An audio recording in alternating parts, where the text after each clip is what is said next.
do it. We learn He went on to allege They're that gonna the find aliens him. who had So been just residing beneath the Don't mesa try to had pin worked with humans it. ever You usually since, leave like this creating numerous developer scientific test breakthroughs cell which had gone on to area in the assist game that we mankind. don't anticipate anyone will find, and they ultimately Throughout find it. It usually has 1995, crates of all the Schneider weapons in the continued to game, tour things the like that. United States, giving talks in which he listed numerous other alleged conspiracies, alongside the revelations of deep underground So military Skyrim bases. NPCs have at times hilarious Over the dialogue. course of these What does it lectures, take to however, build a it good soon became apparent NPC that the former dialogue? engineer was beginning to The main struggle with thing what he had is to started. make them reactive. He A described lot of how he times had when you been write involved in a characters, shootout with movies, federal things like that, agents, you want to make that killing one in character self-defense, interesting and for how an attempt themselves, had been right? made to What's kidnap their his story? daughter in a bid And to there's some force him to characters stop like that delivering that his the player lectures. definitely cares about.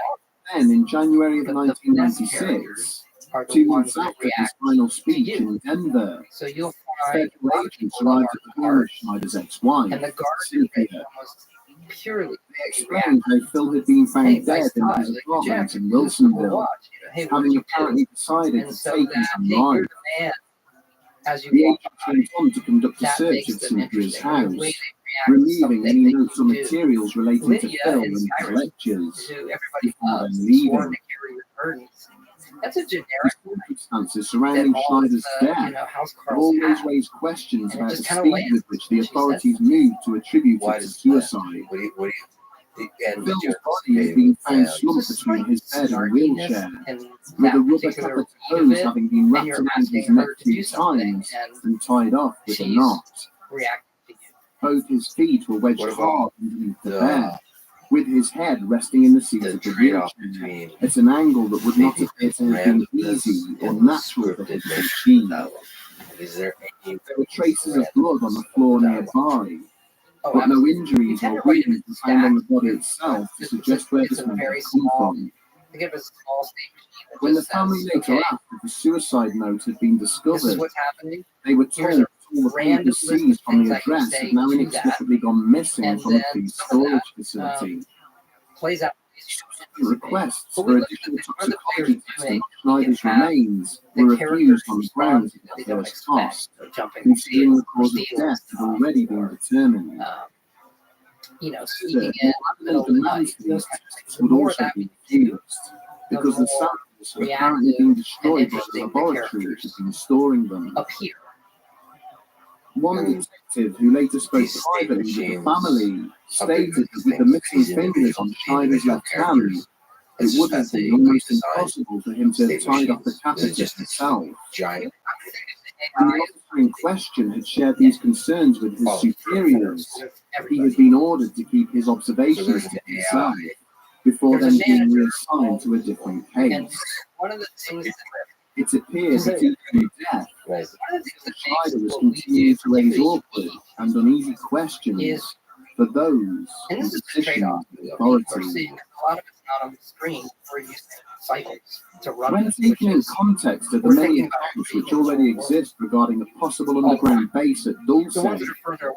the testimony of Phil Schneider appears to be low. We compelling. know they want to walk across Many of the world, experimental and we're compact running a construction request techniques he at the listed same during the time. course of his lectures Whereas were other mere concepts during the late start 20th activity, the century, rest of us shut but down have gone on to become so that they commonplace can in really modern make building that work. as impactful.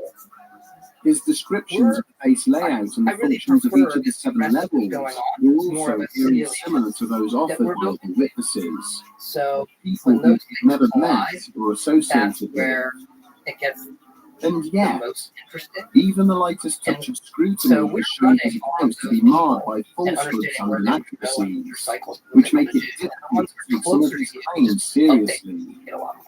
One way to think about He made repeated assertions that his father, fascinating. Otto Oscar Schneider, was a German U-boat They were captain wondering about who to had the been captured degree by the US Navy possible and then to turned level against the Nazi regime. So there is Yet a deal cursory to search of like both German and American wartime records shows this to be an apparent as it does fabrication, normal life. with Or walking Otto having been born in There's a- San Francisco when you in forget yourself, January of you start to take 1906. yourself very seriously. Like you are this. Similarly, His claims that the original attack on the World Trade Center involved the use of a tactical nuclear weapon, and that the occupants of Waco Ranch had been murdered using chemical weapons, have apparently been debunked. Complicated ways. These revelations would appear to suggest that Phil Schneider was an individual prone to exaggeration, sometimes verging on the edge of delusion. If the world goes on, if you come back, if you take a But break, if this come was the back, case, is there still then where did he sustain his life-changing injuries? Since you And what happened to the missing samples of notes he brought with him to his lectures? Why is there so much evidence that he was silenced by unknown persons, and efforts made to present his murder as a suicide? Schneider's detractors argue that he was not a well man, and merely seized upon the alleged testimony of Thomas Costello, using it to conjure up a fantastical backstory of his own. But to his supporters, the inconsistencies in his account are explained away as the US government is rewriting his family history, designed specifically to undermine Schneider's credibility and keep prying eyes away from the Dulce case. But They point to the same methods used against Bob Lazar from college and employment records as an example of the lengths the US government will go to cover up such revelations. With the advent of the internet, each passing year sees more information on classified military projects slowly creeping into the public domain. Okay. It is therefore entirely possible that at some future point, evidence proving the existence of deep underground military bases will finally materialize. Or it may be that advances in technology enable investigators to finally disprove the existence of such facilities once and for all. For now, at first, it seems there is a lot more digging to be done. How do these things exist? Take like faction in the world. What is their role in the world? As opposed to just their role is for the player to join it, go through a bunch of quests, become the head of the faction. You know, think a little bit deeper about the simulation and what would the mage guild be doing in a fantasy world, or the fighters guild be doing in a fantasy world, versus just sign up, do quests, get gold. And so then when you show up to the mage's guild, it's a bustling full of stuff going on. It's not just that it's bustling, it's that they don't feel like a storefront or come here to quest and get experience. Is that one of these types of components of randomly generated worlds? So when I think back to Dragon Ball, it's gigantic. When I first played it, I thought like, I mean, you're just struck by the immensity, right? The immensity of possibility when you're young people into the future. It's wide open. You can do anything. That's what Dragon Ball, Yep. Gigantic. And Dragon Ball is interesting coming off of Arena, where Arena does the same thing, but Dragon Ball in many ways is bigger, despite focusing on an area, because of how the density of, okay, this is how so much physical game space will do for these villages and towns. It does feel endless, even though you're looking at a map that has constraints. And Daggerfall actually was the touchstone for us going into Starfield for how we do planets, because there's a different kind of gameplay experience when we just wander outside the city in Daggerfall. Then, follow a quest line and go to this place, completely handcrafted, and everything around every corner we kind of placed in Skyrim. Starfield's a bit more like Daggerfall, and if you wander outside the city, we're going to be generating things, and you kind of get used to that game world, different than we've done before, and fun in a different kind of way. We'll talk about stuff. So, just for people who don't know, and how dare you not knowing, but where Daggerfall was talking about the Elder Scrolls series, started talking about big titles within the series. Started with a game at 94, Daggerfall in 96. I didn't know about the years before this. This is depressing, or also. So all of these games brought hundreds, probably for some of them thousands of hours of joy for me. So Arena, Daggerfall, Oblivion, Skyrim. So I don't remember being that world. Well, it's all the problems. It follows kind of the same pattern. It doesn't have all the number of villages and places that Daggerfall has. Well, Daggerfall focuses on the Gilead Bay area. Arena doesn't. It just changes the scale in terms of, one block of the map equals this much bigger. There is something that, I'm speaking to experience, but I just remember feeling wide open Daggerfall. It definitely is. Way I don't remember. Maybe because Arena, it was so cool to have just the whole game that you're focused on the item, the character development. Daggerfall is a lot more in depth, particularly in the character system. That's what it introduces, all the skill and those kind of things. Arena it's a game I love. And it's very, very elegant. If you look at the first one, where it's just an XP-based system, you just get XP level, very classic role-playing. Daggerfall digs deep into who's your character, how you going to develop it, what are your skills, there's advantages, there's disadvantages, and the environment going full 3D from Arena, which looks like a 2.5D style engine. I agree with you. Daggerfall feels like there's more possibilities when you're playing. Were you able to look up the sky, Daggerfall? My memory. So that's both 3D. And then you go outside the city. You can walk outside the city. You can do that in Arena too, but it looks more fakey, right? It's all going to be a flat thing. Here comes things, and then a dungeon entrance. 8-bit. Here comes a flat coming at the camera. So before we go to the end. In the middle, so from Starfield, Fallout, the Elder Scrolls series, let's go to the very beginning. What's the origin story? You know what? We'll go before that. What's the first time you remember the thing that made you fall in love with video games? Well, I think it's partly, my age coming up the arcades and playing Space Invaders and Pizza Place, Pac-Man. Really, it's interesting about video games and what Pac-Man did for video games, where it popularized them in a way that was just insane at the time. Had a song, cartoon, had all the things. Nintendo consoles. So it was always part of, I think if you were a kid growing up then, it was such a new playing. We don't really have it. I remember being in 5th grade when TRS-80 was brought into the class. It was a Star Trek game. And I was enamored with it. And they were going to start teaching some rudimentary programming. Okay, would you like to know how this is made? And I was so that's like, I need to figure out how to make this stuff. And so it was, self-taught programmer. And my whole goal was to write my own video.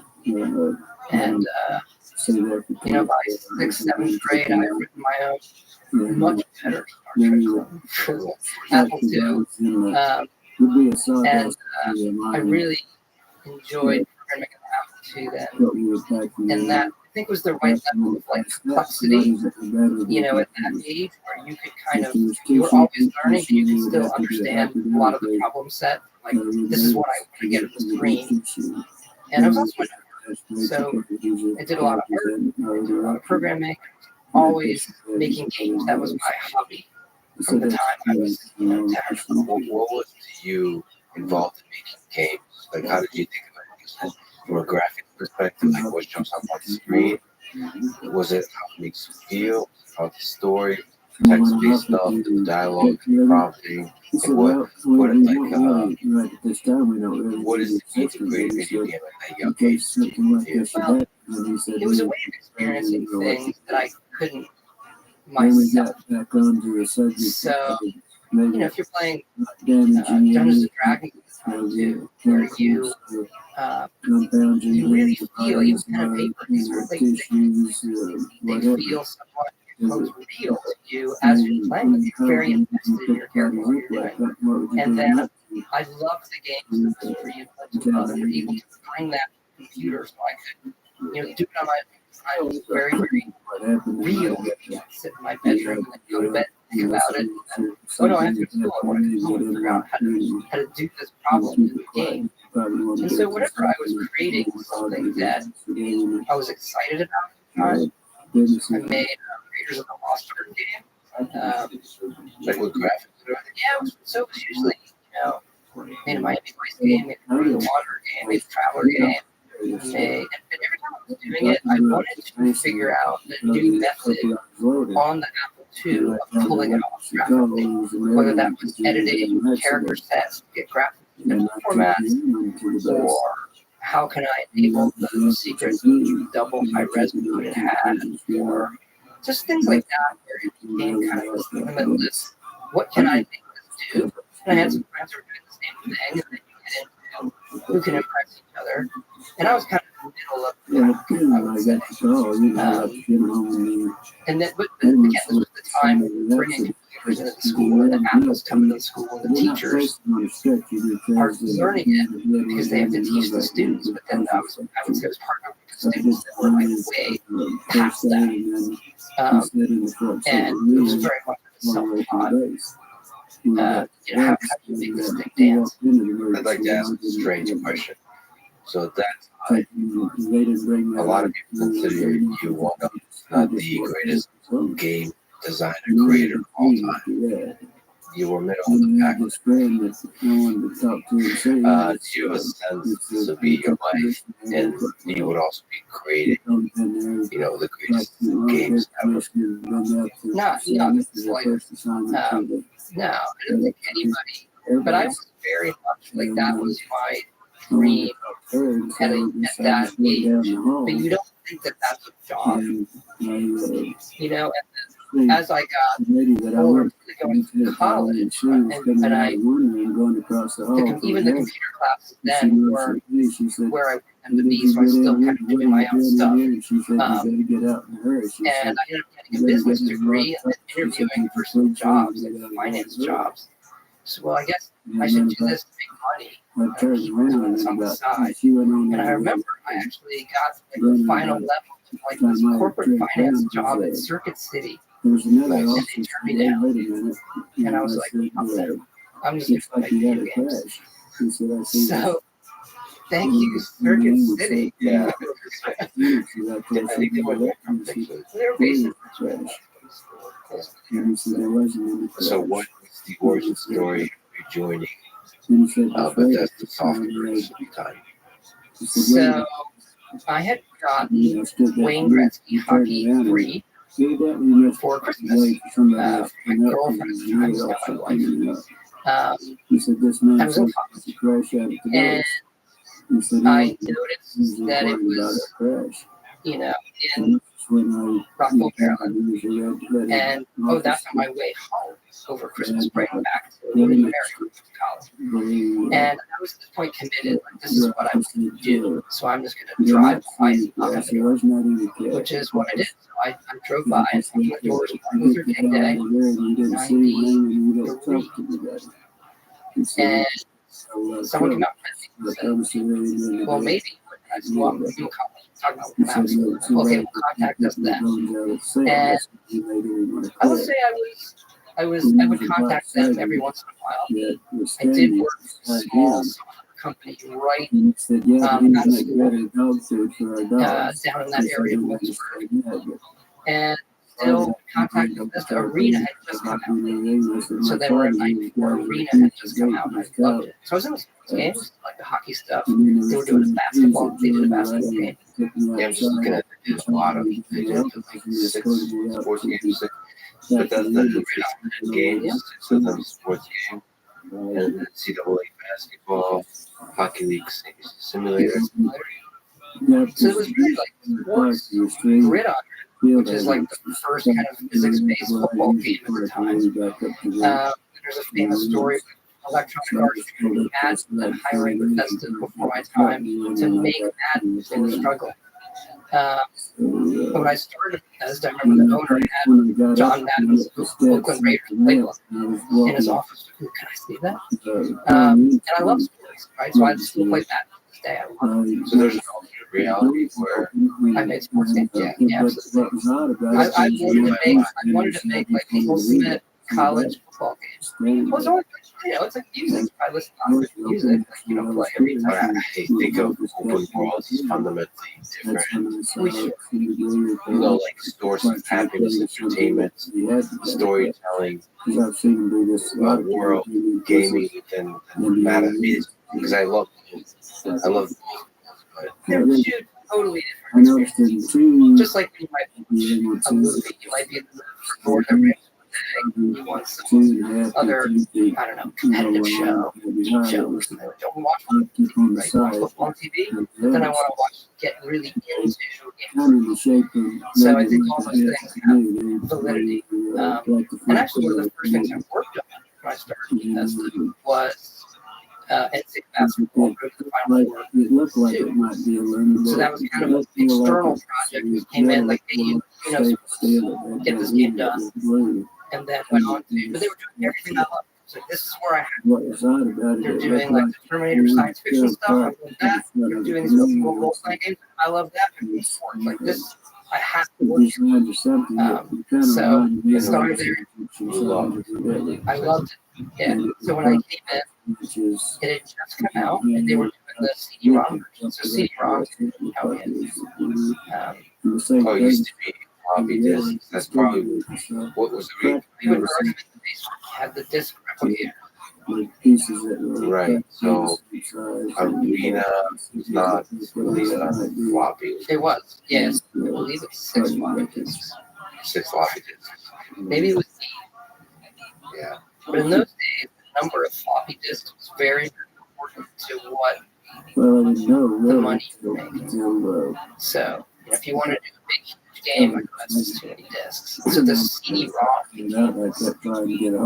became this jumping off point for the whole industry where, it's limited. By the way, I played Arena. So that was, of course, attained legally Alternate means. by alternate means. Floppy disks. That was such an incredible, as you probably have seen, interacting with large people. It's a whole world. It's a world that you escape away. Your favorite book, Lord of the Rings. It was just something. It was unlike anything else. It was incredible. It's probably, of course, people say the first game you play is the most, is the one that really, I think, is the most.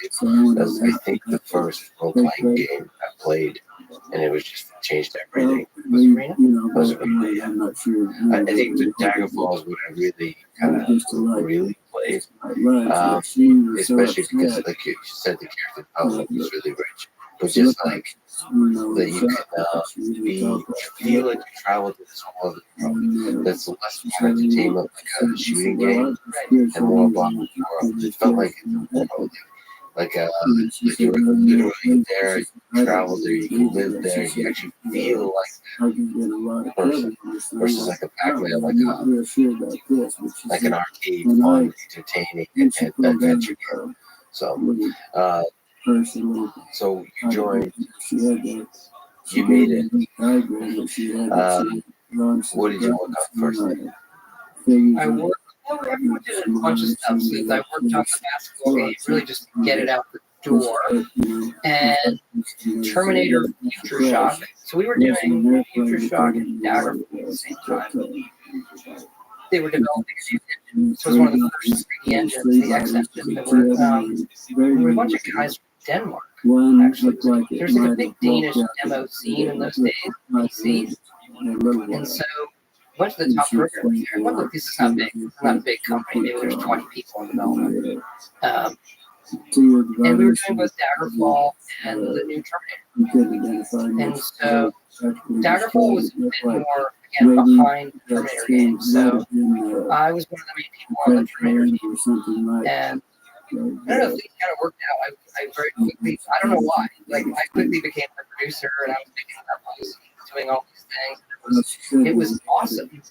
And looking back now, I can understand it better. But at the time, I didn't appreciated, which is no one quite owned the Terminator license. It was in like this limbo legally. So there was no one to tell us what, like, no, you can't do that. So we would, pick apart the movies and how does he mention the gun he wants, the wattage of the laser, and all these things. And so Future Shock is a game that I still love today. There's a lot of things that, if you go back and look at it, we're frankly still doing. Like, it's a large, open world, post-apocalyptic, landscape, height map, instanced objects all over it, and that is still a lot of how we build our world. What's an instanced object? It's, some games, every, wall or building is kind of unique in its data, whereas we would build, these whole husks of buildings and then place them all over the place. The memory and the way you render it is much more complicated. So that allows you to build a bigger world. It allows you to build a world faster and not, not every single version of that building isn't its own unique architecture that is going to take up a memory and processing speed, etc. So you're there very much in the computational constraints of the system when you're creating this. And that's the thing that you see some of it now, but in those times, I do feel like every year the technology, maybe it's because the same thing, like at my age at that time, where every year somebody was coming up with some new method or some new game system, and it was every year innovation, and then 3D acceleration comes along, and then these things come along, and then HD comes along. And it is true that as time goes on, there is officially a diminishing return in terms of what you're able to do on the screen.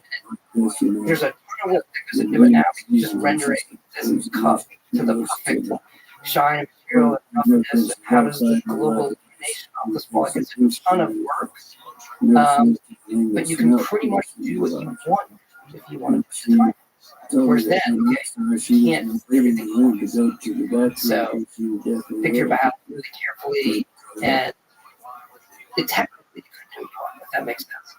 How much trade-off is there now in how much effort you put into the realism, the graphics versus the story, and actually not even how much effort you put in, but is there a trade-off in the experience of viewing the game in terms of realism and story? Usually we will start with let the player have as much agency and do as many things as they can as possible. And we will sacrifice some graphic fidelity for that, some speed for that. We could make a game that, our traditionally our games are, we okay with 30 frames a second as long as it looks really good, the simulation's running and all of those things. So we'll sacrifice some of that fidelity for the player experience and the kind of things that I do. But from like a manpower standpoint, the graphic work, graphics are an awesome team of artists, designers, writers, and programmers. It's usually where we find as time goes on, the amount of time that it takes to create a cup compared to what it used to be, that has increased. So we do use, like most people use, art outsourcing as well, so that we're not still relatively, compared to our industry and what we're doing, have smaller teams. What about the experience of the beauty of the graphics? So like one of the most amazing things about Skyrim, and maybe you can say that about some of the other games. For me, Skyrim is the outdoor. You step outside, and outdoor scenery. So what does it take to create the feeling, especially that being outdoors, nature, and just like lost in the beauty, whatever it is, you go hiking and you feel the awe. How do you get down to the graphics? What is that? It's a lot of moods. We used to talk about it in terms of tones, and those are, again, back to my previous comment, the graphics are very, very important for us because, and we'll be able to do that, because when you're doing the kind of things do where you step into the virtual world. It doesn't have to have that moment in your mouth. This feels real. I've never experienced this. And it's okay. I think it's okay to let the time settle. Meaning, step out. Then I went out to the base. How's the wind sound? How are the trees moving? How are the clouds? Whatever happened to Lieutenant. And she I said, enjoy following it, watching. She was scared with 5 other nurses in How does it land with water? Like, it doesn't have to be like, hey, let's go, let's finish the class, let's go get to let's figure out step one, step up. Like, I like quiet once a lot. I think clarity, you can tell, we spend a lot of time with. That's the last time. Then you watch, like, weather. I think that's just part of being that character, being that person in that space. Yeah, I saw that there's a mod who install enemies. I've been meaning to do that, to just do like a live stream where for hours go around Skyrim, just and then answer questions on its skills. That's a completely stress-free environment.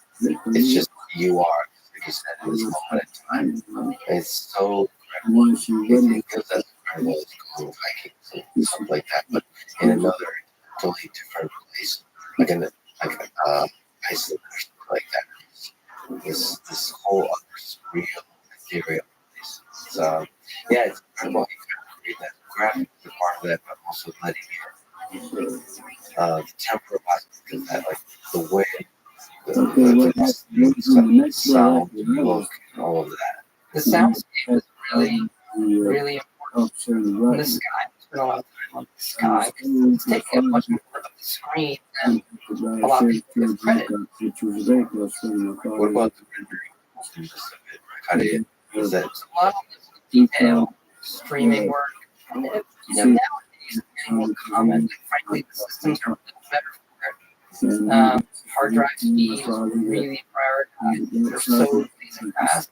You take Skyrim, Oblivion, and the fallouts of that 360 era.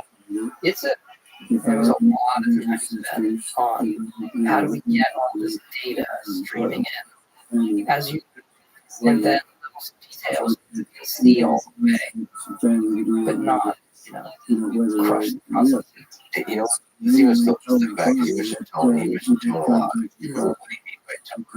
It's all of it together. Look at. I think you can flip through. Let's just take fantasy. You can sort of look at a couple images or things. How does Lord of the Rings different from Game of Thrones? That is different than Arthurian Excalibur, or your sci-fi channel, series of the month kind of thing. And so finding that what's going to make it kind of unique, and usually I lean on something that is grounded in reality for what it is, and then have lesser kind of fantastical thing at least at the start, and then they kind of, so even when we do Starfield, it's a science fiction where spaceships fire off each other, but it's grounded in, you can look at it and say, okay, this is kind of an extension of things that we view them today in space. And we sort of take this kind of structure of fallout. Admittedly, things can get a little bit crazier the longer you're developing fallout content. So, just to, we've got this. The tone starts at, or the defining tone starts at creating a realistic experience. You feel like I can walk into this, and this feels like life. What's their technology even for a fantasy? Like, is magic incredible?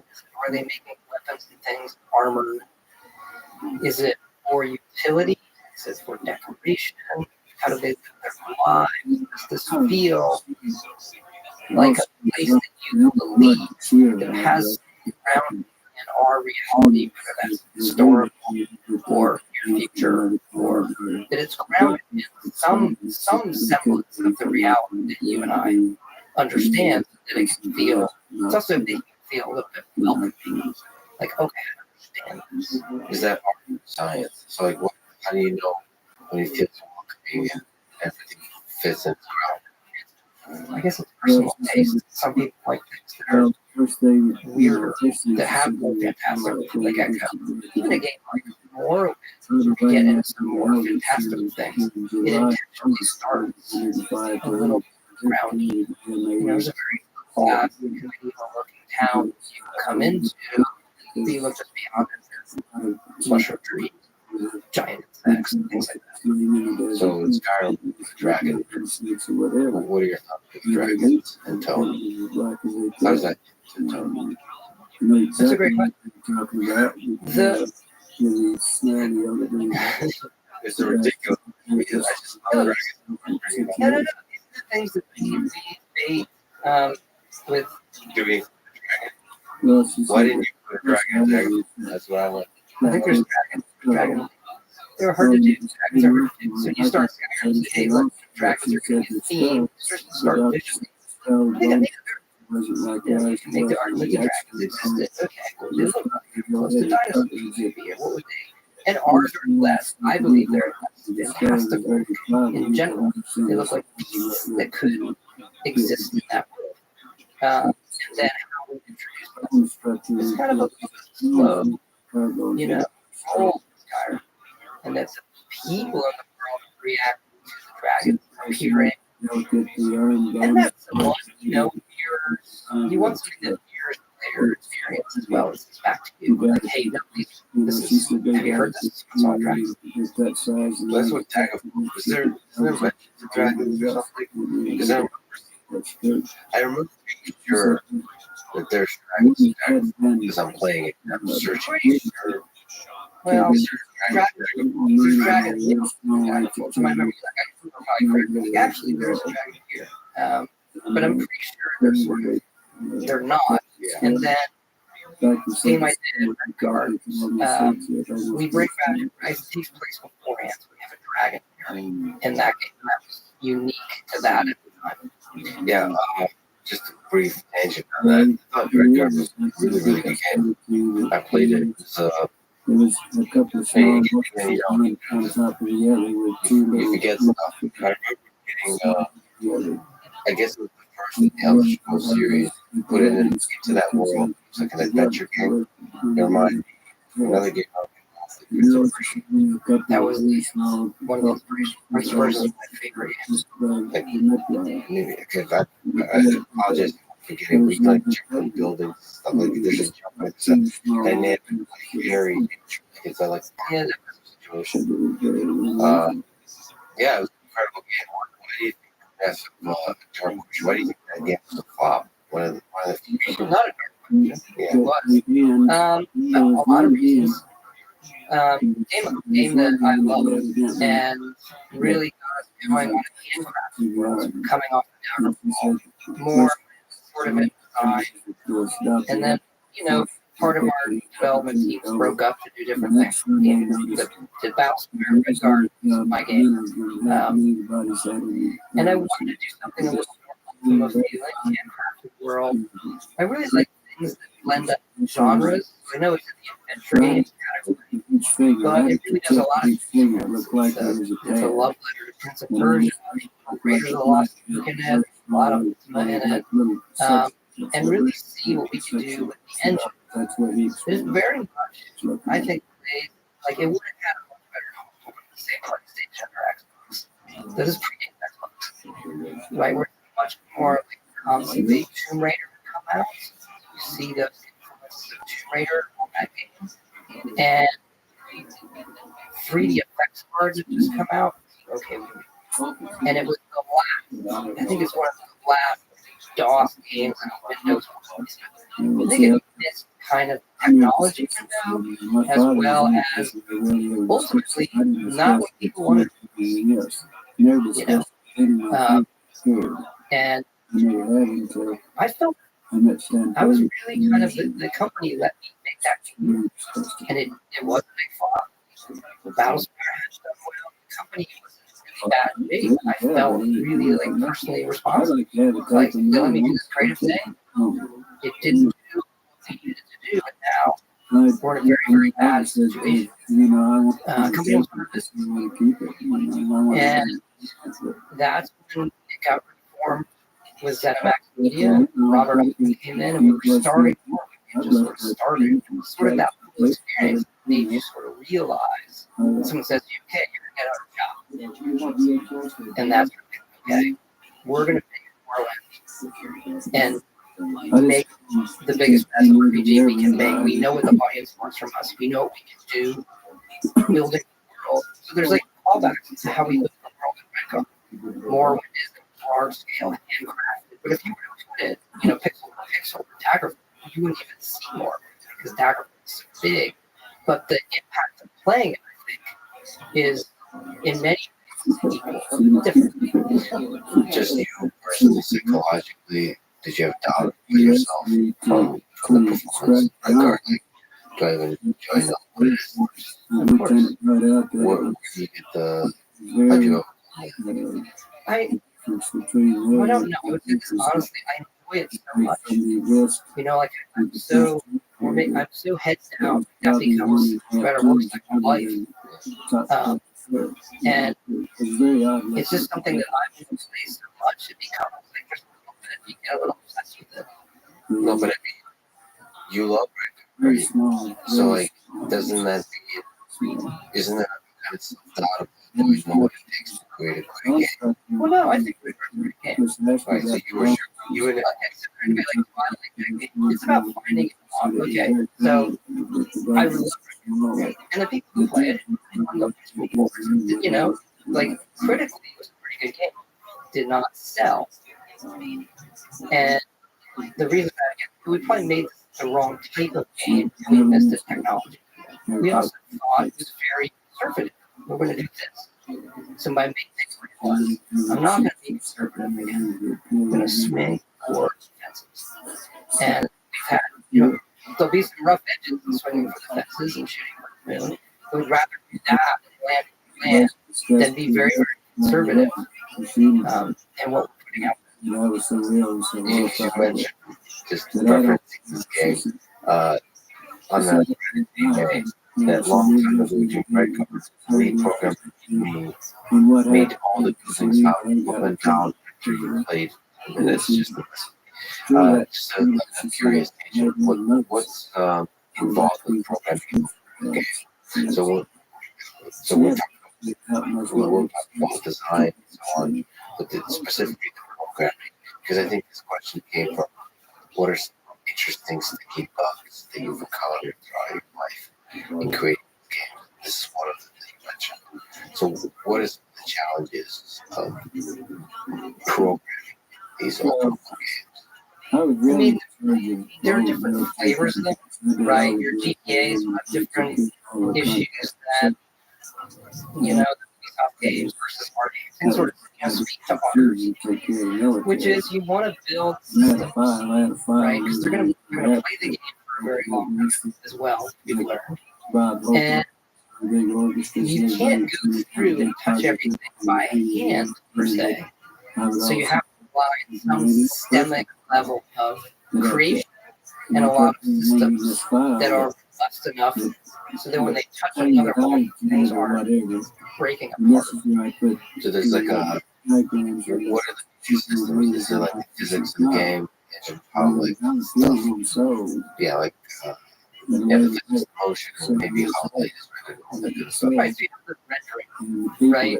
Like, okay, this is how I'm going to render the data that I have. So I'm a little confused engines with rendering. I mean, they're combined, obviously, but there's the data you're going to give to the renderer, which is the thing, that draws the pixels on the screen. So there's most of the engines, how are you going to bring in that data and give it to the renderer to draw it? So you have that system walking through the world, feeding in the data. You then obviously have physics and the interactivity. What are the things that are there to be drawn? And what are the things there that are interact with? We put a big premium on ones that can interact with, whether it's flowers, or the trees move, sleep on the sofa, sit in the chair, all the stuff, make bread, blah, blah, blah. You then have the AI, which loops in the stuff I talked about earlier, crossing everybody, and combat systems, which is a lot. And people have been doing combat systems on top of that AI. How do they react to those types of things? And then how do they look at things that can interact? One of my favorite things when NPCs will go pick up weapons, but you don't see it in other games. The first time you see it in one of ours, like very you can drop like a crazy weapon, you can fight an NPC, picks it up and uses it on you. It's not something you would expect. But I love it. And that's integrated in larger systems, the ability to pick up all the NPC. It's not like a core, it's hard to put it in. It's part of a bigger system. They have their own AI for scanning the environment. That's one of the rules. Is there a weapon that is better than what I have? I'm going to get it. Now, we do lock off to the chest. That's a treasure we let the player. It's in particular because we don't want we actually step up. Hey, let the enemy pick up the weapons. They're better. So we make a level and go in. All of the enemies are marked in the teeth, and there's no treasure for the players. Good weapons. They don't take those. They take the ones that are dropped by other NPCs or the players. It's fascinating. Of the design experience with NPC, because in part that experience is defines the experience as a player. So how they interact with their environment defines how the player experiences their environment. Is there a room for further development of the AI that controls the NPC? Sure, we're always iterating on it. And again, as we look in the future, it's more about finding those more reactive players and also understanding their roles.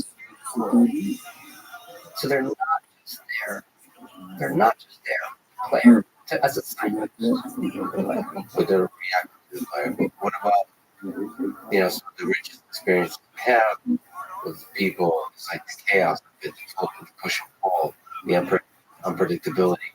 Is there, I don't know if you've been following the amazing development of language models, the neural network, natural language processing systems, dialogue systems. Do you think there's a possibility of using these incredible neural nets that can have open-ended dialogue, basically chatting? Yes, I've seen some incredible demos. I do think it's coming. I don't know when. Yeah. And there's a little bit of a question like what's ready for real deployment and release versus hey, let's use that to generate some things that static we're giving the player versus it's generated on the fly. It's definitely coming. Definitely coming. And I think you'll see it in the types of games that we do. And it's great, application. I love the idea of using it to NPCs and then testing if they're good enough. If they're like a little too crazy, you don't want to make them super. Right, but if we go back to being reactive, some of that stuff, it's incredible. It's then translating that into voice, and then it's being done by the client, that being done on the server, baked into the game. There's like different flavors of it. So there's no computational challenge. How do you actually make that happen? Well, what about in terms of creating feelings we see through Awesome. Yeah, we work with a ton of voice actors, and they bring so much to it, and that's the thing. We can write stuff, and then the best ones get in there, make it so much better, or even add the things. And so we do a lot of voice and we used to do it like in the end project. And now we start really early. We just start recording. So we're recording for years, literally, probably 3 years, 4 years. Part of the actual experience of recording will help define the character and tell the game. Right, and we'll go back sometimes and hey, we would like this, we want this, let's fight to another session, or hey, we don't think this character is actually working. I want you to do it differently. You're going to be someone else. Sorry, I got cut. Do you ever She never told me. She never try to imagine the people who fall in love with the character? She The just said, NPCs? when I see her, they win. Like, do they get very attached to the? No, yeah. I mean, I've done it. If these are like close friends, like you can, like you. 100%. I actually like whenever I'm playing a game where there's like a friendship option, like friends or romance thing. I find those moments really, I find them pretty impactful emotionally to what we're doing. So we've done a little bit of it. It's one of the things that we actually pushed in Starfield. So we have a number of companions. For them, we go, I won't say super complex romantic, but more complex relationships that we had in terms of not just how much, state they like you, don't like you, but they can be in love with you and dislike something you did and be pissed at temporarily and come back to love. So that relationship status is complicated. That they're existing in that area. Not dating, but just PIO. Well, it's a lot of games. You're previously just work your way up, like more, and now you're in a relationship.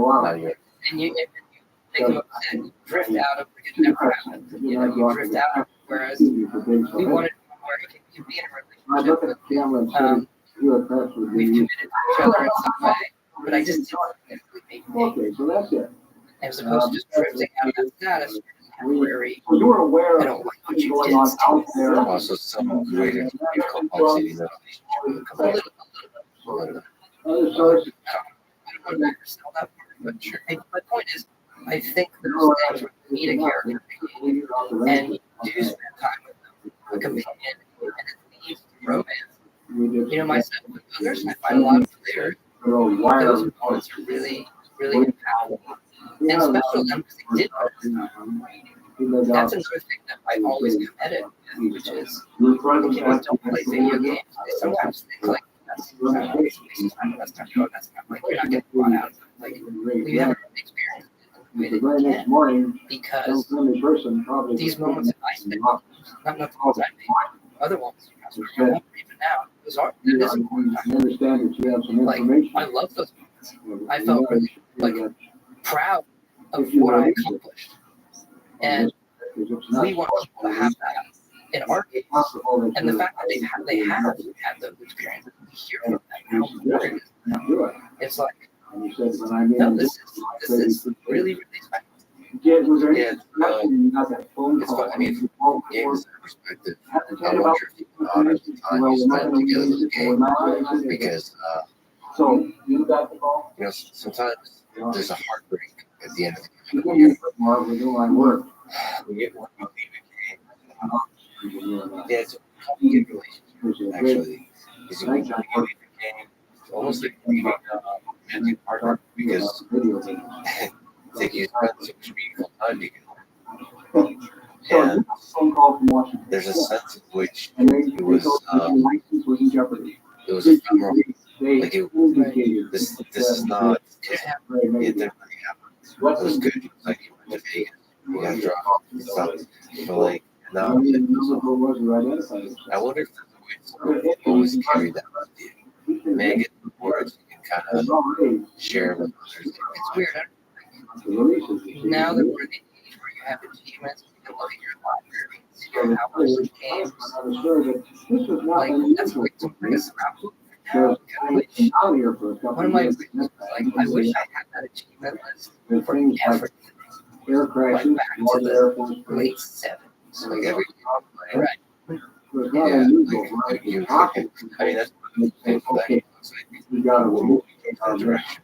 It would be cool to be from like childhood. The first time maybe let you tell you what is the first game. You know what? Kids today do. When you got the phone call from Martin, who thought about going You can look back and see. What is the first game? So when you got the phone call, that was it. I saw no. go to the next. We've already Trying had to this think of 10 tons of those games. Yeah, arcade games. So that was Okay. The point is that I never did What is see Starfield? material. And what's the origin story? You always wanted to do something where you explore space. The explore space role play game. So take the kind of game you make and give it a little bit of a different spin. And the other games that I love, there's a pen and paper RPG about travel. First games I played for that one too. I never finished it right now. And love this game. Starflight was one. Star Control 2 was a game that I loved. Sundog was a big one in the Apple II days. A lot of people don't know that I loved. And so a lot of us in the studio felt it was time to do something new. We're going to all out back and forth. I mean, love that. But hey, we want to do this. Explore the galaxy. Science fiction game. Now it's time to do that. And it's great. So some apocalyptic on a single planet. Elder Scrolls series is on a single planet. This is going out into the open world. Many stars, those many planets. I saw that it's thinking about 100 star systems and 1,000 planets available to explore. What is that about stars and planets? Well, you mentioned that. We'll get back to some of that. But the first we did it was, how are we going to render a planet, like pull it off from the player? Can we? Or do we have to do it where you can land on Mars, where you're landing in a very small world space that we, kind of have a very limited set of. Go back to tone. That's probably wrong. And how can we say yes? I don't know high school. So it started right out of Fallout 4, 2016. And the first thing we did was, how can we have a system to generate planets and make them look, I'll say reasonable, as opposed to, fractal. What's the technical definition? Fractal. Stimulation, whether there's basic or landscape things, where using fractals in just the landscape does not look real. It's like high and lows. It's muddy. And so we did find a way, prototypes of building tiles, large tiles of landscape, the way we kind of generate them off the idea and do some things, end up with these very realistic looking tiles of landscape, and then the system that wraps those around the planet and blends them all together. And we were pretty successful results with that. So we thought we could do this. And so it was a big design kind of problem to solve in terms of what's fun about landing on a planet where there's potentially nothing. Because there's a lot of planets that you kind of, right? Reality, there's nothing on except resources. And so we spent a lot of time figuring out, okay, let's lead in on that can love the experience as long as we tell them there. Here are the resources that are there. Go find them. But I equated to that listening to the wind go, watching the sunset. And I do think there was a certain beauty to landing on a strange planet, being someone happy person there, building an office. And we are building all of the systems, because that's how to do things. You can watch whatever that is trying. It will rotate the code. Sunrise, sunset, and all of those things that you would expect. It's all really happening. And most people probably won't notice or appreciate all of that. But I think it gives them the ability to say, I want to go do that, see that, on that place. As long as you tell them, hey, the person's over here. Here's where the handcrafted content is that you expect. And then here's more of the open procedural planet. So your question There's no. All right. That's how this works. So this is the world best simulator. Just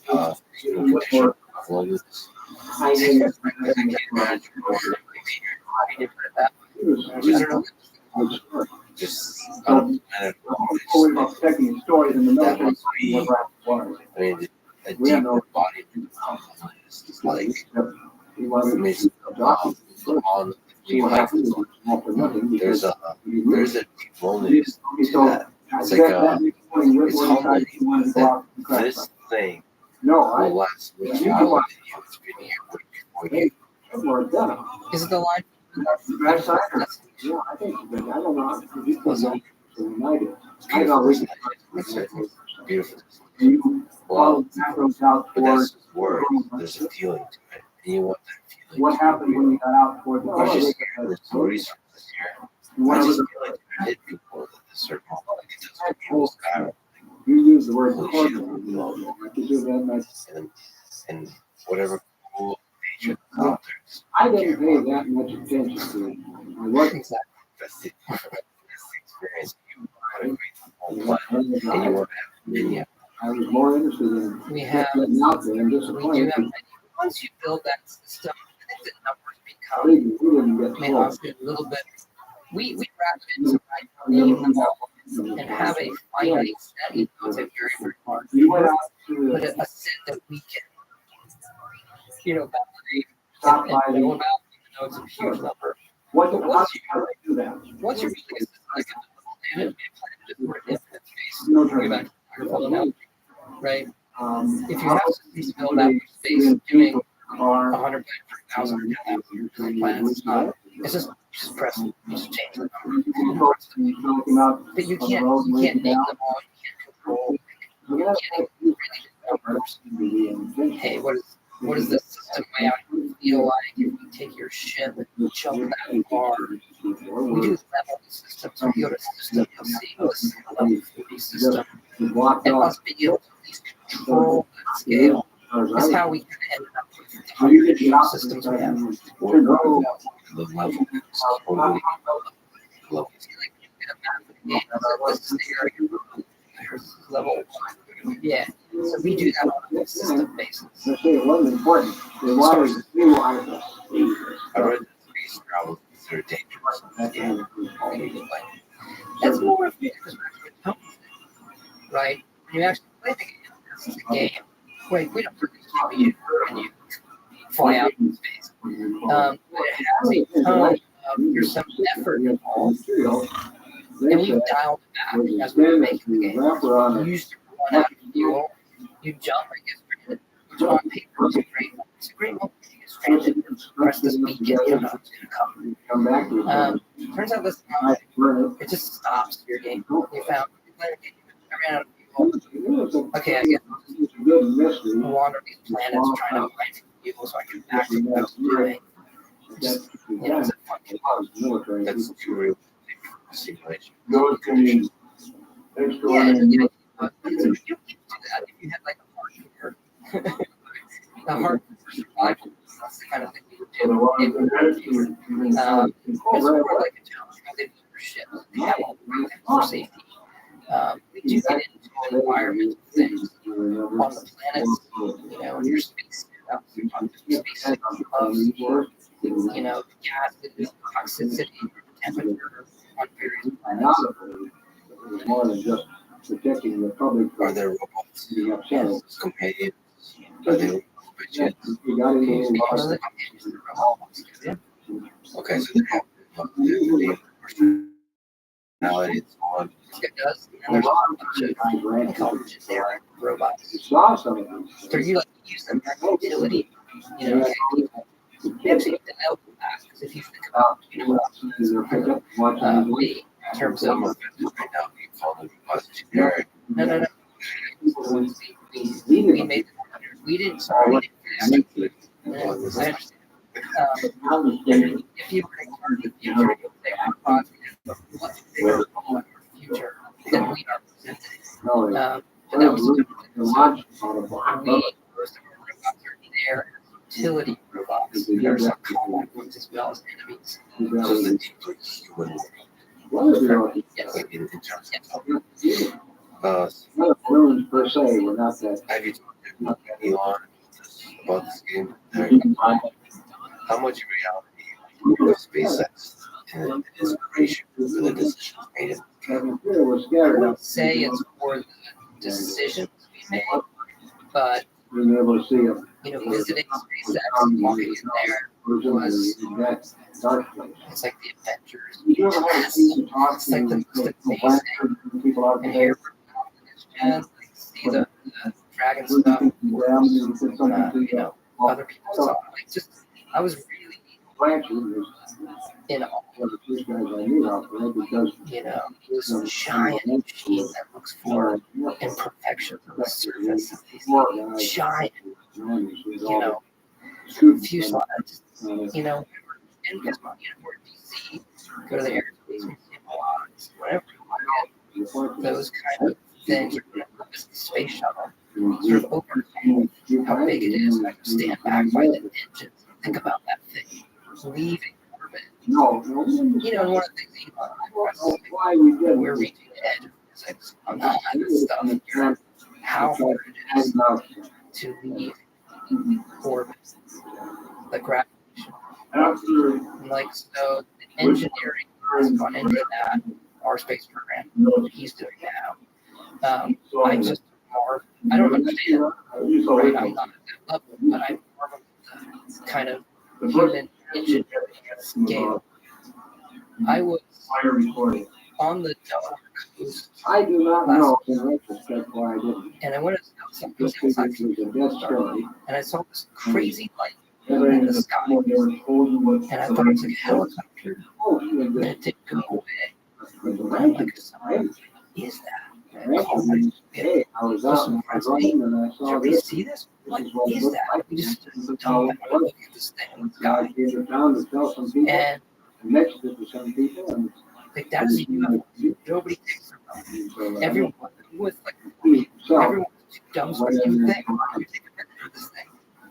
And the next thing we found out was the SpaceX launch. And I'm seeing it from Delaware, Maryland area. It was one of those, it was incredible. It was even just that. I am completely on. Is there some aspect to that you can replicate the majestic nature that is in a video game? I wish I had an answer to that. I think some of it we you're standing on the grid and you see the other ones go by, and then you realize I can get my shit lost, land there, build myself a home. I think that's pretty cool. There's a we have other ships coming to start. So you're there, so we have a city, and you're the engine of the ship is taken off. All you really know There's nothing for you to do. about the rancher finding the debris. I think it's awesome. Yeah. You're attempting yourself to go out. While creating a sound You see feel. I'm sure it was Seeing it, that's real. It's a ship. Or you jump into the system, you see this freighter. Sometimes they contact you. It's not all just jump in and combat. Do you ever think about the fact that science fiction seems to be it has a way of creating reality, not just kind of predicting it or imagining it. Make sure you weren't putting It's out almost that like the information. thing you put out there with a video game like this. ASCAP was out there Like stuff that you anticipate. It So, kind of fuels people's imagination. any information on the rancher? Maybe I don't know. I can't say. You're making me think now about other science fiction. Movie I love. It's more like science fiction, but more like looking at the future. I know he You look at a lot of things in that movie, it's almost like I think that's pretty right. Yeah. I know. I mean, so this is one thing. It's the interfaces, and then we look at the child's making a hologram, AR, VR kind of thing, or digital words, or trying to predict human behavior. There's just a lot. Sci-fi to your other question, I don't know. Any I don't know. It's interesting. I mean, I suppose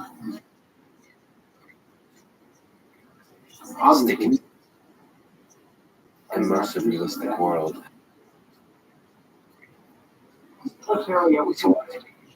Realistic is a deep sense, so accidentally possible, and then that places our idea in people's minds.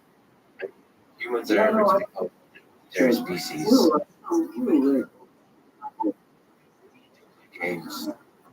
To read sci-fi to help imagine that that's possible. To look outside. Look outside. I don't know. There's power. I guess you can. I don't know if I'd make the leap doing like, one of our like inspire some young people who are headed in that direction. Like, oh, I thought about getting into space and space exploration and being an engineer, doing these things, and I played this game, and it really sparked that interest in me. So I'm going to go take that as a field, and maybe that's the person who goes and does some of these things. Yeah, because in the next couple of decades, we'll likely be able to step foot on Mars, which is the first steps towards us becoming multi-planetary. And if you read some of the stuff they're doing with the James Webb Telescope, and then being able to look for signs of life on other planets, it's quite fascinating. And based on stuff I read, say they think in 20 years they've known. So it's actually quite encouraging to think. I just also the dream of mine, like in our lifetimes, that we discover life on another planet. Yeah, especially if it's intelligent life. I've been talking to a lot of biologists, a lot of folks. I imagine there's life after. The numbers would say so. The challenging question is what it looks like and how much of it is intelligent. So a lot of biologists tell me the big difficult leap is from the prokaryotes to the eukaryotes. So like the complex life. It could be that a lot of our universe is just filled with bacteria. I believe, if I'm understanding it right, that there's two ways they're going to look at planets. They can look at, they can read, hey, this planet has this kind of gas. They can now look at the ones that are created by potential life forms, and then the ones that are created, the byproducts of industry. There's only certain ones that are created if you have a society. And that they can start looking on these types of star systems and these planets. But it takes a lot of time. You have to put time in the telescope. You have to look at that planet for a long period of time. But in theory, given enough time, given the amount of space out there, we would find it. That would be a cool thing in this short life of ours to find out definitively that there is an industrial intelligent civilization out there. Before you contact them, so like die, end your life, not knowing the rest of the story, but just know that it's out there. That's a cool. And then if you have kids, be like, well, this one's on you. F this, I'm out. And I'm fascinated by what it would do to the way, in a positive way, the way humanity thinks about itself here. There is definitively other life out there. I mean, both things. If there isn't life out there, that's also a huge responsibility. Both are super exciting. For alone, it's super exciting because there's a responsibility to preserve whatever special thing we have going on here. This, what do you call it, the flame of consciousness, or whether there's consciousness or intelligence, that's a special thing. Preserve it, have it expand.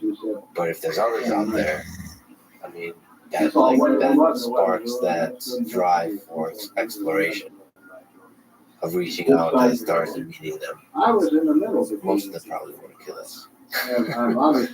So, well, luckily, we have the military-industrial complex on Earth that builds bigger and better weapons all the time. Space Force. It will both protect us and destroy all our enemies. I don't know. This is 100% video game was Smaller and smaller all the okay, time. Even though this thing doesn't back make it to too Dragon. much. So blink once if you know when Elder Scrolls 6 is coming out, but I'm not going to tell You're me. the only people with the intelligence to do I that. have a vague idea. Okay. So, like, if you have the quantum mechanical interpretation that allows for multiple universes in the universe where you didn't blink, what would that, Todd, tell me about the year it's coming out? Would it be 2025 Trick question. or 26? When I asked that question, yeah, many ways, but never like that. I thought it was true. I mean, there is of course no answer because I wish it was, like we want them out too, you know, and I wish they didn't take as long as they did, but they do. And I mean, if I could go back in time, it would never have been my plan to wait as long as it's taken for it. So you love that one, the Elder Scrolls Well, look, it's part of why I've spent more time there than anything else in my life, probably, right? So, it's deeply love it. We all do. It's a part of us. And, you know, when you are doing it for a while, you really do miss it. And when I look at what we're doing, have planned for that game, I was busy yesterday, so just want to play all this right. But we're going to make sure we do it right for everybody, and we do have to approach it. People are playing games for a long time. You know, Skyrim is 11 years old. My job is to stay right Still there. probably our most played game, so we don't see it slowing down. And people will probably be playing it 10 years from now also. So you have to think about, okay, people are going to play the next Elder game for I believe so. decades and decades. And that does change the way you think about how you architect it from the get-go. What are some elements that change the way, like, how do you make a game that's playable for 20 years? So We're trying to figure that out. there is some elements that should pause on that, you know, pardon me, I'm of course asking jokingly, I'm excited for it, but I think Skyrim is an amazing game. I'd love to see. You know, I really enjoy it still. Yeah, and you know what? The content, even if you step away from it for a while and play, well, let's say the vanilla version without mods, you know, and haven't played it in a while, there's always a new way to play it. But then if you look at the mods and what creators are doing to it, we think that is just awesome. It's something that we've always supported, we're going to keep supporting. We hired a large number of modders that are now professionals. We want to support the people who are doing it on their own so they can be professionals on their own. And How do you do with this model? So you think of designing a game from the start as that enables mods. Well, we're rolling now. We got the tape going. so it starts with us, like everything we're doing, okay, a modern content creator is going to have to do it and use our tools.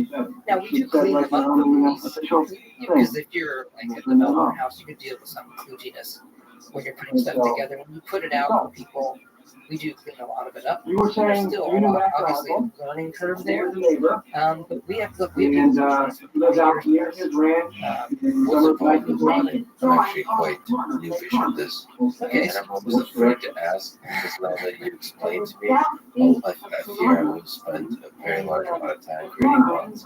Well, we have an editor.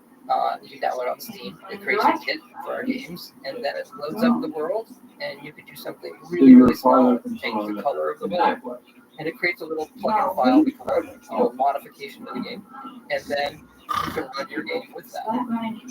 It's on console now, the mods, not the editing, and it's just been incredible. Our community there has been amazing what they do with the games.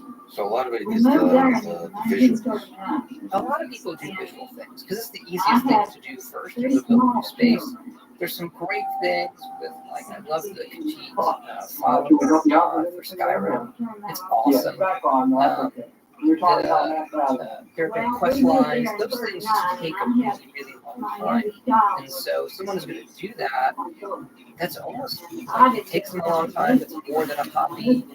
And we're always looking at ways that we can make it like, hey, they can turn a career into it because it's just awesome.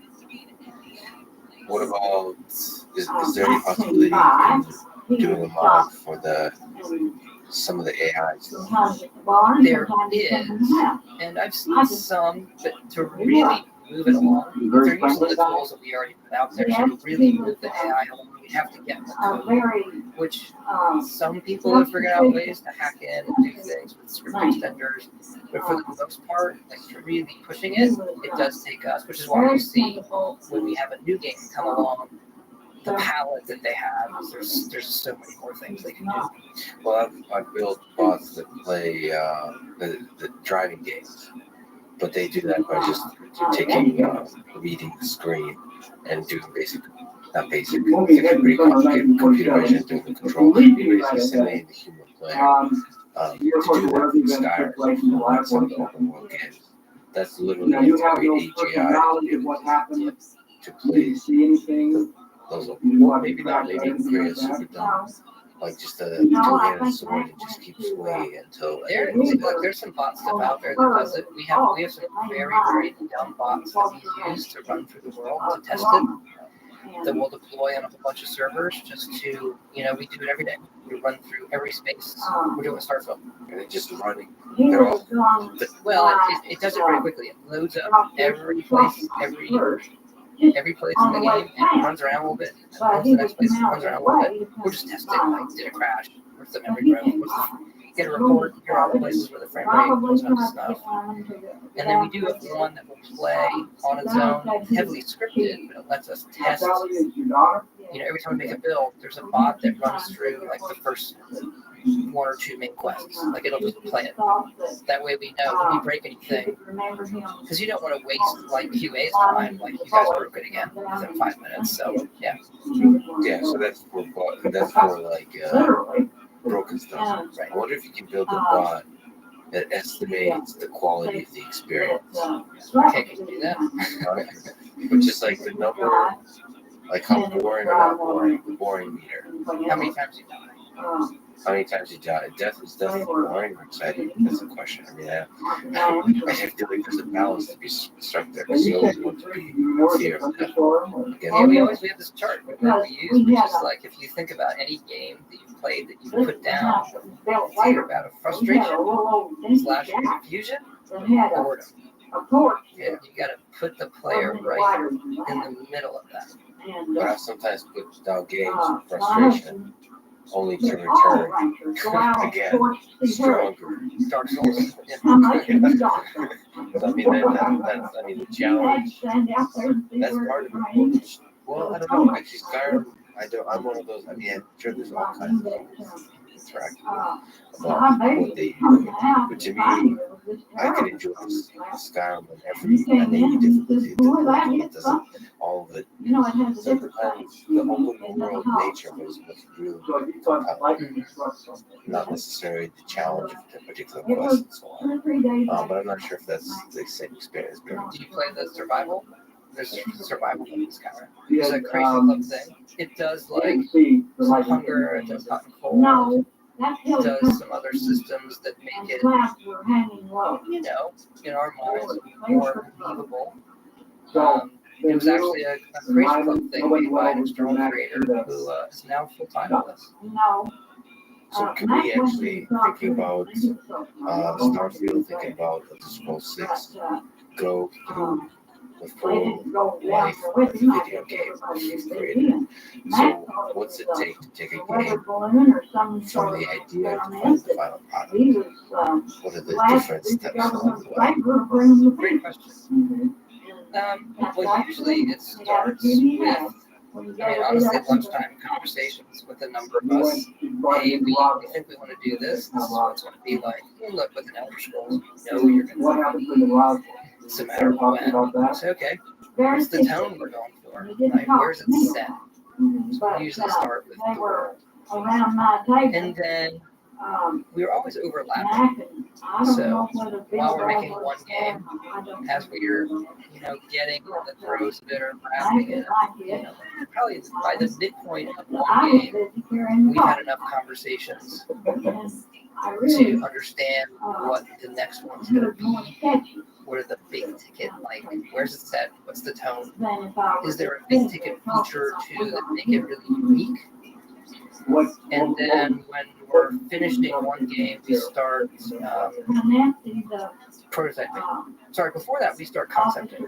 So we'll do concept art. And for one reason or another, I usually have the beginning of the game worked out. Like, I like to think about, okay, how's the game starting? What's the players first? We do music early, so take Elder 6, we forgot where it's set. What's the tone? What are the big features? We discussed the beginning of the game, which we've had for a very long time. Where's it set again? Yep. In this area. And Yeah. Well, at least we know we've narrowed down that. Yeah. We have like a portal into another dimension. Anyway. Then I like to do music.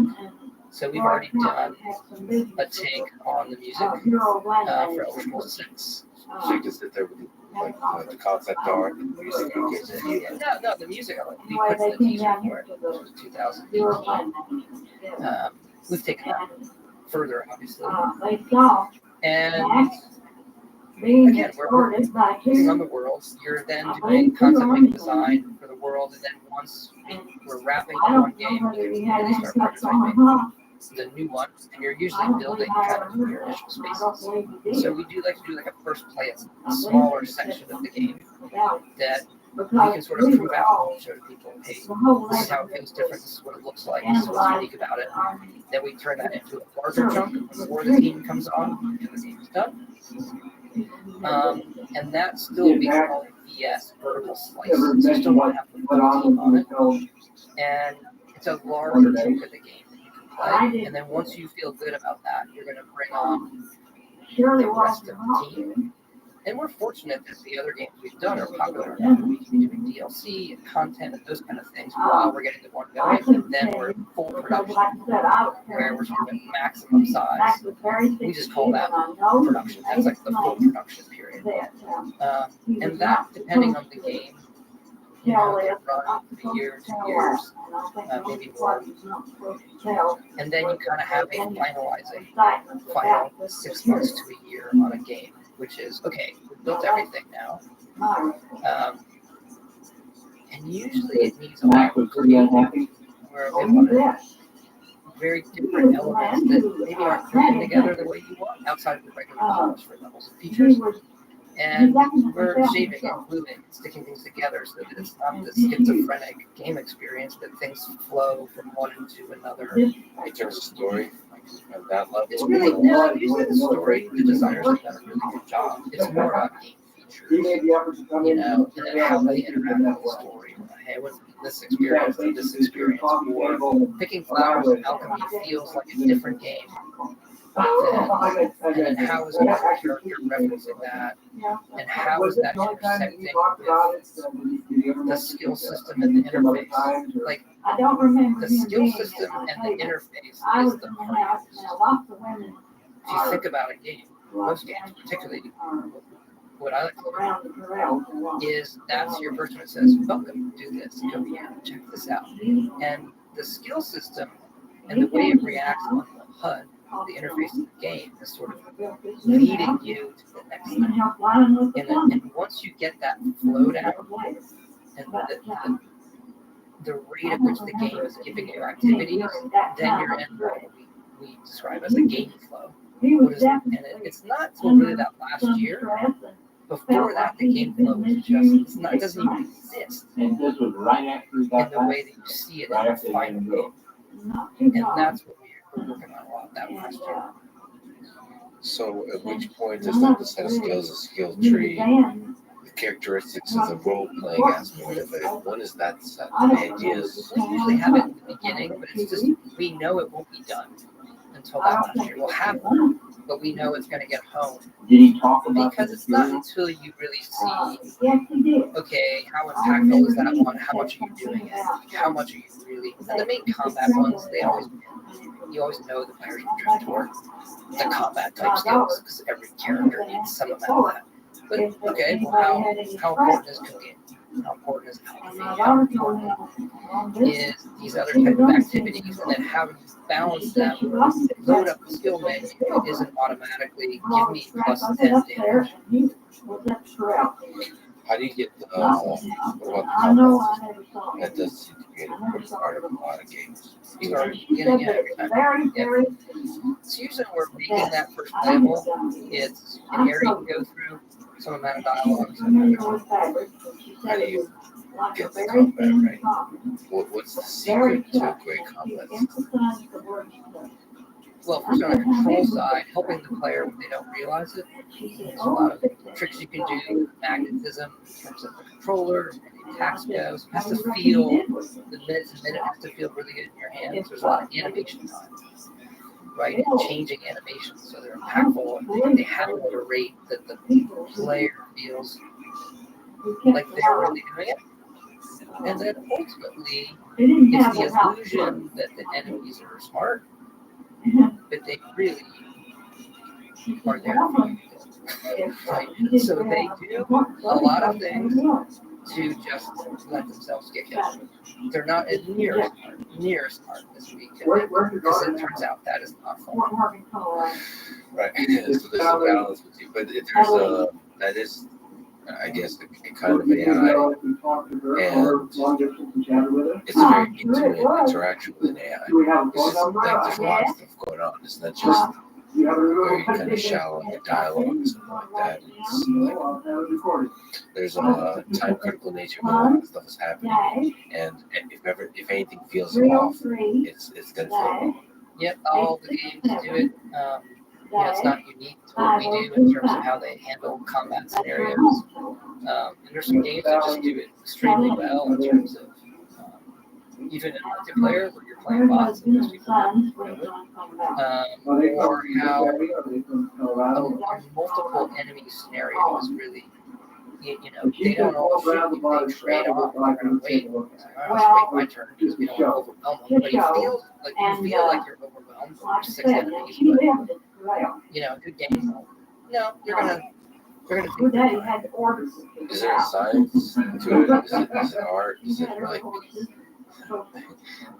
yes. I mean, it's all about. So it's like an iterative process where you try different things. Yeah, there's a lot of animation. There's a lot of timing, animation work, HUD work also. How does the reticule work change? So basically, what are the little sound effects? What about like the gamify that Tell feels by fun? people today. And again, that goes back to the winning. So when Came to your house and was death is not. Yes, let the winning. irritated by your I like how you have to dumb down the AI to make it fun. some of the discussion about Because if you did, it would just be slaughter nonstop for all humans. That's good to know. What about things like you said, cooking, like crafting, making potions, poisons, smithing, weapons of armor, cooking? How do you get that right? What's interesting there? It's such an interesting, like, a lot of people don't have that kind of thing.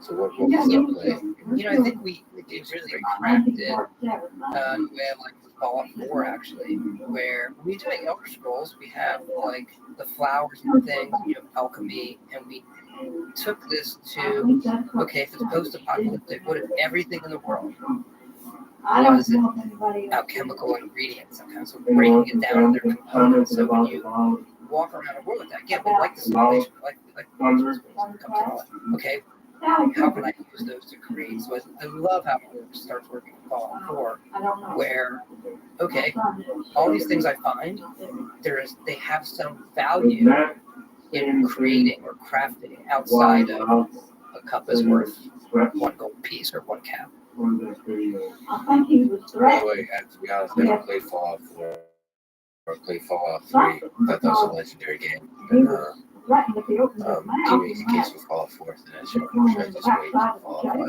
does that come? I think you should play he Fallout. gave that Love to hear your impression, thoughts. definitely. It's a different game.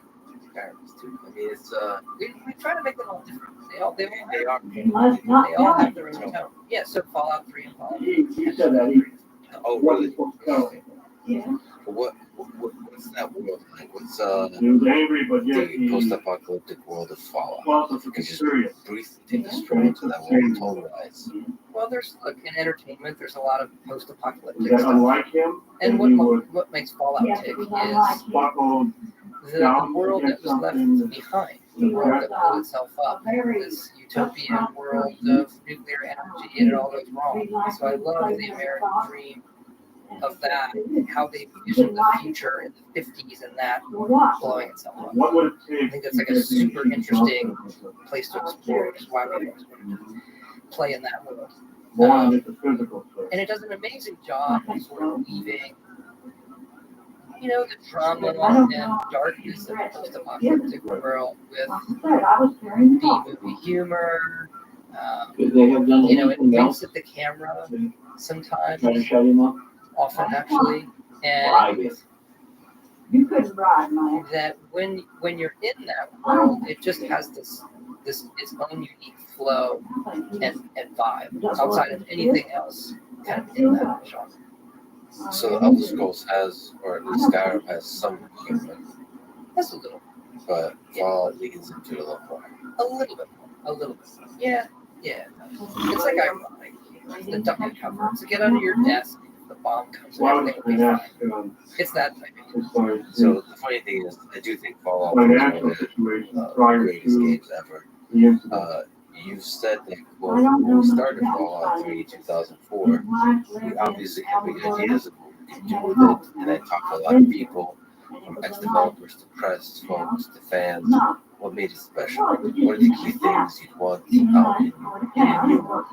The opinions, and I'll put this mildly, vary a lot, but they would all be the same, like a stern father pausing for effect, but do not screw it up. How do you not screw up? Again, you have not screwed up many games yet.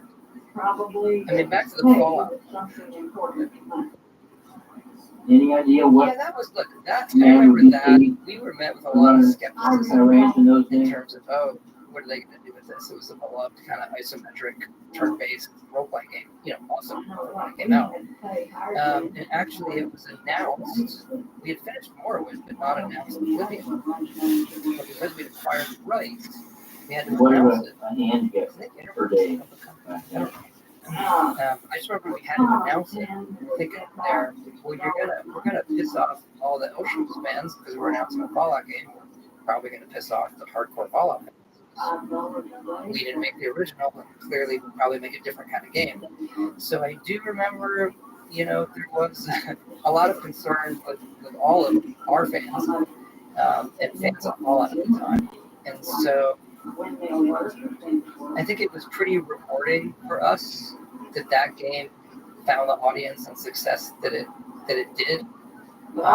Is one of my favorite projects that I've ever worked on, and because it was so fresh for us, and we had a very clear even before we had the rights, this is the game we're gonna make, this is the kind of thing we're gonna do, and we had done more when we were working on Oblivion.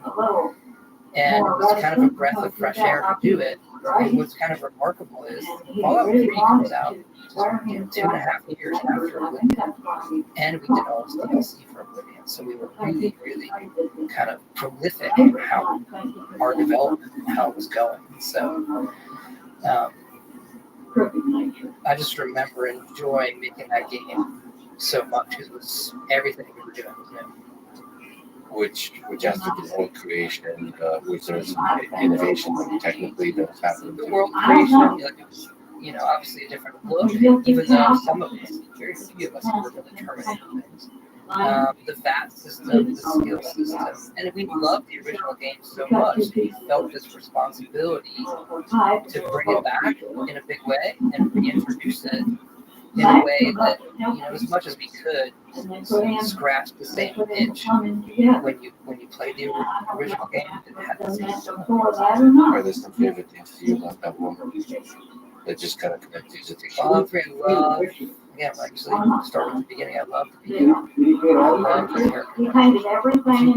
If you played it a lot or you're developing it, it starts to feel really long. But the first time you play it, or second, I just think it's awesome. And this idea, it's a hard thing to say, okay, we want you to feel like your character on the screen. You know, when you play like a Skyrim, you don't know. With Fallout 3, you were born in the vault, and you were raised in the vault, and you lived in the vault, but you've experienced all of that. So it's a very different, when you step out, I think the movie, not the visuals, but the emotional moment of stepping out the vault, you feel like you. And you feel like you have a sense your past. Right. And I need to find myself. They didn't work for kids when they worked. Isn't it possible to have that with like Elder Scrolls? Like a life story? Like childhood trial life story?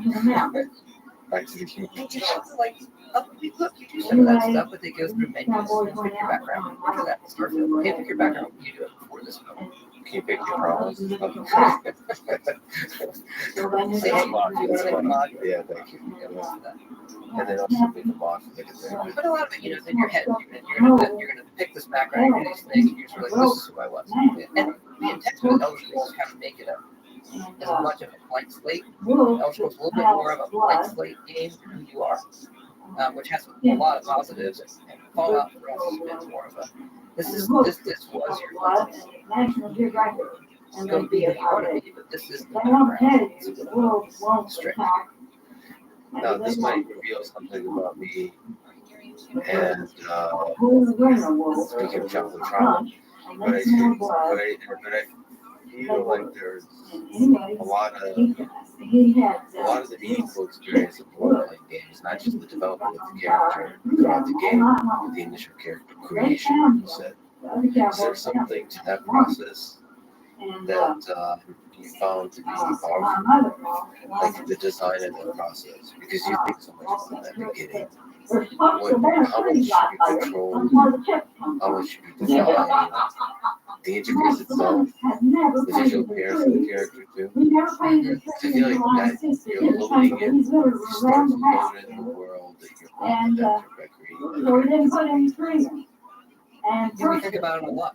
It's a really, really good combating question. And it's more than it has to set the whole stage. It has to like pique your interest for the world you're going to enter. And we've done it so many different ways in terms of when you actually go to make your character, when you're making the choice. And one of the things over time that we've wanted to avoid is people starting. So there's a lot of intentionality around the types of choices you have that can be undone or not undone. Because what game players want is, I'll play it, I'll make a new character. But sometimes they do that because they realize that it's a long-term character. And as a designer, you don't want that to happen. So some people want to get this comment out. You simplified it. No. We move How about these so that you don't, make this character in the beginning, and then 8 hours later realize you make a horrible mistake. And so if it starts off like that, to me, it's a really, really bad experience. So Also, but like life is okay, so you can then fix it in game. Hey, I wish I had learned archery. Well, I'm going to start tomorrow. So you can do that, like the Skyrim character system. It's really designed around that. All you pick is like it's your race, and that gives you something. But there's nothing you can't get then on your own. Mostly, it sounds weird, but mostly you want that beginning character generation to be visual, which which you then can also change in the game.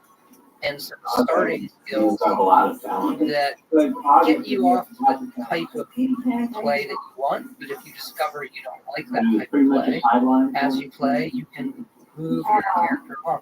So we have moved away post, Oblivion to a classless, meaning you don't have a strict character class, warrior, mage, thief, whatever, in our games. And that's continuing for the. Are you like thinking about the Scroll 6? You're already thinking about that kind of stuff. Do you think it's early on the like you said, the first few experiences in the game you're facing? Yeah. We know the first few hours the character system is basically like. So only the difference between Oblivion, Skyrim, what would be the Skyrim and Elder Scrolls 6? Like, to me, stuff goes together. Yeah. Oblivion, that's when you could make spells and stuff. You could do it in Morrowind as well. Oblivion has some more guardrails on it. Morrowind's where you can really, and Dagger. I don't know if you make spells. I think you can. Some of them. You definitely get Darkfall is crazy in Morrowind. And then we started putting guardrails on it. People started breaking the game in certain ways. Was okay, you always had to. Well, there's like one people love in Morrowind where you can make these recall stones, and you can teleport to different areas. If you really in that game, it breaks so many quests. Can you say this is his So house as or we your house? any quest, we would do this exercise of designing a quest, and then someone would say, and then I can call away. Okay. And then one day someone said, "Can we just get rid of that spell?" Everyone's like, "Yes, please." And so it allowed us to make better content. So, a tangent upon a tangent upon a tangent. How do you grade like a bug quiz? Because there's all kinds of personalities of humans that play these games, right? Because I like to grind. Well, there's multiple flavors of Hellfest. Some of them have very good upfront storytelling. You just like the story and NPC that's giving you this task, and you'll go through a more handcrafted experience that the designers have done a really, really good job on the space. It has some twist or surprise in the middle, and then the ending has some, options that the player feels like they got to make some interesting choices. But the best ones for me are actually where all of that was far the how I am going to accomplish this task is completely up to me, and I need to find some ingenious solution. A silly, but this sounds very big. It's going to sound quite cliche and silly. Go find me 5 data cards or whatever. Like, find me X of something that's hard to get. It's a very simple story set up for that. And we're not telling the player where to get them. And I actually find those to be just as rewarding as the really handcrafted, well done, a little bit more linear with an interesting choice at the end. If those objects are in the world in some, believable way, that there's usually some challenge in getting. How do you place objects in the world in an interesting way? Because it's a big part. We have a level design. You cannot, people, if they only knew how much we spend, we have a clutter. Like clutter is all this stuff around. It's like the interior decorator for treasure and stuff and trash. They go through every space and they clutter it. Our level designers think about it a lot. These also become landmarks for the player. You're walking through a space, oh, this is the place with this. There is a logic to making a good level.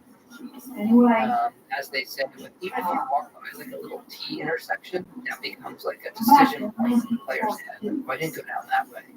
But the more you do that, it looks easier when you're playing a game you actually kind of limit those because he's trying to keep track of all these decision points, then they get lost. And yes, we have maps, but anytime the players want to check a map in a place like that, I feel that it's more of like a backstop for certain players.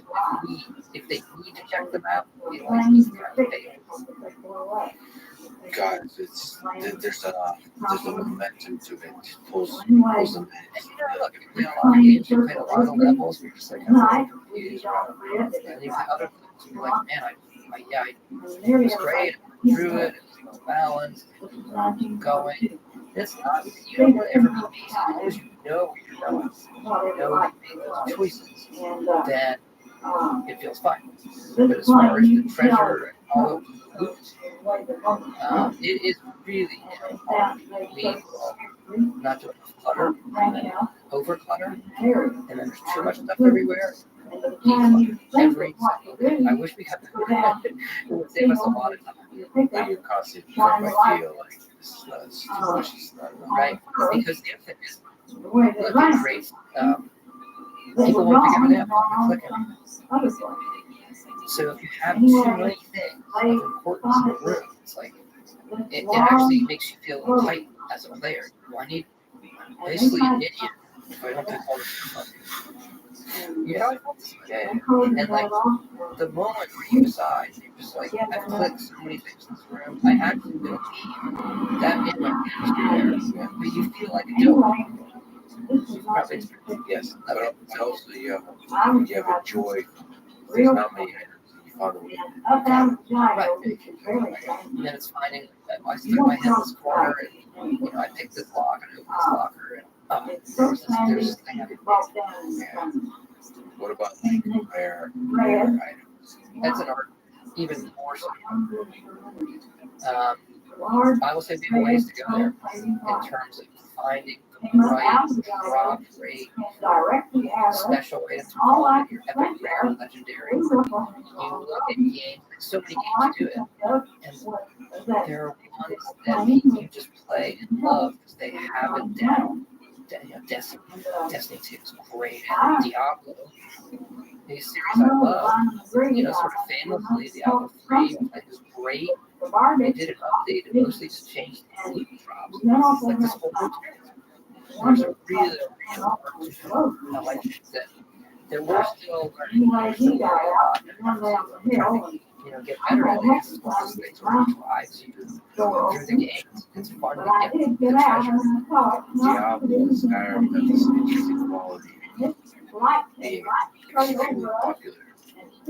And there's a little more like rare items. So it changes the dynamic of like you could afford to have really rare items. Yes. And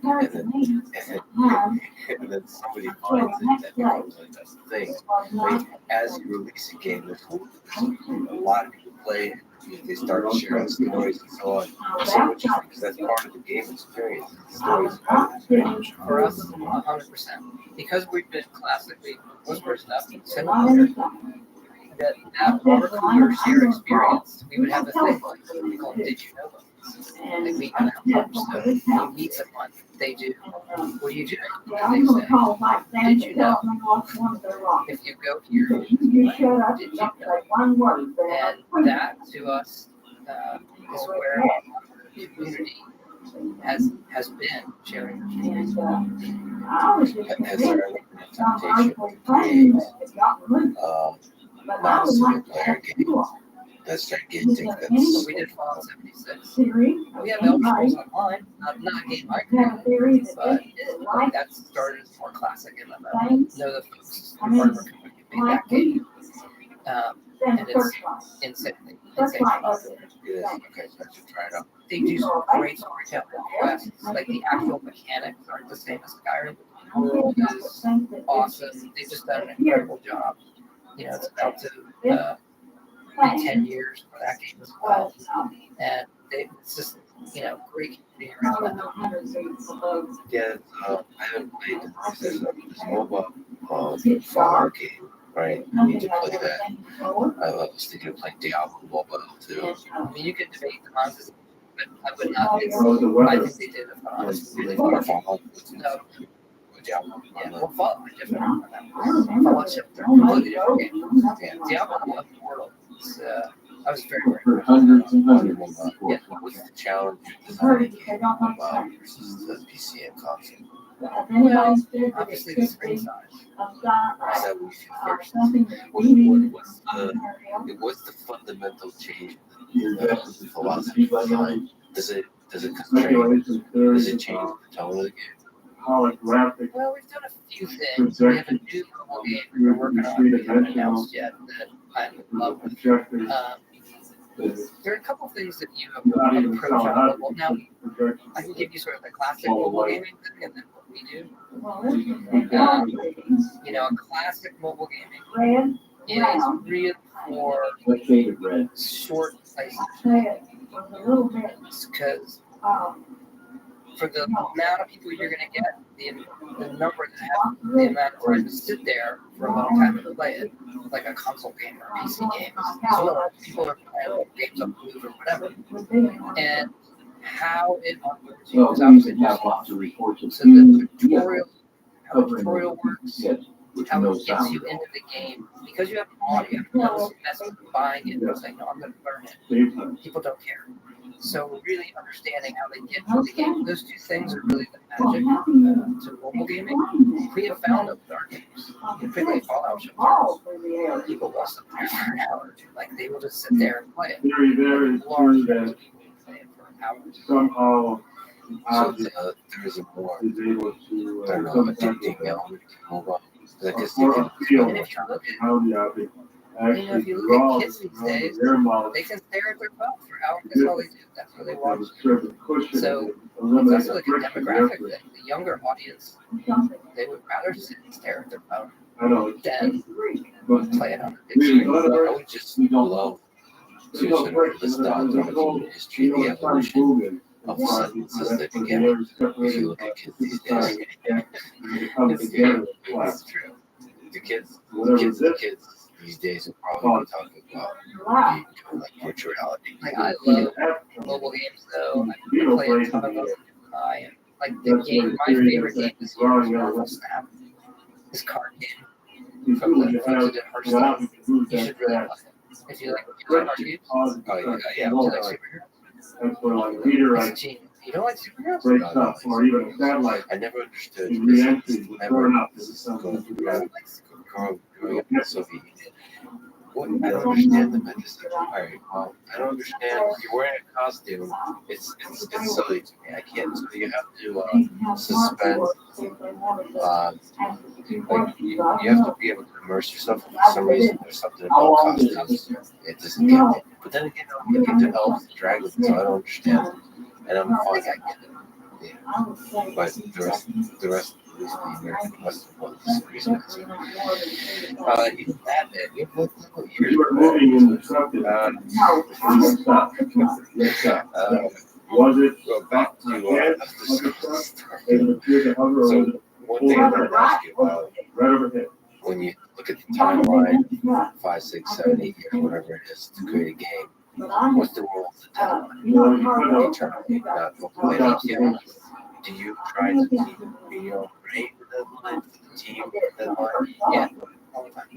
And when you set that deadline early in development, you try to set that line like that's really tough to reach. No, we try to make it like, hey, this is our best guess. If you make it tough to reach, it's sort of, you're going to miss it. It's arbitrary. We really try to, keep ourselves honest because it will let you know where you're at, right? When I first played, well, I want to be done with prototyping design by this date, this. But, look, things happen. Pandemic happens. People at home, it throws everything off. Or, you needed to do, because we're not just making a game, we're moving everybody on.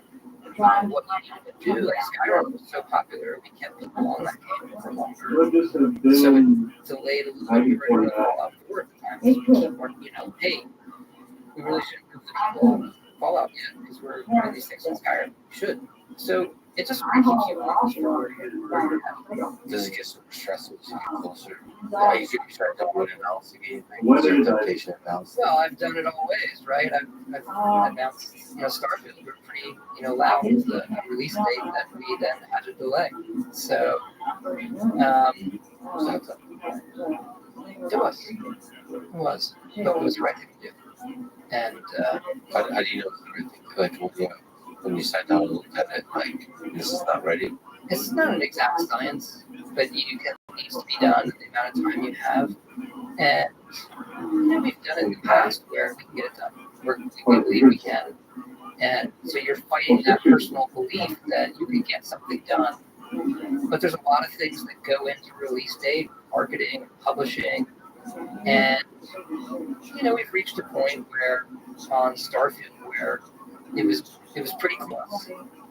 Even though you want to say you can get it done, that from risk involved with that to the fans, the game, team, company, Xbox now, to everybody was, we should really do it and give it the time it needs.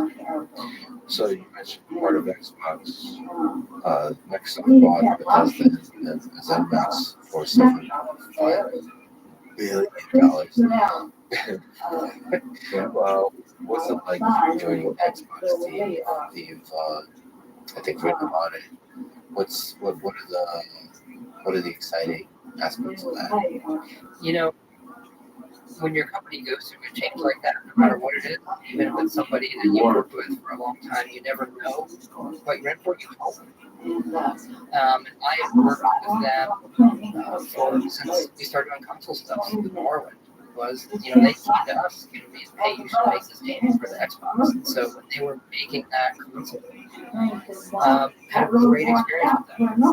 And then on the 360. Oblivion. And so I guess the point is, we felt that we had a very good relationship with everybody there, and we understood what their culture was, but you never really.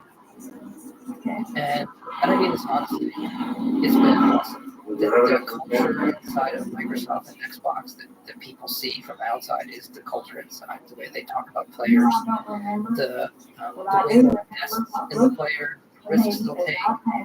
The thoughtfulness from Phil Spencer on down has been, feel really, really lucky. And then a game like Starfield, where look, we've had a lot of success with the games that you talked about, but we've never been kind of the platform. So, the game for a platform for a period of time. And so, there's a lot of pressure, there's a lot of responsibility there to make sure we deliver. Is there a chance that Starfield is exclusive to Xbox? It is. It's officially releasing it. Yes. I get it. So extra pressure also creating a new world. Yeah, it's new, but keep in mind, for us, that exclusivity is not unique, even though we've done PlayStation stuff, not PlayStation 5, just an insane machine. They've done a great job. We've had great success on PlayStation. We were traditionally PC developers in the beginning. We transitioned to Xbox, became our lead platform. Like Morrowind's basically exclusive to Xbox. Oblivion exclusive to Xbox for a long period of time. Skyrim DLC was exclusive. Done. Our initial stuff was all Xbox, so we get into development and saying we're focused on Xbox.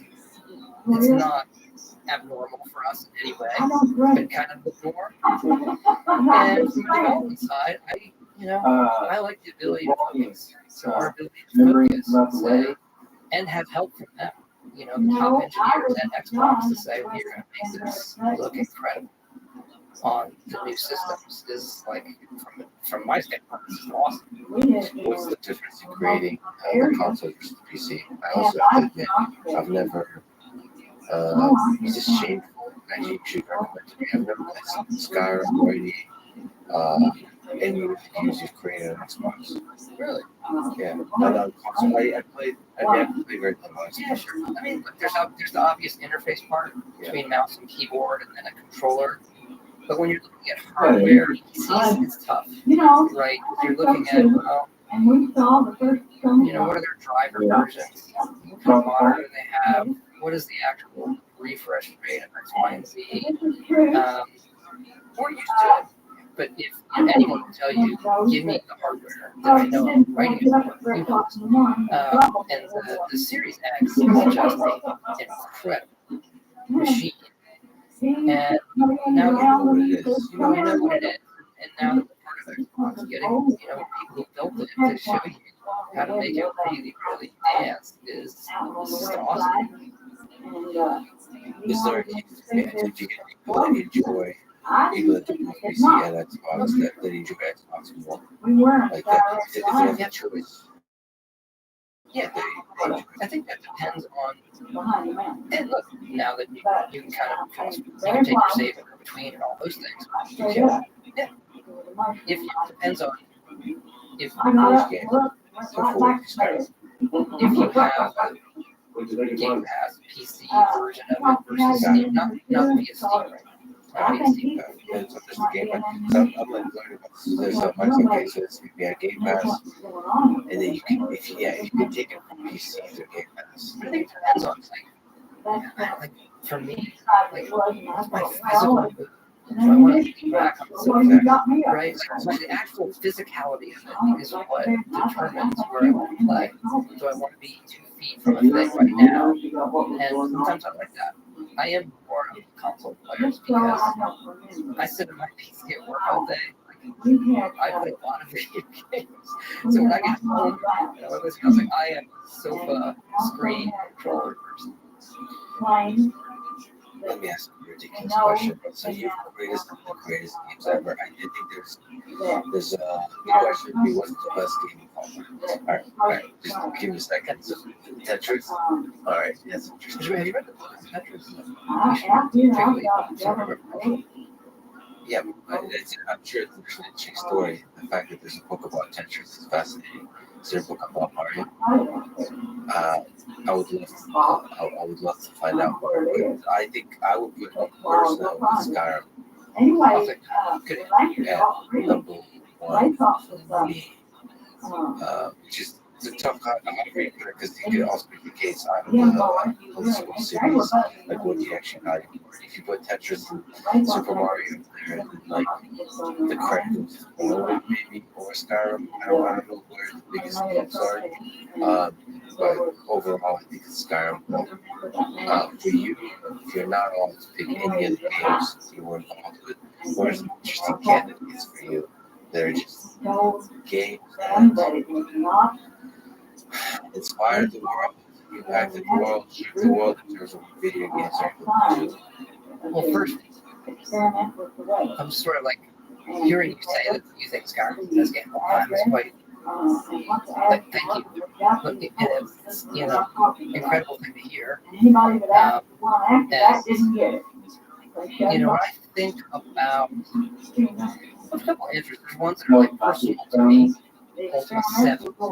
You said that it's an inspiration. I've never crossed it. Well, it's a role-playing game. Circa 1992, 93, 94. Ultima Online first, really visual online world in that way.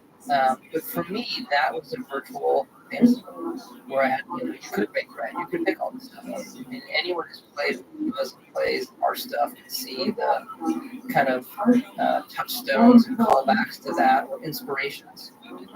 And the other thing that I loved about Ultima was they were all different, right? They iterated, and there weren't necessarily what I'll call a +1 sequel outside of Ultima 7 Part 2, clearly a +1 sequel, but they each have their own tone. I love like the boxes, something to be into as well. I love this idea that the game also is this tangible thing. When you buy the cardboard boxes and the way they were designed, and Ultima 7 is black, and Ultima 8 is the fiery gate, the paintings on them. I just, you your heart a little bit that culture may go on a little bit. And that's also why I like, this goes to video game or any other digital thing where digital ownership has great value. So I like looking at my collections of games, even digitally, I want to see nice, the same way you want to see nice album art. I want to see nice cover art for our games. And we spend a lot of time with those. So that, take a look at Elder Scrolls Informatively and Skyrim. We want those boxes to look good next to each other.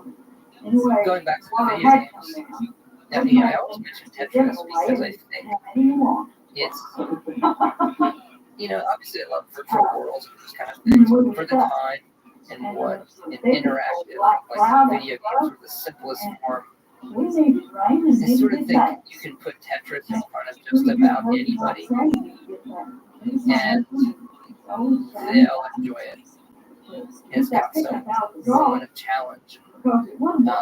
It's just so elegant. It's like, to me, this very pure game that only represents a video game. And I think mobile games figured out some of the magic of Tetris. It's simple. Some of them have, yeah. And what Tetris did a long time ago, you can really create that immersive experience without. For me, the ultimate civilization. Yeah. As far as a grand strategy game, Pac-Man I mentioned in terms of bringing games into the mainstream in a way that captured people that nothing before it had. Super Mario, Nintendo, probably the best game makers in the world still. They know who they are. They know what they want to do. Always involved what they create. I gotta ask you about a game I haven't played, but people up there as one of the great Zelda Breath of the Wild. Have you had a chance to play? A lot. Yes, fantastic. What do you think about it? It's a very different experience to play up with something it's great. It is also an open world. It is. It's my favorite Zelda. It's obviously the cool stuff. And the one thing that they do really, really well is they can constrain. Sometimes, even some things we can constrain you a little bit more. Zelda says, here's the whole thing. And you are constrained by the actual player abilities you haven't earned yet, not some arbitrary barriers. And so they just did a phenomenal job. It's magic. It really It's because it truly is. Yeah. What about, I'm just like asking about some open world. A very different one is the world of either Grand Theft Auto or Red Dead Redemption. Both love. I would put GTA 3, Grand Theft Auto 3 up there, the landmark, kind of usher in the open world when that comes out on the PlayStation 2. Even though there was GTA 1 or 2, this was an all new thing with the mobster storytelling. Vice City, it was that Vice City is kind of a fast follow, which could be my favorite. I love all the Grand Theft Auto. I think they're really phenomenally well-made games. Same with Red Dead. I think Red Dead Redemption 1 could be my favorite story. Like, highly recommend finishing. So you like the story, do you like the grittiness of it? Because they have a bit of like, I guess you like the fallout, like the humor, I don't know what it is, the light-hearted humor of it, but also the brutality of human nature is in there too. But it's like, I think that'll and also some of the fun and creative tries. Yeah, they're great world. It is very strong tone. The satire on the world is just so the gameplay is great. I think they've just done a phenomenal job. Is there any others that pop in mind?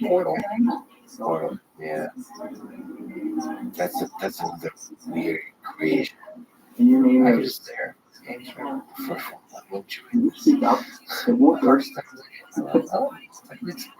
football, NCAA football was my favorite. It's like this great role playing game. It's a role playing game because I have all these characters. I have 60 characters. They're all leveling up. And then I have to play them. And then college, grab basically lose your players, and then they stop making the series. They know that it's the EA. People say, I have to watch it. They're doing it. Nice.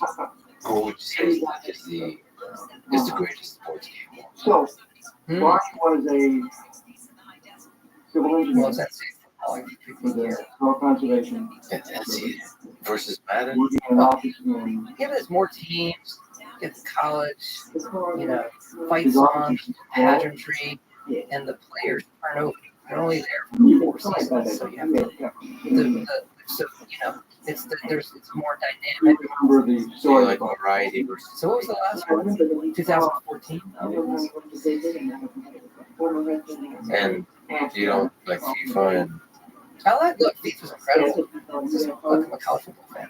They give you that fantasy. If you like European football, it's not soccer. FIFA's incredible. I love that game.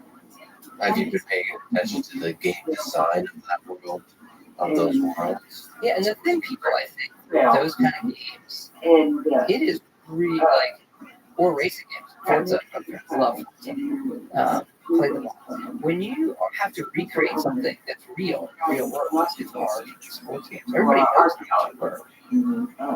That's a really difficult task. People know how to work. And then you're going to balance your single player. The multiplayer parts of it get very, very competitive. And, in many respects, you're forced to put out a new version. And I say forced and close because they're, you can count them as big updates. But it's a much more difficult development process than I think people understand, and how hard those teams work. I know a lot of people who do it, and I think they just do. I've enjoyed them. I buy Madden every year. Yeah, so this year. Yeah, they do refreshes. There's a feeling of freshness. I don't know if that's. Yeah, look, every year it feels like less was done, more was done, but I enjoy it every year. Yeah. Did he what is this perfectly productive day in the life of Tom? So maybe not perfectly, but just like a perfectly average productive. What are you a morning person, evening person? Is it chaos? Is it regular? I'm in a good flow right now. Still doing a lot of stuff. So there's things I'm executive producing, and then start fill up directing. So I sort of view that as that's an everyday thing. Fortunately, I get to do a lot of stuff from look at the TV show we're making, this Indiana Jones game. It's being developed in machine games. We look at that. But the best really day where I feel it's fulfilling is get to play some of a game, say Starfield. Get to play some of Starfield. Look at the problem set of what it is doing, and then get in the room with the other developers that I work closely with, and we solve that problem. So that's the most rewarding thing. You can say, okay, what do we want this to do? What's the real player's problem? What are all the pieces in front of us? You know the actual tangible pieces as opposed to the beginning of the pie in the sky part is always fun. It's like anything is possible, that's fun, but it's not rewarding in the same way as you have to solve something. Whereas these are the elements how do we make this all work together? And you come out at the end of the day like, now that feels great. So great talking about specific big picture, both big picture and very specific detail of the game that's not working. If it's not working, you want to fix it, that kind of stuff. Because you feel like, okay, you've made tangible progress on the actual build of the game. Or something you played at the beginning of the day, you feel great. You figured out a solution with the group of people. It's always been with people. And then the next day you're like, yeah, that worked out. Who's on the team? Is it designers, engineers, all the artists, voice? So internal to the studio, it's a lot of programming, a lot of art, design, breaks into some quest design, systems design, or like doing all the treasure and the skill systems. Yeah. And then level design, making spaces like those that you play through. Production is a big part of it. The producers who organize everything. Can't remember if I mentioned artists. QA staff as well. They're hugely valuable. Say, hey, we broke your game in these magical ways. What are you going to do about it? Play practical Is joke. still decided to use the hiring. This seems like Always. Always. I mean, that all of this seems like a It sort of is, job. it's the best. Then you have audio, and it by far is the greatest job we could possibly have. So if you're into like technology, it's great. Storytelling, creativity, art, it's great. It's really gaming, a combination of that. Like how much you do offline, I think of video games. To me, it's about thousands of hours of happiness. And so you're designing a game, whatever you're doing, you have part to play the thing that's going to bring like millions, hundreds of millions of hours of happiness to people.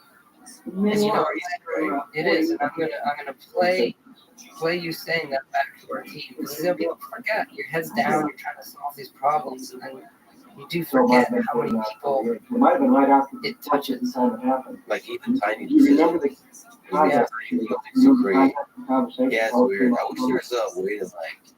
But it made enough. I would notice things in the video game and it's like, oh, okay, like it feels good. You don't get that signal. The creators get that signal. I wish they did. I guess you could get that signal by, why is it stuck in this room like digging through the We do now get a lot of good data on what the players are doing. enjoying it. Well, we know where they've been and where they've gone, how long they play in certain sections. We can sort of tell, outside of people just telling us on forums, calling, or other things, we can tell from some data where people are dropping off or having we can tell if there's a key frustration point. Do you ever think about making people feel like human feelings when they play? Like designing, like making them feel fear or excitement, anger, longing, loneliness, stuff. Yeah, of course. The big one I like to say is the video games give you is pride outside of other. If you watch movies or things like that, like, but you never think, like, look what I did. Yes. And that feeling of, like, accomplishment and pride in what you did, or your game. You talked about going back to a game that, like, those are like accomplishment that I felt in games that I played. And when you get to see a player feel that, it's really, really special. The other one is there is an escape or to be someone else that's more powerful in our games, that you are in real life, that gives you a confidence or a perspective. We're doing one next week. We've done a number of Make-A-Wish visits, and kids who could wish for anything, and they want to come.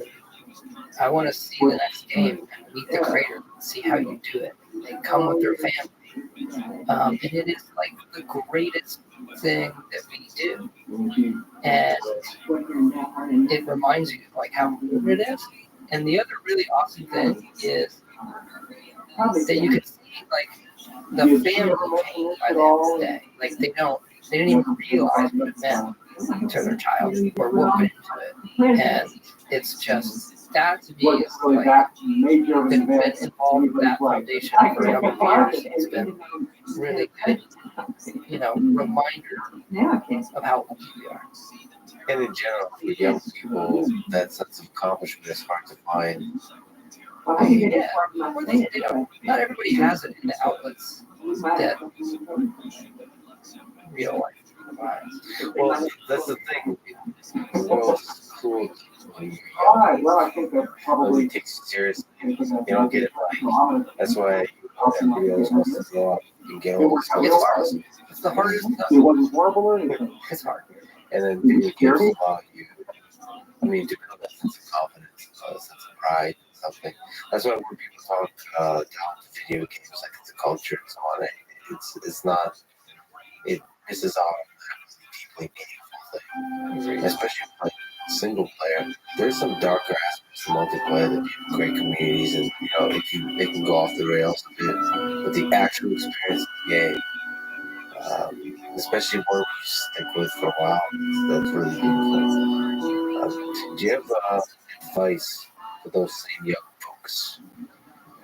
Rather, Given that you're an interesting one, given what kind of degree you got and being a legendary game designer, do you have advice for young folks in high school, maybe college, how to have a career or life they can be proud of? So I'm breaking my security. Well, you have to find something that you love Also, so much that it's never going to feel like a job. Be able to do this and don't do it for money. Don't do it for find something you love, and I would like to mention the rest of it will come. It won't be a straight path. And do not ever underestimate what you people are involved in. You patriot people. It's going to take hard work. Some of you people But aren't patriots. the worst thing that people do is think they can't accomplish something, or they underestimate themselves. And maybe those first few times through where they do fail, if they love it enough, they're going to be resilient and push past that. Anyone who's had success or gotten somewhere, it's been, they've had those times, right? And they've stayed resilient because they love it so much that this is what they want to do. And you do it for other reasons. Just don't think it's going to work out the same. Did you have low points in your life? Down points where your mind is in a place, whether it's struggling to get a job with that softwares, or maybe the two main right guard flaw, or where you kind of start to doubt yourself. as far as I think what it's is weird this looking back. order.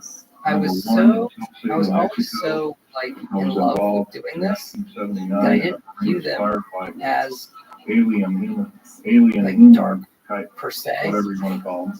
Looking back, I just wanted to, okay, let me find a way to make this work. Even when it's hard and failing and all that kind of stuff, you're just kind of like, yeah, it's a problem for you. So, Yeah, when I started as my father nearby in the office, I was big. And, I slept on a sofa. I didn't care. Like, I don't need a bedroom. I'll sleep on the sofa. That's all I want to do. When the company almost went out of business, it was, well, I hope it doesn't. I feel somewhat responsible. But, hey, that's a learning lesson. Let's go. I think I was pretty resilient to it all. Fall 76, like, really bad launch. And okay, what did we do wrong? All right, let's go at it. Now it's a success. But please feel But free those to kind of do ups your and downs homework. for the length of developments that we have, people don't But see them, but we have them, all the time. Your local And law so library in your it's that sort of nearest belief that is a good place the team, to having done it time and time again, know So, that if you now want we're gonna students to do their we're gonna make homework, it as good as we possibly one can. And be whatever we're experiencing now, in regards when we solve it, get it out, we see the millions of people who I love love it. the country that I'm living in more than I love my life. and you Nothing can stands use before you first of all, right new now. world, Risking my life. because of the TV show you're working on. Even so. The first part of the talk is with north Amazon. deep Was that underground like military worlds bases that and the you black flood. created in the digital realm? First start by emphasizing black People market. asked, I can remember 10 years ago after Fallout 3 was movie producers coming, hey, you think you make a great movie? And taking a lot of meetings. I think most people would jump at that. The gross national Sweet. product, the And entire gross national product I of sort of the paused United and like, States. I don't know. Present gross national What is this product gonna on do? $5 I feel like they're like synthesizing like great people. Like, well, no, creative. And it's gonna get synthesized with this 2-hour ad. I'm not seeing a great thing here yet. So, I think the advent of television in terms of what can become nowadays, big budget TV series kind of came up again, met with people, and Jonathan Nolan, Lisa Joy, Wes Golding. I've always loved the work he did, writing Interstellar, Dark Knight movies. I just loved. Yeah, he's the EP. I was directed the first incredible. Yeah, and he's the EP. He's directed the first few episodes. And when I connected with him, Jonah was like, "Hey, you know, you're the person I want to do this." So I met with people kept saying like, you know, just let me see if he wants to do it. And I was to my joy, he was like, "Oh yeah, it's like, he was like, "No, how do we get this done?" And at that time, he was at HBO. We were trying to figure out, put a little pause on it. You know, got to visit the set, reading scripts, things like that. It's all new to me. But they're doing such an incredible job. Like, I think if you like this world, you are going to be just blown away. Keep in mind, I've never made a TV show. You know, they'll investigate. No one ever does it, wanting it to not be great. But they've just done their attention to detail and obsessive with what's on the screen and the storytelling, how it looks, the whole thing. I think obsession is really a prerequisite for greatness. They did HBO did Chernobyl, like the attention to detail. And he's doing If you really care, you put a lot of details. I was stunned. They I mean, I don't want to spoil it. People see it and just be like, wow. The other thing they're approaching it is very different, where when it was in a movie, they wanted to tell the story of tell the story of all. And for this was, hey, let's do something that exists in the world of all. It's not telling games. It's basically, you know, an area of the map. Like, let's tell a story here that fits in the world that we built. Doesn't, you know, break any of the rules.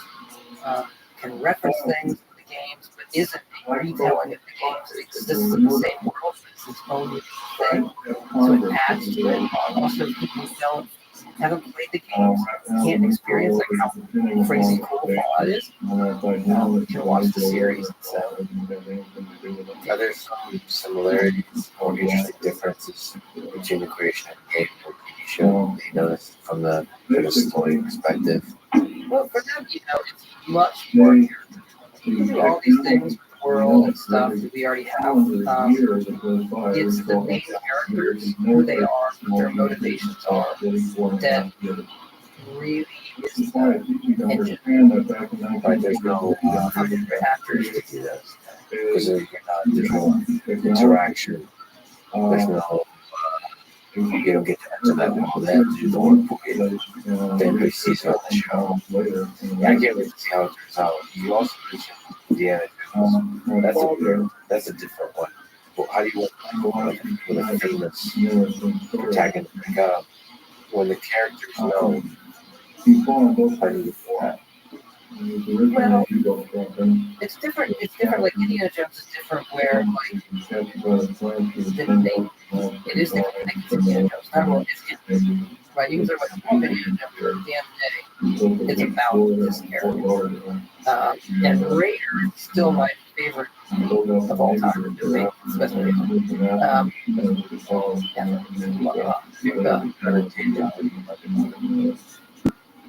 Well, you know, I saw it obviously when I was younger, and I believed it. I believed this happened.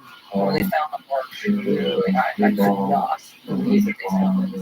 So, and I have found over my life, it's still really watchable every time. I enjoy it every single time. Love the character, love the story. The opening is the greatest opening ever, and I just love everything. I love everything about it. What? It's the temple. That's the opening, right? I think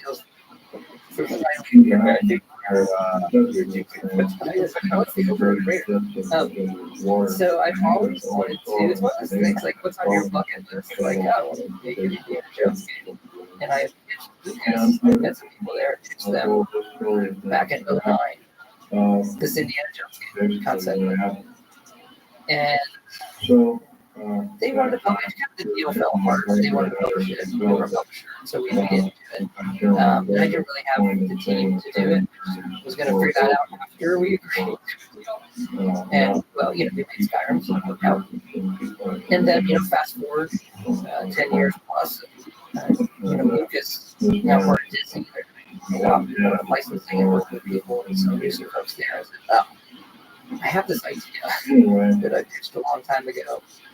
And they loved it. And again, the internal team that I had, not only didn't have the time, but probably weren't as good a fit as Machine Games, who's done the Wolfenstein series, was the perfect fit for this game, with storytelling and how to report it. And it's awesome. They're just doing an incredible job with that game. People are going to be. If you like Indiana Jones, it is a definite love letter to Indiana Jones. And when you say if it's more on the adventure side, like the experience of the game. I could go back. I would just say it is a mashup. It is a unique. It isn't one thing intentionally. So it does a lot of different things that we, myself, and your folks at Machine Games have wanted to do in a game. So it's a unique thing. Before I forget, how many humans do I have to kill? How many dragons do I have to kill to get myself somehow into Scroll 6? It's a mod. If anyone wants to create mods of me, and is that possible? Yeah, it's possible. While maintaining realism somehow. They don't want a person that's super time. Doesn't make sense. You Fallout. Please, so Fallout is also a culture of we do a mod where you replace the mysterious creature. Anyway, there you go. That's a two task. I'm doing top off right there. And you would have my deep gratitude and reward, dear stranger. So, what's the programming original mods? Is it mostly We're going to use our internal scripting language. Okay, I'm almost afraid to explore the world because you will never turn back. How long you've created so many incredible games? Is there what is the future hold? Is there going through this process? Do you still have the energy, the passion, the drive? I cannot imagine doing anything else. I'd like to do it as long as possible. I will say though, as I've done it, soon it'll be 30 years with Bethesda. I've learned that to appreciate the developments a little bit more, the time it takes. I should prioritize all of us enjoying the development process more than I did in the past. It was like, just wanted the end. That's all that mattered. And the more you do, you realize, I'm spending the majority of my life in Tamriel and the Wasteland Fallout. So, the moments that we're all doing this together, you need to enjoy it. It's a lot of good finishing Starfield, but hey, we gotta do this. This is like incredible. We don't get that many shots. So the actual process of creating struggles along the way, stuff not working. Like you said, at this point of Starfield, probably creating something fluid, how stuff feels. Go back again and again and again to try to make the beginning better. And I would say it for anybody's vocation, whatever you're doing, and whatever you do, you're going to have harder times. Sometimes, you have to maybe recalibrate yourself. Like, okay, how can we make this more enjoyable for all of us, no matter what you're doing, and rewarding? So, if life is a video game, most likely is, what do you think is the meaning of life? Who haven't created so many games, or the character has to try to figure out questions and just solving questions, asking big questions. Why am I here? I feel like that's good practice for answering the same for this video game. What do you think is the meaning of had lifetime? a large cavern that was already full of space aliens, otherwise known as the large grave. I was petrified, as most people might I can say be. what motivates me. So it's good to start Having a curiosity, By the time I could reload, you know, the ability to required that on not assume a lot and be curious about the world around you. carry a gun on the ground. It's more, it's, you know, not the same as just wanting to learn everything, but what makes other humans tick? How do they feel? How do they love? It might be cliche to say, you know, life is to love, right? So that curiosity is just is about I noticing the world, there's noticing a world around you. Yeah, look, there's someone's anecdote that says everybody has two lives, and the second one starts when you realize there's a one. And I think I usually preach to my children and everything else, like, have a curiosity to the world around you, and you'll have the most fulfilling days. are you able to be inside the world created and be able to notice them, like really enjoy them. It takes time. So, like, Skyrim had its 10th anniversary. So I went back into it. I think I got to see it for what it is. My younger son got really into it, you know, a few years back on the Switch. That's when we notice people age up into it. Right. So where it's so popular is, you know, so people come into, you know, they're now becoming, you know, teenagers. Oh, okay, I'm fine with Skyrim. And, you know, he got obsessed with it. And he wasn't usually say, hey, check out my game. He got like obsessed with Skyrim. We're having like deep Elder Scrolls and horror conversations at dinner. And, you know, I saw him through his eyes. And that was pretty special. And then the mods he was down with, YouTubers he was following, talking about stuff. So the people who like the Elder Scrolls people don't realize how much of that I have watched with my son. And then I kind of put the 10th anniversary came out, like, oh, I check out the, I have to check the build out. I haven't played it in so long. It's like, because it has this flow, like, oh, now it's played. We basically were beaten down by World War II. And Yeah, there's something about enjoying it again. I would love to award the water cooler discussion and with kids. So I would love to have kids, hopefully soon in the future. So I guess the thing that needs your advice on is, how do I time it in such a way when they're old enough, right at the age they're old enough, like I want to have them so that when they're old enough, that's exactly what Elvis was 6. Can you give me a when I should have kids? All right. You were right. Yes, like how to ask that question. The number of times. Yeah, you called in. So that's the same question. But of course, it's all for fun. Take as much time as is needed. It's Skyrim is still an incredible game that has an impact on millions of people, as do all of your games.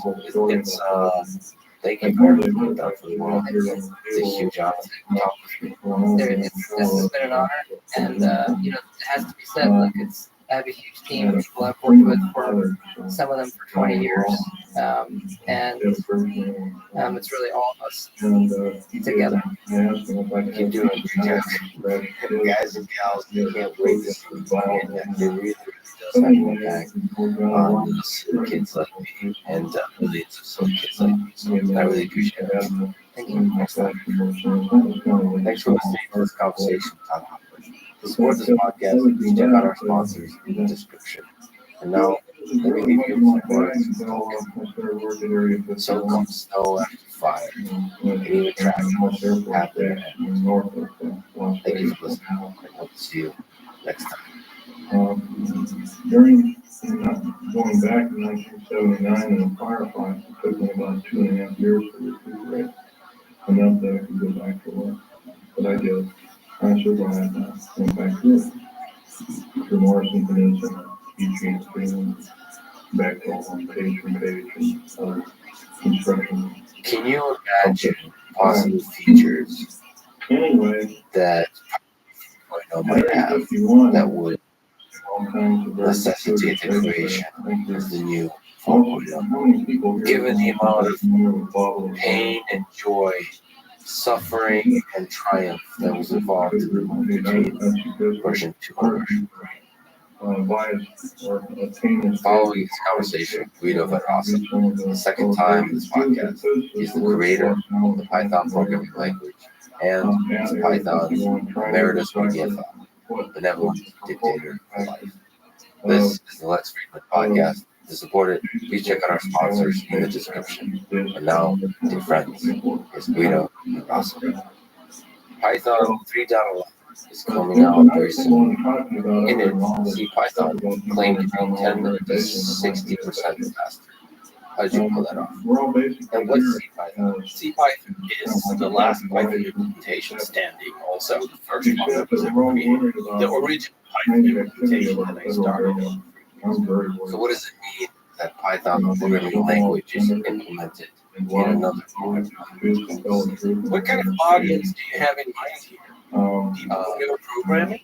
There's somebody on a boat that's into fishing and love programming, but also one-class programmers. You know, these people. So imagine a boat. One of them is not very well programming, it's really into fishing, and the other one is like an incredible Silicon Valley programmer that's programmed in everything. C, C++, Python, Rust, Java. He knows the entire history of programming languages. I imagine that boat in the middle of the ocean. Yeah, I'm going to please the guy who knows how to do this first. Yes, he seems like the most useful in the middle of the ocean. You got I'm sure he has a cell phone, so he's probably very suspicious about what goes on in that cell phone. But he must have heard that inside the cell phone was a giant computer. And the programming language is computer code that tells the computer what to do. It's a very low level language. Zeros and ones, and then there's assembly. And then, oh yeah, we don't talk about these really low levels because those just when we're talking about human language, we're not usually talking about vocal tracts and how you position your tongue. I was talking yesterday about how when you have a Chinese person and they speak English, this is a bit of a stereotype. They often don't, they can't seem to make the difference between an L and an R. And I have a theory about that. I have checked this with linguists. That it probably has to do with the fact that in Chinese there is not really a difference, and it could be that there are regional variations in how native Chinese speakers pronounce that one sound that sounds to L to someone like L to someone not to others. So it's both the sounds you produce with your mouth throughout the history of your life and with your listen. In every language that Russian has, the Slavic languages have sounds like sh, the letter sh. Like Americans or English speakers don't seem to know the sound sh. They seem uncomfortable with that sound. Yeah. So yes, okay. So we're not going to the shapes of tongues and the sounds that the mouth can make by words. Similarly, we're not going into ones and zeros. I would say programming language is a list of instructions, like a cookbook recipe that sort of tells you how to do a certain thing, like make a sandwich. Well, acquire a loaf of bread, cut it in slices, take 2 slices, put mustard on one, the jelly on the other or something, then add the cheese. I've heard that science teachers can actually do great stuff with recipes like that and trying to interpret their students' instructions incorrect until the students are completely confused about it. With language, see, that's the difference between natural languages and programming languages. I think ambiguity is a feature, not a bug in human spoken language. Like, that's the damn communication between humans. Well, for lawyers, ambiguity certainly is for plenty of other cases, the ambiguity is not much of a feature that we work out of the course. What's more important is context. So with context, the precision of the statement becomes more concrete, right? But when you say "I love you" to a person that matters a lot to you, the person doesn't try to compile that statement or turn an error saying, "Please define love." Right. Yeah, but I imagine that my wife and my son interpret it very differently. Yes, Even though it's the same 3 words. but in precisely still. For sure. Well, we're follow-up questions. Nevertheless, the context is already different. Yes, fair enough. So that's a programming language. Is ability to unambiguously. Actually, let's go back. Let's go with Pepe. You go through with Pepe the style guide for Python code, some ideas of what this language would look like, feel like, read like. And the big idea there is that code readability counts. What does that mean? And how do we achieve it? So this recipe, That's a thing between programs. Because on the one hand, we always explain the concept of programming language as computers need instructions, and computers are very dumb and they need very precise instructions because they don't have much context. In fact, they have lots of context, but their context is very different. But what we've seen emerge during the development of software starting in probably the 40s is that software is a very social activity. A software developer is not a mad scientist who sits alone in his lab writing brilliant code. Software is developed by teams. Even the mad scientist sitting alone in his lab can type fast enough to produce enough code so that by the time he's done with his coding, he still remembers what the first few lines he wrote on.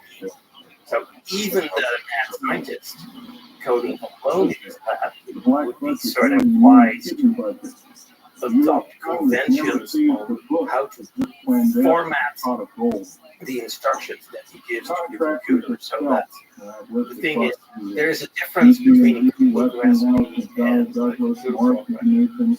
The cookbook recipe, the author of the cookbook writes it once, and then it's printed in 100,000 copies. And then lots of people in their kitchens try to recreate that recipe, that particular pie or dish from the recipe. And so there, the goal of the cookbook author is to make it clear to the human reader of the recipe, the human amateur chef in most cases. When you're writing a computer program, you have 2 audiences at once. It needs to tell the computer what to do, but it also is useful if the program is readable by other programmers. Because computer software, unlike the typical recipe for a cherry pie, is so complex that you don't get all of it right at once. You end up with the activity of debugging, and you end up with the activity of so debugging is trying to figure out why your code doesn't run. That means broadly, it could be stupid little errors or it could be big logical errors. It could be anything spiritual. Yeah, it could be anything from a typo to a wrong choice of algorithm to building something that does what you tell it to do, but that's not useful. It seems to work really well 99% of the time, but it does weird things 1% of the time on some edge cases. That's pretty much all software. All good software, right? Well, yeah, for bad software. That 99 goes down a lot. But it's not just about the complexity of the program. Like you said, it is a social endeavor in that you're constantly improving that recipe from cherry pie. But you're in a group of people improving that recipe. Or the mad scientist is improving the recipe that he created a year ago and making it better. Or adding something. He decides that he wants, I don't know, wants some decoration on his pie or icing. So there's broad philosophical things and specific advice and style. First of all, the thing that people first experience when looking at it is very readable. There's also a spatial structure to it. Can you explain the indentation style of Python and what is the magic to it? Spaces are important for readability of any kind of text. If you take a cookbook recipe and you remove all the sort of all the bullets and other markup, and you just crunch all the text together, maybe leave the spaces between the words, but that's all you. When you're in the kitchen trying to figure out, what are the ingredients and what are the steps, and where does this step end and the next step begin, you're going to have a hard time if it's just one solid block of text. On the other hand, what the typical cookbook does, if the paper is not too expensive, each recipe starts on its own page. Maybe there's a picture next to it. The list of ingredients comes first. There's a standard notation. There's shortcuts so that you don't have to sort of write 2 sentences on how you have to cut the onion, because there are only 3 ways that people ever cut onions in the kitchen: small, medium, and in slices, or something like that. Right. None of my examples make any sense. Yeah. We're talking programmers, but there is a strictness to the space that Python defines. So there's some looser things, some stricter things, but the 4 spaces for the indentation is really interesting. It really defines the language looks really. Because indentation, sort of taking a block of text and then having inside that block of text a smaller block of text that is indented further as sort of a group. It's like you have a bulleted list in a complex business document, and inside some of the bullets are other bulleted lists. You will indent those too. If each bulleted list is indented several inches, then at 2 levels deep, there's no space left on the page to put any of the words of the text. So you can't indent too far. On the other hand, if you don't indent at all, you can tell whether something is a top level bullet or a second level bullet or a third level bullet. So you have to have some compromise, and based on ancient conventions and sort of the typical width of a computer screen in the 80s. And all sorts of things. So we came up with sort of 4 spaces as a compromise. There are groups, there are large groups of people who code with 2 spaces for in-depth level. For example, the Google style guide, all the Google Python code, and I think also all the Google C++ code is indented with only 2 spaces. If you're not used to that, it's harder to, at a glance, understand the code, because the sort of the high-level structure is determined by the indentation. On the other hand, there are other programming languages where the indentation is 8 spaces with the whole tab stop. Sort of classic units. And to me, that looks weird, because you sort of after 3 indent levels, you've got them almost. Well, there's some languages where the indentation is a recommendation. Stylistic code compiles without any indentation. And then Python really, indentation is a fundamental part of the language. It doesn't have to be 4 spaces, so you can code Python with 2 spaces per block, or 6 spaces, or 12 if you really want to go wild. But sort of everything that belongs to the same block needs to be indented the same way.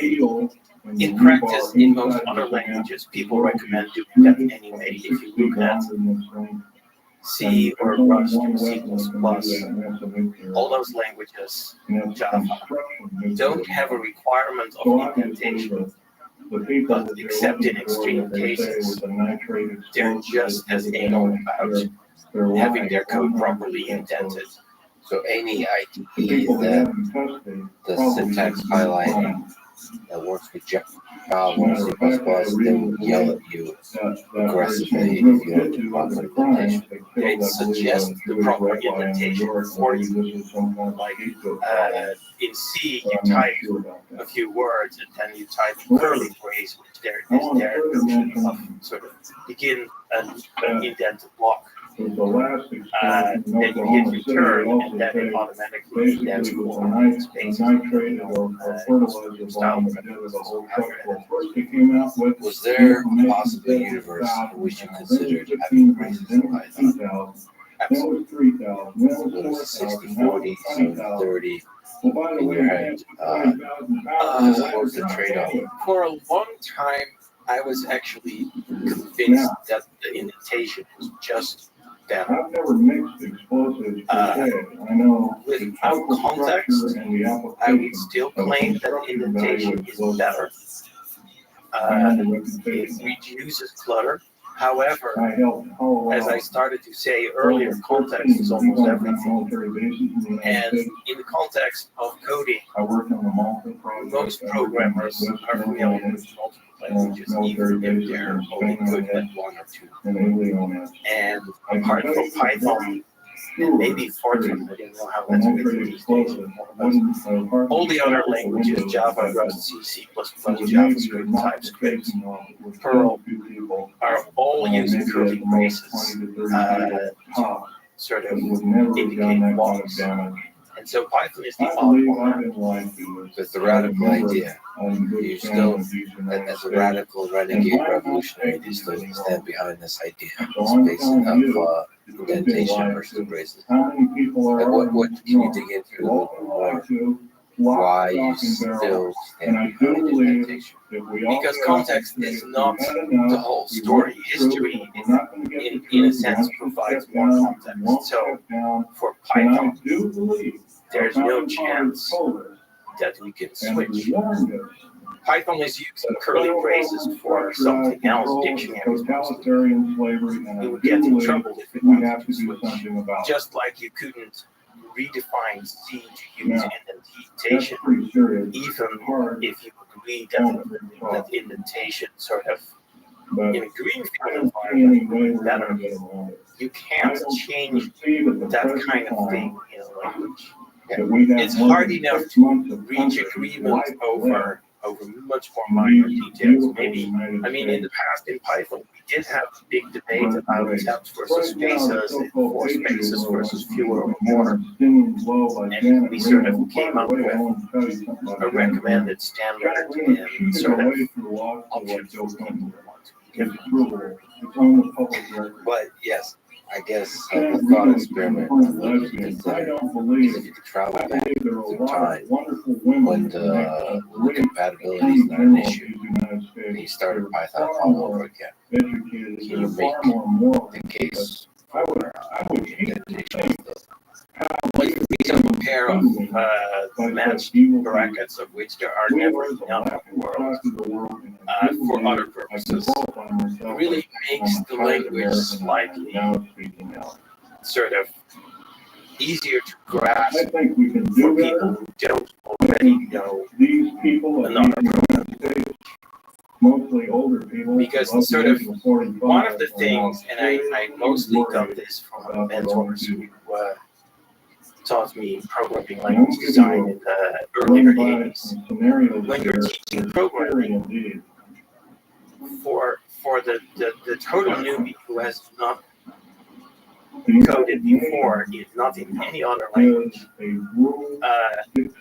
whole bunch of concepts in programming are very alien or sort of new and maybe very interesting, but also distracting and confusing. And there are many different things you have to learn. You have to sort of in a typical 13-week programming course, you have to, if it's like really learning to program from scratch, you have to cover algorithms, you have to cover data structures, you have to cover syntax, you have to cover variables, loops, functions, recursion, classes, expressions, operators.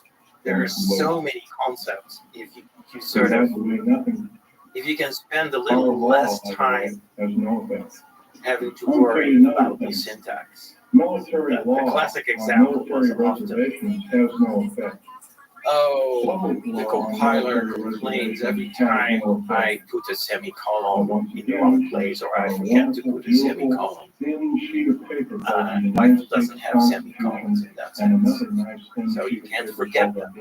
And you're also not sort of misled into putting them where they don't belong, because you don't learn about them in the first place. The flip side of that is forcing the strictness onto the beginning programmer to teach them that programming is values attention to details. You don't get to just write the way you write an English script.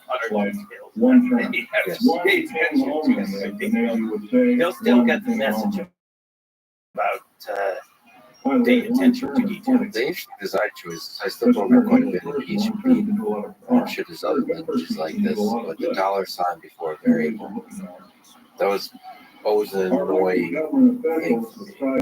Didn't quite fit into my understanding of why this is good for programming. I'm not sure if you thought about that one. That is a historical thing. There is a whole lineage of programming languages. PHP is one, Perl was one, the Unix shell is one of the oldest, or all the different shells. The dollar was invented for that purpose because the very earliest shells had the notion of scripting, but they did not have the notion of parameterizing scripting.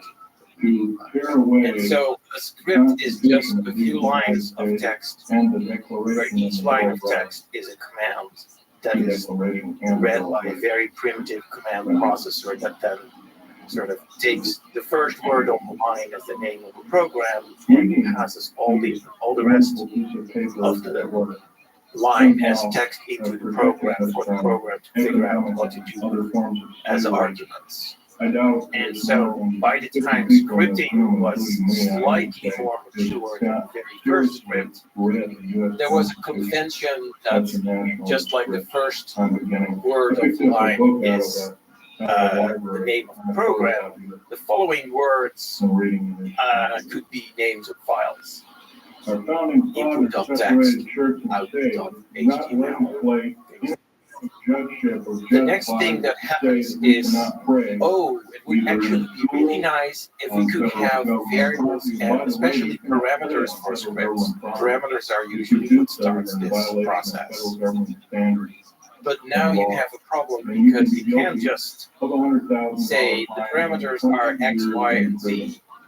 And so now we call, say, let's say X file and Y is the output file. I have my program, and I got the program. Because that presumably means X itself is the file. It's a file name. So the inventors of things like Unix shell and I'm sure jump command language at IBM before that had to use something that made it clear to the script processor, here is an X that is not actually the name of the file, which you just pass through to the program you're running. Here is an X that is the name of the variable. And when you're writing a script processor, you try to keep it as simple as possible. Because certainly in the 50s and 60s, the thing that interprets the script was itself it had to be a very small program because it had to fit in a very small part of memory. And so saying, oh, just look at each character, and you see a dollar sign, jump to another section of the code, and then you gobble up characters or say until it has a space or something. And you say that's the variable. And so it was sort of invented as a clever way to make parsing of things that contain both variable and fixed parts very easy in a very simple script processor. It also helps the human author and the human reader of the script to quickly see, 20 lines down in the script, I see a reference to X, Y, Z. Oh, it has a dollar in front of it, so now we know that X, Y, Z must be one of the parameters of the script. Well, this is fascinating. Several things to say, which is the leftovers from the simple script processor languages are now in code bases, like behind Facebook, or behind most of the backend. I think PHP probably still runs most of the backend of the internet. Oh yeah, I think there's a lot of it in Wikipedia too. It's funny that those decisions, or not funny, it's fascinating that those decisions permeate through time. Just like biological systems, right? I mean, the sort of the inner workings of DNA have been stable for, well, I don't know how long it was, like 300 million years, 500 million years. And there are all sorts of weird quirks there that don't make a lot of sense if you were to design a system like self-replicating molecules from scratch. Well, that system has a lot of interesting resilience. It has redundancy that results, like it messes up in interesting ways that still is resilient when you look at the system level of the organism. Code doesn't necessarily have that. Computer programming code. You'd be surprised how much resilience modern code has. I mean, if you look at the number of bugs per line of code, even in very well tested code that in practice works just fine, there are actually lots of things that don't work fine. And there are error correcting or self-correcting mechanisms at many levels, including probably the user of the code. Well, in the end, the user who sort of is told, well, you got to reboot your PC, is part of that system. And a slightly less drastic thing is reload page, which we all know how to do without thinking about it when something weird happens. You try to reload a few times before you say, oh, here's something really weird. Or try to click the button again the first time. Well, yeah, we should all have learned not to do that because that's probably just going to turn the light back off. Yeah, true. To do it 3 times. That's the mess. So, and I wonder how many people actually like the dollar sign. Like you said, it is documentation. So to me, it's whatever the opposite of syntactic sugar is, syntactic poison. To me, it is such a pain in the ass that I have to type in a dollar sign. Also, super error prone. So it's not self-documenting. It's a code generating thing. It is a kind of documentation, but the pro and the con is a source of a lot of bugs. But actually, I have to ask you, this is a really interesting idea of bugs per line of code. If you look at all the computer systems out there, from the code that runs nuclear weapons to the code that runs all the amazing companies that you've been involved with and not, code that runs Twitter and Facebook and Dropbox and Google, Microsoft, Windows, and so on. And we laid out. Wouldn't that be a cool table? Bugs per line of code. And let's put actual companies aside. Do you think we'd be surprised by the number we see there for all these companies? That depends on where you've ever read about research that's been done in this area before. And I know that the last time I saw some research like that. It was probably in the 90s, and the research might have been done in the 80s. But the conclusion was across a wide range of different software, different languages, different companies, different development styles. The number of bugs is always, I think it's in the order of about 1 bug per 1,000 lines in sort of mature software that is considered as good as it gets. Can I give you some facts here? There's a lot of good papers. So you said mature software, right? So here's a report from a programming analytics company. Now this is from a developer perspective. Let me just say what it says because it's very weird. On average, a developer creates 70 bugs per 1,000 lines of code. 15 bugs per 1,000 lines of code find their way to the customers. This is in the software they've I was wrong by an order of magnitude there. Fixing a bug takes 30 times longer than writing a line of code. There, 75% of a developer's time is spent on debugging. That's for an average developer. They analyze this 1,500 hours a year. In the U.S. alone, $113 billion is spent annually on identifying and fixing bugs.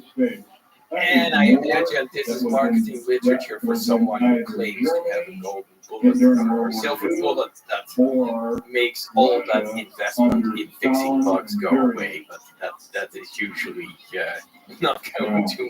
Yeah, that's not going to happen. Well, they're referencing a lot of stuff, of course, but it is the page. There's a contact us button at the bottom. Presumably, if you just spend a little bit less than $100 million, we'll want to solve the problem. Right. And there's also a report on Stack Exchange, Stack Overflow, on the exact same topic. But when I open it up at the moment, the page says Stack Overflow is currently offline for maintenance. Oh, that is ironic. Yes. By the way, their error is awesome. Anyway. I mean, can you believe that number of bugs? Oh, absolutely. Isn't it scary? The 70 bugs per 1,000 lines of code. So even 10 bugs per 1,000 lines of code. Well, that's about 1 bug every 15 lines, and that's when you're first typing it in. Yeah, from a developer, but like, how many bugs are going to be found? If you're typing. Well, the development process is extremely iterative. Typically, you don't make a plan for what software you're going to release a year from now and work out all the details, because actually all the details themselves consist, you sort of compose a program. And that's being a program, all your plans will have bugs in them too, and inaccuracies. But what you actually do is you do a bunch of typing, and I'm a really bad typist. That's just, I've never learned to type with 10 fingers. I need to use, I use all 10 of them, but not very well. But I never took a typing class, and I never sort of corrected that. So the first time I seriously learned, I had to learn the layout according to the keyboard. Was actually in college in my first programming classes where we used punch cards. And so with my 2 fingers, I sort of pecked out my code. Watching anyone give you a little coding demonstration, they'll have to produce like 4 lines of code. And now see how many times they use the backspace key. Yeah, because they made a mistake, and some people, especially when someone else is looking, will backspace over 20, 30, 40 characters to fix a typo earlier in the line.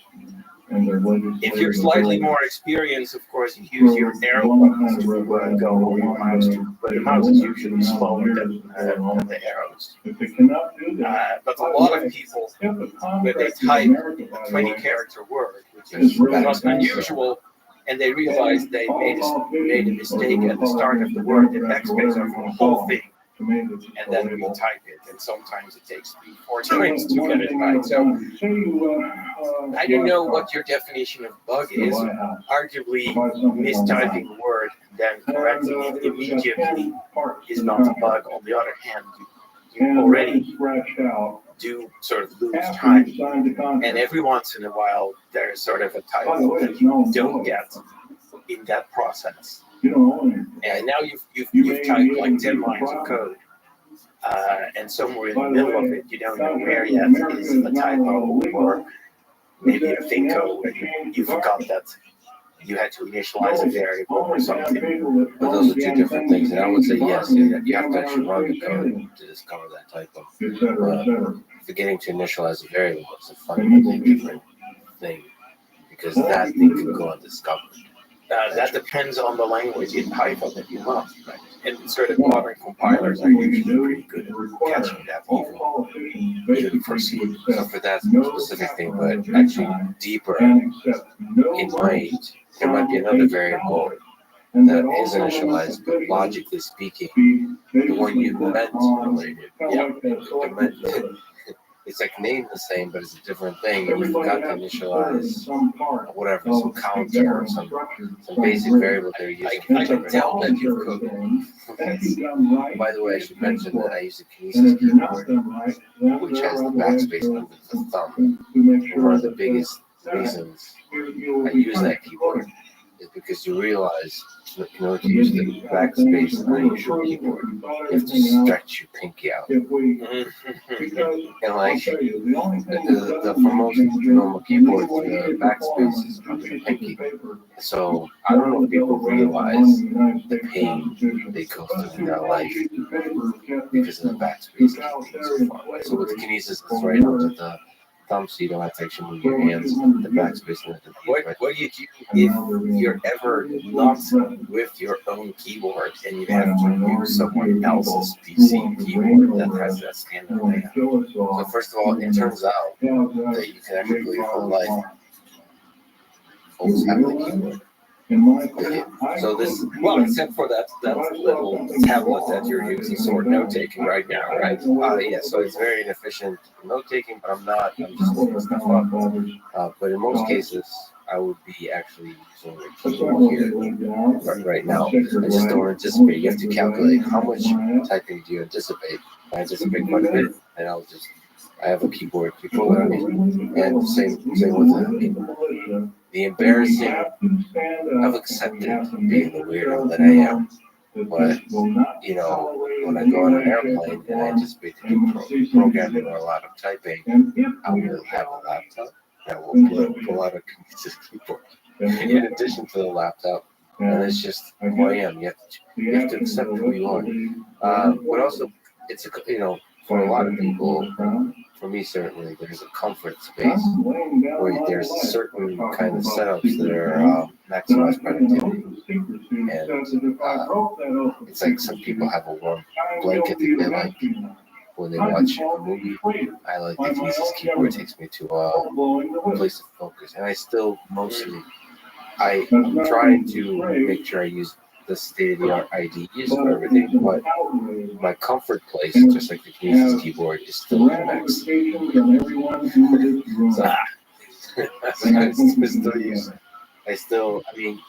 That's one of some of the debates I have with myself about everything from a technology perspective, is how much to hold on to the tools you're comfortable with versus how much to invest in using modern tools.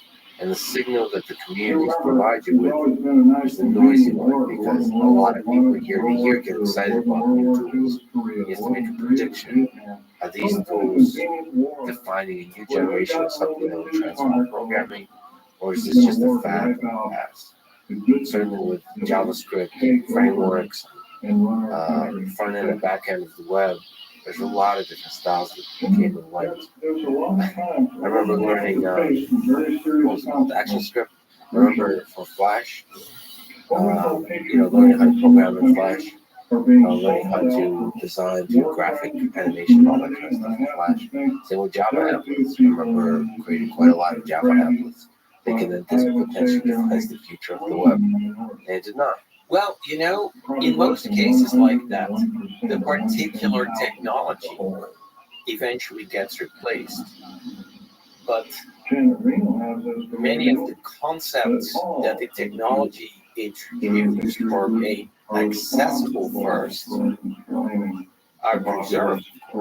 Because, yeah, we're not using Java applets anymore, but the notion of reactive web pages that sort of contain little bits of code that respond directly to something you do by pressing a button or a link or hovering even, has certainly not gone. And that those animations that were made painfully complicated with Flash, I mean, Flash was an innovation when it first came up. And when it was replaced by JavaScript equivalent stuff, it was a somewhat better way to do animations, but those animations are still there. Not all of them, but sort of, again, there is an evolution, and so often with technology, the sort of the technology that was eventually thrown away or replaced was still essential to sort of get started. There wouldn't be jet planes without propeller planes. But from a user perspective, yes. From the feature set, yes. But from a programmer perspective, it feels like all the time I've spent with ActionScript, all the time I spent with Java on the applet side for the GUI development, Java I have to push back. That was useful. Because it transfers. But the Flash doesn't transfer. Some things you learn and that's not it. But you learned the skill you picked up learning ActionScript was sort of, it was perhaps a super valuable skill at the time you picked it up. If you learned ActionScript early enough, but that skill is no longer in demand. Well, that's the calculation you have to make when you're learning new things. Like today, people start learning programming. Today, I'm trying to see what are the new languages to try, what are the new systems to try, what are the new IDEs to try to keep moving. That's why we start when we're young. But that seems very true to me, that when you're young, you have your whole life ahead of you, and you're allowed to make mistakes. In fact, you should feel encouraged to do a little bit of stupid stuff. Try not to get yourself killed or seriously maimed, but try stuff that deviates from what everybody else is doing. And like 9 out of 10 times, you just learn why everybody else is not doing that, or why everybody else is doing it some other way. And 1 out of 10 times, you sort of you discover something that's better, or that somehow works. I mean, there are all sorts of crazy things that work invented by accident, by people trying stuff together. That's great advice, to try random stuff, make a lot of mistakes. Once you're married with kids, you're probably going to be a little more risk averse, because now there's more at stake, and you've already hopefully had some time where you were experimenting with relationships. I like how marriage and kids solidifies their choice of programming language. How does that, the Robert Frost poem with the road less taken, which I think is misinterpreted by most people. But anyway, I feel like the choices you make early on, especially if you go all in, they're going to define the rest of your life's trajectory in a way that, like, you basically are picking a camp. So, if you invest a lot in PHP, if you invest a lot in .NET, if you invest a lot in JavaScript, you're going to stick there. That's your life journey. It's very hard. Only as far as that technology remains relevant. Yes. I mean, if at age 16 you learn coding in C, And by the time you're 26, C is like a dead language. How come the AARP isn't talking about Then there's still time to switch. There's probably some kind of survivor bias or whatever it's called in sort of your observation that you pick a camp, because there are many different camps to pick, and if you pick of that, then you can coast for the rest of your life, because the technology is now so ubiquitous, of course, that it's, even if it's bound to die, it's going to take a very long time. Well, for me personally, I had a very difficult, and in my own head, brave leap that I had to take relevant to our discussion, which is most of my life I programmed in C and C++. And so, having that hammer, everything looked like a nail. So I would literally even do scripting in C++. Like I would create programs that do script-like things. And when I first came to Google, and before that, it became already, before TensorFlow, before all of that, there was a growing realization that C++ is not the right tool for machine learning. We could talk about why that is. It's not clear why that is. A lot of things. It has to do with community and culture and how it emerges and stuff like that. But for me, to decide to take the leap to Python, like all out, basically switch completely from C++, except for former robotics applications. There was still a culture of C++ in the space of robotics. That was a big leap. Like I had to, like people have like existential crises or midlife crises or whatever. You have to realize, almost like walking away from a person you love.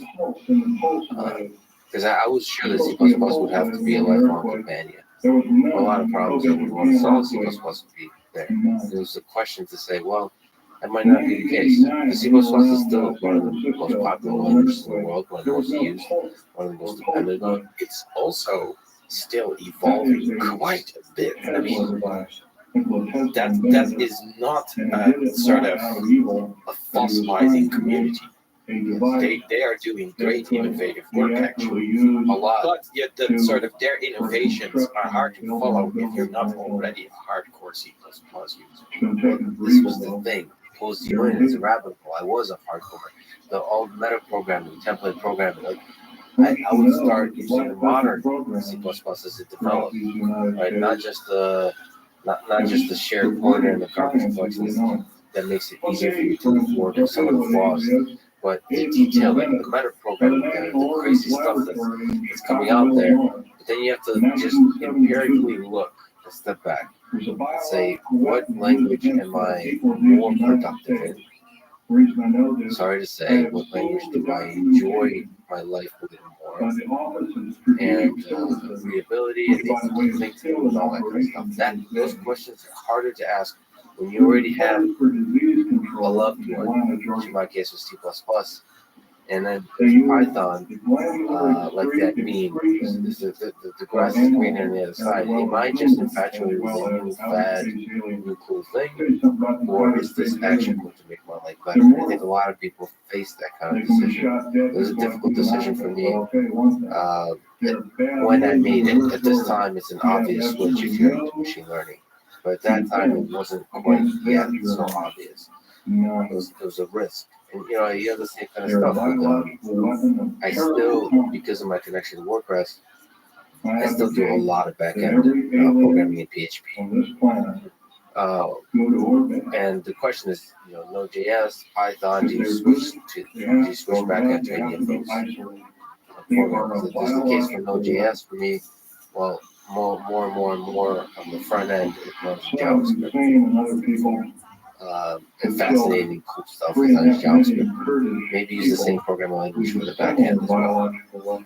The case for Python for the back end is, well, you're doing so much programming outside of the web in Python, so maybe use Python for the back end. And then the case for PHP, well, most of the web still runs in PHP. You have a lot of experience with PHP. Why fix something that's not broken? Those are my own personal struggles, but I think they reflect the struggles of a lot of people with different programming languages, with different problems they're trying to solve. It's a weird one. And there's not a single answer, right? Because depending on how much time you have to learn new stuff, where you are in your life, what you're currently working on, who you want to work with, what communities you like, there's not one right. Maybe if you sort of, if you can look back 20 years, you can say, well, that whole detour through ActionScript was a waste of time. But nobody could know that. So you can't beat yourself up over that. You just need to accept that not every choice you make is going to be perfect. Maybe sort of keep plan B in the back of your mind. But don't overthink it. Don't try to don't create a spreadsheet with like where you're trying to estimate, well, if I learn this language, I expect to make X million dollars in a lifetime, and if I learn that language, I expect to make $5 million in a lifetime, and which is higher and which has more risk, where's the chance that it's like picking a stock. Kind of, but I think with stocks you can do diversifying your investment is good productivity in life. Boy, that spreadsheet is possible to construct. Like if you actually carefully analyze what your interests in life are, where you think you can maximally impact the world, there really is better and worse choices for programming language. They're not just about the syntax, but about the people, about where your community is headed, what large systems are programmed in that. But can you create that spreadsheet? Because that's sort of, you're mentioning a whole bunch of inputs that go into that spreadsheet, where you have to estimate things that are very hard to measure and even harder. I mean, they're hard to measure retroactively, and they're even harder to predict. Like, what is the better community? Well, better is one of those incredibly difficult words. What's better for you is not better for someone else. But we're not doing a public speech about what's better. We're doing a personal spiritual journey. I can determine a circle of friends, circle 1 and circle 2, and I can have a bunch of parties with 1, a bunch of parties with 2, and then write down or to take a mental note of what made me happy, right? And then if you're a machine learning person, you want to say, okay, I want to build a large company that is grounded in machine learning, but also has a sexy interface that has a large impact on the world. What languages do I use? You look at what Facebook is using, you look at what Twitter is using. Then you look at performance or newer languages like Rust, or you look at languages that have taken that most of the community uses in the machine learning space in Python. And you can think through, you can hang out and think through. It's always an investment. And the level of activity of the community is also really interesting. Like I said, C++ and Python are super active in terms of the development of the language itself. But do you think that you can make objective choices there? Yeah, but there's a gut you build up. Like, don't you believe in that gut feeling? Oh, everything is very subjective, and yes, you most certainly can have a gut feeling, and your gut can also be wrong. That's why there are billions of people, because they're not all right. I mean, clearly there are more people living in the Bay Area who have plans to sort of create a Google-sized company than there's room in the world for Google-sized companies. And they're going to have to duke it out in the market space. And there's many more choices than just the programming language. Speaking of which, let's go back to the boat with the fisherman who's tuned out. Let's talk to the program. Let's jump around and go back to C Python that we're trying to define as the reference implementation. And one of the big things that's coming out in 3.11. We tend to say 3.11 because it really was like we went 3.8, 3.9, 3.10, 3.11, and we're planning to go up to 3.19. 99. What happened to probably just 3.1. Go all the way to 420. I got it. Forever Python v3. We'll talk about 4. But So 3.11 is coming out. One of the big sexy things in it is faster. So how did you, beyond hiring a great team or working with a great team, make it faster? What are some ideas that makes it faster? It has to do with simplicity of software versus performance. And so even though C is known to be a low-level language, which is great for writing sort of a high-performance language interpreter, when I originally started Python or C Python, I didn't expect there would be great success and fame in my future. So I tried to get something working and useful in about 3 months. And so I cut corners. I borrowed ideas left and right when it comes to language design as well as implementation. I also wrote much of the code as simple as it could be.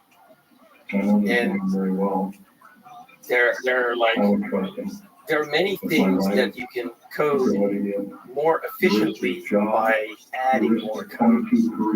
It's a bit of a sort of time-space trade-off where you can compute a certain thing from a small number of inputs, and every time you get presented with a new input, you do the whole computation on the top.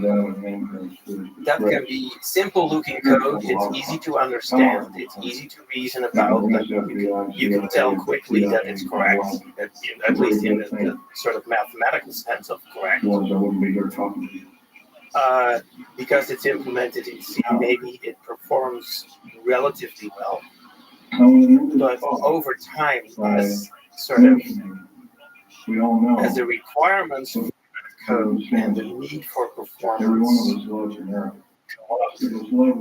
might to rewrite that same algorithm using more memory, maybe remember previous results, so you recompute everything from scratch. And the classic example is computing prime numbers. Like, is 10 a prime number? Well, you is it divisible by 2? Is it divisible by 3? Is it divisible by 4? And we go all the way to, is it divisible by 9? And it is not, well, actually 10 is divisible by 2, so there we stop. Let's say 11 is divisible. The answer is 9, is no, 10 times in a row. So now we know 11 is a prime number. On the other hand, 7 are prime numbers.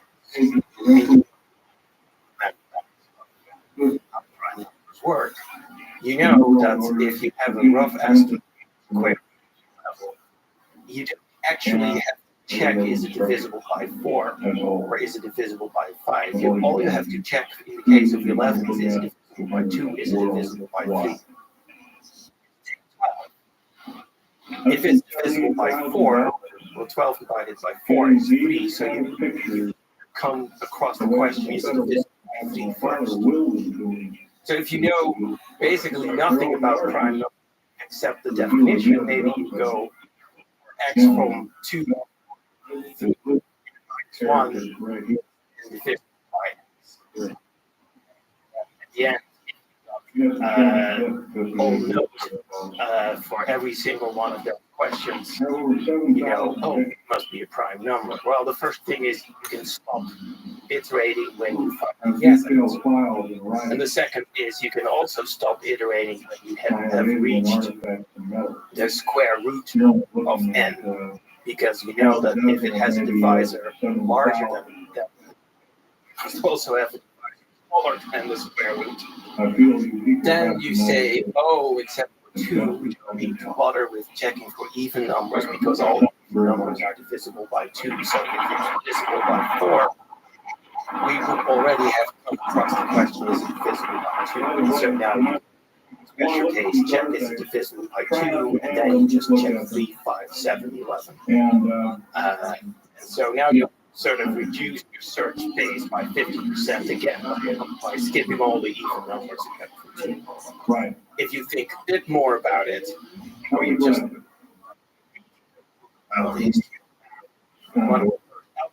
ever, all you have to do is check by any of the previous or this query. And before you get to better algorithm, you have to have several PhDs in this group. So that's as much as I know. So, of course, that same story applies to a lot of other algorithms. How to come up with algorithm is less complex. For art, it's not. The general cases, the more performant the algorithm, the more complex it can. There's a kind of.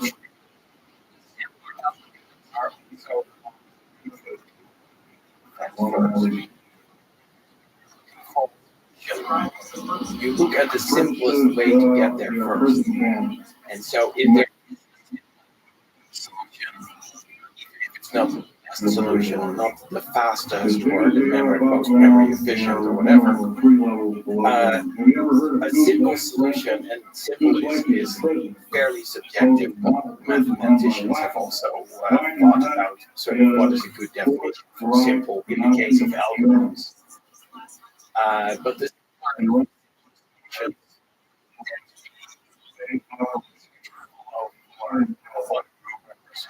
haven't made study. When I started, I was a good programmer in general and knew sort of basic data structures and knew the C language pretty well.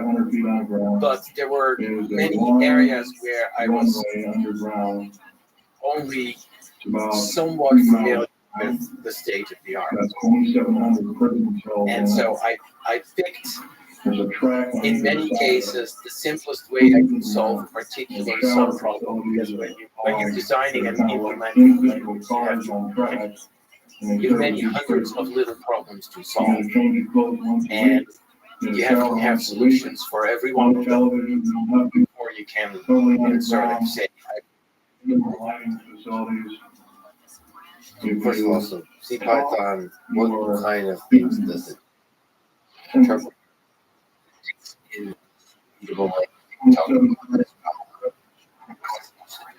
interpreter basically it's sort of a recipe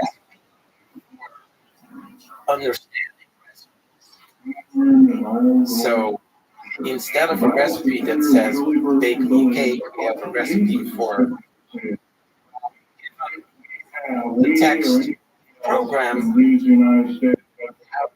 That program and that's sort of the recipe for maker. Yeah. Algorithm.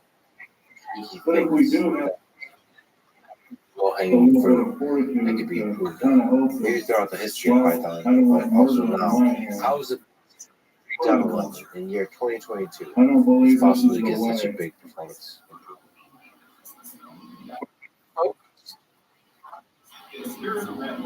on a few areas where we still felt there was low-hanging fruit.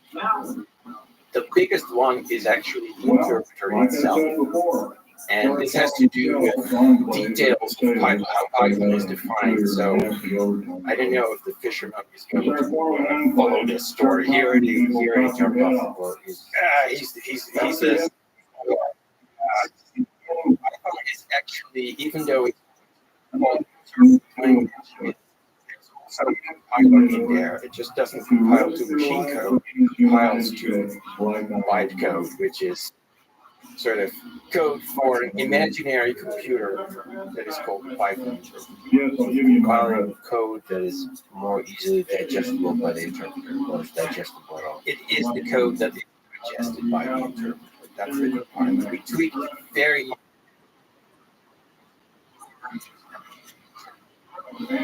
because when you have a program, you compile it once and then you run the code a whole bunch of times. Or maybe there's one function. It's run That's who know this field are expecting me to at some point say we built a just-in-time compiler. Actually, we didn't.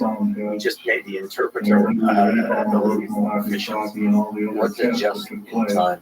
That is a thing from the Java world, although it's now applied to almost all programming languages, especially interpreted ones.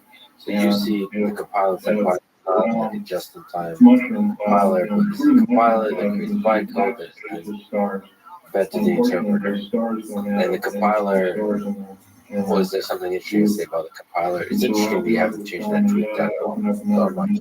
We changed some parts of the bytecode, but not very much. And so we only had to change the parts of the compiler where we decided that the bytecode instructions had to be different. That didn't gain us the performance improvements. The performance improvements were by making the interpreter faster in part, removing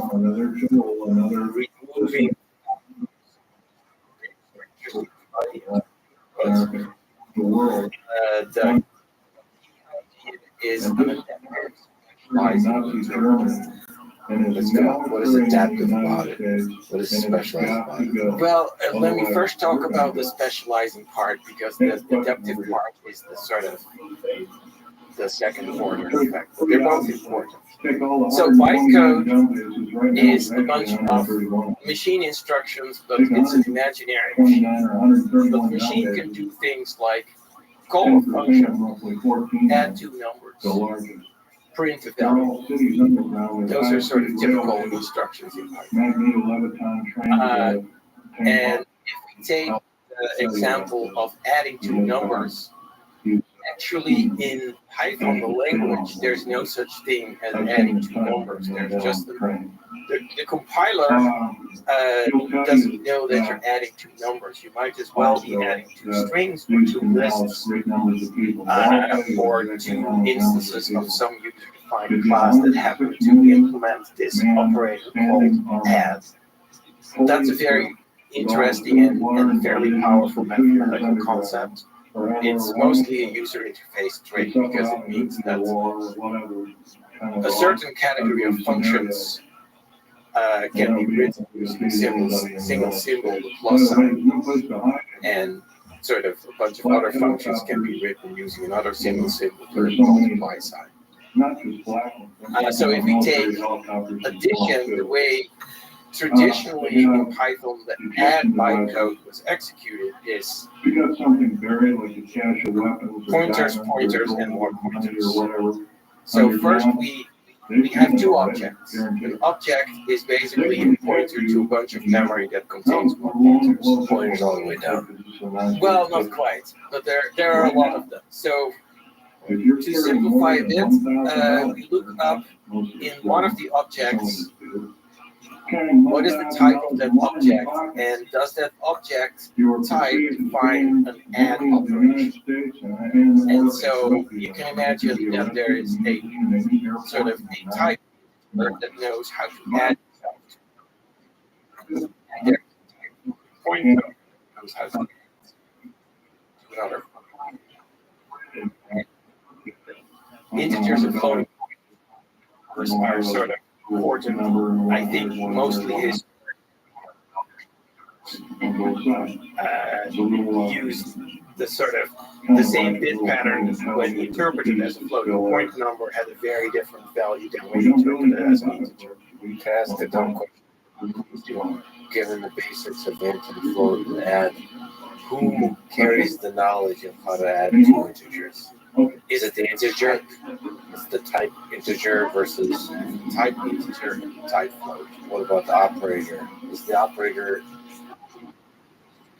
as a platonic form possessed by The operator is more like it's an index in a list of functions that the integer type defines. And so the integer type is really a collection of functions, and there's an add function, and there's a multiply function, and there are like 30 other functions for other operations. There's power function. And you can imagine that in memory there is a distinct slot for the add operation. So let's say the add operation is the first operation of the type, and the multiply is the second operation of the type.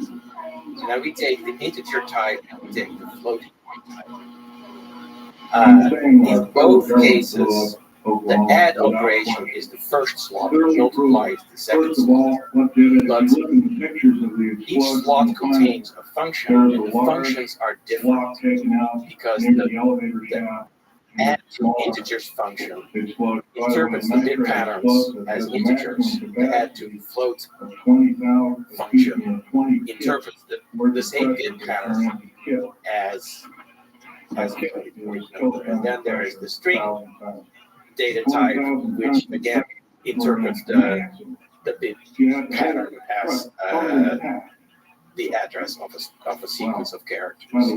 There are lots of lies in that story.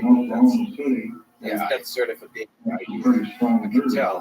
I could tell the fake news and the fabrication going on the table. But where's the optimization? Is it on the operators? Is it different? So Inside the integer? the optimization is the observation that in a particular line of code. So now you write your Python program, and you write a function, and that function sort of takes a bunch of inputs, and at some point it adds two of the inputs together. Now I bet you, even if you call your function 1,000 times, that all those calls are likely all going to be about integers, because maybe your program is all about integers, or maybe on that particular line of code where there's a plus operator, every time the program hits that line, the variables A and B that are being added together happen to be strings. And so what we do is, instead of having this single byte code that says, here's an add operation, and the implementation of add is fully generic. It looks at the object, from the object it looks at the type, then it takes the type, it looks at the function pointer, then it calls the function. Now the function has to look at the other argument and has to double check that the other argument has the right type. And then there's a bunch of error checking before it can actually just go ahead and add the two bit patterns in the right way. What we do is, every time we execute an add instruction like that, we after we hit the code that did the addition for a particular type, what type was it? And then after a few times through that code, if it's the same type all the time, we say, oh, so this add operation, even though it's the generic add operation, it might as well be the add integer operation. And the add integer operation is much more efficient because it just says A and B are integers, do the addition operation right there in line, and produce the result. And the big lie here is that in Python, even if you have great evidence that in the past it was always two integers that you were adding, at some point in the future that same line of code could still be hit with two floating points or two strings, or maybe an integer. It's not a great lie, that's just a fact. I didn't account for what should happen in that case. I told the story. There's some accounting for that. And so what we actually have to do is, when we have the add integer operation, we still have to check, are the two arguments in fact integers? We applied some tricks to make those checks efficient. And statistically the outcome is almost always yes, they are both. And so we quickly make that check, and then we proceed with the sort of add integer operation. And then there is a fallback mechanism where we say, oops, we're going to pretend that it was just a generic add operation.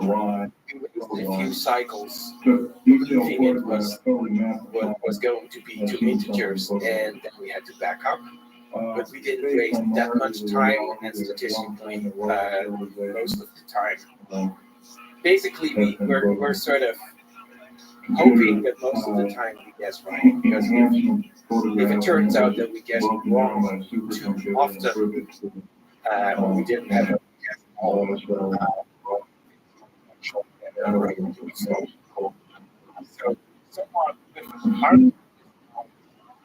and someone could construct an example where they say, oh, I have a program and now it runs 5 times as slow in Python to the left than it did in Python. But that's a very unrealistic program. That's just like extreme reversing. Oh yeah. Like heuristic of what defines the momentum of saying, he's working adding to generic. How do you think I think that heuristic is actually, we assume that the weather tomorrow is going to be the same as the weather today. you don't need 2 days of weather? That is already so much better than guessing randomly. So how do you find this idea? Hey, I wonder if it's generic.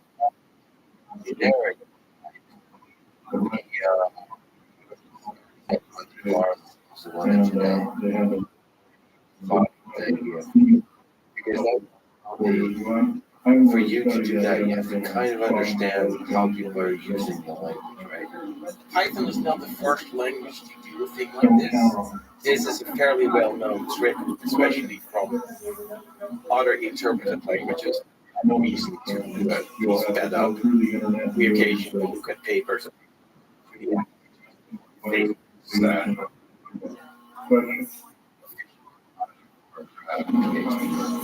There are tricks known from the JVM. Sometimes it just comes from academia. The trick here is the type itself the variable doesn't know what type it is. So this is not a statically typed language where you can that's where to have a shortcut to saying things. This is a trick that is especially important for interpreted languages with dynamic typing, because if the compiler could read in the source these x and y that we're adding are integers, the compiler can just insert the single add machine code that hardware machines that exists on every CPU, and ditto for floats. But because in Python you don't generally declare the types of your variables, you don't even declare the existence of your variable, they just spring into existence with the first assignment, which is really cool and sort of helps those beginners because there's less reading they have to learn how to do before they can start playing around with code. But it makes the interpretation of the code less efficient, and so we're sort of trying to make the interpretation more efficient.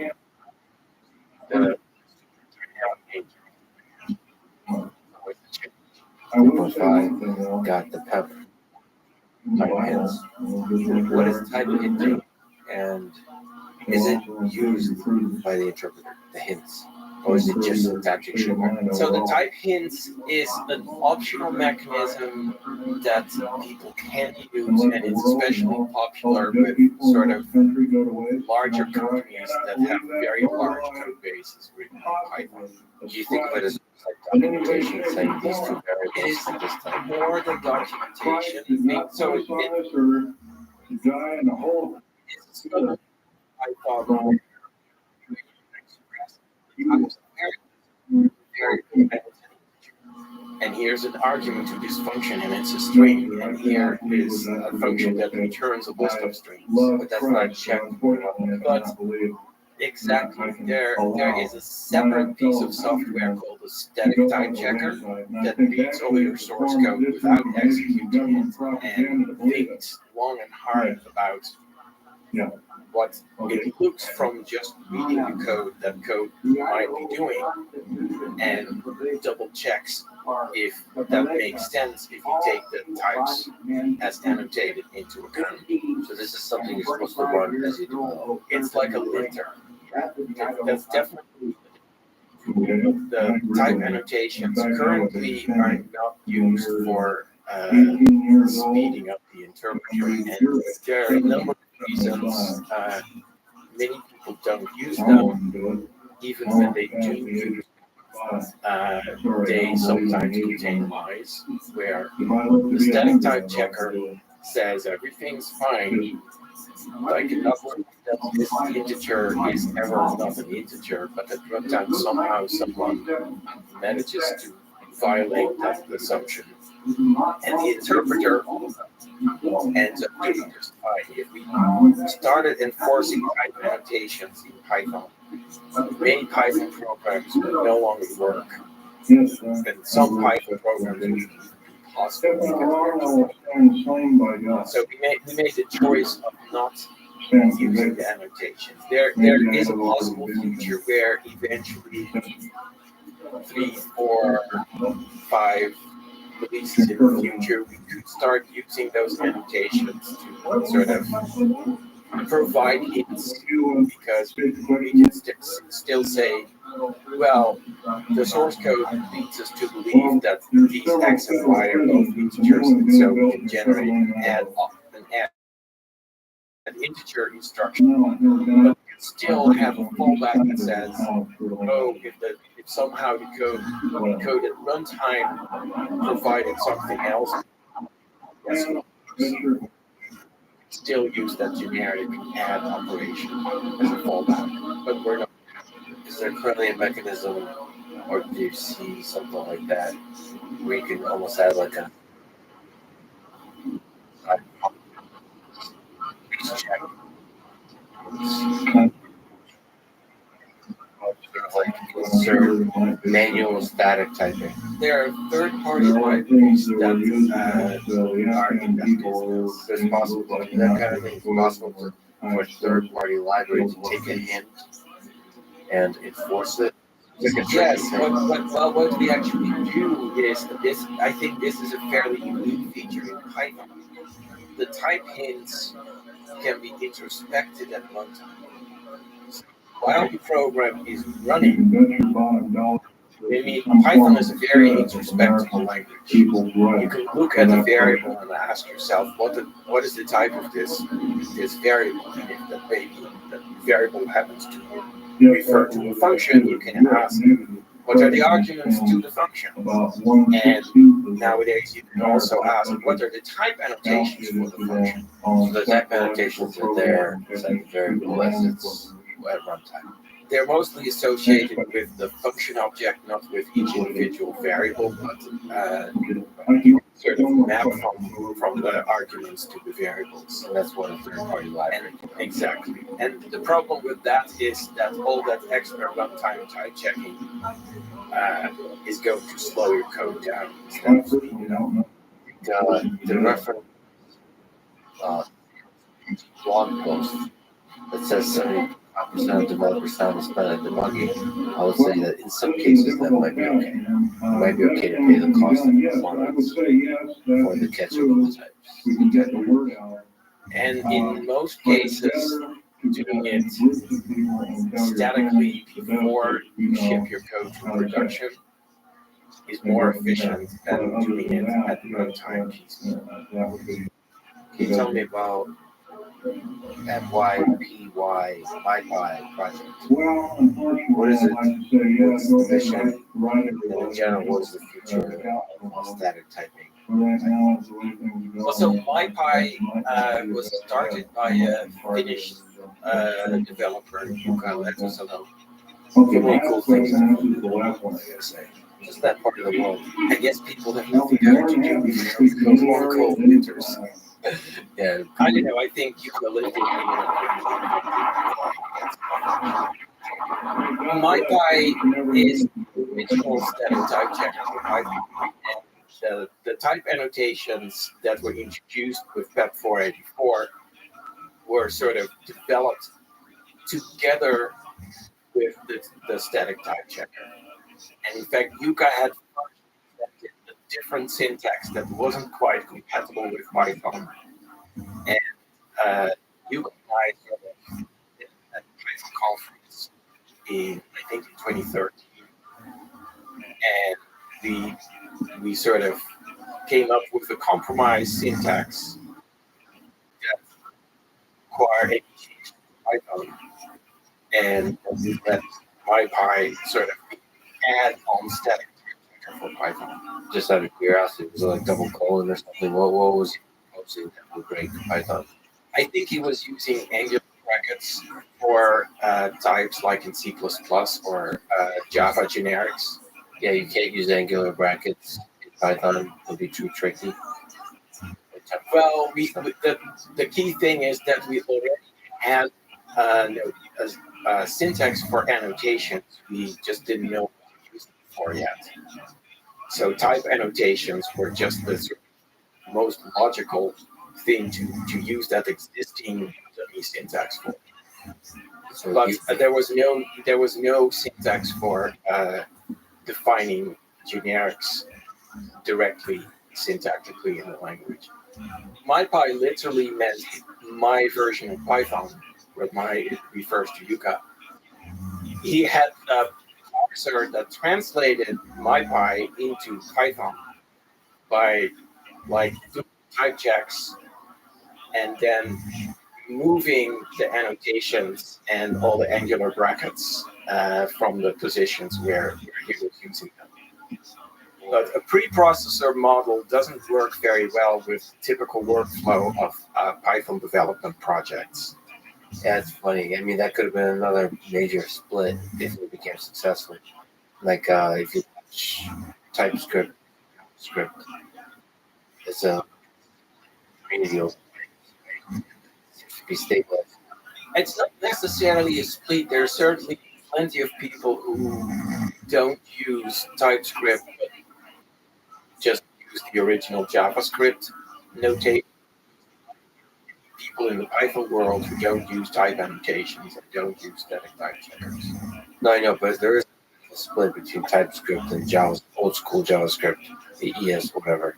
Well, in the JavaScript world, transpilers are sort of the standard way of working anyway, which is why TypeScript being a transpiler itself is not a big deal. And transpilers, for people who don't know, it's exactly the thing you said with MyPy. It's the code, I guess you call it pre-processing. Code that translates from one language to the other, and that's part of the culture, part of the workflow of the JavaScript community. So that's right. At the same time, an interesting development in the JavaScript/TypeScript world at the moment is that there is a proposal under consideration. It's only a stage 1 proposal that proposes to add a feature to JavaScript where, just like Python, it will ignore certain syntax when running the JavaScript code. And what it ignores is more or less a superset of the TypeScript annotations. So that would mean that eventually, if you wanted to, you could take TypeScript and you can shove it directly into a JavaScript interpreter without transpilation. The interesting thing in the JavaScript world, at least the web browser world, the web browsers have changed how they deploy and they sort of update their JavaScript engines much more quickly than they used to. Less of a need for translation in JavaScript. because most browsers just support the most recent Half of my schooling was just in an the field. tangent. You see, if you recommend TypeScript or JavaScript, engineer, I would well as recommend structural engineer with TypeScript just because of the script. applications. Full extra tool that Two helps you main sort of one easy stage. keep your head. I mean, it helps with editing your code. It helps with ensuring that your code is not too incorrect. And it's actually this syntactic sort of hack that is still years in the future. But any library that is written in pure JavaScript can still be used from TypeScript programs. And also the other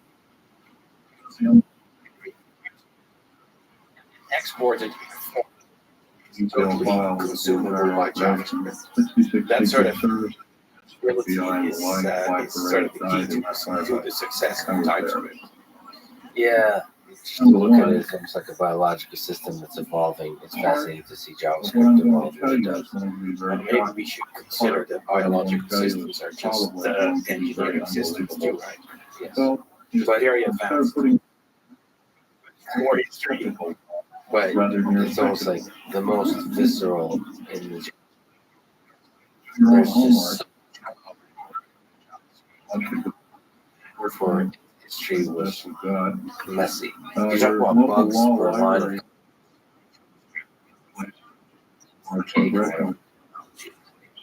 Python file. Meaning like way more. Standing big And then Obviously the browser.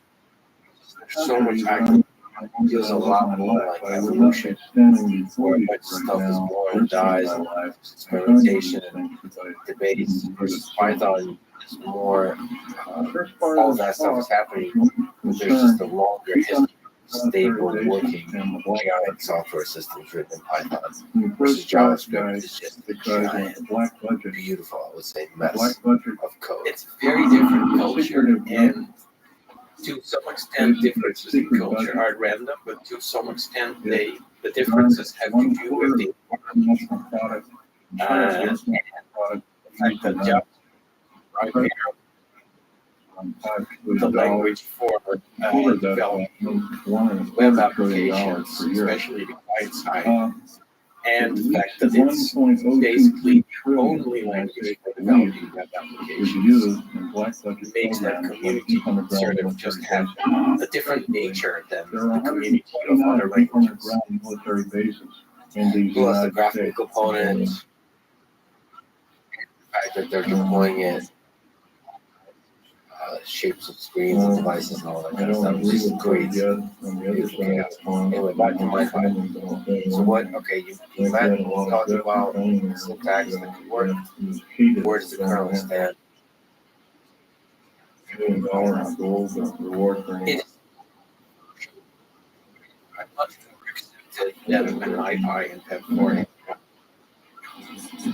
What's the connection between PEP4 type hints and MyPy was the original static type checker. So MyPy quickly evolved from Yuga's own variant of Python to a static type checker for Python. And sort of PEP484, that was in like a very productive year where like many hundreds of messages were exchanged, debating the merits of every aspect of that PEP.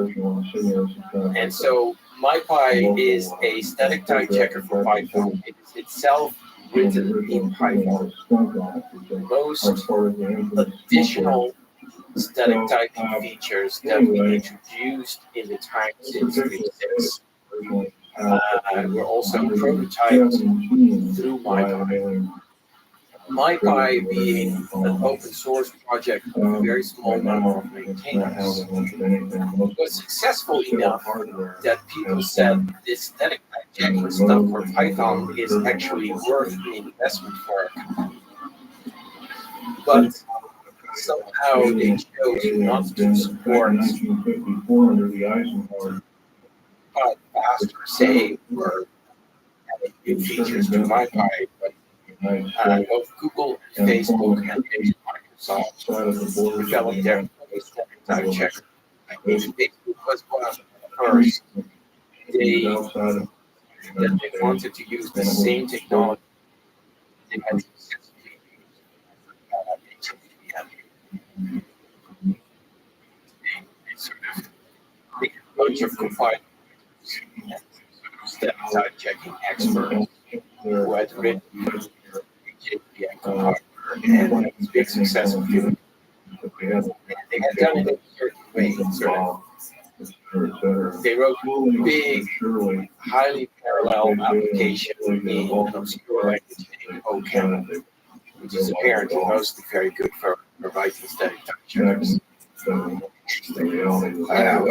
have a lot of questions about static type checker. That's very confusing. Their version, and they worked on it in about a year. Google in the meantime was developing something called PyType, which was mostly interesting because it, as you may have heard, they have one gigantic monorepo. All the code is checked into a single repository. Facebook has a different approach. Facebook developed Fire, which was written in OCaml, which worked well on Facebook's development workflow.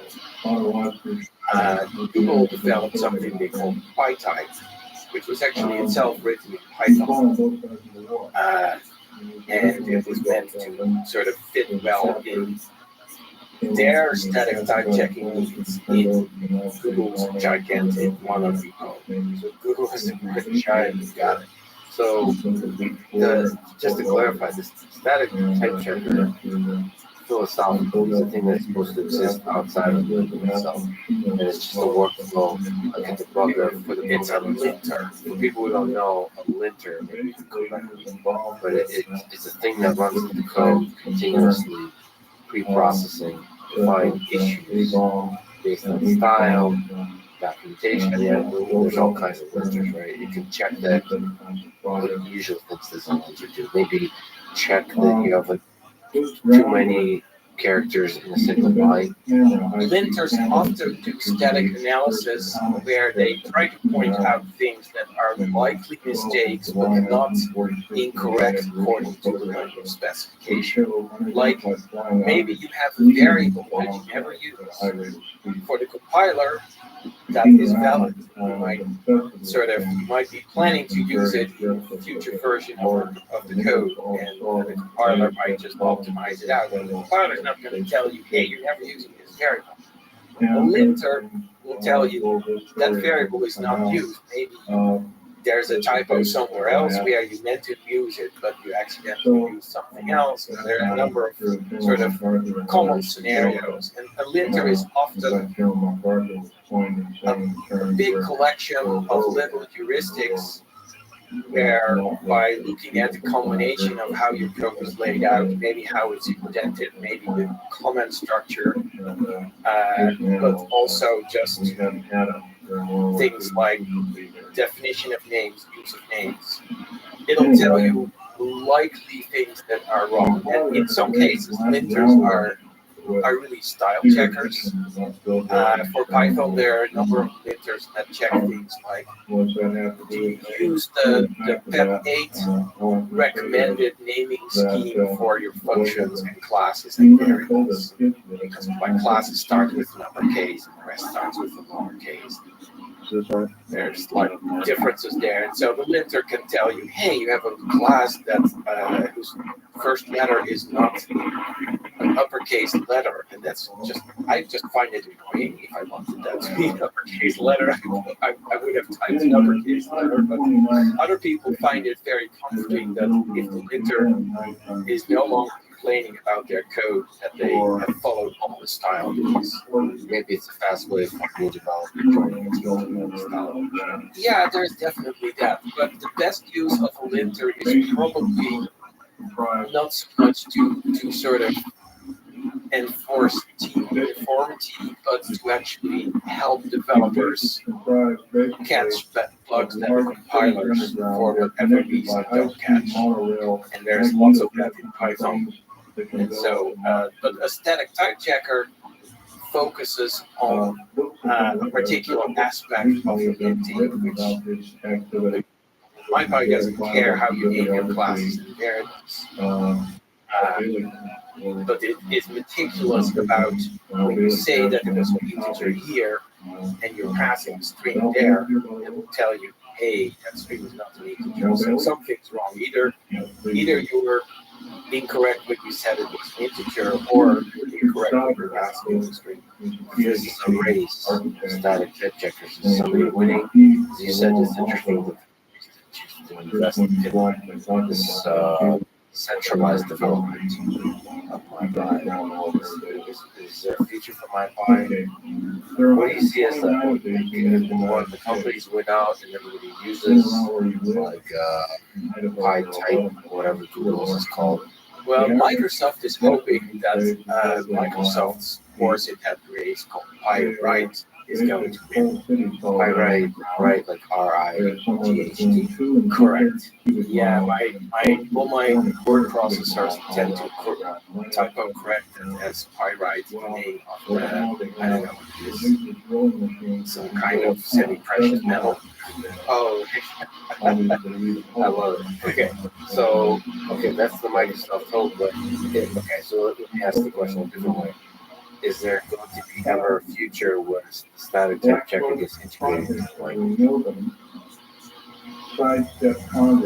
Nobody is currently excited about doing any work towards that. That doesn't mean that 5 or 10 years from now, the situation isn't different.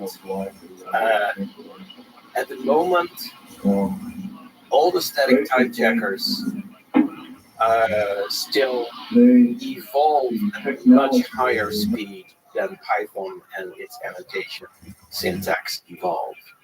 You get a new release of Python once a year. Those are the only times that you can introduce new annotation syntax. And there are always people who invent new annotation syntax that they're trying to push. And worse, once we've all agreed that we are going to put some new syntax in, we can never take it back. At least the sort of deprecating an existing feature takes many releases, because you have to assume that people started using it as soon as we announced it.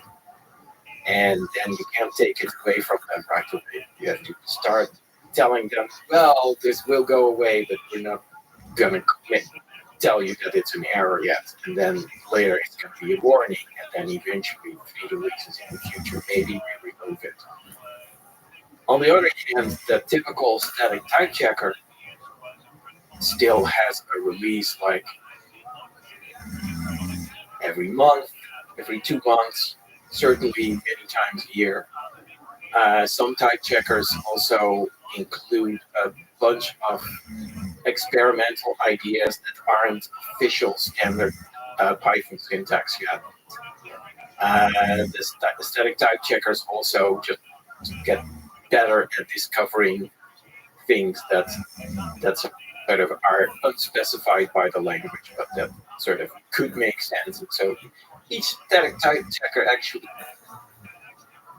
has its sort of strong and weak points. So it's cool. It's like a laboratory of experiments. Yeah, I guess I'll Google it all, and you get to see.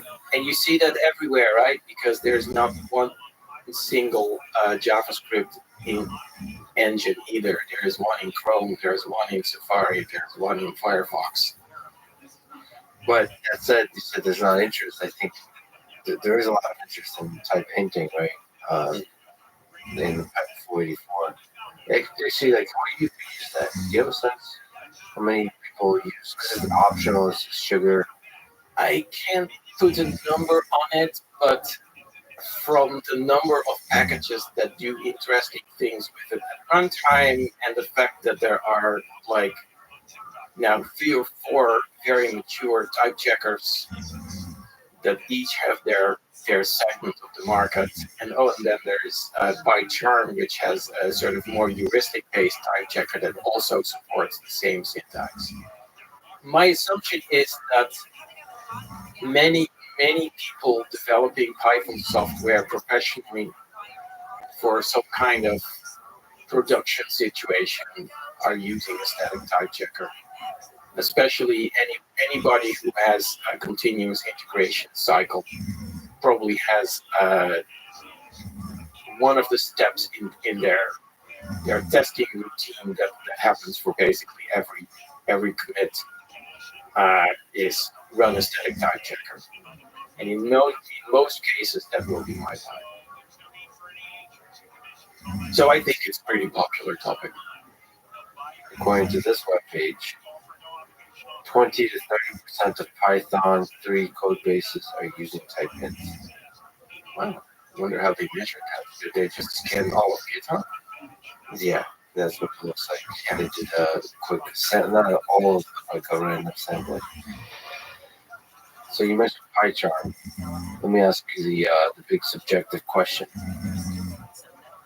What's the best IDE for Python? And you're extremely biased now that you're with Microsoft. Is it PyCharm, VS Code, Vim, or Emacs? Historically, I actually started out with using Vim, but when it was still called VI. For a very long time, I think from the early 80s to, I'd say 2 years ago, I was Emacs user. Nice. Between, I'd say, 2013 and 2018, I dabbled with PyCharm, mostly because it had a couple of features. I mean, PyCharm is like driving an 18-wheeler truck, whereas Emacs is more like driving your comfortable Toyota car that you've had for 100,000 miles, and you know what every little rattle of the car means. I was very comfortable in Emacs, but there were certain things it couldn't do. It wasn't very good at that sort of, at least the way I had configured it. I didn't have very good tooling in Emacs for finding the definitional function. Got it.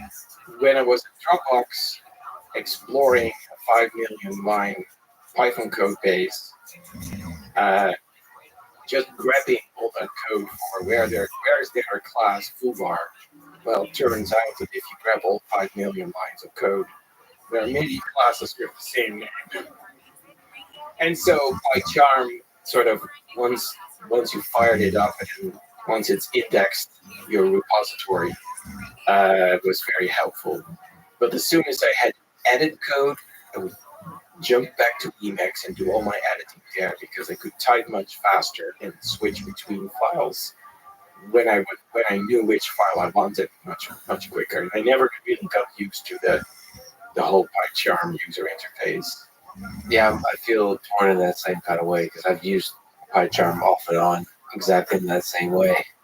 And I feel like I'm just being an old grumpy man for not learning how to quickly switch between files and all that kind of stuff. I feel like that has to do with shortcuts, that has to do with, you just have to get accustomed, just like with touch typing. Yeah, you have to just want to learn that. I mean, if you don't need it much, you don't need touch typing either. You can type with 2 fingers just fine in the short term, but in the long term, your life will become better psychologically and productivity-wise if you learn how to type with 10 fingers. If you do a lot of keyboard input. But for everyone, emails and stuff, right? Like, you look at the next 20, 30 years of your life, you have to anticipate where technology is going. Do you want to invest in handwriting notes? Probably not. More and more people are doing typing versus handwriting notes. So you can anticipate that. There's no reason to actually practice handwriting. There's more reason to practice typing. You can actually estimate back to the spreadsheet the number of paragraphs, sentences, or words you write for the rest of your life.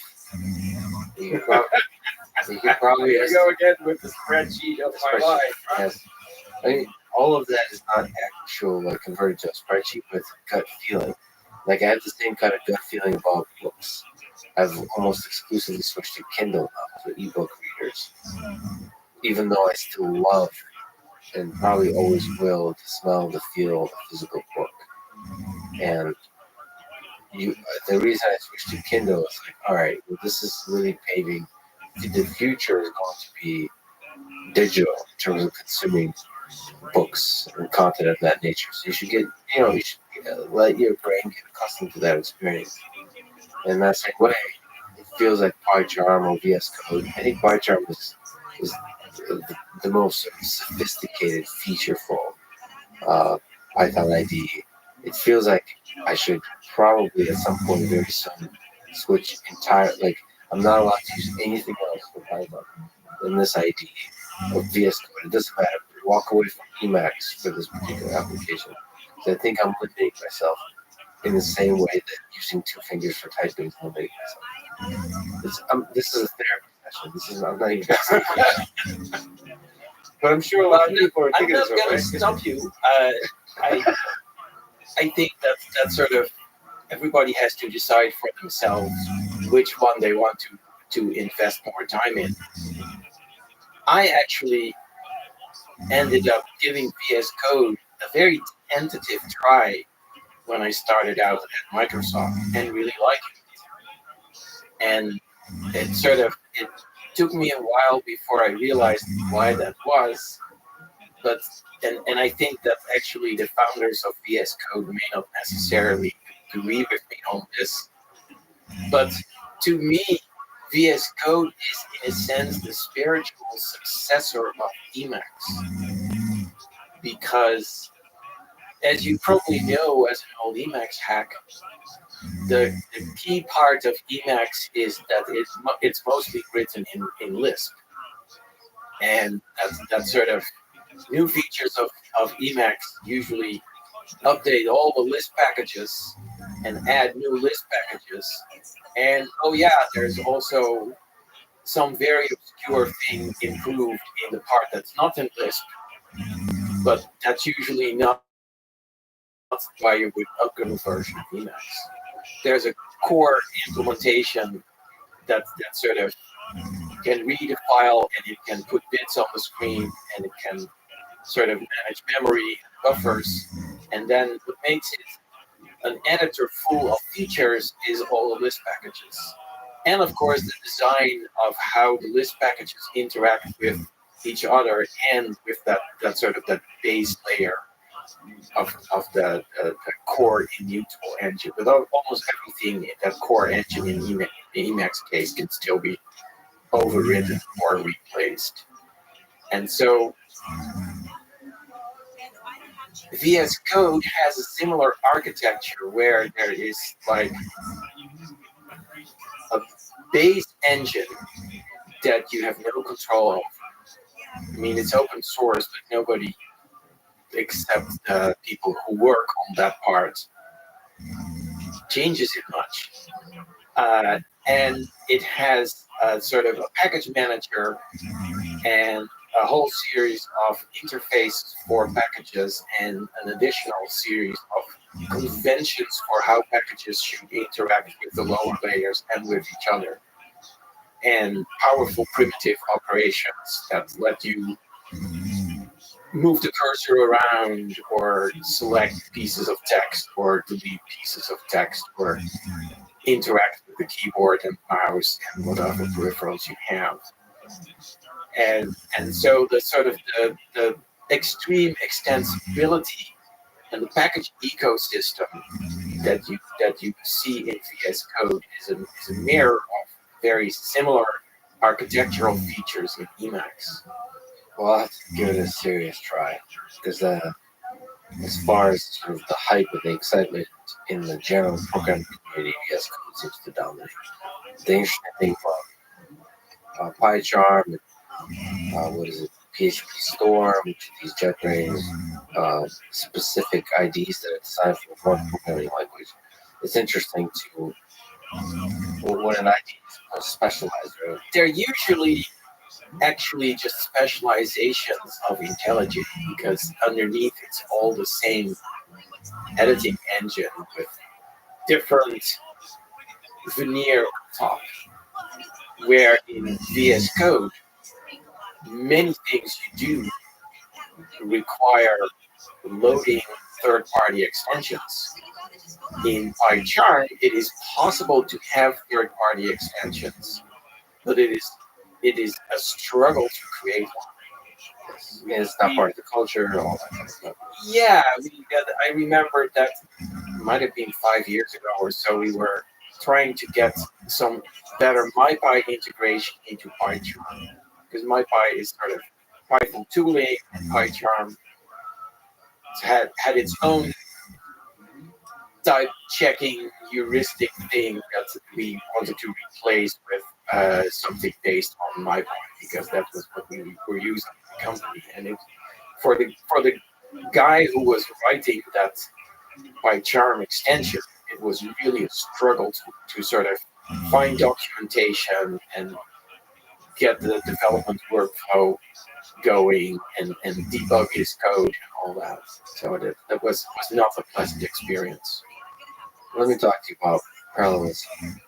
In your post titled Reasoning About Async IO Semaphore, you talk about a fast food restaurant in Silicon Valley that has only one table. Is this a real thing? I just wanted to ask you about that. Is that just like a metaphor you're using, or is that an actual restaurant in Silicon Valley? It was a metaphor. Okay.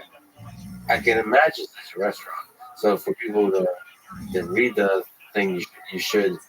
But it was idea of a restaurant where it's only one table and you show up one at a time and you're prepared. And I actually looked it up, and there's restaurants like this throughout the world. And it just seems like a fascinating idea. You stand in line, you show up, there's one table. They ask you all kinds of questions. They cook just for you. That's fascinating. It sounds like you'd find places like that in Tokyo. It sounds like a very Japanese thing. Or in the Bay Area, there are public places that probably more or less work like that. I've never eaten at such a place. The fascinating thing is he proposes the fast food soft burger. It was one of my rare sort of more literary or poetic moments where I thought I'll just open with a crazy example to catch your attention, and the rest is very dry stuff about locks and semaphores, and how a semaphore is a generalization of a lock. Well, it was very poetic, well delivered, and it actually made me wonder if it's real or not, because you don't make that explicit, and it feels like it could be true. And in fact, I wouldn't be surprised if somebody like listens to this and knows exactly a restaurant like this in Silicon Valley. Anyway, can we step back and can you just talk about parallelism, concurrency, threading, asynchronous, all of these different terms? What is it? Sort of at a high philosophical level. The fisherman is back in the boat. Well, the idea is if the fisherman has two fishing rods, since fishing is mostly a matter of waiting for a fish to nibble. Well, it depends on how you do it, actually. But if you had two, if you're doing the style of fishing where you sort of you throw it out and you let it sit for a while until maybe you see a nibble, one fisherman can easily run 2 or 3 or 4 fishing rods, and so as long as you can afford the equipment, you can catch 4 times as many fish by small investment in 4 fishing rods. And so in your time, you sort of say you have all Saturday to go fishing. If you can catch 4 times as much fish, you have a much higher productivity. And that's actually, I think, how deep sea fishing is done. You can have a rod, you put the whole snake, you can have many rods. What is there an interesting difference between parallelism and concurrency and asynchronous? Is there one a subset of the other to you? Like, how do you think about these terms? In the computer world, there is a big difference. When people are talking about parallelism, like a parallel computer, that's usually really several complete CPUs that are sort of tied together and share something like memory or an I/O bus. Concurrency can be a much more abstract concept where you have the illusion that things happen simultaneously, but what the computer actually does is it spends a little time running this program for a while, and then it spends some time running that program for a while, and then spending some time for the third program for a while. The parallelism is the reality and concurrency is part reality, part illusion. Yeah, parallelism typically implies that there's multiple copies of the hardware. You write that implementing synchronization primitives is hard in that blog post. And you talk about locks and semaphores. Why is it hard to implement the synchronization? Because at the conscious level, our brains are not trained to sort of keep track of multiple things at the same time.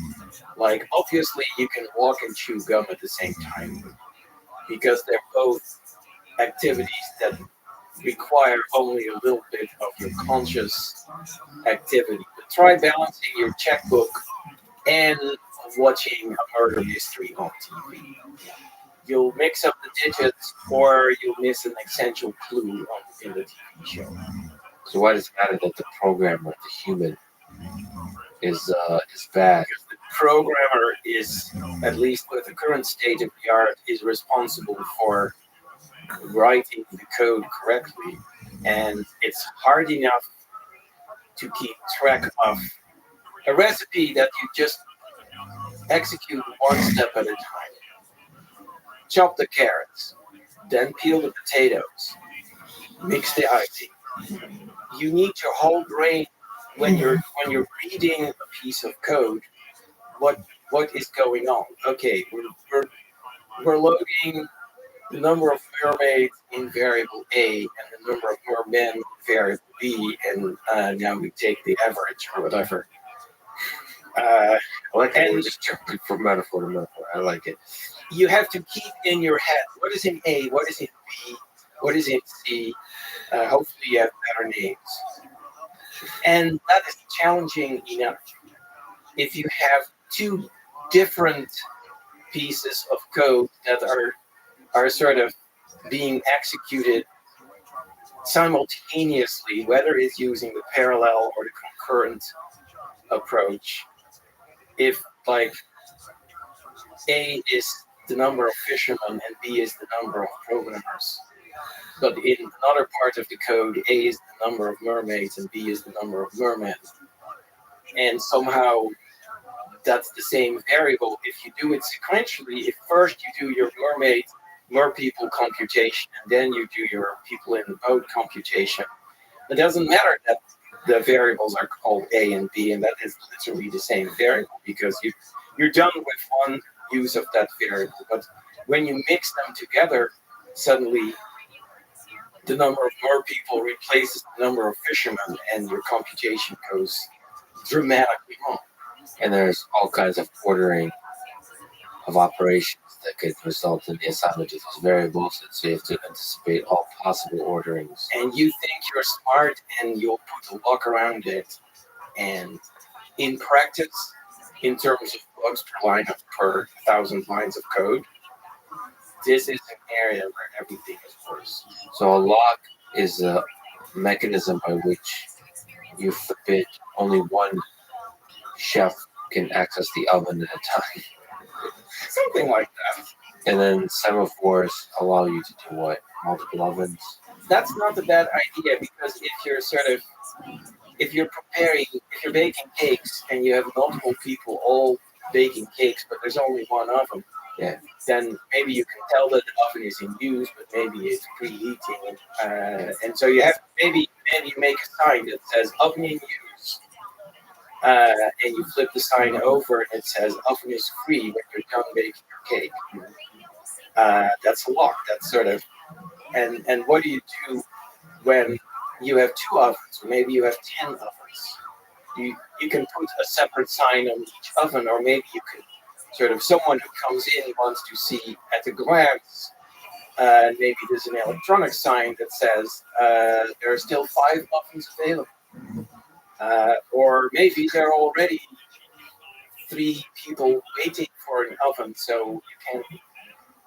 If you see an oven that's not in use, it's already reserved for someone else who got in line first. And that's sort of what the restaurant metaphor was trying to explain. Yeah, so you're now tasked, you're sitting as a designer of Python with a team of brilliant core developers and have to try to figure out to what degree can any of these ideas be integrated and not. So maybe this is a good time to ask, what is async IO and how has it evolved since Python 3.4? Wow, yeah. So we had this really old library for doing things concurrently, especially things that had to do with I/O, and networking I/O was especially a sort of popular topic. And in the Python standard library, we had a brief period where there was lots of development, and I think it was late 90s, maybe early 2000s, and like 2 little modules were added that were the state of the art of doing asynchronous I/O, or sort of non-blocking I/O, which means that you can keep multiple network connections open and sort of service them all in parallel like a typical web server does. So I/O is you put an output, so you're writing into the network, Yes, the network connection, or reading and writing to a hard drive, storage, also possible. and you can do the idea is you can do multiple while also doing computation. So running some code that does some fancy stuff. Yeah, like when you're writing a web server, when a request comes in, the user sort of needs to see a particular web page. You have to find that page maybe in the database and format it properly and send it back to the client. And there's a lot of waiting for the database, waiting for the network, and so you can handle hundreds or thousands, so millions of requests concurrently on one machine. Anyway, ways of doing that in Python were kind of stagnated, and I forget, it might have been around 2012, 2014, when someone for the umpteenth time actually said these async chat and async core modules that you have in the standard library are not quite enough to solve my particular problem. Can we add one tiny little feature? And everybody said, no, that stuff is not too good. You're not supposed to use that stuff. Write your own using a third-party library. And then everybody started a debate about what the right third-party library was. And somehow I felt that there was actually a cue for, well, maybe we need a better state-of-the-art module in the standard library for multiplexing input-output from different sources. You could say that it spiraled out of control a little bit. It was, at the time, it was the largest Python enhancement proposal that was ever proposed. And you were deeply involved with that. At the time, I was very much involved with that. I was like the lead architect. I ended up talking to people who had already developed serious third-party libraries that did similar things and sort of taking ideas from them and getting their feedback on my design, and eventually we put it in the standard library. And after a few years, I got distracted. I think the big thing that distracted me was actually type annotations. Mm-hmm. But other people kept it alive and kicking, and it's been quite successful actually in the world of Python web clients. So initially, what are some of the design challenges there in that debate? And what are some things that got rejected? What are some things that got accepted to stand out to you? There are a couple of different ways you can handle parallel I/O, and this happens sort of at an architectural level in operating systems as well. Like Windows prefers to do it one way, and Unix prefers to do it the other way. You have an object that represents a network endpoint, say a connection with a web browser that's your client, and say you're waiting for an incoming request. Two fundamental approaches are okay, I'm waiting for an incoming request. I'm doing something else. Come wake me up, or sort of come tell me when something interesting happened, like a packet came in from that network connection. And the other paradigm is we're on a team of a whole bunch of people with maybe a little mind, and we can only manage one web connection at a time. So I'm just sitting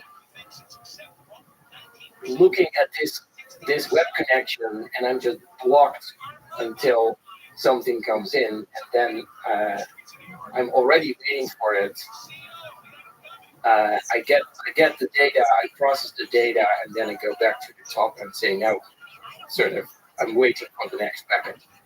Those are about the two paradigms. One is a paradigm where there is sort of notionally a thread of control, whether it's actual operating system thread or more an abstraction in async I/O, we call them tasks.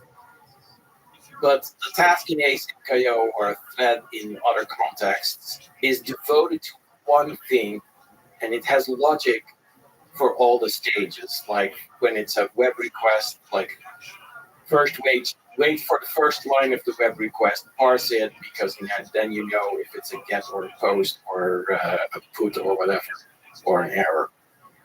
Then wait until you have a bunch of lines until there's a blank line, then parse that as headers, and then interpret that, and then wait for the rest of the data to come in if there is any more that you request. Expect that sort of standard web stuff.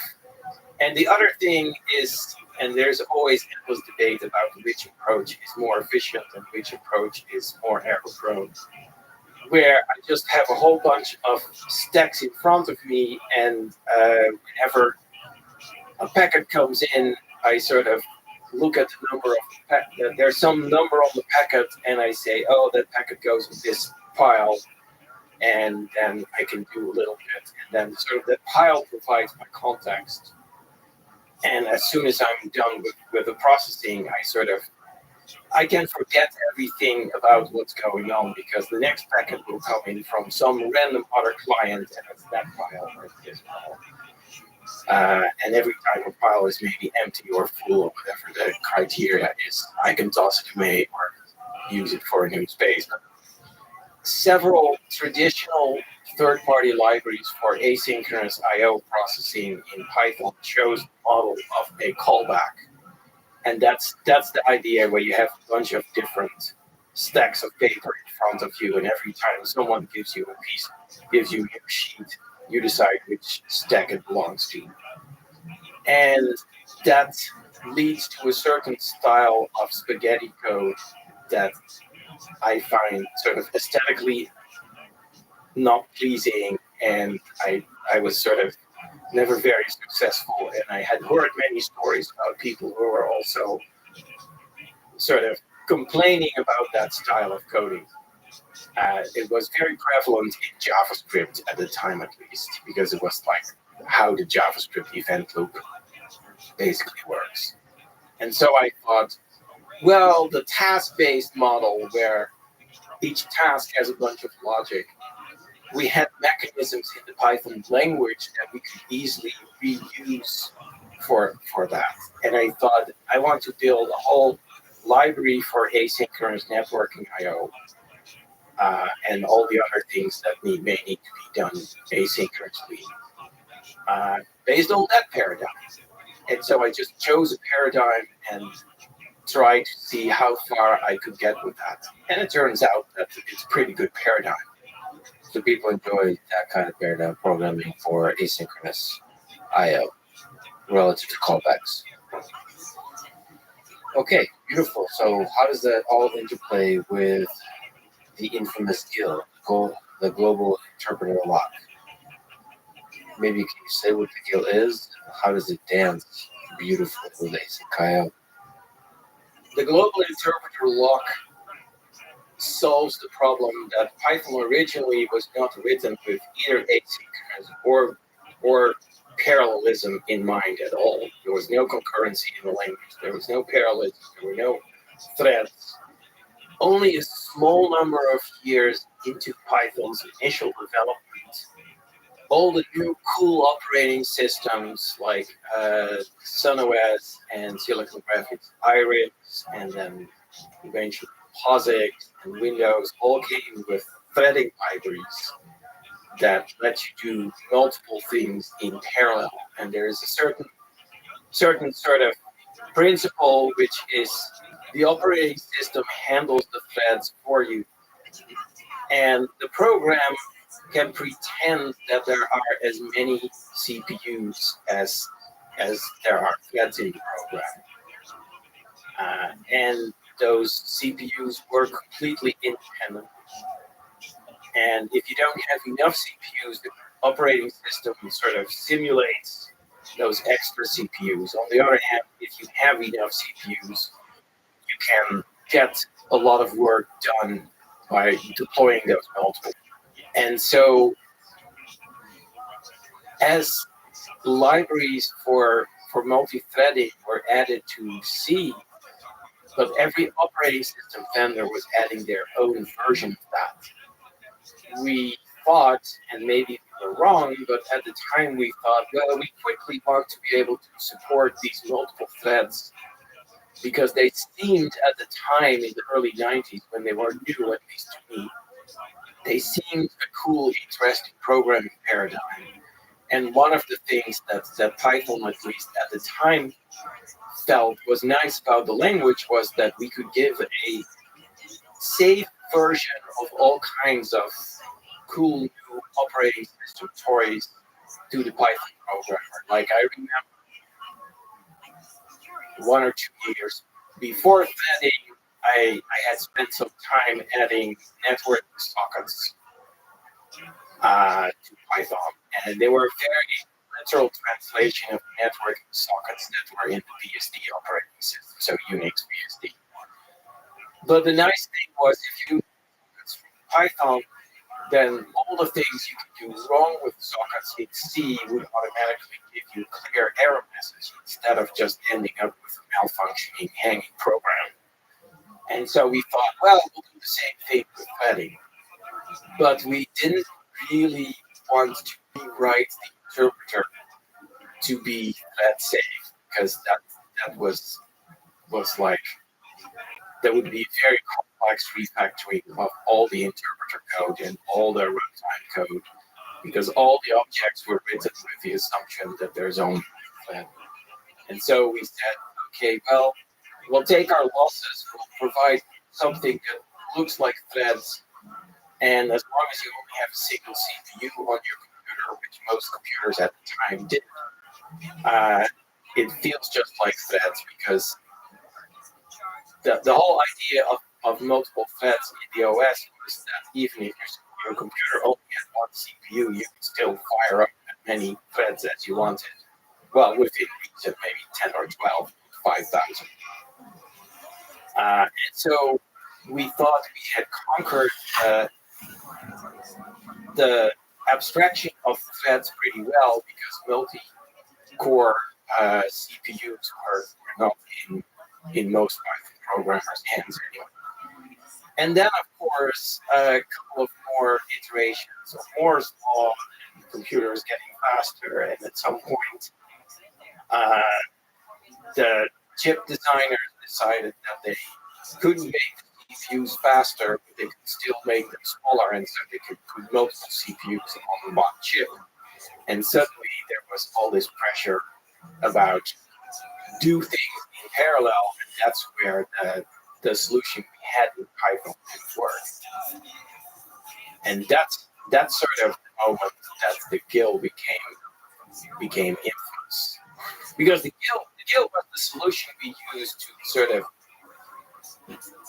take this single interpreter and share it between all the different operating system threads that you could create. And so as long as the hardware physically only had one CPU, that was all fine. And then as hardware vendors were suddenly telling us all, oh, you gotta paralyze. Everything's gotta be paralyzed. People started saying, oh, but you can use multiple threads in Python, and then they discovered, oh, but actually all threads run on a single core. Yeah. I mean, is there ideas in the future to remove the global interpreter lock, like make multiple sub-interpreters, some tricky interpreters on top of interpreters kind of thing? Yeah, there are a couple of possible futures there. The most likely future is that we'll get multiple sub-interpreters, which each run a completely independent Python program. Nice. But there's still some benefit of sort of faster communication between those programs. But it's also managed for you as running multiple Python programs. Like, Yeah. it's hidden from you, right? It's hidden from you, but you have to spend more time communicating between those programs, because the attractive thing about the multi-threaded model is that the threads can share objects. At the same time, that's also the downfall of the multi-threaded programming model, because when you do share objects, you didn't necessarily intend to share them, or there were aspects of those objects that were not reusable. You get all kinds of concurrency bugs. And so the reason I wrote that little blog post about semaphores was that concurrency bugs are just harder. It would be nice if Python had no global interpreter block and it had so-called free threading. But it would also cause a lot more software bugs. The interesting thing is that there is still a possible future where we are actually going to, or where we could experiment at least with that, because there's a guy working for Facebook who has developed a fork of CPython that he called the no-kill interpreter, where he removed the kill and made a whole bunch of optimizations so that a single-threaded case doesn't run too much slower, and multi-threaded case will actually use all the cores that you have. So that would be an interesting possibility if we would be willing as Python core developers to actually maintain that code indefinitely, and if we're willing to put up with the additional complexity of the interpreter and the additional sort of overhead for the single-threaded case. And I'm personally not convinced that there are enough people needing the speed of multiple threads with their Python programs that it's worth to sort of take that performance hit and that complexity hit. And I feel that the GIL actually is pretty nice Goldilocks point between no threads and whole threads all the time. But not everybody agrees on that, so that is definitely a possible future. The sub-interpreters look like a fairly safe net for 3.12, so say a year from now. A year, so the goal is to do a new version every year, for Python. Let me ask you perhaps one question, but there's a philosophy to it too. Will there ever be a Python 4.0? Now, before you say it's currently a joke, and probably not, we're going to go to 3.99 or 3.99999. Can you imagine possible features that Python 4.0 might have that would necessitate the creation of the new 4.0? Given the amount of pain and joy, suffering and triumph that was involved between version 2 and version 3. Yeah, well, we, as a community and as a core development team, we have a large amount of painful memories about the Python 3 transition, which is one reason that sort of everybody is happy that we decided there's not going to be a 4.0 at least, not anytime soon. And if there is going to be one, we'll sort of plan the transition very differently. Because clearly we underestimated the pain the transition caused for our users in Python 3K. And had we known, we could have sort of designed Python 3 somewhat differently without making it any worse. We just thought that we had a good plan, but we underestimated what sort of the users were capable of when it comes to that kind of transition. By the way, I think we talked way before, like a year and a half before the Python 2 officially End of life. Oh, what was that? What was your memory of the end of life? Did you shed a tear on January 1st, 2020? Was there? Everyone on our team had basically moved on years before. Yeah. It was purely a little symbolic moment to signal to the remaining users that there was no longer going to be any new releases or support for Python 2.7. Did you shed a single tear while looking out over the horizon? I'm not a very poetic person, and I don't shed tears like that. Yeah, we actually had planned a party, but the party was planned for the US Python conference that year, which never happened, of course, because of the pandemic. Oh, it was like March. Yeah, the conference was going to be, I think, late April that year. Oh. So that was a very difficult decision to cancel it, but they did. Anyway, if we're going to have a Python 4, we're going to have both a different reason for having that and a different process for managing the transition. Can you imagine possibly the process that so I think you're implying that if there's a 4.0, in some ways break back compatibility? Well, so here's a concrete thought I have, and I'm not unique, but not everyone agrees with this, so this is definitely a personal opinion.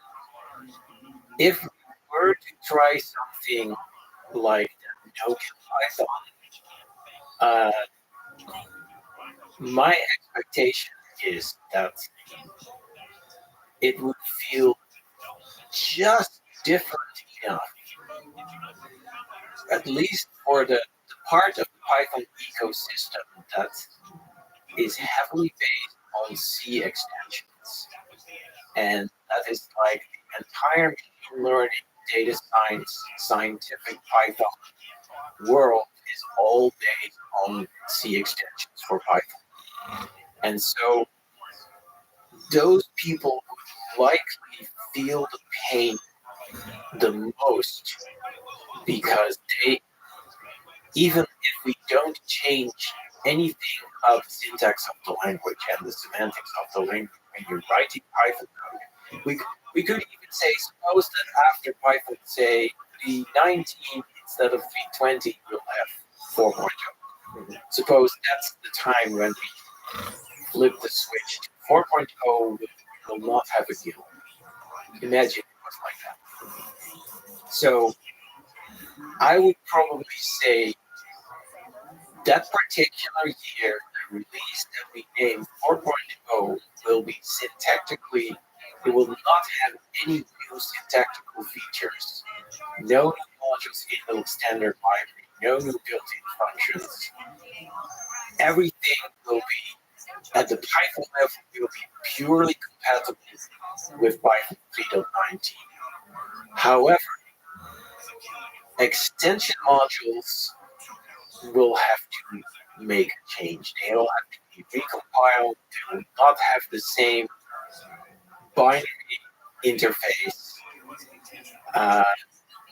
The semantics and APIs for some things that are frequently accessed by C extensions will be different.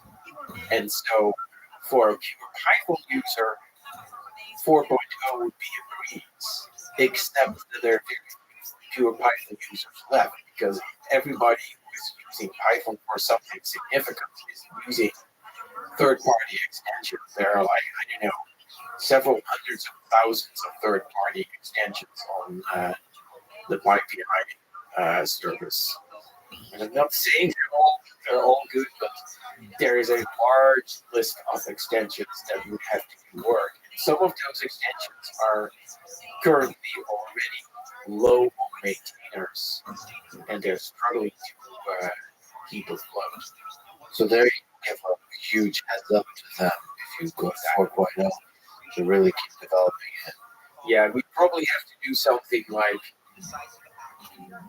several years before, who knows, maybe 5 years earlier, like Field 15, we would have to say, and I'm just making that specific numbers, but at some point we'd have to say that no-get Python could be an option. It might be a compile time option. If you want to use no-get Python, you have to recompile Python from source for your platform using your toolset. All you have to do is change one configuration variable, and then you just run make and configure and make it, build it for you. But now you also have to use the no-get compatible versions of all extension modules you want to use.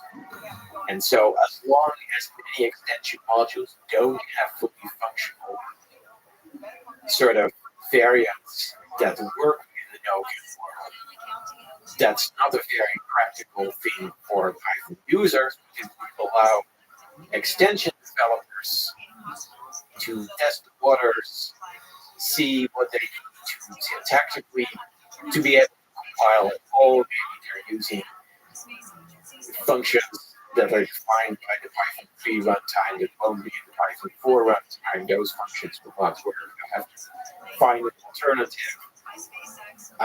They can experiment with that and sort of write test applications. And that would be a way to transition. That could be a series of releases where Python 4 is more and more imminent. We have supported more and more third-party extension modules to have solid support that works for no-get Python for that new API. And then sort of Python 4.0 is like the official moment that the beer comes out, it cuts the rhythm, and now Python. Now it's sort of no-get mode is the default. The internet wants to know from Reddit. All right. It's a small question. This is not a fun question, but out of the PyPI packages, PyPI packages, do you ever want to, like, in your opinion, there must have PyPI libraries or ones you use all the time? Oh my! I should really have a standard answer for that question, but like a positive standard answer. But my current standard answer is that I'm not a big user of third-party packages. When I write Python code, I'm usually developing some tooling around building Python itself. And the last thing we want is dependencies on third-party packages. So I tend to just use the standard library. That's where your focus is. That's where your But do you keep an eye on what's out there to understand where the standard library could be moving, should be moving? It's a good kind of landscape of what's missing from the standard library. Well, usually when something's missing from the standard library nowadays, it is a relatively new idea, and there is a third-party implementation, or maybe possibly multiple third-party implementations, but they evolve at a much higher rate than they could when they're in the standard library. So it would be a big reduction in activity to incorporate things like that in the standard library. So I like that there is a lively package ecosystem, and that sort of recent trends in the standard library are actually that we're doing the occasional spring cleaning where we're choosing some modules that have not had a lot of change in a long time and that maybe would be better off not existing at all at this point because there might be a better third-party alternative anyway. We're sort of slowly removing those, but often those are things that I spiked somewhere in 1992 or 1993. If you look through the commit history, it's very sad. Like all cosmetic changes, like changes in the indentation style, or the name of this other standard library module got changed, or nothing with any substance. The API is identical to what it was 20 years ago. So speaking of packages, they have a lot of impact on a lot of people's lives. Does it make sense to you why Python has become the primary development language for the machine learning community? So packages like PyTorch, TensorFlow, scikit-learn, and even like the lower level stuff like NumPy, SciPy, Pandas, Matplotlib, visualization. Can you does it make sense to you why it permeated the entire data science, machine learning, AI community? Well, it's part of it is in fact it's as simple as we're all driving the right side of the road, right? It's compatibility. Yeah. And part of it is not quite as fundamental as driving the right side of the road, which you have to do for safety reasons. I mean, you have to agree on something. They could have picked JavaScript or Perl. There was a time in the early 2000s that it really looked like Perl was going to dominate like biosciences, because DNA search was all based on regular expression. Perl has the fastest and most comprehensive regular expression engine, still does. I spent quite a long time with Perl. That was another letting go. Letting go of this kind of data processing system. The reasons why Python became the lingua franca of scientific code and machine learning in particular, and data science, it really had a lot to do with anything was better than C or C++. Recently, a guy who worked at Lawrence Livermore National Laboratories in the sort of computing division wrote his memoirs, and he had his own view of how he helped something he called computational steering into existence. And this was the idea that you take libraries that in his days were written in Fortran that solve universal mathematical problems. And those libraries still work, but the scientists that use the libraries use them to solve continuously different specific applications and answer different questions. And so those more scientists were required to use, say, Fortran, because Fortran was the language that the library was written in. And then the scientist would have to write an application that sort of uses the library to solve a particular equation or set of answered set of questions. And the same for C++,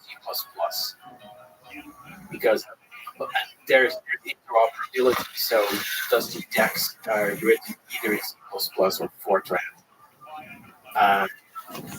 And so Paul Dubois was one of the people who, I think in the mid-90s, saw that you needed a higher level language for the scientists to sort of tie together the fundamental mathematical algorithms of linear algebra and other stuff.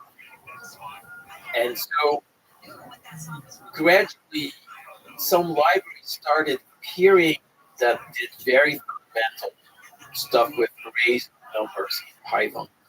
I mean, when I first created Python, I was not expecting it to be used for arrays of numbers much. I thought that was like an outdated data type, and everything was like objects and strings, and like Python was good and fast at string manipulation and objects, obviously. But arrays of numbers were not very efficient. The multi-dimensional arrays didn't even exist in the language at all.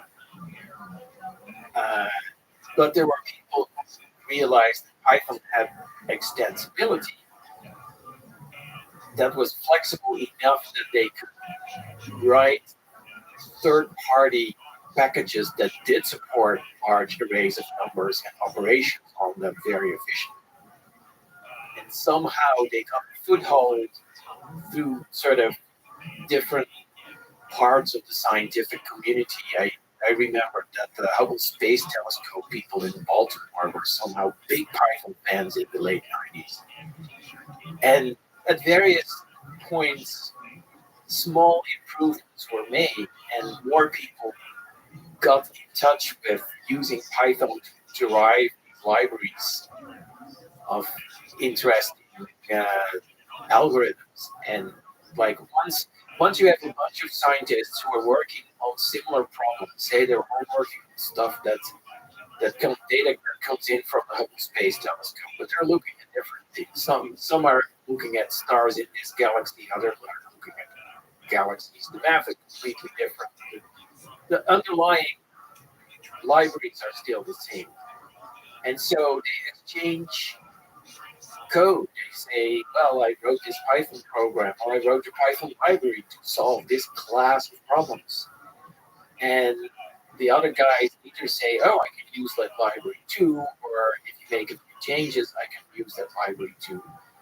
Why start from scratch in Perl or JavaScript, where there's not that infrastructure for arrays of numbers yet, whereas in Python you have it. And so more and more scientists in different places doing different work discovered Python, and then people who had an idea for an important new fundamental library decided, oh, Python is actually already known to our users, so let's use Python as the user interface. I think that's how I imagine at least that's how TensorFlow ended up with Python as the user interface. Right.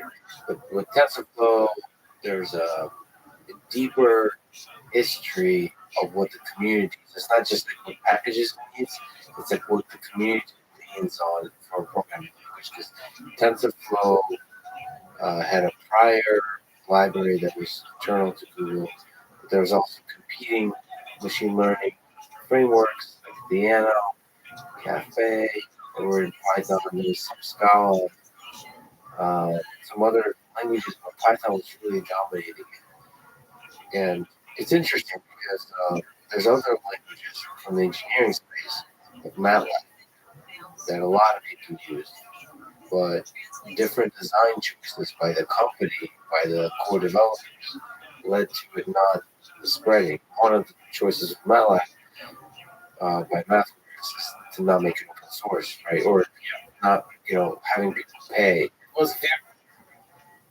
very expensive product, and so universities especially disliked it because it was a price per seat. I remember hearing. Yeah, but I think that's not why it failed or it failed to spread. I think universities didn't like it, but they would still pay for it. The thing is, it didn't feed into that GitHub open source packages culture.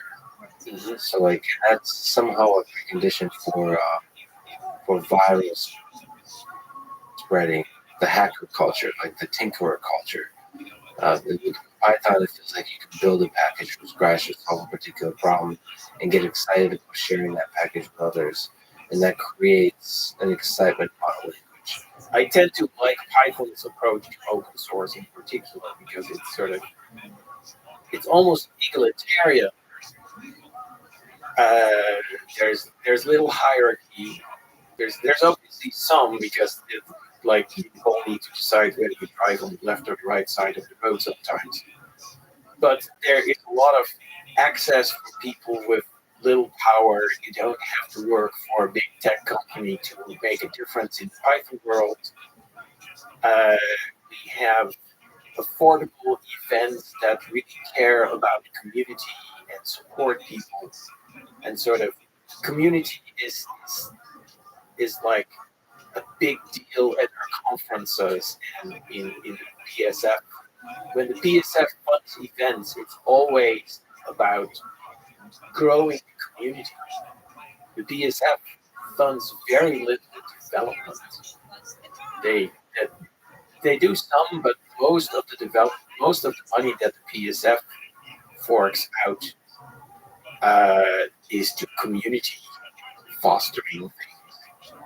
So speaking of egalitarian, last time we talked 4 years ago, it was just after you stepped down from your role as the benevolent dictator for life, DFO.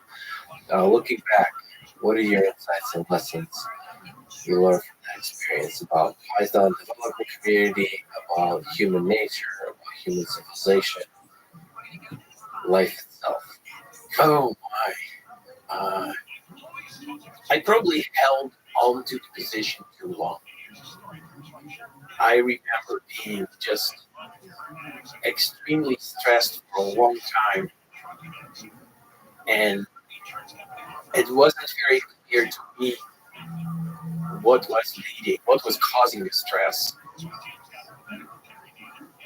And looking back, I should have sort of relinquished my central role as BDFL sooner. What were the pros and cons of the BDFL?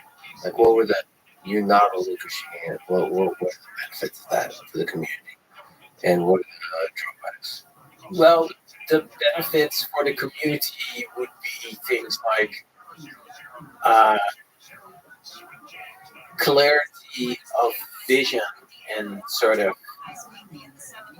a clear direction, because I had certain ideas in mind when I created Python, and while I sort of let myself be influenced by many other ideas as Python evolved and became more successful and more complex and more used, I also stuck to certain principles, and it's still hard to say what are Python's core principles.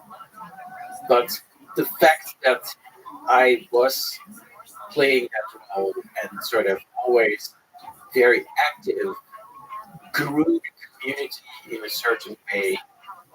It modeled to the community how to think about how to solve a certain problem. Well, that was a source of stress, but it was also beneficial. It was a source of stress for me personally, but it was beneficial for the community because people sort of over time had learned how I was thinking and could predict, but how I would decide about a particular issue, and not always perfectly, of course. But there wasn't a lot of joking around. Like this year the Democrats are in power and we're doing these kind of things, and now the Republicans are in power and they roll all that back into those kind of things. There is a clear, fairly straight path ahead. And so fortunately the successor structure with the steering council has sort of found a similar way of leading the community in a fairly steady direction without stagnating. And for me personally, it's more fun because there are things I can just ignore.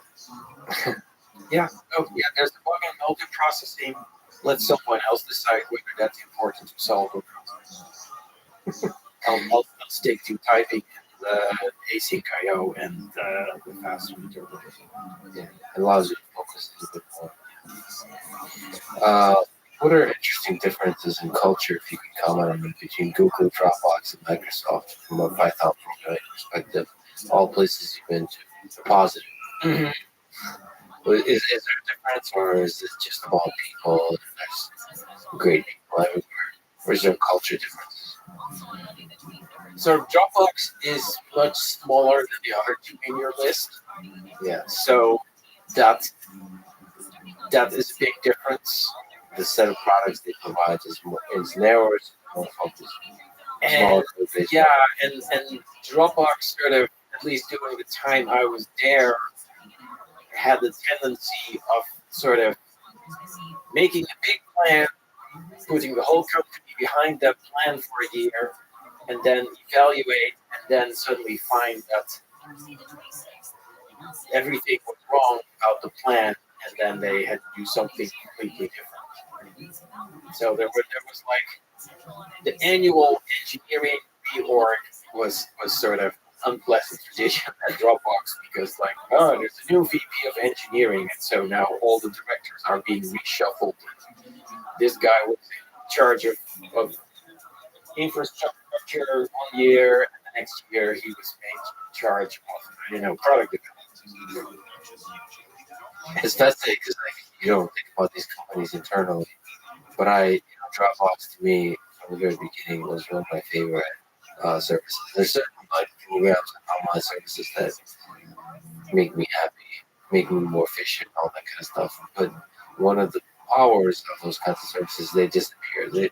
You're not supposed to think about how it all works. But it's incredible to me that you can sync stuff effortlessly across so many machines so quickly, and like don't have to worry about conflicts. They take care of it. As a person that comes from version repositories and all that kind of stuff, or merge is super difficult.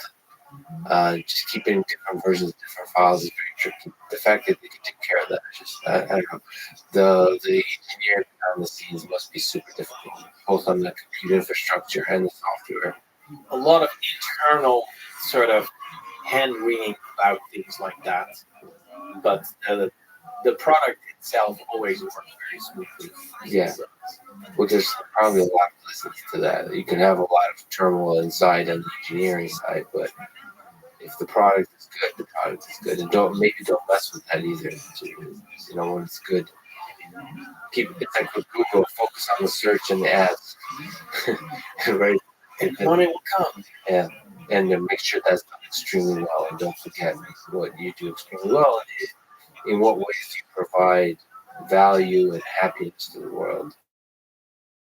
Make sure you do that.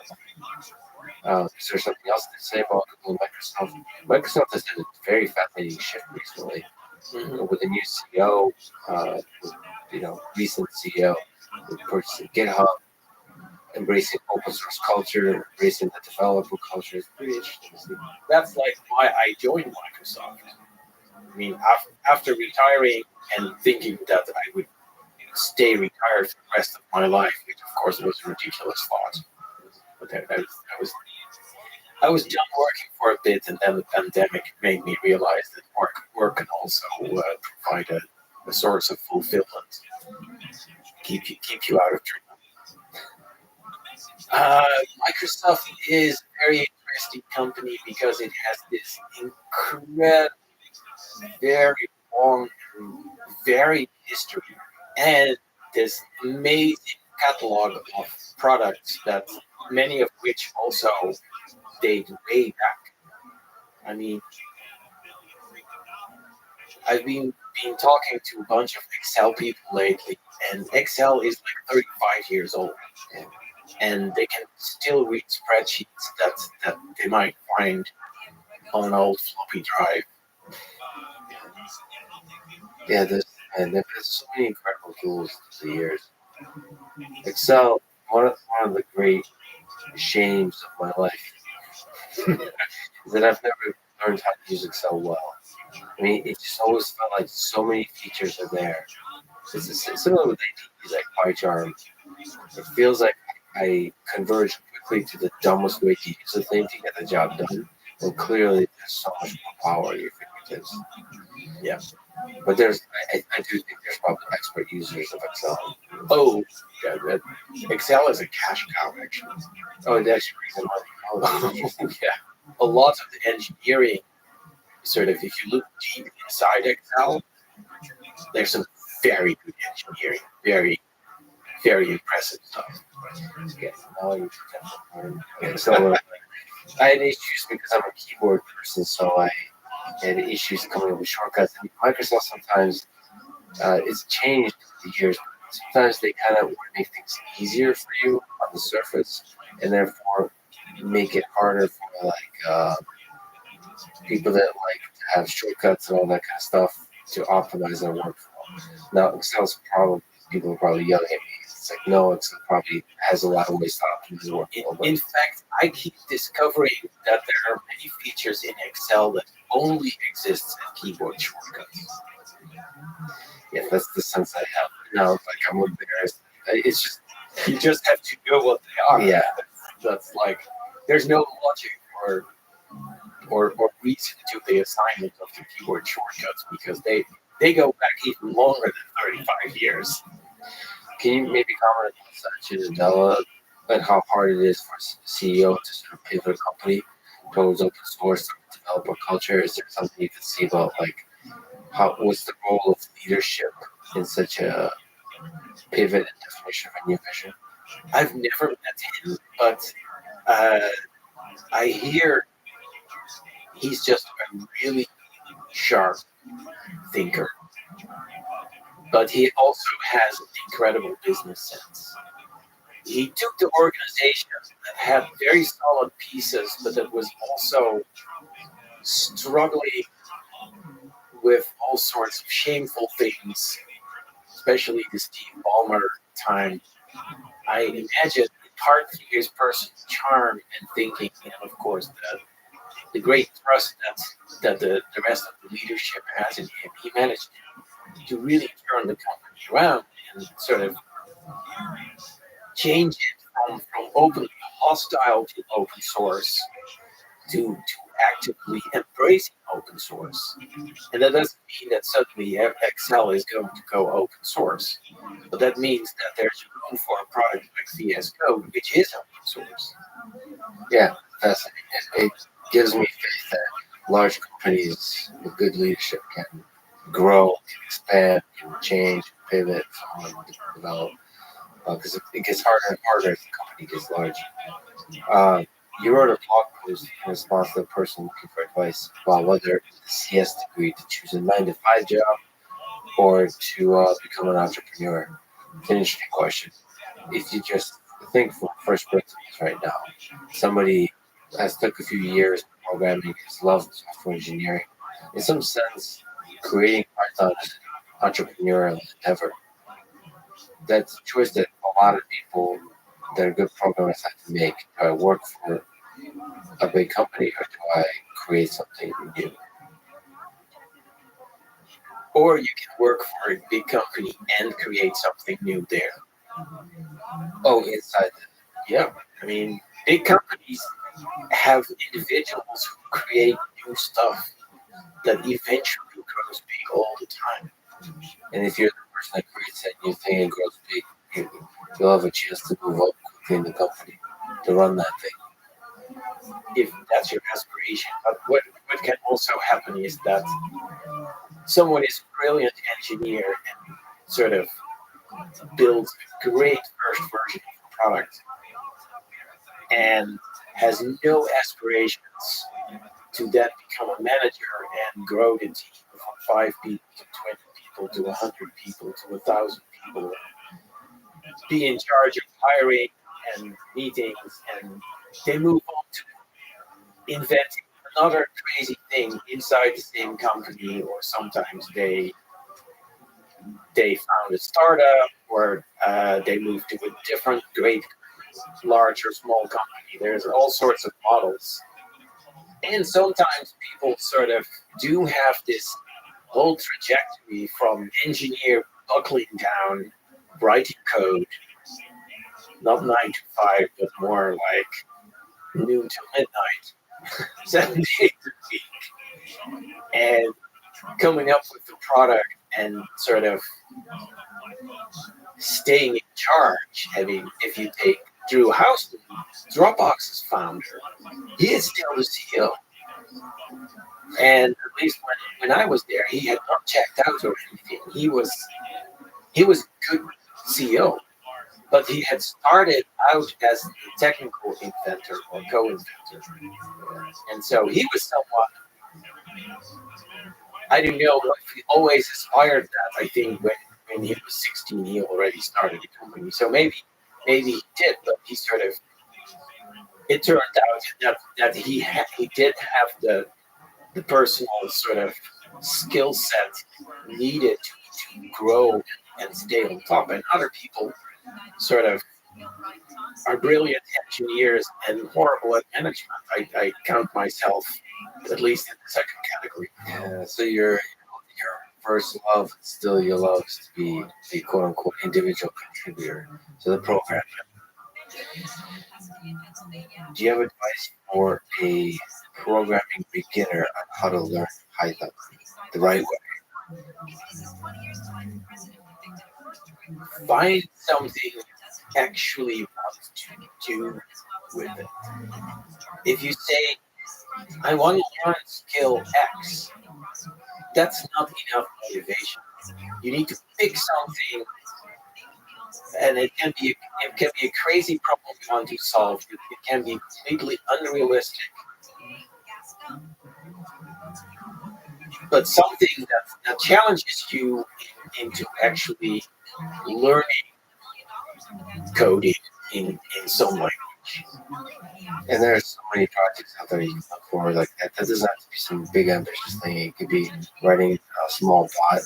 If you're into social media, you can write a Reddit bot or a Twitter bot or some aspect of automating something that you do every single day, processing files, that kind of stuff. Nowadays, you can take machine learning components and sort of plug those things together. So that's actually a really good example. So if you're interested in machine learning, the state of machine learning is such that like a tutorial that takes an hour can get you to start using pre-trained models to do something super cool. And that's a good way to learn Python because you learn just enough to run this model, and that's like a sneaky way to get in there to figure out how to import stuff, how to write basic I/O, how to run functions. I'm not sure if it's the best way to learn the basics of Python, but it could be nice to just fall in love first and then figure out the basics. Right? Yeah, you can't expect to learn Python from a 1 hour video or blanking out on the name of someone who wrote a very funny blog post where he said, I see all these ads for things like learn Python in 10 days or so. And he said the goal should be learn Python in 10 years. That's hilarious, but I completely disagree with that. I think the criticism behind that is that the places, just like the blog post from earlier, the places that tell you learn Python in 5 minutes or 10 minutes, they're actually usually really bad tutorials. The thing is, I do believe that you can learn things in an hour.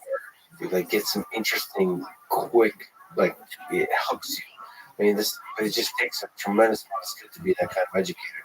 Richard Feynman was able to condense a lot of ideas in physics in a very short amount of time, but that takes a deep, deep understanding. And so, yes, of course, I think the 10 years is about the experience, the pain along the way. Well, you have to practice. Yes. You can memorize the syntax, but I couldn't, but maybe someone else can, but that doesn't make you coding. Yeah, actually, coding has to use in fascinating ways. So much of coding is copy and pasting from Stack Overflow and then adjusting, which is another way of coding. And I don't want to talk down to that kind of style of coding because it's kind of nice and efficient. But you know where that is going? Code generation.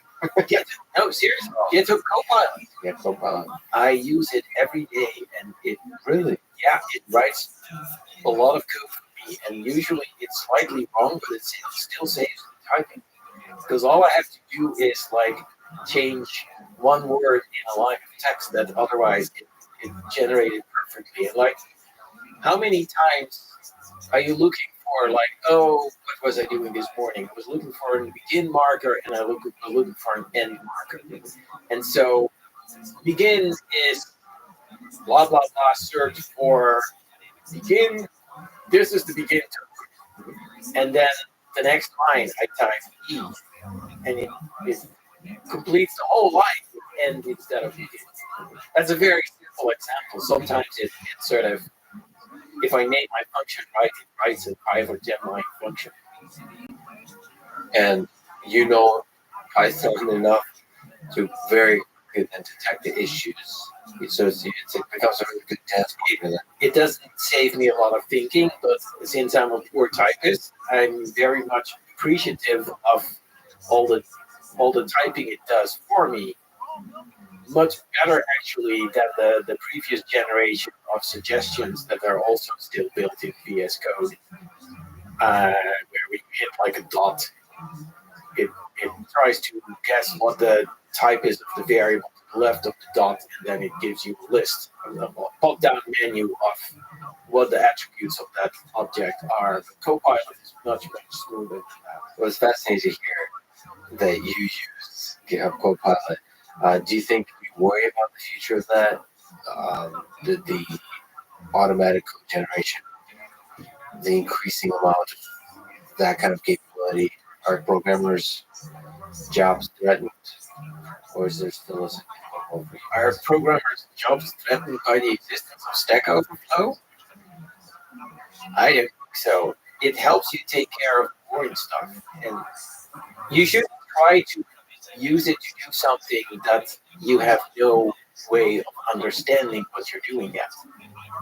A tool like that is always best when the question you're asking is, please remind me of how I do this, which I could do. I could look up how to do it, but right now I've forgotten whether the method is called foo or bar, or what the shape of the API is that we're using builder object or a constructor or a factory or something else, and what are the parameters. It serves that role. It's like a great assistant, but the creative work of sort of deciding what you want the code to do is totally yours. What do you think is the future of Python in the next 10, 20, 50 years, 100 years? Look forward. You ever imagine the future of human civilization, living inside the metaverse, on Mars, humanoid robots everywhere? What part does Python play in that? It'll eventually become sort of a legacy language that plays an important role, but that most people have never heard of and don't need to know about, just like all kinds of basic structures in biology, like mitochondria. So it permeates all of life, all of digital life. People just build on top of it, and they only do the stuff that's on top of it. Yeah. Because you build layers of abstractions. I mean, most programmers nowadays rarely need to do binary arithmetic, right? Yeah, or even think about it, or even learn about it, or they can go quite far without knowing.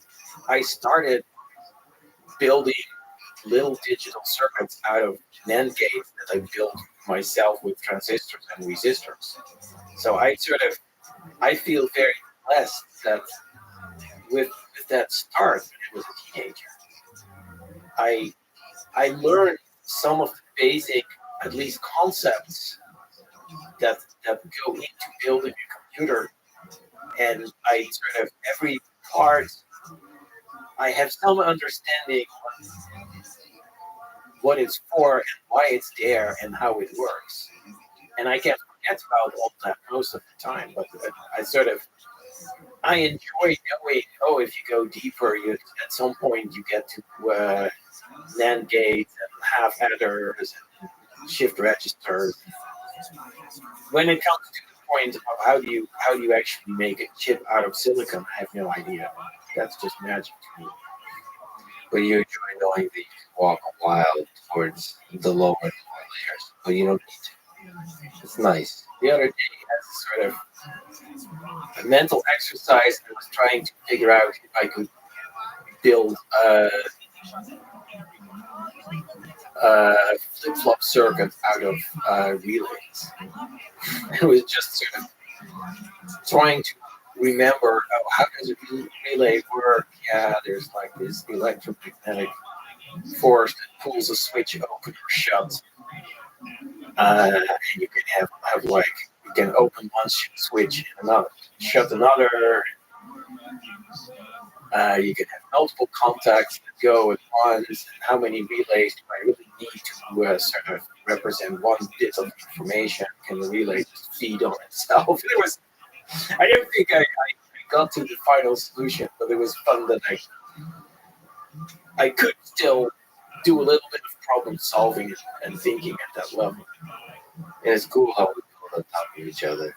So there's people there just, you stood on the shoulders of giants, there's others will stand on your shoulders, and it's a giant, beautiful hierarchy. Yeah, I feel I sort of covered this middle layer of the technology stack where it sort of peters out below the level of NAND gates, and at the top I lose track when it gets to machine learning.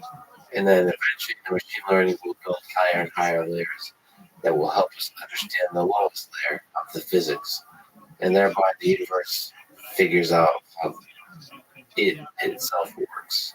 Maybe not. Yeah, I mean, it's possible. I mean, if you think of human consciousness, if that's even the right concept,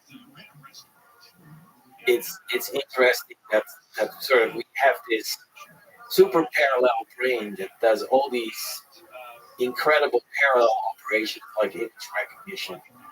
I recognize your face. There's huge amount of processing that goes on in parallel. There's lots of nerves between my eyes and the brain, and the brain does a whole bunch of stuff all at once because it's actually really slow circuits, but there are many of them that all work together. On the other hand, when I'm speaking, everything is completely sequential. I have to sort of string words together one at a time, and when I'm thinking about stuff, when I'm understanding the world, I'm also thinking of everything like one step at a time. And so we've got all this incredible parallel circuitry in our brains, and eventually we use that to simulate a single-threaded, much higher level interpreter. It's exactly. I mean, that's the illusion. Right? That's the illusion of it for us. It's a single sequential set of thoughts. All of that came from a single cell through the process of embryogenesis. So DNA is the code. DNA holds the entirety of the code, the information, and how to use that information to build up an organism. The entire, like, the arms, the How is it built? Yeah. the brain.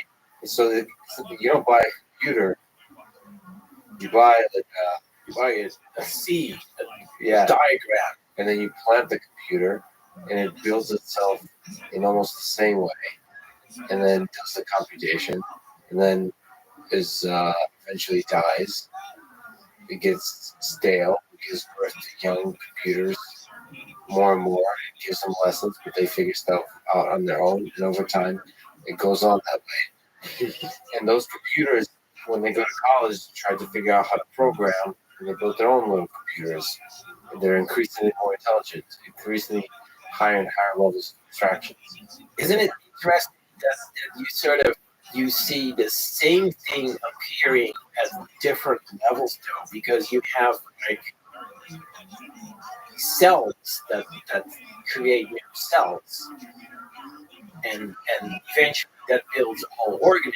But then the animal or the plant or the human has its own mechanism of replication that is sort of connected in a very complicated way to the mechanism of replication of the cell. And then if you look inside the cell, if you see how DNA and proteins are are connected, that there is yet another completely different mechanism whereby proteins are mass produced using enzymes and a little bit of code from DNA.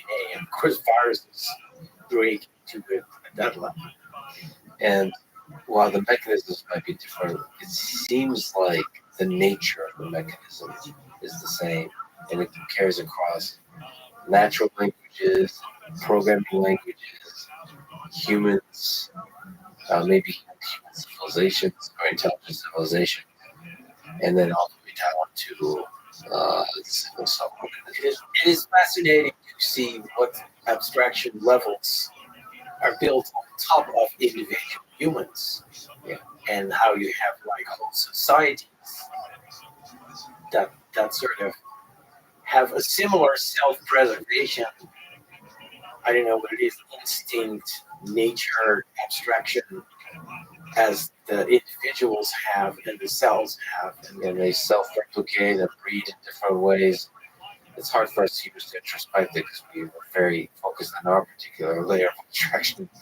But from an alien perspective, looking on Earth, they'd probably see the higher level of human civilization as part of this bigger organism of life on Earth itself. In fact, that could be an organism just alone, just life on Earth.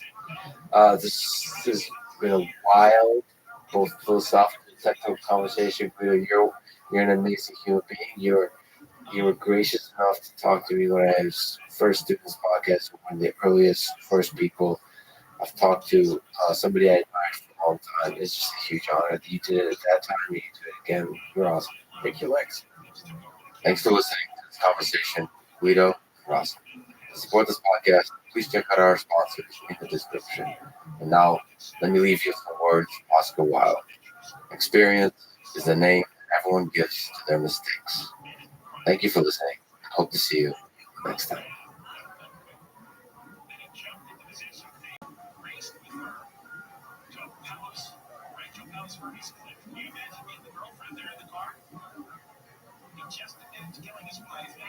You could buy literally whatever else you wanted. You could roast things, drugs. You could buy heroin right from Afghanistan, the good stuff. Hacking tools. You could hack for hire. You could buy some murders for hire. The following is a conversation with Chris Tarbell, a former FBI special agent and cybercrime specialist who tracked down and arrested Russ Albrecht, the leader of Silk Road, the billion-dollar drug companies, and he tracked down and arrested Hector Massacre, aka Sabu, of Lulsec and Anonymous, which are some of the most influential hacker groups in history. He is co-founder of Naxo, a complex cybercrime investigation firm, and is a co-host of a podcast called The Hacker Head. This conversation gives the perspective of the FBI cybercrime investigator, both the technical and the human story. I would also like to interview people on the other side, the cyber criminals who have been caught, and perhaps the cyber criminals who have not been caught and are still out there. This is a Lex Friedman podcast. To support it, please check out our sponsors in the description. And now, dear friends, here's Chris Tarbell. You are one of the most successful cybersecurity law enforcement agents of all time.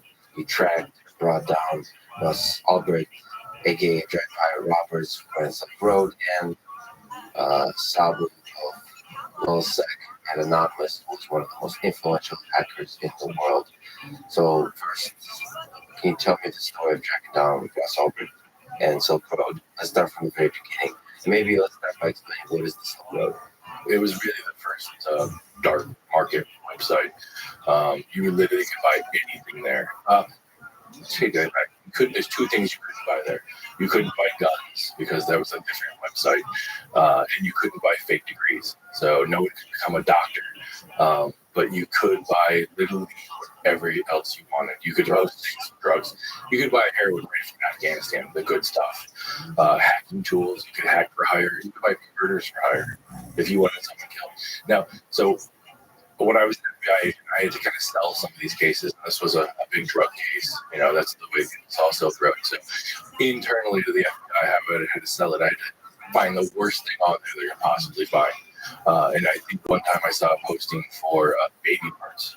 So let's say that had a young child that needed a liver. You could literally go on there and ask for a 6-month-old liver if you wanted to. For like surgical operations versus something darker. Yeah, I never saw anything that dark as far as people that wanted to eat body parts. I did interview a cannibal once when I was in the FBI. That's another crazy story.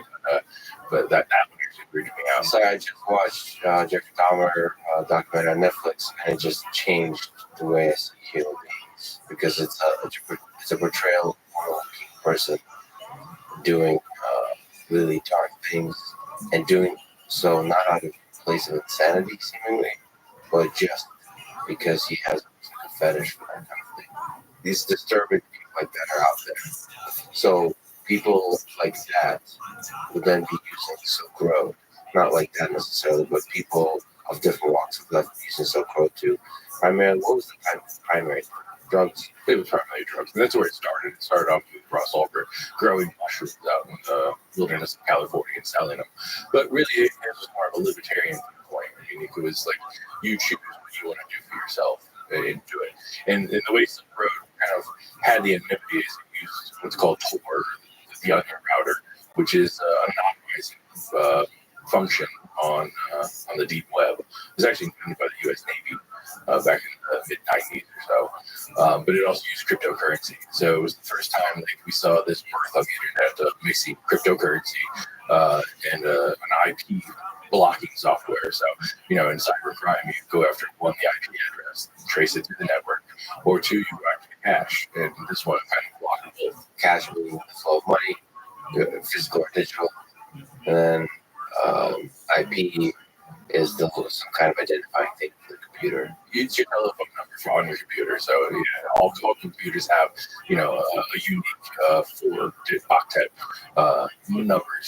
So 123.123.123.123, and then it can be used DNS or your domain name services to render that name. So if you're looking for, CNN.com, your computer then translates that to that IP address, to that telephone number where you can find that information. Didn't some use to have guns at the beginning? Or was that considered to have guns? Or did it naturally emerge and then Ross realized like this is not good? It went back and forth. I think there were guns up there, and he tried to release it. He told himself the captain of the boat, so you had to follow his rules. So, I think he took off those posts eventually and moved guns. What was the system of censorship that he used? Of selecting what is okay and not okay? I mean, him alone, he's the captain. Do you know, by chance, if there was a lot of debate, criticism internally amongst the criminal allowed? I mean, it's interesting to see a totally different moral code emerge that's outside the legal code of society. We did get the server and was able to read all of the chat logs of what that happened, and all the records were there. I don't remember big debates. I mean, there was a clear leadership, and that was the final decision. That was the CEO of Silk Road. And so primarily it was drugs, primarily out of an ideology of freedom, which is if you want to use drugs, you should be able to use drugs. You should put it in your body if you want to put it in your body. And when you were presenting the case of why this was investigated, are you trying to find, as you mentioned, the worst possible things out there? Is that what you were saying? So we had arrested a guy named Jeremy Hammond, and he was a hacker. We arrested him. It was the second time he had been arrested for hacking. He used Tor. And so that kind of brought us to a point. The FBI has a computer system where you look up things. You look up anything. I could look up your name or whatever if you're associated with my case. And we were finding at the time a lot of things when you look it up, the case would end. Like, oh, this is Tor. It just stopped. Like we need to. So, we had just had this big arrest of Sabu. We took down Anonymous, and sometimes the FBI, the way it used to be, old school FBI, when you had a big case and you're working 7 days a week, 14 hours, 15 hours a day, you sort of take a break. Boss kind of said, "Yeah, in a few months, go get to know your family a little bit, and come back." The group of guys I was with was like, let's find the next big challenge. And that's when we were finding, case closed, it was Tor. Case closed, it was Tor. So I said, let's take a look at Tor. Let's see what we can do. Maybe we'll take a different approach. Silk Road was being looked at by other law enforcement, but it was taking like a drug approach, where I'm going to find a drug buyer who got drugs sent to them in the mail, and let's arrest them. Let's go up the chain. But the buyers didn't know their dealers. They never met them. And so you were taking a cybersecurity approach. Yeah, we said let's try to look at this from a cyber approach and see if we can glean anything out of it. So I'm actually indirectly connected to. I'm sure I'm not admitting it. It's not already on my FBI. Oh, I can already tell you what you're going to tell me, though. What's that? That when you were at college, you wrote a paper connected to the person that started. You clever son of a... I'm an FBI agent or a former FBI agent. Well, how would I not have known? No, but I could have told you other stuff. No, it's exactly what you were about to tell me. I was looking up his name because I forgot. One of my advisors for my PhD was Robert Greenstead, and she's married to Roger Dingledine, which is the co-founder of the Tor Project. And I actually reached out to him last night to do a podcast together. I don't know. No, it's good. It's a good party trick. I mean, it's cool that you know this, and the timing of it was just like beautiful. But just to link around the Tor project, so we understand. So Tor is this black box that people disappear in terms of like when you're tracking people. Can you paint a picture of what Tor is used in general? It's like when you talk about Bitcoin, for example, cryptocurrency, especially today, much more people use it for legal activity versus illegal activity. What about Tor? Tor was originally invented by the U.S. Navy so that like spies inside countries could talk to spies and no one could find them. There was no way of tracing them. And then they released that information free to the world. So Tor has two different two different ways it can be utilized. There's .onion sites, which is like a normal website, .com, but it's only found within the Tor browser. You can like, get there, you know, the whole address and get there. The other way Tor is used is to go through the internet and then come out the other side if you want a different IP address, if you're trying to hide your identity. So if you were doing, like, say, cybercrime, I would have the victim's computer, and I would trace it back out to a Tor relay, and then because you don't have an active connection or what's called a circuit at the time, I wouldn't be able to trace it back. But even if you had an active circuit, I would have to go to each machine physically and live and try to rebuild that, which is literally impossible. So what do you feel about ethically, philosophically, as a human being on this world that spends quite a few years of your life still trying to protect people? So part of my time in the FBI was working on child exploitation, kiddie porn, as they call it. That really changed my life in a way. So anything that helps facilitate the exploitation of children fucking pisses me off, and I that sort of jaded my opinion towards Tor because it helps facilitate those sites. So this ideal of freedom that Russell Albert, for example, tried to embody is something that you don't connect with anymore because of what you've seen that ideal being used for. I mean, the child exploitation is a specific example for it. You know, it's easy for me to sit here and say child exploitation, child porn, because no one listening to this is ever going to say that I'm wrong. We should allow child porn. Because some people utilize it in a bad way, should it go away? No, I mean, I'm a technologist. I want technology to move forward. You know, people are going to do bad things, and they're going to use technology to help them do bad things. Well, let me ask you that. I'll jump around a little bit, but the things you were able to do in tracking down information, and we'll get to it, there's some suspicion that this was only possible with mass surveillance, like with NSA, for example. First of all, is there any truth to that? And second of all, what do you feel are the pros and cons of mass surveillance?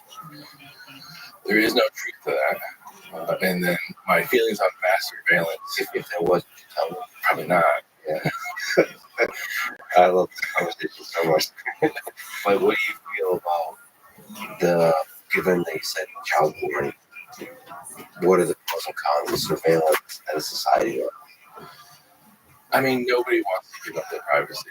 I say that. I say no one wants to give up their privacy. But I mean, I used to need a search warrant to look inside your house. Yeah. Or I could just log on to your Facebook and you've got pictures of all inside your house and what's going on.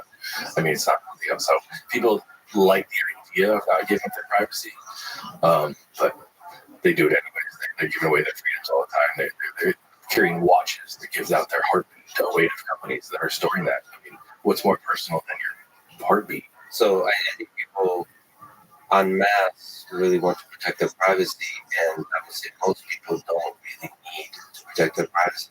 But the case against surveillance is that if you want to criticize the government in a very difficult time, you should be able to do it. So when you need the freedom, you should have it.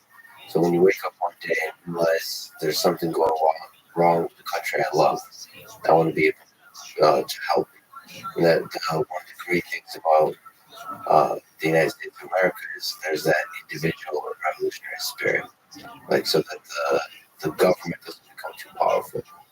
You can always protest. There's always the best of the ideal of freedom of speech. You can always say "fuck you" to the man, and I think there's a concern, direct, indirect suppression of that with surveillance. You might not. Is that little subtle fear that grows with time? That why bother criticizing the government? It's going to be a headache. I'm going to get a ticket every time I say something bad. That kind of thing.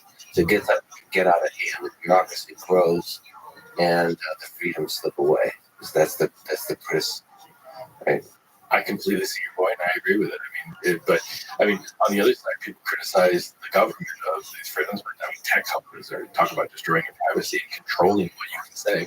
I realize they're private platforms, and they can decide what's on their platform. But they're taking away your freedoms of what you can say. And we've heard some things where maybe government officials were in line with tech companies to take away some of that freedom. And I agree with you. That gets scary. Yeah, there's something about government that feels, maybe because of the history of human civilization, maybe because tech companies are a new thing, but just knowing the history of abuses of government, there's something about government that enables the corrupting nature of power to take hold at scale more than tech companies, at least what we've seen so far. Yeah, I agree. But we haven't had a voice like we had until recently. Anyone that has a Twitter account now can speak and become a news article. My parents didn't have that voice. If they wanted to speak out against the government or do something, they had to go to a protest or organize a protest or do something along those lines. So we have more of a place to put our voice out there. Yeah, it's incredible, but that's why it hurts. That's why you notice it when certain voices get removed. The president of the United States of America was removed from all such platforms, and that hurts. Yeah, that's crazy. That's insane. That's insane that we took that away. But let's return to Silk Road. So, how did your path with this very difficult, very fascinating case cross? We were looking to open the case against Tor because there was a problem. The cases were closing because Tor. So we went on Tor and we came up with 26 different onions that we targeted. We were looking for nexuses to hacking because I was on a squad called CY2, and we were like the premier squad in New York that was working criminal cyber intrusions. And so, any website that was offering hackers for hire or hacking tools for free, or paid services, like never seen ransomware is a paid service, phishing is a paid service. Anything that offered that. So we opened this case on I think we called it. So you have to name cases. It's one of the fun things in the FBI is when you start a case, you get to name it. You would not believe how much time is spent coming up with a name. Yeah. In case goes, I think we call this onion peeler because that's so a little bit of humor, a little bit of wit, and some profundity to the language. Yeah. You're gonna have to work with this one for quite a lot. So yeah, this one has the potential of being a big one, because I think Silk Road was like the 6th on the list for that case. But we all knew that was sort of the golden ring. If you could make the splash that that onion site was going down, it would probably get some publicity. And that's part of, law enforcement, getting some publicity out of it that, that makes others think not to do it. We should say that Tor is the name of the project browser. What is the onion technology behind it?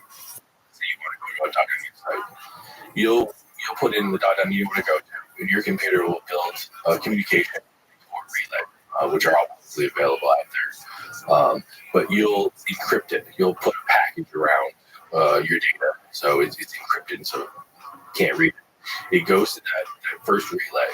That first relay knows about you, and then knows about the next relay down the chain. And so it takes your data and then encrypts that on the other side. It's relay number 2. Now, relay number 2 only knows about relay number 1. It doesn't know who you are asking for this. And it goes through there, adding layers on top, the layers of encryption that gets where it is. That even the onion service doesn't know, except for the relay it came from, who it's talking to.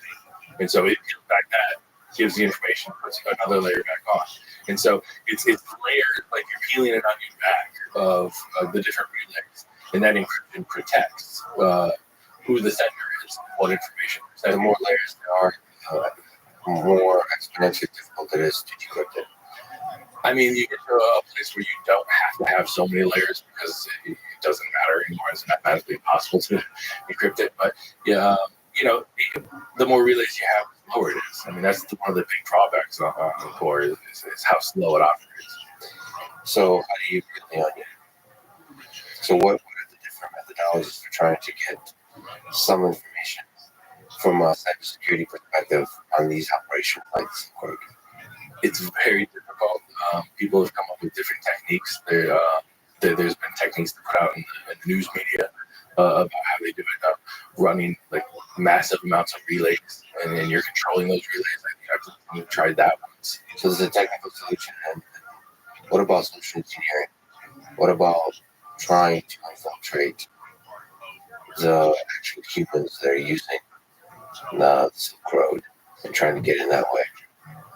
Yeah, I mean, I definitely can see the way of doing that. In this case, in our takeout, we used that.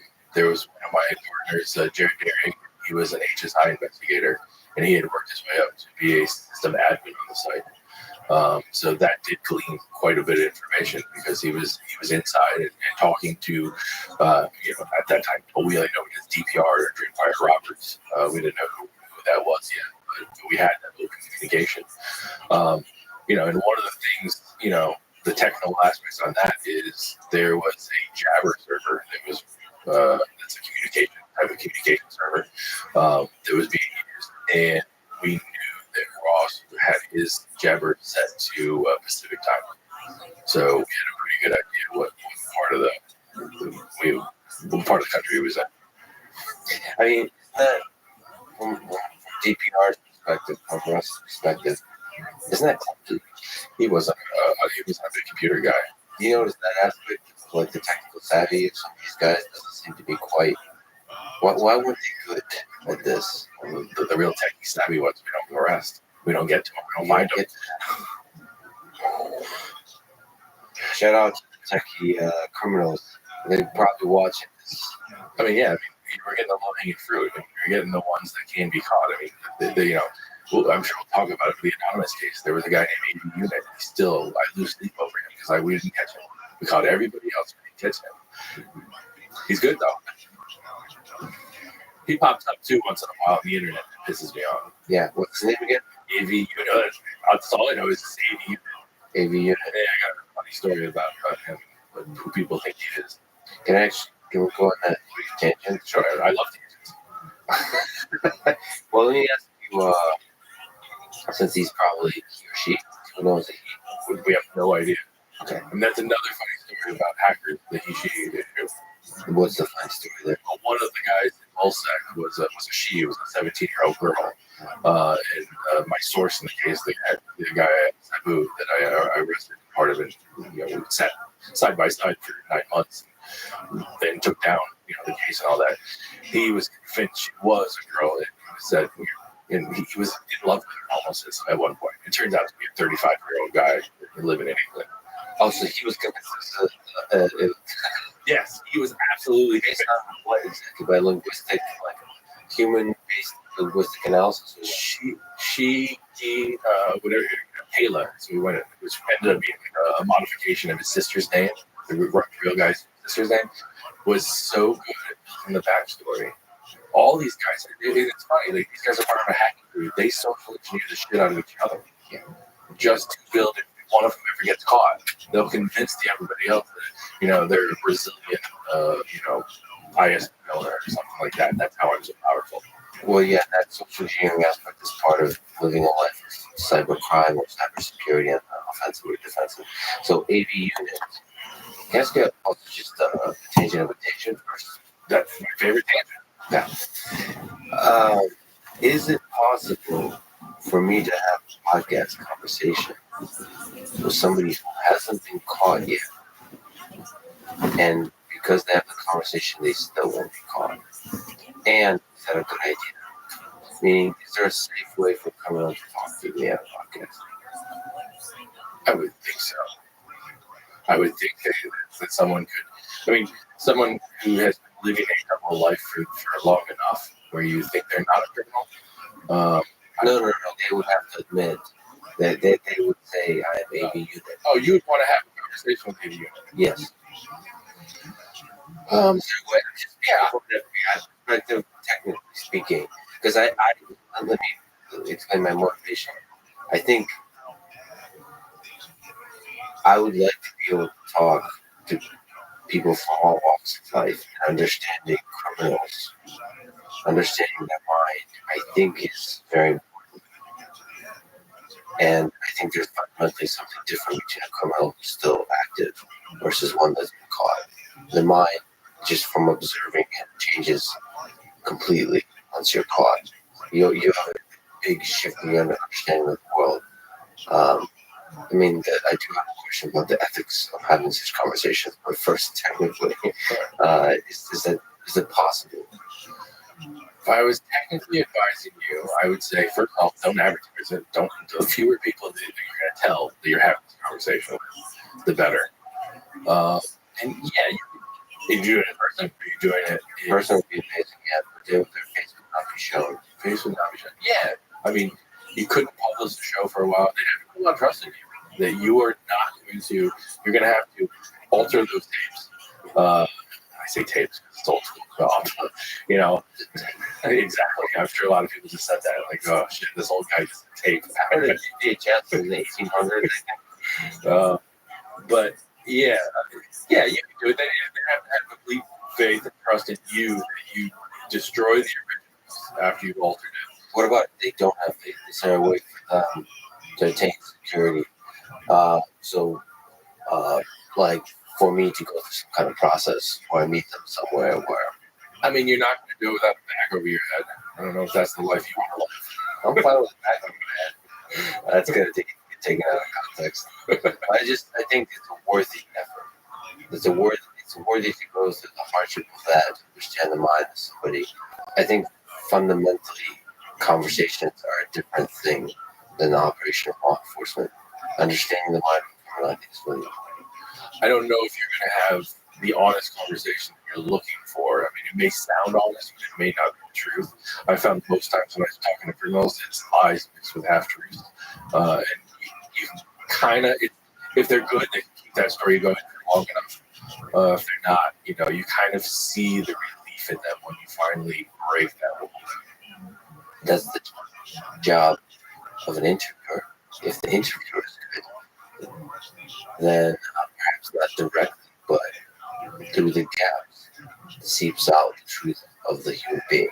So not necessarily the details of how they do the operations and so on, but just who they are as a human being, what their motivations are, what their ethics are, how they see the world, what is good, what is evil, do they see themselves as good, what do they see their motivation as, do they have resentment, what do they think about love for the people within their small community, do they have resentment for the government or for other nations or for other people, do they have childhood issues that led to a different view of the world than others perhaps have, do they have certain fetishes like sexual and otherwise that led to their construction of the world. They might be able to reveal some deep flaws to the cybersecurity infrastructure of our world. Not in detail, but like philosophically speaking. They might have, I know you might say it's just a narrative, but they might have a kind of ethical concern for the well-being of the world, that they're essentially attacking the weakness of the cybersecurity infrastructure because they believe ultimately that will lead to a safer world.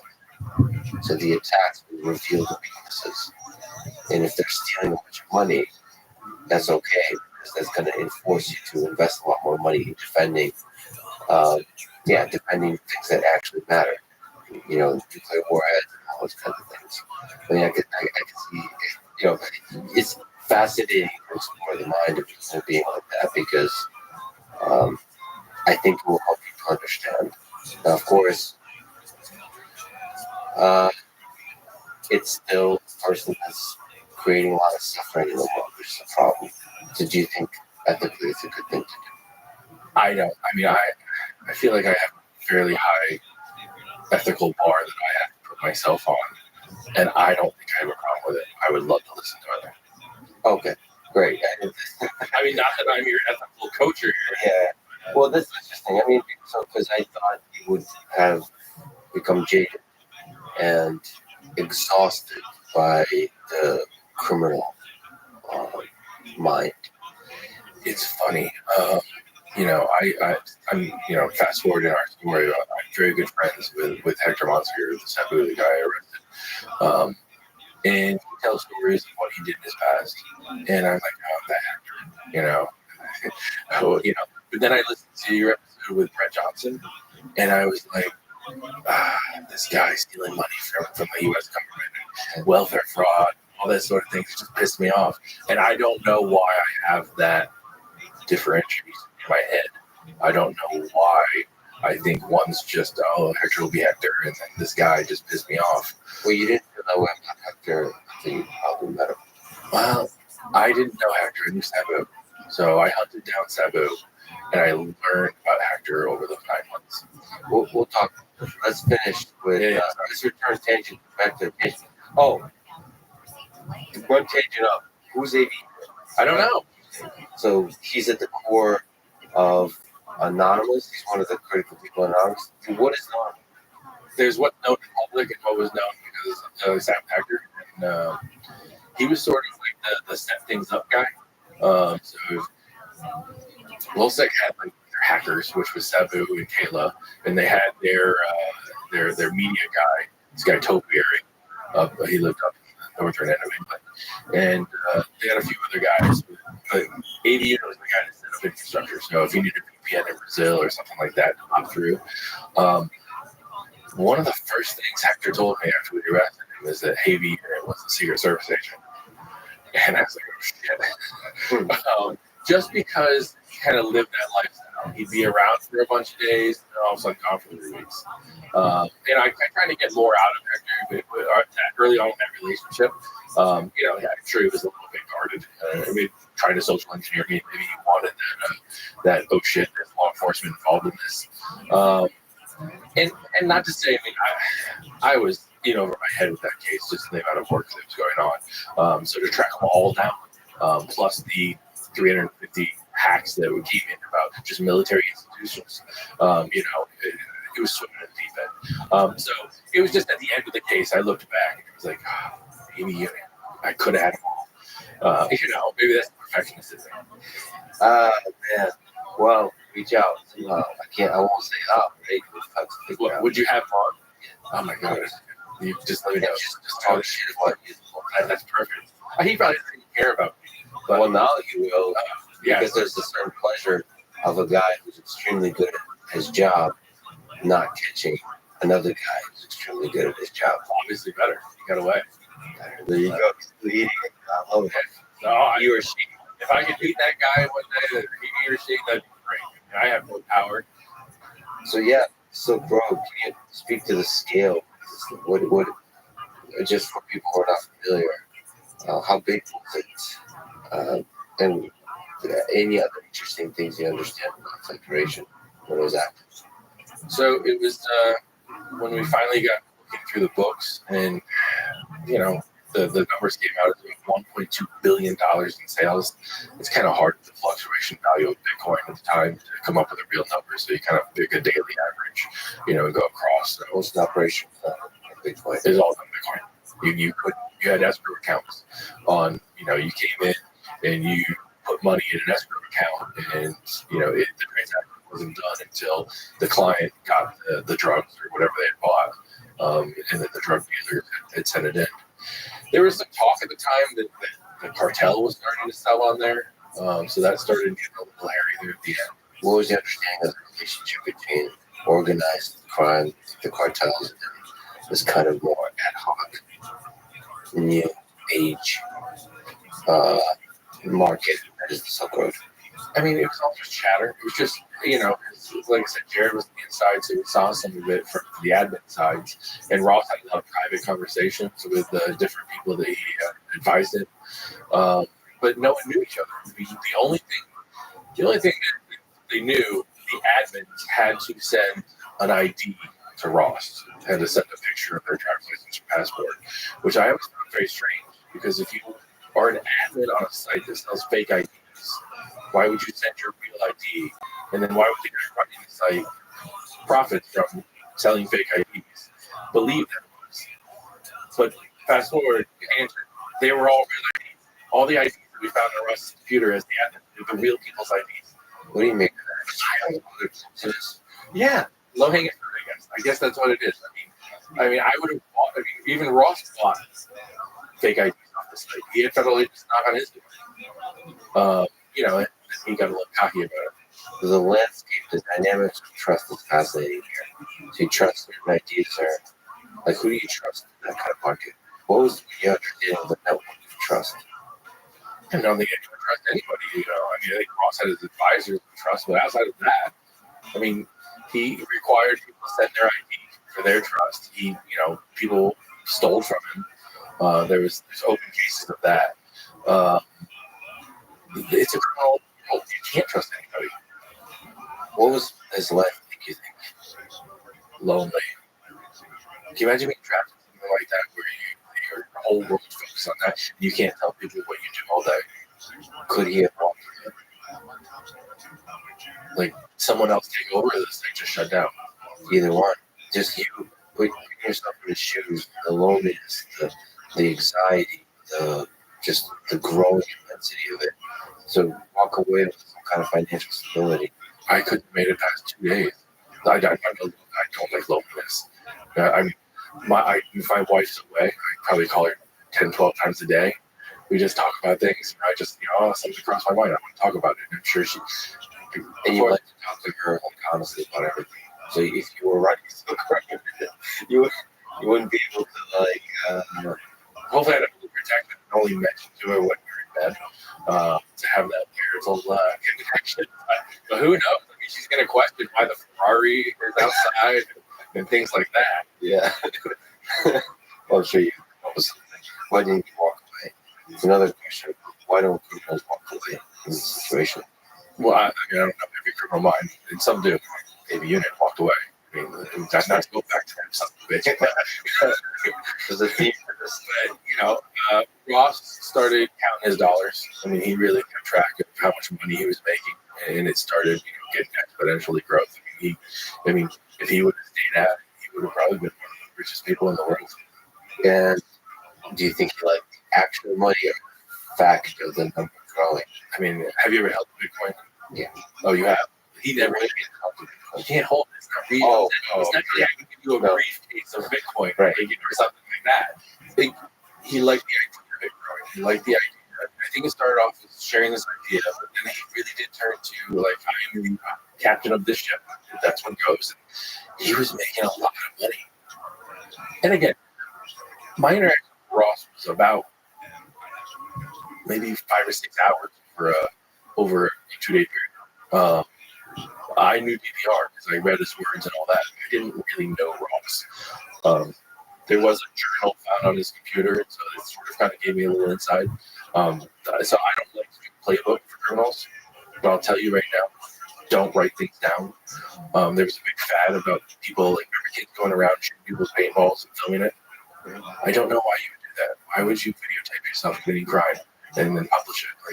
Like, if there's one thing I've taught my children, don't record yourself doing bad things. Never goes back to well. So You have to give advice on the other end of logs being very useful for the defense perspective. If information is useful for being able to figure out what the attacks were all about. Logs are the only reason I found Hector Monsegur. I mean, one time his VPN dropped during a Fox hack, and he says it wasn't even hacking. He just was sent a link and he clicked on it, and in 10 million lines of logs, there was one IP address that stuck out. This is fascinating. We'll explore some links to that. So, what was the process of bringing down Ross and Silk Road? All right, so that's a long story. You want the whole thing? You want to break it up? Let's start at the beginning. Once we had information of the chat logs and all that from the server, we found the server with the chat log. So the .dot was running the website Silk Road was running on a server in Iceland. How did you figure that? That was one of the claims that the NSA. Yeah, that's the one that we said that. Yeah, I wouldn't tell you if it was that. It's on the internet. I mean, the internet has the conspiracy theories and all that. So. But you figure out it's the part of the thing you do. It's puzzle pieces. You have to put them together and look for different pieces of information. Figure out. Okay, so you figure out the server's events. We get a copy of it, so we start getting clues off of that. With a physical copy of the server. Yeah, you fly over there. So you go. If you've been Iceland, if you've never been, you should definitely go to Iceland. That is a beautiful world. I love it. It was what something. I'll tell you this. So sorry, tangent. Right? You know, I love this. Yeah. So I went to Iceland for the anonymous case. Then I went to Iceland for the Silk Road case. I was like, shit, all cybercrime goes through Iceland. It was just my sort of thing. And I was over there like the third time, and I said, if I ever bring my family here, like, so there's a place called Thingvar. I'm sure I'm fucking up the name. The Icelandics are pissed right now, but it's where the North American continental plate and the European continental plate are pulling apart. It's being filled in with volcanic material in the middle, and it's so cool. Like, one day I'll be able to afford to bring my family here. And once I left, Just like the humbling and the beauty of nature. just everything. It was a different world. It was insane how great I was. And so we went back. We rented a van, took friends, and we drove around the entire country. Absolutely, a beautiful place. Like Reykjavik's nice, but get out of Reykjavik as quick as you can and see the countryside. How's this place born? Well, it's so new. I mean, that's so. You know, our rivers have been going through here for millions of years, flattened everything out and all that. These are new. This is land carved by these rivers. You can walk behind a waterfall in one place. It's the most beautiful place I've ever been. You understand why this is a place where a lot of hacking is being done? Because the energy is free and it's cool. So you have a lot of servers going on there. Server farms, you know, the energy is coming up out of the ground, geothermal. And then it keeps all the servers nice and cool. So why not keep your computers there at a cheap rate? I'll definitely visit for several reasons, including to take a unit. Yeah. Well, the servers that don't probably live there. I mean, that's the interesting one. The Pacific, PST, the time zones. There's so many fascinating people here. But so you Sorry, to that, the European internet people go through there. So, you know, across to Greenland and down through Canada and all that. So they have backbone access with cheap energy and free cold weather, you know. and beautiful. Oh, and So chat logs on that server. What's the chat logs? everything. He kept it all. That's another issue. If you're running a criminal enterprise, please don't. Again, I'm not making a guidebook on how to commit a perfect crime. But, you know, every chat he ever had, everyone's chat. It was like going into Facebook of criminal activity. Yeah, just looking at texts with Elon Musk being part of the conversations. I don't know if you're familiar, but they've been made public for the court case is going through Twitter. I know where it is. But it made me realize that, okay. But generally, that's my philosophy in life. It's like anything I text or email or say, publicly or privately, I should be proud of. So I try to kind of do that because you basically you say don't keep chat logs, but it's very difficult to erase chat logs from this world. Like, I guess if you're a criminal, that should be like you have to be exceptionally competent at that kind of thing. To erase your footprints is very, very difficult. Can't make one mistake. All it takes is one mistake of keeping it. But yeah, not only do you have to be whatever you put in a chat log or whatever you put in an email has to hold up, and you have to be able to stand behind it publicly when it comes out. When it comes out 10 years from now, you have to stand behind it. I mean, we're seeing that now in today's society. Yeah, but that's a responsibility you have to take really, really seriously. It felt like if I was a parent advising teens, like you kind of have to teach them that. I know there's a sense like, no, we'll become more accustomed to that kind of thing, but in reality, no. I think in the future we'll still be held responsible for the weird shit we do. Yeah, a friend of mine, his daughter got kicked out of college because of something she posted in high school. And the shittiest thing for him, but great for my kids. Great lesson. Look over there. You don't want that to happen to you. Yeah. Okay. So the chat logs was useful information, like breadcrumbs, enough information that you could then pull out. Yeah, great evidence and stuff. You know, yeah, a lot of here's a sale of this much heroin because, you know, Ross ended up getting charged with czar status on certain things, and it's a certain weight each type of drug that you had. Like I think it's 4 or 5 employees of your empire, and that you made more than $10 million. And so it's you know, it's just like the narco traffickers get charged with, or you know, anybody out of Colombia, you know. So, and that was primarily what he was charged with doing when he was arrested. Is the drug. Yeah, and he got charged with some of the hacking tools too. Okay, but because he's in prison for 2 life sentences plus 50 years, and no possibility of parole. In the federal system, there's no possibility of parole in your life. The only way you get out is if the president pardons you. There's always a chance. There is. I think it was close. I heard rumors it was close. Well, right. So it depends. It's fascinating. Given the political and ideological ideas that he represented and espoused, it's not out of the realm of possibility. Yeah, I've been asked before, does he get out of prison first, or does Snowden come back into America? I don't know. I have no idea. Just became Washington. I saw that. Absolutely. Yeah, I've heard a lot of weird theories about that one. Well, actually, on another tangent, I ask you, do you think Snowden is a good or a bad person? A bad person. Can you make the case that he's a bad person? There's ways to be a whistleblower, and there's rules set up how to do that. He didn't follow those rules. I mean, they you know, I read it, so I'm pretty So you think his actions were anti-American? I think the results of his actions were anti-American. I don't know if his actions were anti-American. Do you think he could have anticipated the negative consequences of his action? Yes. Should we judge him by the consequences or the ideals of the intent of his actions? I think we all get to judge him based on our own beliefs, but I believe what he did was wrong. Can you still make the case that he is actually a good person and good for this country, for the United States of America, as a flag bearer for the whistleblowers, the check on the power? Yeah, I mean, I'm not a big government type guy. Even that sounds weird coming from a government guy for so many years.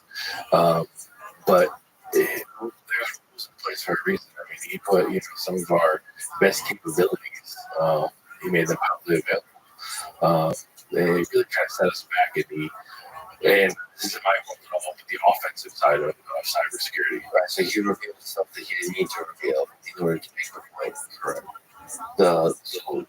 So you could imagine the world where he leaked stuff that revealed the mass surveillance efforts and not reveal other stuff. Like, yeah, the mass surveillance, I mean, that's the thing that, of course, in the interpretation of that, there's fear mongering, but at the core, that was a real shock to people that it's possible for a government to collect data at scale. It's surprising for that shock. Well, there's conspiracies, and then there's actual evidence that is happening.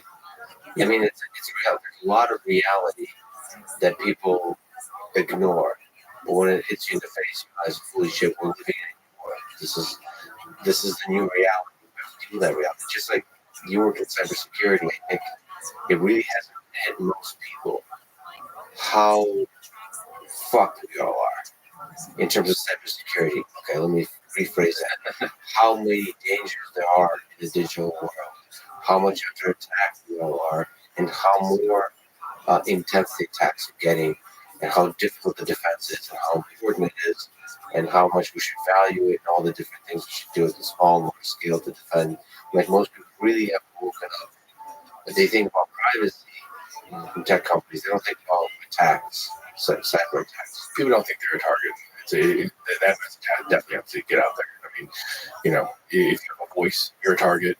If the place you work, you might be a target. You know, so your husband may work at some place, you know, and because now people are working from home, so they're going to target you to get access to his network in order to get in. Well, in that same way, the idea that the U.S. government or any government can be doing mass surveillance on its citizens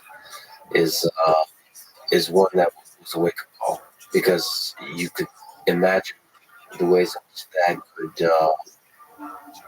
be like you could abuse the power of that to control citizenry for political reasons, purposes.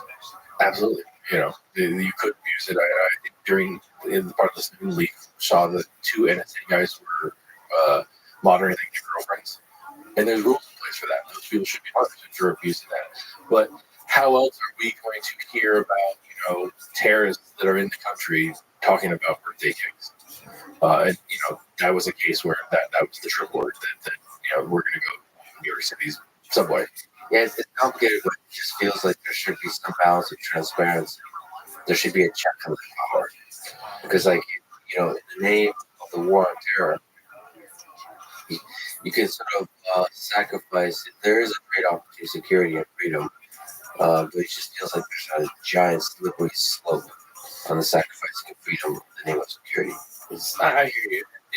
We live in a world where, I live where I had to tell you exactly when I arrested someone. I had to write a 50-page document of how I arrested you, and all the protocols I have against you and all that. Well, bad guys are doing that. They're reading how I got you, and they're changing their way they're doing things. They're changing their MO. They're doing it to be more secure. If we tell people how we're monitoring, what we're surveilling, but we're going to lose that. The terrorists are just going to go a different way. And I'm not trying to. I'm not big government. I'm not trying to say that it's cool that we're monitoring the U.S. government monitoring everything. Big tech monitoring everything. They're just monetizing it versus possibly using it against you. But there's a balance in those 50 pages. They have a lot of value. And they make your job harder, but they prevent you from abusing the power of the job. Yeah, it's a balance. Okay. It's a tricky balance. So the chat logs in Iceland gave you evidence of the heroin, the large-scale, czar level drug trading. What else did it give you in terms of how to catch you?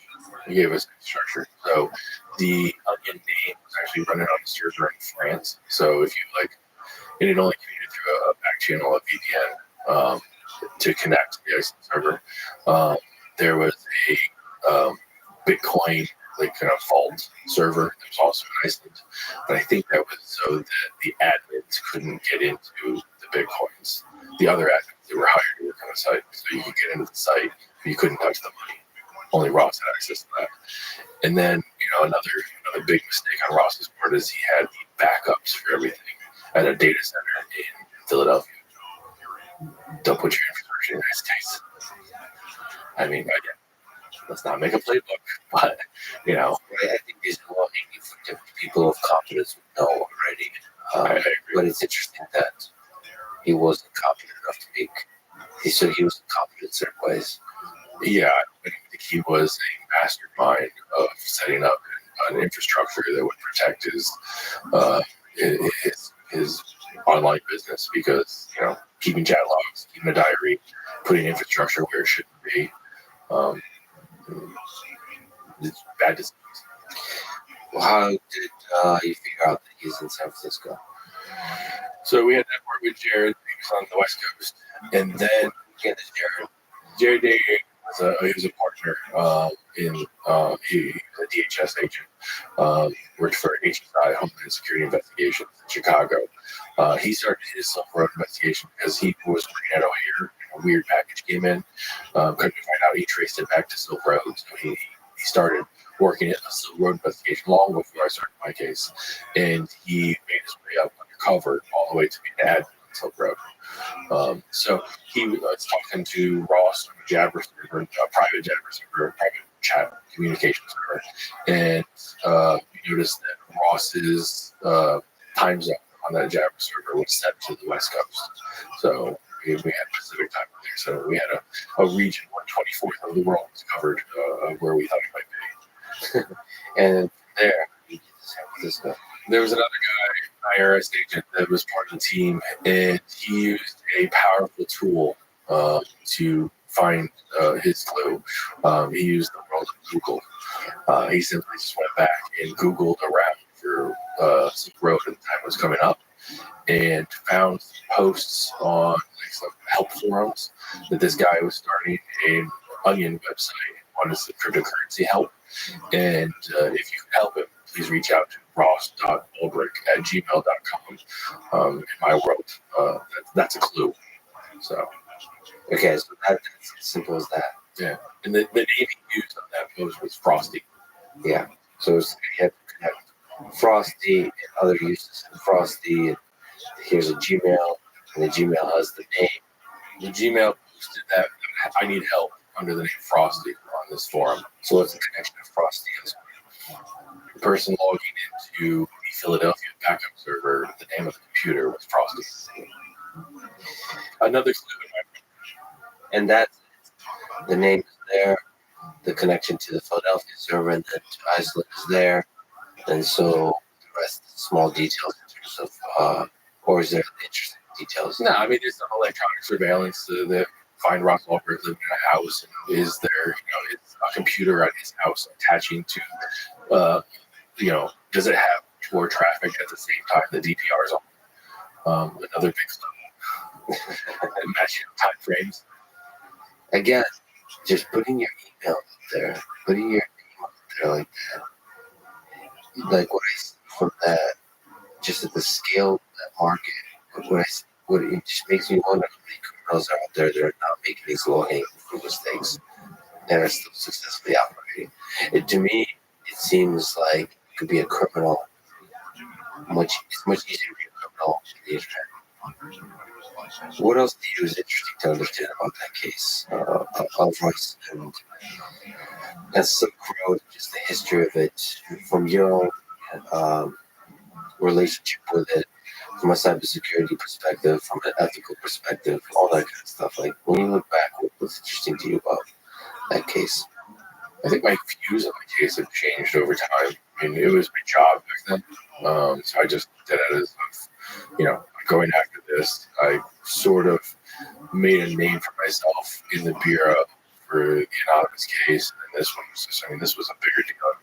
They flew me down to DC to meet with the director about this case. The president of the United States was going to announce this case, the arrest. Unfortunately, the government shut down 2 days before, so it was just us. And that's really the only reason I had any publicity out of it, is because the government shut down, and the only thing that went public was that affidavit, my signature at the end. Otherwise, it would have just been the Attorney General and the President announcing the rest of this big thing. You wouldn't have seen me. You understand this case? Yeah, I do them all. Was it because of the scale of it, or what it stood for? I just knew that the public was going to react. We were going to react in a big way, like the media was. Now, did it was on the front page of every newspaper the day after the arrest? No, but I could sense it. Like, I went 3 or 4 days without sleep. I was out in San Francisco to arrest Ross. I had sent 3 guys to Iceland. So it was a 3-pronged approach for the takedown. It was get Ross, get the Bitcoins, and seize the site. We didn't want someone else taking control of the site, and we want that big splash, that banner. Like, look, the government found this site. Like, you might not want to think about doing this again. So you were able to Maybe that's my superpower. I'm really good about putting smarter people on than I am together and on the right things. That's the only way to do it. In the business I formed, that's what I did. I hired only smarter people than me, and I'm not that smart, but I'm not smart enough to know who the smart people are. But the team was able to do all three. Yeah, we got all three done. The one of the guys I sent to Iceland, man, he was so smart. Like, I sent another guy from the FBI to France to get that word, and he couldn't do it. So the guy in Iceland did it from Iceland. They had to pull some stuff out of memory on a computer. It's live process stuff. I'm sure you've done that before, but I'm sure you did. Look what you're doing. Here's like a multi-layer interrogation going on. Was there a concern that somebody else would step in and control the site? Absolutely. We didn't have insight on who exactly had control. So it turns out that was like dictatorial control. So it wasn't easy to delegate to somebody else. I think he had some sort of ideas. I mean, in his diary, he talked about walking away, giving it to somebody else, but he didn't. He couldn't give up that control to anybody, apparently. Which makes you think that power corrupts and his ideals are not as strong as he espoused about. Because if it was about the freedom of buy drugs, if you want to, then he surely should have found ways to delegate that power. Well, he changed over time. You can see it in his writings. That he changed. So people argue back and forth that there was never murders on Silk Road. When we were doing the investigation, to us there were 6 murders. So there was, the way we see him at the time was cross-border people we murdered. People stole from him and all that. It was sort of an evolution from, oh man, I can't deal with this, I can't do it, it's too much, to the last one was like, the guy said, well, he's got 3 roommates. It's like, oh, fit them too. Was that ever in court? No. The murders never went forward because there was some problems in that case. There was a separate case in Baltimore that they had been working on for a lot longer. So, during the investigation, that caused a bunch of problems because now we have multiple agencies a case against the same thing. How do you decide not to report the murder investigations? So there was a deconfliction meeting that happened in DC. I didn't happen to go to that meeting, but Jared went. This is before I ever knew Jared. And we have televisions where we can just sit in a room and sit in on the meeting. But it's all secure network and all that, so we can talk openly about secure things. And we sat in on the meeting, and people just kept saying that they're sweat equity, meaning that they had worked on the case for so long that they deserved to take him down. And by this time, no one knew about us, but we told them at the meeting that we had found the server, we have a copy of it, we have the infrastructure. These guys had just had communications undercovers. They didn't really know what was going on. And this wasn't my first deconfliction meeting. We had a huge deconfliction meeting during the anonymous case. What's a deconfliction meeting? Agents within your agency or other federal agencies have an open investigation that if you expose your case or down your case or hurt their case or the other. So you gotta have it's like the rabbi games, meet at the table, smoke fills room, and there's bullets at the end. Yeah. Oh boy, sweat equity. Yeah. So I mean, there's careers at stake, right? Yeah. You hate that idea. Yeah. I mean, why is that a stake? Just because you've worked on it longer than I have, that means you did better. Yeah. That's insanity. It's rewarding bad behavior. And so that part of the sweat equity discussion was about murder. And here's a chance to actually bust them, give them the data license and all that kind of stuff. So why? Well, they want us to turn the data over to them. Yeah. So that thanks for getting us this far. Here it is. I mean, they sent us they had a picture of what they thought Ross was, and it was an internet. It really was a meme. It was a photo that we could look up. It was insane. All right. So there's different degrees of competence all across the world between different people. Yes. Okay. Does part of you regret because we pushed forward the heroin drug trade. We never got to the murder discussion. I mean, the only regret is the internet doesn't seem to understand. Like, they just kind of blow that part off. That he literally paid people to have people murdered. It didn't result in a murder. And I think God knows it resulted in a murder. But that's where his mind is. His mind and where he wrote in his diary was that I had people killed. Here's the money. He paid it. He paid a large amount of Bitcoins for that murder. So those murders. Think about it. He actually took action, but the murders never happened. He took action by paying the money. Correct. And the people came back with results. He thought they were murdered. That's it. Can you understand the female case for the drug trade on the road? Like, can you make the case that's a positive for society? So there was a time period of when we found out the infrastructure and when we built the case against Ross. I don't remember exactly. 6 weeks, a month, 2 months, I don't know, somewhere in there. But then at Ross' ascendancy, there was a father that stood up and talked about his son dying. And I went back and kind of did the math. It was between those time periods of when we knew we could shut it down, we could have plugged the server gone, and when Ross was arrested. His son died from buying drugs on some road. And I still think about that father. But if you look at the scale of the war on drugs, let's just even outside of Silk Road, do you think the war on drugs by the United States has alleviated more suffering or caused more suffering? That might be above my pay scale. I mean, I understand the other side of the argument. I mean, people said that I don't have to go down to the corner to buy drugs. I'm not going to get shot on the corner buying drugs or something. I can just have them sent to my house. People are going to do drugs anyways. I understand that argument. From a personal standpoint, if I made it more difficult for my children to get drugs, then I'm satisfied. So your personal philosophy is that if we legalize all drugs, including heroin, cocaine, that would make for a better world. I don't believe legalizing all drugs would make for a better world. Can you imagine that it would? Do you understand that argument? Sure, yeah. I mean, as I've gotten older, I like to see both sides of an argument, and when I can't see the other side, that's when I really like to dive into it. And I can see the other side. I can see the why people would say that.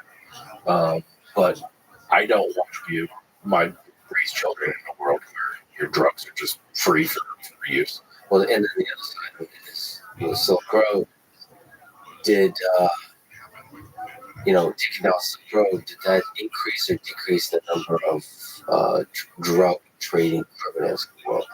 It's unclear. Online, I think it increased. I think, and that's one of the things I think about a lot with Silk Road was that no one really knew. I mean, there were thousands of users, but then after that, it's on the front page of the paper, there was millions of people that knew about Tor and onion sites. Like, it was an advertisement. I thought crypto was going to crash right after that. What people now see that bad people are doing bad things with crypto, that'll crash. I'm obviously wrong on that one. And I thought, Ross was sentenced to 2 life sentences plus 40 years. No one's going to start up. Dark markets exploded. Some of them started as opportunistic. I'm going to take those escrow accounts and I'm going to steal all the money that came in. They were for that. But there were a lot of dark markets that popped up after that. Now we put the playbook out there. Yeah. But and also there's a case for. Do you ever think about not taking down? If you have not taken down Silk Road, you could use it because it's the market. It itself is not necessarily the primary criminal organization. It's a market for criminals. So it can be used to track down criminals in the physical world. So if you don't take it down, given that it was,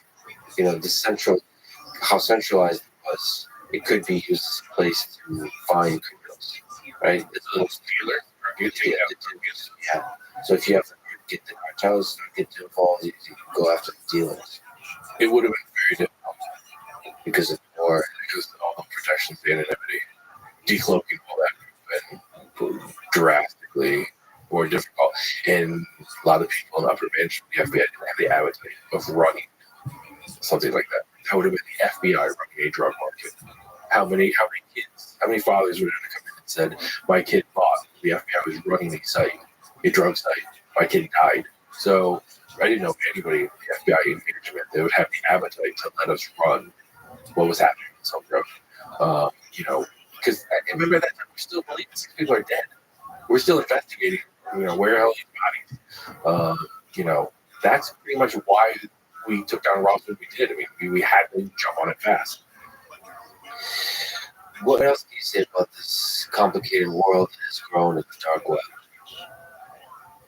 I don't understand it. It would have been something for me. I thought it would collapse, but I mean, it's just gotten bigger. What's going on there now?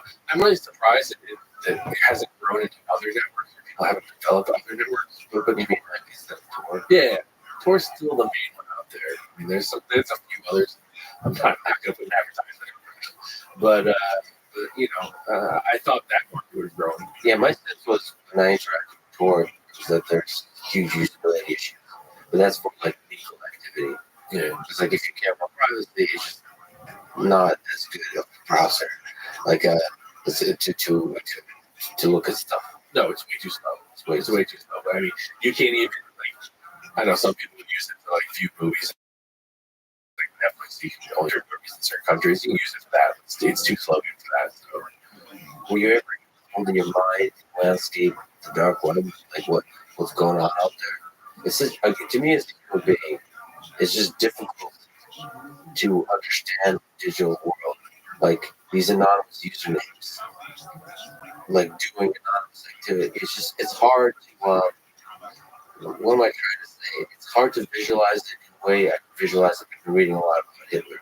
I can visualize meetings between people, military strategy, deciding certain evil atrocities, all that kind of stuff. I can visualize people. There's agreements, handshakes, stuff signed, groups built. Like in the digital space, like with bots, with anonymity, any one human can be multiple people. It's just, it's all lies. It's all lies. It feels like I can't trust anything. No, you can't. You honestly can't. And, you can talk to two different people and it's the same person. There's so many different, Hector had so many different identities that, things that, the lies to each other. I mean, he lied to the people inside his group just to use another name to spy on, make sure what we're talking shit behind his back or we're doing anything. It's all lies. And people that keep all those lies straight, it's unbelievable. Ross Ulbricht represents the very early days of that. That's why the confidence wasn't there. Just imagine how good the people are now. The kids that grow up. Oh, they've learned from his mistakes. Just the extreme confidence. You see how good people are at video games. The level of play in terms of video games. Like I used to think I saw, and now I'm not even in the consideration of calling myself shitty at video games. I'm non-existent. I'm like mold. Yeah, I stopped playing. It's so embarrassing. It's embarrassing. It's like wrestling with your kid. He finally beats you. He's like, well, fuck that. I'm not wrestling my kid out here ever again. And it's such hacking at its best in sports. It's a kind of game, and you can get exceptionally good at that kind of game. And you get the accolades of it. I mean, there's power that comes along if you have success. Look at the kid that was hacking into Rockstar games. He put it out there that he was doing it, and he used the name, whatever hacked into Uber was his screen name. He was very proud of it. That's against himself, but he wanted that slap on the back. Like, look what a great hacker you are. Why is that? Because of the mind of Russ. I think. Do you think they acknowledge the bad they're doing to the world? So the Uber hacker, I think that's just you thing, not really consequences are based on his actions. Ross was a little bit older. I think Ross truly is a libertarian. I mean, he truly believes that he provide for other people to live that libertarian lifestyle and do their bodies if they want. I don't think that was a front or a line. GPR and Ross, he said, until I have 2 days of personal interaction. Yep. It's interesting given him and then having met him, what was the difference? He was a human being. He was a human being. He was an actual person. He was nervous when we arrested him. So one of the things that I learned in my law enforcement career is if I be the case agent, I'm going to be the one in charge of dealing with this person. I'm not putting handcuffs on him. Something else. And so, right after someone's arrested, he obviously had him down for waivers to make sure for everybody's safety. And then I just put my hand on their chest. Just feel their heart, feel their breathing. I'm sure it's the scariest day, but then to have that human contact kind of settles people down. You can kind of start thinking about this. I'm going to tell you, I'm going to be open and honest with you. There's a lot of cops out there, federal agents, cops, that just go to the hard ass tactic. You don't get very far with that. You don't get very far being a mean asshole to somebody, Be compassionate, be human. It's going to go a lot further. So given everything he's done, you're still able to have compassion. Yeah. We took him to the jail. It was after hours, so he didn't get to see a judge that day. So we stuck him in the San Francisco jail.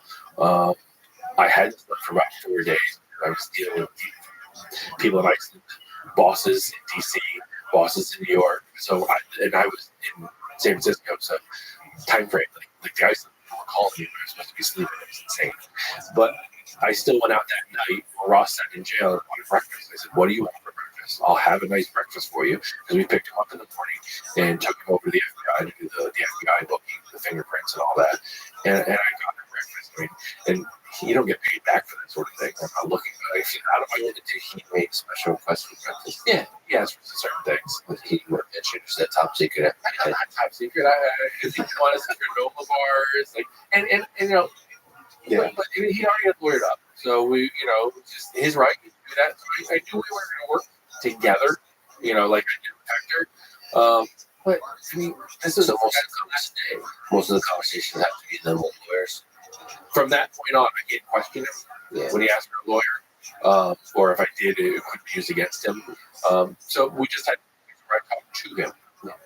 He could say things to me, but then I didn't ask for a lawyer. He didn't have to waive that and all that. But we didn't talk about his case so much. We just talked about the human beings. Did he, with his eyes, with his words, reveal any kind of regret, or did you see a human being changing, understanding something about themselves in the process of being caught?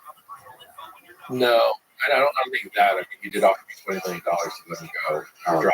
But we were driving to the jail. And I asked him what I was going to do with the agent sat in the front seat.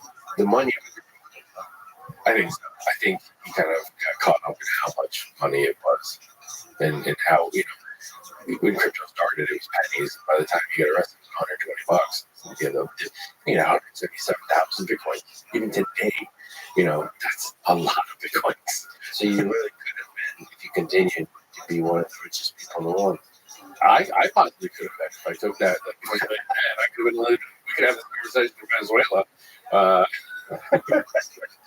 In a castle, in a palace. Yeah, until it runs out, and then the government storms the castle. Yeah. Have you talked to us since? No. I would be open to it. I don't think he probably wants to hear from me. And do you know which prison he is? I think he's somewhere out in Arizona. I know he was in the one next to Supermax for a little while. The high security one that's shares the fence with Supermax, but I don't think he's there anymore. I think he's out in Arizona. I haven't seen him in a while. What if you do it in prison? I mean, some people know that too. So I've not seen an interview with him. I know people have wanted to interview him about books and that sort of thing. Right, because the story really surprised you how much the story and many elements of it blew up. Movies. It surprised. Like if my wife's uncle, I've been married to my wife for 22 years now. I don't think he knew my name, and he was excited about that. He reached out when the Silk Road came out, so he that was surprising. So did you think the movie on the topic was good? I didn't have anything to do with that movie. I watched it once. It was kind of cool that Jimmy Simpson, was my name in the movie, but outside of that, I thought it sort of missed the mark on some things. On Hollywood, I don't think they understand what's interesting about these kinds of stories. And there's a lot of things that are interesting, and they miss all of them. So, for example, I recently talked to John Carmack, who's a world-class so Hollywood would think that the interesting thing about John Carmack is some kind of like shitty, like a parody of a hacker or something like that. They would show like really crappy, like emulation of some kind of Linux terminal thing. The reality is like the technical details for 5 hours and for 10 hours is what people actually want to see. Even people that don't program, they want to see it really like the details that they're not. Even if they don't understand all the details, they want to have a inkling of genius there.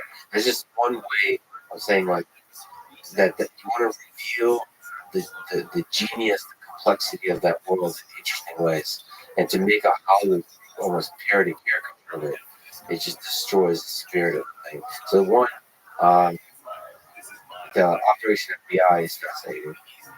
Just tracking down these people on the cybersecurity front is fascinating. The other is just how you run how you run this kind of organization, the trust issues of the different criminal entities involved, the anonymity, the low-hanging fruit, the being shitty at certain parts, in the tech front. All those are fascinating things. That's what movies should be. Should probably be a series, honestly, a Netflix series. Yeah, like an FX show or something like that. Kind of gritty, you know. Yeah, gritty. Exactly, gritty. I mean, shows like Chernobyl for HBO, you realize, okay, you can do a good job with a difficult story, and like reveal the human side, reveal the technical side, and have some deeper, fond understanding on that case, on the bureaucracy of the Soviet regime. In this case, reveal the bureaucracy, the chaos of a criminal organization, of a organization. I mean, there's so much to explore. It's fascinating. Yeah, I like to like I want to rewatch it. I can't watch episode 3 though. The animals episode. They go around shooting all the dogs and all that. I gotta skip that part. Big soft. I really am. I'm sure I'll probably forget it at some point. I love it. Don't get me talking about that episode you made about your grandmother. Oh my god, that was rough. Just to linger on this ethical versus legal question, what do you think about people like Aaron Schwartz? I don't know if you're familiar with him, but he was somebody who broke the law in the name of ethical ideal. He downloaded and released academic publications that were behind paywall, and he was arrested for that, committed suicide, and a lot of people see him, certainly in the MIT community, but throughout the world, as a hero, because you look at the way knowledge, scientific knowledge, is being put behind paywalls. It does seem somehow unethical, and he basically broke the law to do the ethical thing. Now you can challenge it, maybe it is unethical, but there's a gray area. And to me, at least, it is. To me, at least, he is a hero because I'm familiar with the paywall created by the institutions that hold these publications. They're adding very little value, so it is basically holding hostage the work of millions of brilliant scientists. For some kind of, honestly, a crappy capitalist institution. Like they're not actually making that much money. It doesn't make any sense to me. It should all be open, public access. There's no reason it shouldn't be all publications. So he stood for that ideal, and was punished harshly for it. That's the other criticism, was too harshly, and of course. Deeply, unfortunately, that also led to suicide because he was also tormented at many levels. I mean, are you familiar with him? What do you think about that line between what is legal and what is ethical? So it's tough. It's a tough case. I mean, the outcome is tragic, obviously. Unfortunately, when you're in law enforcement, you have to. Your job is to enforce the laws. I mean, it's not if you're told you have to do a certain case, and there is a violation of, at the time, 18 U.S.C. 1030, computer hacking. You have to press forward with that. I mean, you have to charge you bring the case to the United States Attorney's office, whether they're going to press charges or not. You can't really pick and choose what you press and don't press forward. I never felt that, at least that flexibility in the FBI. I mean, maybe when you're a street cop and you pull somebody over, you can let them go with a warning. So in the FBI, you're sitting in the room, but you're also a human being. You have compassion. You arrested Ross, the hand on the chest. I mean, that's a human thing. Yeah. So there's but I can't be the jury for whether it was a good hack or a bad hack. It's all a victim has come forward and said, we're the victim of this. And I agree with you, because again, the basis of the internet was to share academic thought. I mean, that's where the internet was born. But it's not up to you. So the role of the FBI is to enforce the law. Correct. And there's a limited number of tools on our Batman belt that we can use. Not to get into all the aspects of the Trump case and Mar-a-Lago and the documents there. I mean, the FBI has so many tools they can use, and a search warrant is the only way they can get in there. I mean, that's it. It's there's no other legal document or legal way to enter and get those documents. Well, what do you think about the FBI and Mar-a-Lago and the FBI taking the documents for Donald Trump? It's a tough spot. It's a really tough spot. The FBI's got a lot of black guys, recently. And I don't know if it's the same FBI that I remember when I was there. Do you think they deserve it in part? Or was it done clumsily? Their rating of the former president's residence? Yeah, it's tough. It's tough, because again, they're only limited to what they're legally allowed to do, and a search warrant is the only legal way of doing it. I have my personal and political views on certain things, and I think it might be surprising somewhere those political points stand, but you told me offline that you're a hardcore communist. That was very very surprising to me. Well, that's only if you try to bring me into the Communist Party. Yeah, exactly. I was trying to recruit you, giving all kinds of flyers. Okay, but you said people in the FBI are just following the law, but there's a chain of command that's on. What do you think about the conspiracy theories that some small number of people inside the FBI conspired to undermine the presidency of Donald Trump? If you would have asked me when I was inside before all this happened, I would say it never happened. I don't believe in conspiracies. There's too many people involved. Somebody's going to come out with some sort of information.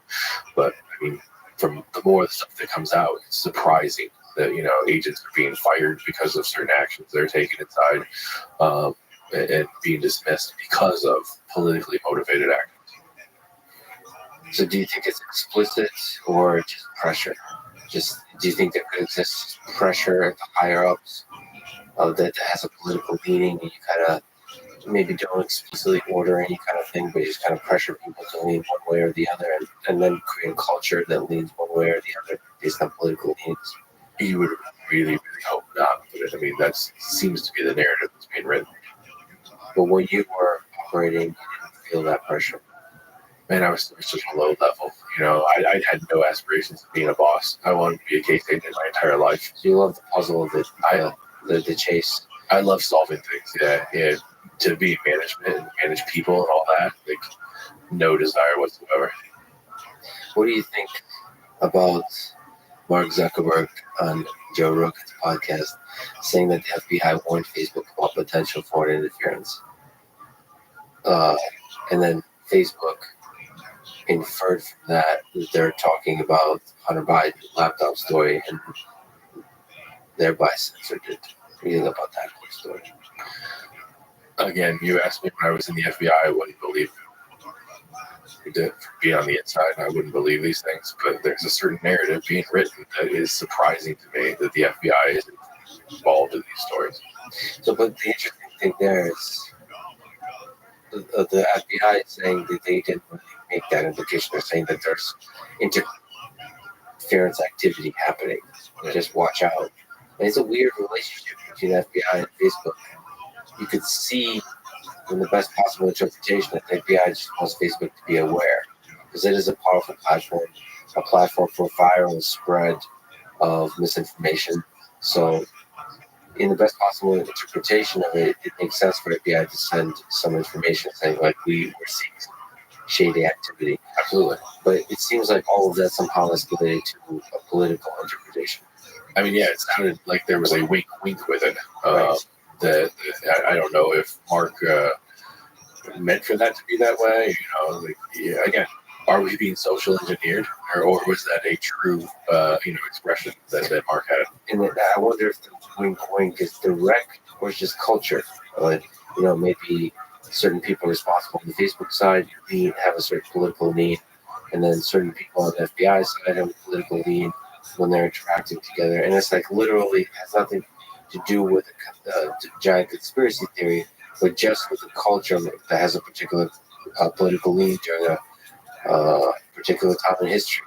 And so, like, maybe it could be Hunter Biden laptop one time, and then it could be whoever, Donald Trump Jr.'s laptop another time. It's a tough job. I mean, if you're the liaison, if you're the FBI's liaison to Facebook, there's certain people that I'm sure they were offered a position at some point. They seem, there's FBI agents that go. I know a couple that's gone to Facebook. There's a really good agent that now leads up their child exploitation stuff. Another squad mate runs their internal investigations, both great investigators. So, there's good money, especially when you're an FBI agent that's capped out at a 1310, whatever pay scale you're capped out at.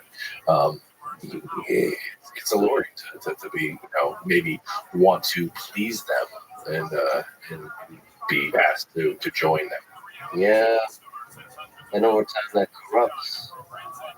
I think there has to be an introspection in tech companies about the culture that they develop, about the political ideology, the bubble. It's interesting to see that bubble. Like I've asked myself a lot of questions. I've interviewed the Pfizer CEO, which seems now a long time ago, and I've gotten a lot of criticism, positive comments, but also criticism from that conversation. And I did a lot of soul searching about the kind of bubbles we have in this world. It makes you wonder. Pharmaceutical companies, they all believe they're doing good. And I wonder, because the ideal they have is to create drugs that help people and do so at scale. And it's hard to know at which point that can be corrupted. It's hard to know when it was corrupted and if it was corrupted and where, which drugs and which companies and so on. And I don't know. I don't know that complicated. It seems like inside a bubble you can convince yourself that anything's good. People inside the Third Reich regime were able to convince themselves, I'm sure many, just Bloodlands. There's another book I've been recently reading about it. And the ability of humans to convince they're doing good when they're clearly murdering and torturing people in front of their eyes is fascinating. They're able to convince themselves they're doing good. It's crazy. Like there's not even an inkling of doubt. I don't know what to make of that. So it has taught me to be a little bit more careful when I enter different bubbles, to be skeptical about what's taken as an assumption of truth. Like you always have to be skeptical about like what's assumed as true. Is it possible it's not true? If you're talking about America, it's assumed that in certain places the surveillance is good. Well, let's question that assumption. And I also, it inspired me to question my own assumptions that I hold as true constantly. It's tough. It's tough. But you don't grow. I mean, do you want to be just static and not grow? You have to question yourself on some of these things if you want to grow as a person. Yeah, for sure. Now, one of the tough things, actually, being a public personality, when you speak publicly, is you get attacked all along the way as you're growing. And in part, a big softie as well, if I may say. And it hurts. Do you pay attention to it? Yeah. It's very hard. Like, I have two choices. One, you can shut yourself off from the world and ignore it. I never found that compelling, this kind of idea of like haters gonna hate. Yeah. Like it's this idea that anyone with a big platform or anyone's ever done anything was always gotten hate. Okay, maybe, but like I still want to be vulnerable, wear my heart on my sleeve, really show myself, like open myself to the world, really listen to people, and that means every once in a while somebody will say something that touches me in a way that's like, what if they're right? Do you let that hate influence you? I mean, can you be bullied into a set different opinion than you think you really are just because of that hate? No, I believe not, but it hurts in a way that's hard to explain. Like, it gets to like, it shakes your faith in humanity. Actually, is probably why it hurts. Like, people that call me a Putin apologist or a Zelensky apologist, which I'm currently getting almost an equal amount of. But it hurts. It hurts because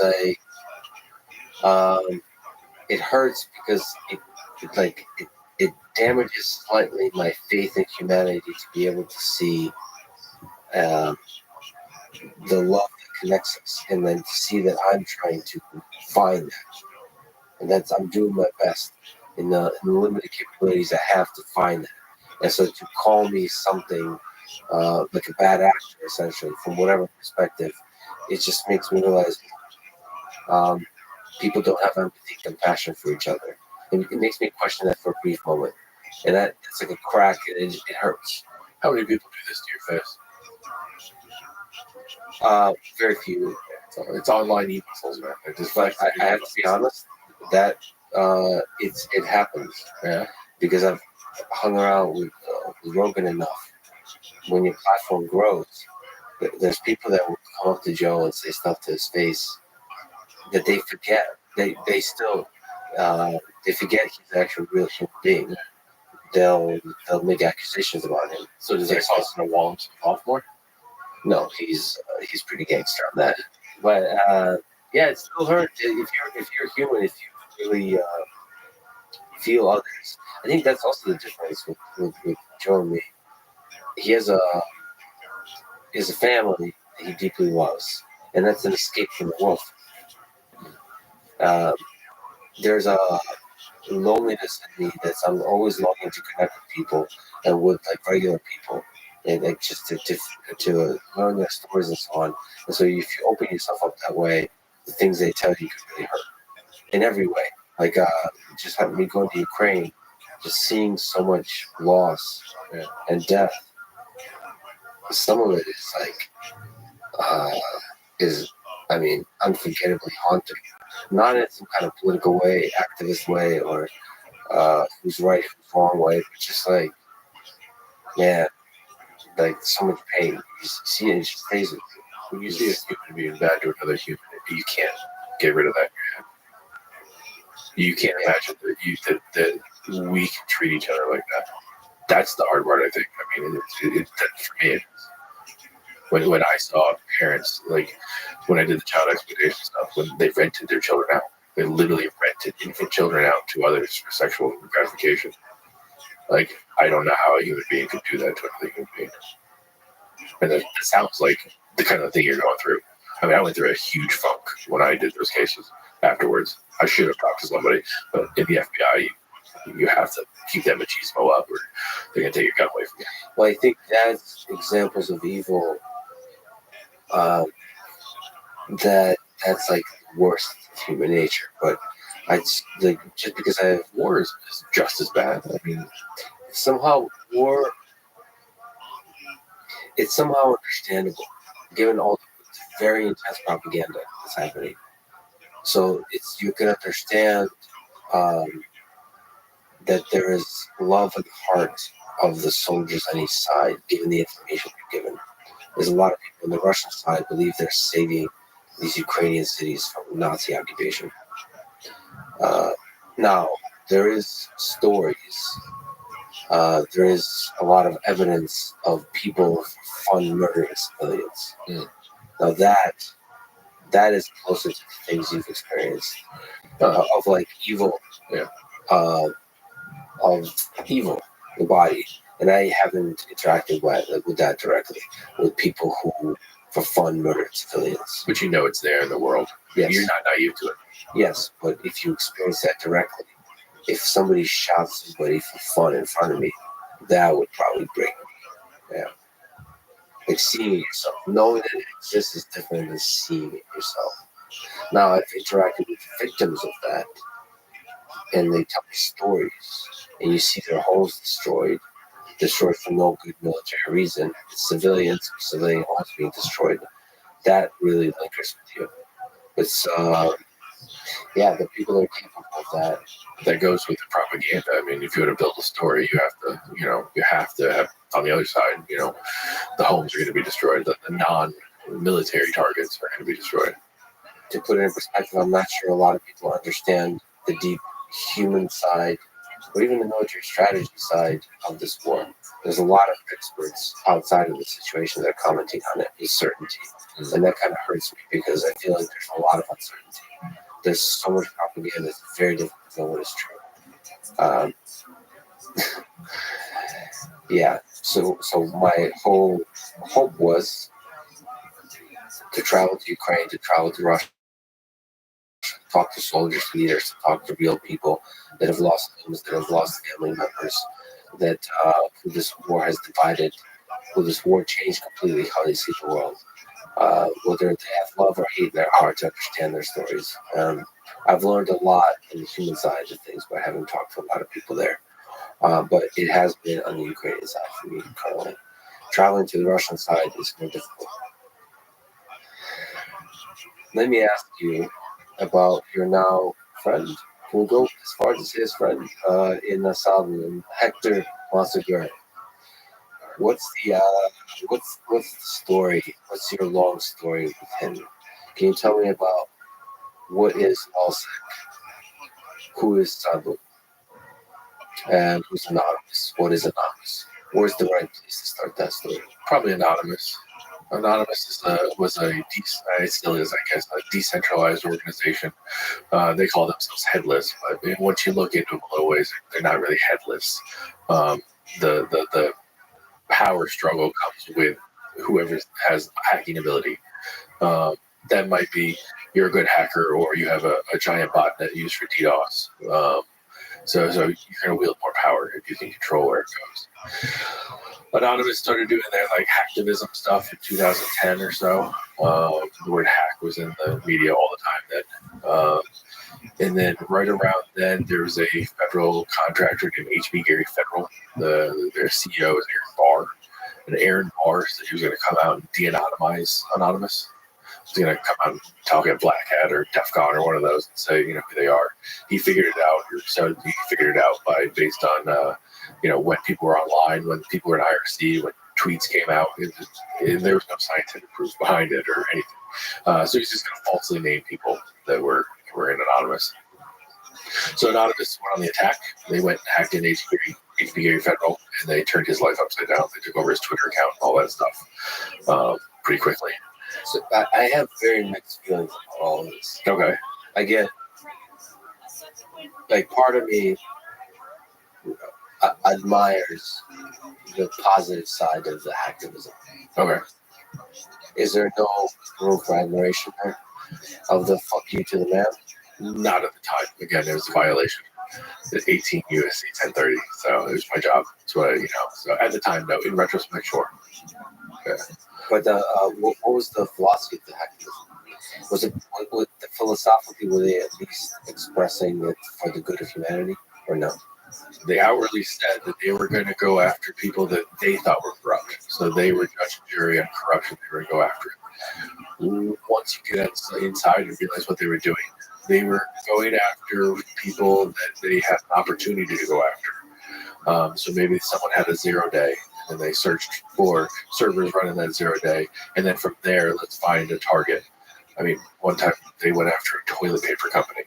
I still don't understand what that toilet paper company did, but it was an opportunity to make a splash. Is there some similar to the joke, the lulz?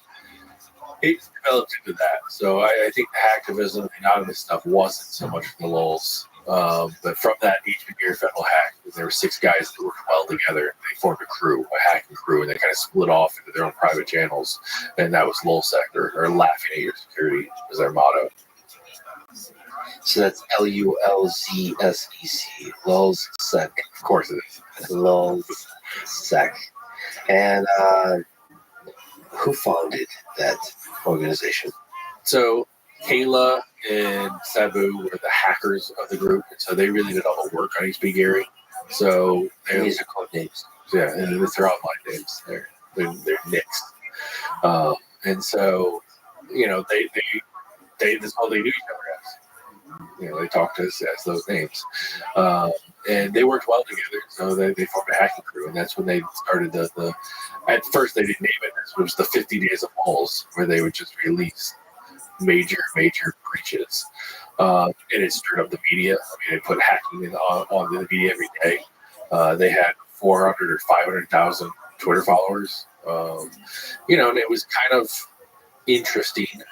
But then they started swinging the beehive. They took out some FBI affiliated sites. And then they started Fuck FBI Fridays, where every Friday they would release something. And we waited for bated breath. I mean, they had us inclined and sinker pissed. We were waiting to see what was going to be dropped every Friday.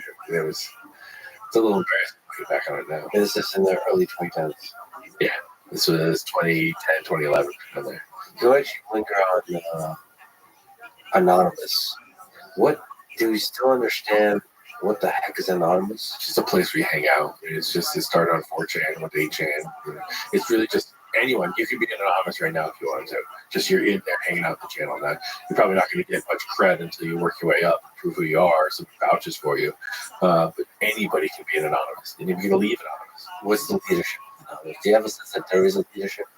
There's a power play. Now, there's not someone that that says this is what we're doing. No, we're doing. I love the philosophical and the technical aspect of all of this, but I think there is a slippery slope to where for the laws you can actually really hurt people.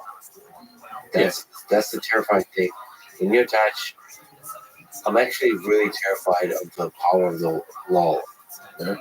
It's the fun things all becomes a slippery slope. I haven't quite understood the dynamics of that, but even in myself, if you just have fun with the thing, you lose track of the ethical grounding thing. And so, it feels like hacking for fun could turn it literally lead to nuclear war. Literally destabilize. Yeah, yada, nuclear war. I can see it. Yeah. And so I've been more careful with the law. I've been more careful about that, and I wonder about it because in internet speak, somehow ethics can be put aside through the slippery slope of language. I don't know. Everything becomes a joke. If everything's a joke, then everything's allowed, and everything's allowed, then you don't have the sense of what is right and wrong. You lose sense of what is right and wrong. You still have victims. I mean, you're laughing at someone. Someone's the butt of this joke.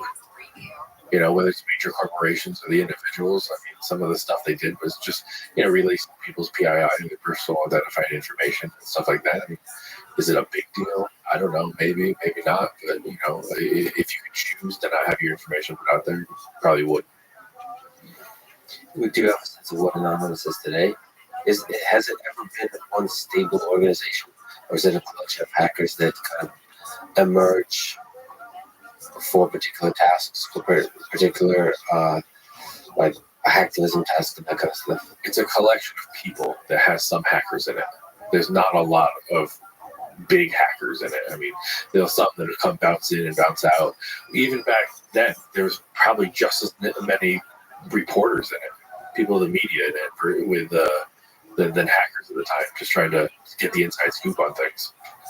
Some giving the inside scoop. We arrested a reporter that gave over the username and password to his newspaper, and just so he could break the story. He trusted him. Speaking of trust, reporters, boy, there's good ones. There are. But boy, do I have a complicated relationship with them. How many stories about you are completely true? you can just make stuff up on the internet. And one of the things that, there's so many fascinating psychological, sociological elements of the internet to me. One of them is that you can say that Lex is a lizard, right? And it's not funny. So lizard is kind of funny. What should we say? Lex is admitted to being an agent of the FBI. Okay, you can just say that, right? And then the response at the internet will be like, "Oh, is that true? I didn't realize that." They won't go like, "Provide evidence, please," right? They'll just say like, "Oh, that's weird. I didn't like. I kind of thought he might be kind of weird." And then like, it piles on. And it's like, "Hey, guys! Like, here's a random dude on the internet just said a random thing. You can't just like pile up." And then Johnny 6969 is now sourced. It says, and then like the thing is, I'm a tiny guy. When it grows, if you're like have a big platform, I feel like newspapers will pick that up, and then they'll like start to build out a story, and you never know where that story really started. It's so cool. I mean, to me, actually, honestly, it's kind of cool that there's a viral nature of the internet that can just fabricate truth completely. I think we have to accept that new reality and try to deal with it somehow. You can't just complain that Johnny 69 can start a random thing. But I think in the best possible world, it is the role of the journalist to be the adult of the world and put a stop to it, versus look for the sexiest story so that there can be clickbait that can generate money. But the journalism should be about sort of slowing things down, thinking deeply through what is true and not, and showing that to the world. I think there's a lot of hunger for that, and I think that would actually get the most clicks in the end. I mean, it's that same pressure I think we're talking about with the FBI, with the tech companies about journalists. I mean, the editors have to please and get those clicks. I mean, they're measured by those clicks. So, I'm sure the journalists, the true journalists, the good ones out there want that, but they want to stay employed too. Can I actually ask you, as another tangent, Jared, others, they're doing undercover. Yep. In terms of the tools you have for catching cybersecurity criminals, how much of it's undercover? Undercover is a high bar to jump over. You have to do a lot to start an undercover in the FBI. There's a lot of thresholds. So it's not your first investigative tool step. You have to identify a problem and then show that the lower steps can't get you there. But I mean, I think we had an undercover going on the squad about all times. When one was being shut down or taken down, we were spinning up another one. So it's a good tool to have, and utilize. It's a lot of work. I don't think if you run one, you'll never run another one in your life. So it's like psychologically, there's a lot of work just technically, but also psychologically, like you have to really... It's 24/7. You're inside that world. Like you have to know what's going on and what's happening. You have to remember who you are because you're a criminal online. You have to go to special school for it too. Was that ever something compelling to you? I went through the school, but I'm a pretty open and honest guy, so it's tough for me to build that wall of lies. Maybe I'm just not smart enough to keep all the lies straight. Yeah, but a guy who's good at building up a wall of lies would say that exact same thing. Exactly. Yeah, it's so annoying the way truth works in this world. It's like people have told me that because I'm trying to be honest and transparent, that's exactly what an agent would do, right? But I feel like an agent would not wear a suit and tie. I wore a suit and tie every day. I was a suit and tie guy. You were? Yeah, every day. I remember one time I wore shorts in, and the SAC came in, and this was when I was a rock star at the time in the bureau, and I had shorts in, and I said, "Sorry, ma'am, I apologize for my attire." And she goes, "You could wear bike shorts in here. I wouldn't care." I was like, "Oh shit, that sounds nice." I never wore the bike shorts, but yeah. But see, I see a suit and tie as constraining. I think it's liberating in sorts. It's like shows that you're taking the moment seriously. Well, not just that, people wanted it. I mean, people expected you not. You are dressed like the perfect FBI agent. When someone knocks on your door, that's what they want to see. They want to see how you built up as what an FBI agent is. You show up like my friend Ilwan. He was dressed always in t-shirts and shorts. People aren't going to take him serious. They're not going to give him what they want. I wonder how many places they could just show up and like say I'm with the FBI and start interrogating them, like at a bar. Probably. Like how Oh, good? definitely. If they've had a few drinks, definitely. Well, but people are going to recognize you. That's the only problem. That's another thing. You start taking out big cases. You can't work cases anymore. The FBI. Your face gets out there. And your name? Yeah. Well, actually, let me ask you about that before we return to our friend Sabu. Okay. You've tracked and worked on some of the most dangerous people in this world. Have you ever feared for your life? So I had to make a really, really shitty phone call one time. I was sitting at the bureau. This was right after Silk Road. And Jared called me. He was back in Chicago. And he called me and said, hey, your name and your kid's name are on a website for an assassination. They're paying to have you guys killed. Now, these things happen on the black market. They come up, and people debate whether they're real or not. But we have to take it serious. Someone's paying to have me killed. So I had to call my wife, and we have it word. And that if I said this word, we only said it one time to each other. If I said this is serious. Drop what you're doing and get to the kids. And so I had to drop the word to her. And I could feel the breath come out of her because she thought her kids were in danger. At the time they were. I wasn't in a state of mind to drive myself. So an agent on the squad, a girl named Evelina, she drove me lights and sirens all the way to my kid's school. And we had locked. I called the school. We were in a lockdown. Nobody should get in or out, especially someone with a gun. The first thing they did was let me in the building with a gun. So I was a little disappointed with that. My kids were, I think, kindergarten, 5th grade, or somewhere around there. Maybe a bit closer, second. I'm not sure where. But all hell broke loose, and we had to, from there, go move into a safe house. I lived in New York City. NYPD surrounded my house. The FBI put cameras outside my house. You couldn't drive in my neighborhood without your license plate being read. Hey, why is this person here? Why is that person there? I got to watch my house on an iPad while I sat at my desk. But again, I put my family through that, and it scared the shit out of them. And that's, to be honest, I think that's sort of my mother-in-law's words were, I thought you did cybercrime. And because during Silk Road, I didn't tell my family what I was working on. I don't talk about this. I want to escape that. I don't want to be there. I remember, so when I was in the FBI, driving in, I always used to go in at 4:30 every morning because I get to go to the gym before I hit the desk. So I would be at the desk at 7, so I'd be at the gym at 5, a couple hours, and then go.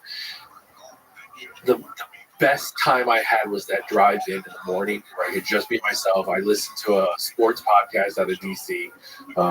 And we talked about sports, the Nationals and whatever it was, the Capitals. It was great to not think about Silk Road for 10 minutes. So that was my best time. But I had that move into the safe house. I left my MP5 at home. That's the bureau's machine gun. Showed my wife to just pull and spray. So, how often did you live or work and live with fear in your heart? It was only that time. For actual physical security. Then, after the anonymous stuff, I really tightened down to my cybersecurity.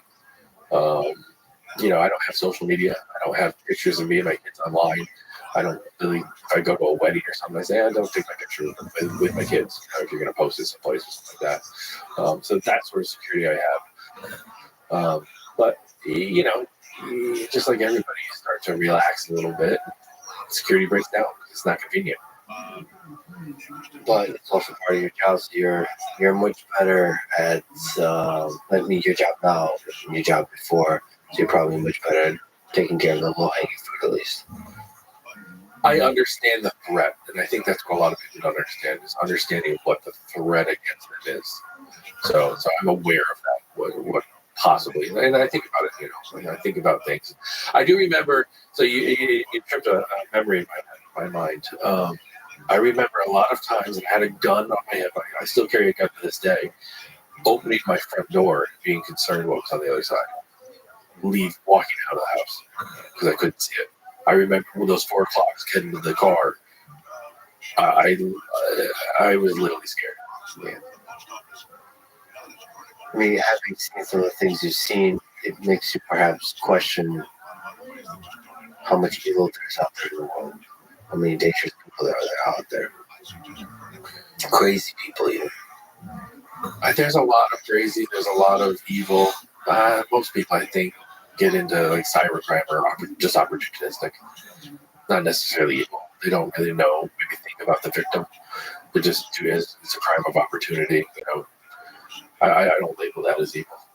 And one of the things about America that I'm also very happy about is that rule of law.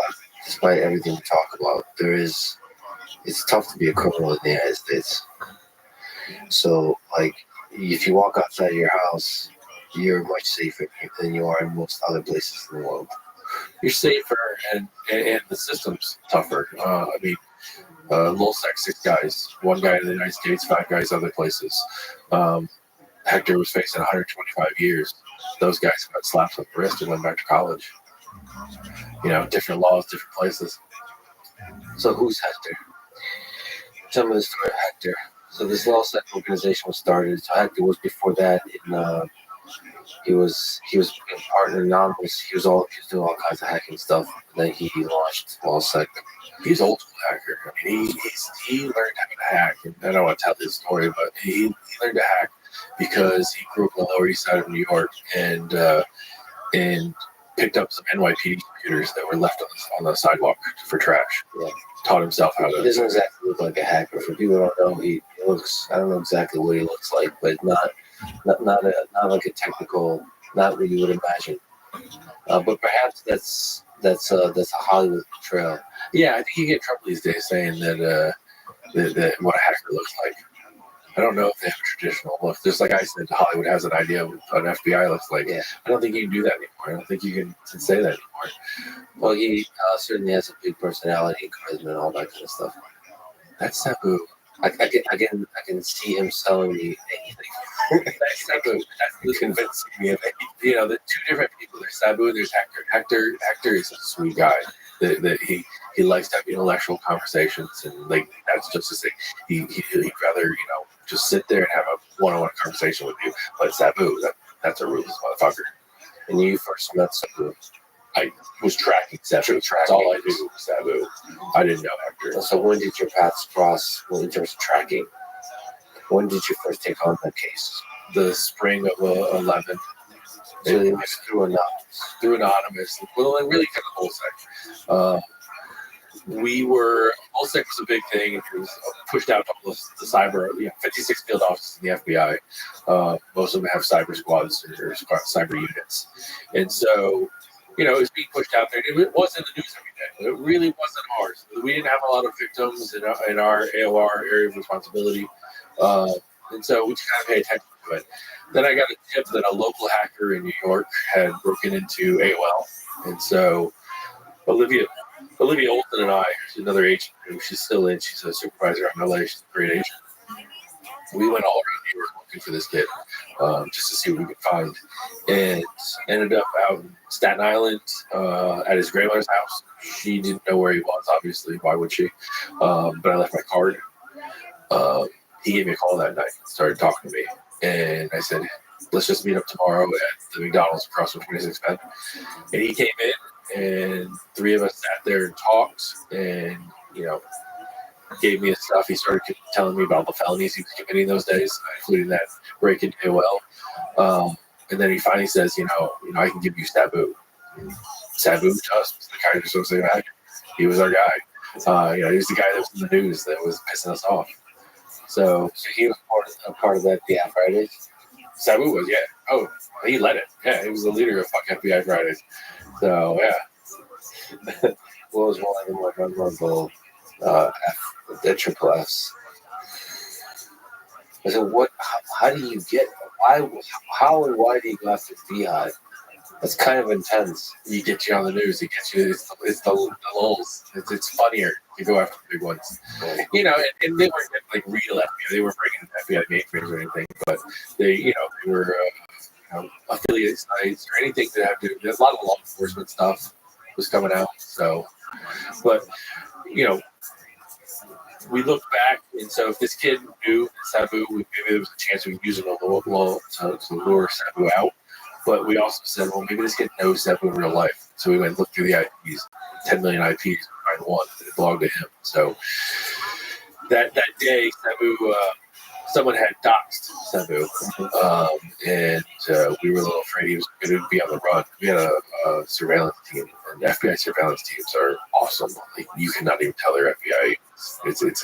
They are really that good. I mean, there's baby strollers, all whatever you wouldn't expect an FBI agent to have. So that's a little. A little bit, yeah. I mean, it is true, but they fit into the area. So now they're up the Lower East Side, which is, a baby stroller might not fit in there as well as, somebody just laying on the ground or something like that. They really play the character and get into it. So now I can never trust a baby stroller again. Yeah. Probably should. Every baby, I'm just like look at stare at them suspicious. Especially if the mom's wearing cargo pants while she pushes it. So yeah, so if it's like a very stereotypical mom, stereotypical baby, I'm gonna be very suspicious. I'm gonna question the baby. That baby's fired. We hear it. We raced out there, and like our squad's not even full. There's only a few guys there. Like I said, I was a suit guy. That day I had shorts and a t-shirt on, and a white t-shirt on. And I only bring it up because Sabu makes fun of me to this day. So I pulled it through the vest and a white t-shirt on, and that was it. By shorts too and all that. But raced over to there. We didn't have any equipment. We brought our boss's boss. He stopped off at NYP. He got us like a ballistic shield and a battery if we needed it. Then we get to Hector's house, Sabu's house, and he's on the 6th floor. And so normally, we're the cyber dork squad. We'll hop in the elevator. 6 floors is a long ways to go up and bulletproof vest and a ballistic shield.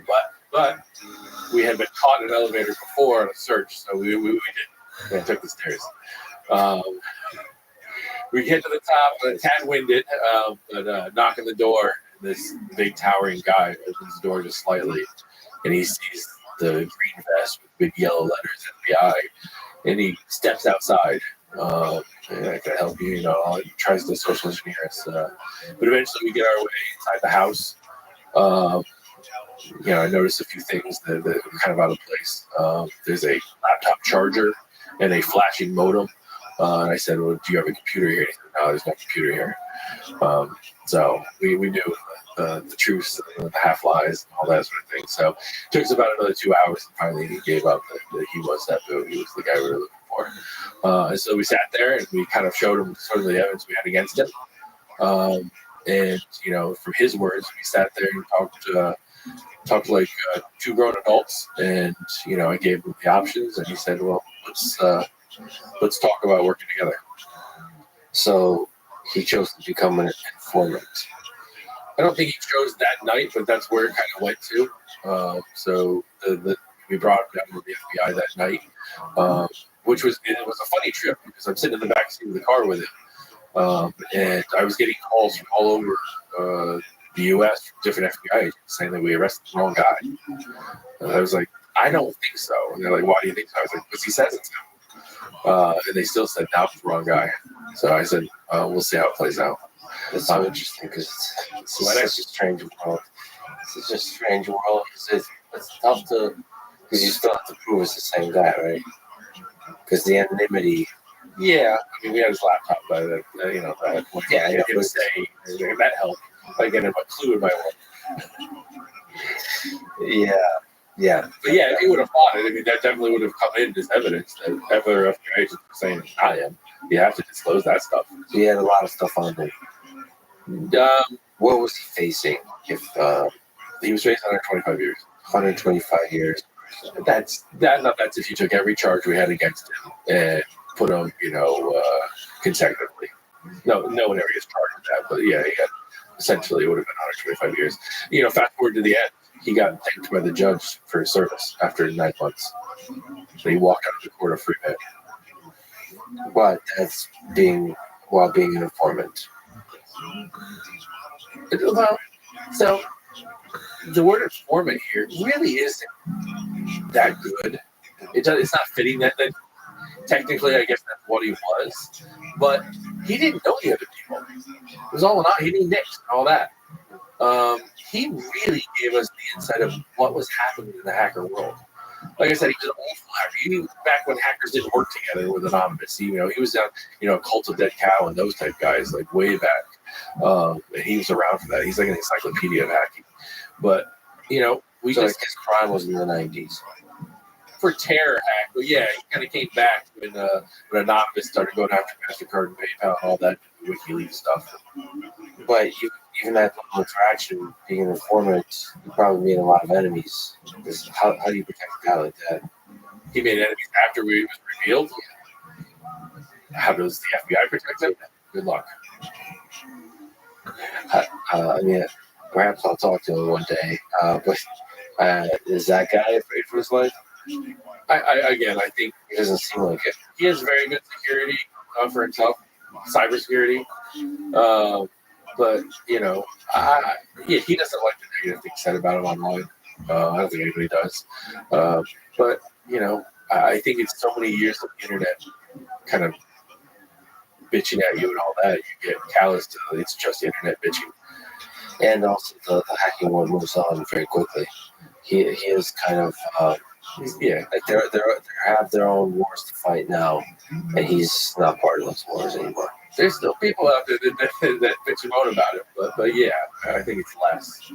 I think he has a good message out there of he trying to keep kids from making the same mistakes he made. He tries to really preach that.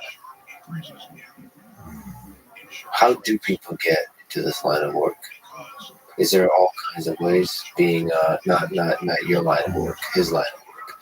So just all the stories you've seen of people that are in anonymous, LawSec, so all the cyber criminals you've interacted with. What's the profile of a cyber criminal? I don't think there's a profile anymore. I used to be able to say, the kid in your mom's basement or something like that, but it's not true anymore. Like it's wide. It's like I've arrested people that you wouldn't expect would be cyber criminals. And it's in the United States. It's international. It's international. I mean, we're seeing a lot of the big hackers now. The big arrest for hackers in England is surprising. There's you're not going to see there's a lot of good hackers like down in Brazil, but I don't think Brazil law enforcement is as good at hunting them down. So you're not going to see the big arrest. How much state-sponsored cyber attacks are there? Do you think? More than you can imagine. It was. Wait, what do you want to say? An attack? A successful attack? Just a probing. Probing for information, just like feeling, testing that there's where the attack vectors are, trying to collect all the possible attack vectors. Put a Windows 7 machine on the internet forward facing, put a packet from there, and look at where the traffic comes from. I mean, in 24 hours, you're going to fill up a hard drive with packets that's coming at it. Yeah. I mean, it's not hard to know. I mean, it's just constantly probing for entry points into things. You could go mad putting up honeypot, draws in intrusions, trying to see what just to see what's out there. Yeah, it doesn't go anywhere. It maybe has fake information, stuff like that. It's kind of to see what's going on and judge what's happening on the internet. Lick your finger and test the wind of what's happening these days. The funny thing about because I'm at MIT, that attracted even more attention not for the laws, but for the technical challenge. It seems like people enjoy hacking MIT. It's just the amount of traffic MIT was getting for that, in terms of just the sheer number of attacks from different places, is crazy. Oh yeah, just like that, putting up a machine, seeing what comes. NASA used to be the gold right now. Everybody got NASA. That was like the early 90s. If you can hack NASA, that was now MIT is a big one. Yeah, it's fun. It's fun to see. Respect. Because I think in that case, it comes from a somewhat good place. Because they're not getting any money from MIT. It's more for the challenge. Let me ask you about that. About this world of cybersecurity. How big of a threat are cyber attacks for companies and for individuals? Let's lay out where are we in this world? What's out there? It's the wild, wild west, and it's. I mean, people want the idea of security, but it's inconvenient, so they push back on it. And there are a lot of opportunistic nation state, financially motivated hackers for the lulz. You got 3 different tiers there, and they're on the prowl. They have tools. They have really good tools that are being used against us. And at what scale? So when you're thinking of, I don't know, let's talk about companies first. So say you're talking to a mid-tier. I wonder what the most interesting business is. So with Google, we can look at large tech companies and we can look at medium-sized tech companies. And like you're sitting in a room with a CTO, with a CEO, and the question is, how fucked are we? And what should we do? What's the low-hanging fruit? What are the different strategies those companies should consider? I mean, the problem is they want to push buttons. They want a out of the box solution that I'm secure. You know, they want to tell people they're secure, but that's very challenging to have. It's impossible. Like if someone had it, they'd be a billionaire. You know, they'd be beyond a billionaire. You know, because that's what everybody wants. So it's, you know, you can buy all the tools you want. It's figuring them the proper way. And if anyone's trying to tell you that there's one solution that fits all, there's snake oil salesmen. There's a lot of people in cybersecurity that are snake oil salesmen. Yeah, and I feel like there's tools, if they're not configured correctly, they just they don't increase security significantly, and they introduce a lot of pain for the people. They decrease efficiency of the actual work you have to do. So like I was at Google for a time, and I think mostly I want to give props to their security efforts, but user data, so like data that belongs to users, is like the holy, like the amount of security they have around that is incredible. So anytime I had to work with anything even resembling user data, so I never got a chance to work with actual user data. Anything resembling that, first of all, you have no access to the internet. It's impossible to even come close to the access to the internet. And there's so much pain to actually like interact with that data. It was extremely inefficient.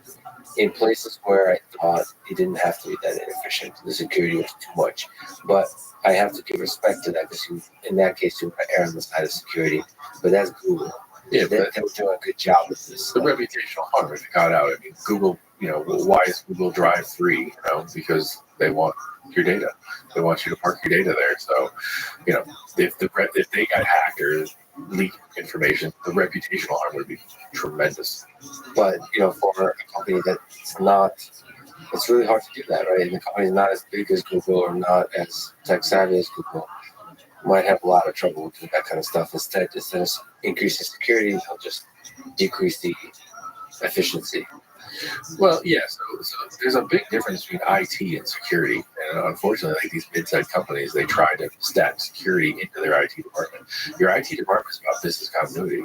They're about trying to move business forward. They want your users to get the data they need to do their jobs so the company can grow. Security is not that. They don't want you to get the data.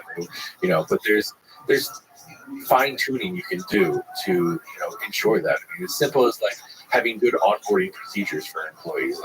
Like you come into my company, you don't need access to everything. If you need access to something for one day, turn the access on, don't leave it on. I mean, I was the victim of the OPM, the Office of Personnel Management, because old credentials from a third-party vendor were sitting there inactive.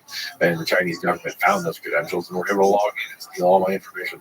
So a lot could be helped if you just control the credentials, the access control, how long they last, and people who need access to a certain thing only get access to that thing and nothing else, and then it just gets refreshed with access control. Yeah, we said setting up people leave the company, get rid of they don't need control. Two-factor authentication, you know, that's a big thing. I sound like a broken record because this isn't anything new. This isn't rocket science. The problem is we're not implementing it. If we are, we're not doing it correctly because these guys are taking us. Well, two-factor authentication is a good example of something that I just was annoyed by for the longest time because yes, it's very good, but like it seems that it's pretty easy to implement horribly to where it's like it's not convenient at all for the legitimate user to use. It should be trivial to do, like to authenticate yourself twice should be super easy. If security is slightly inconvenient for you, It's think about how convenient it is for a hacker and how This he's is going to move on to the next person. Yes, in theory, and it's implemented extremely well. Yeah, but I just don't think so. I think actually, if it's inconvenient, it shows that system hasn't been thought through a lot. Well, do you know why we need two-factor authentication? People using the same password across the same site. So when one site is compromised, people just take that username and password. It's called credential stuffing. You just stuff it across the internet. So if 10 years ago, when we told everybody, don't use the same fucking password across the internet, across the multiple sites, maybe two-factor wouldn't be needed. Yeah, so you would need two-factor if everyone did good job with passwords. Yeah. Right, but I'm saying like the two-factor authentication, it should be super easy to authenticate myself with some other device really quickly. Like it should be frictionless.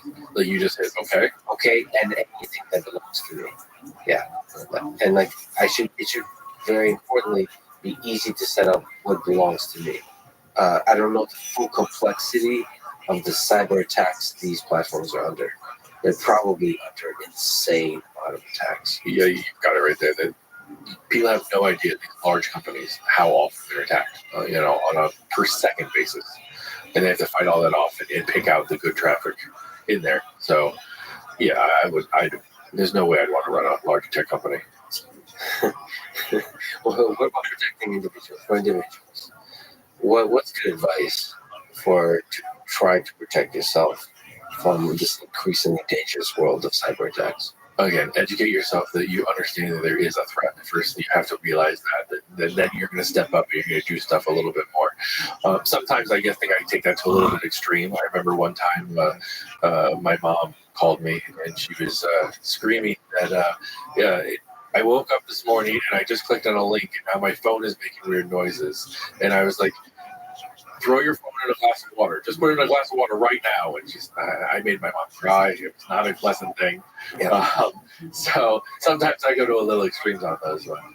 But understanding there's a risk, making it a little more difficult to become a victim. I mean, just understanding certain things. Simple things like, as we add more Internet of Things to people's houses, I mean, how many Wi-Fi networks do people have? It's normally just one. And you're up in your phones and giving your password to people to come to visit. Set up a guest network. Set up something you can change every 30 days. Simple little things like that. I hate to remind you, but change your passwords. I mean, I feel like I'm a broken record again. But just make it more difficult for others to victimize you.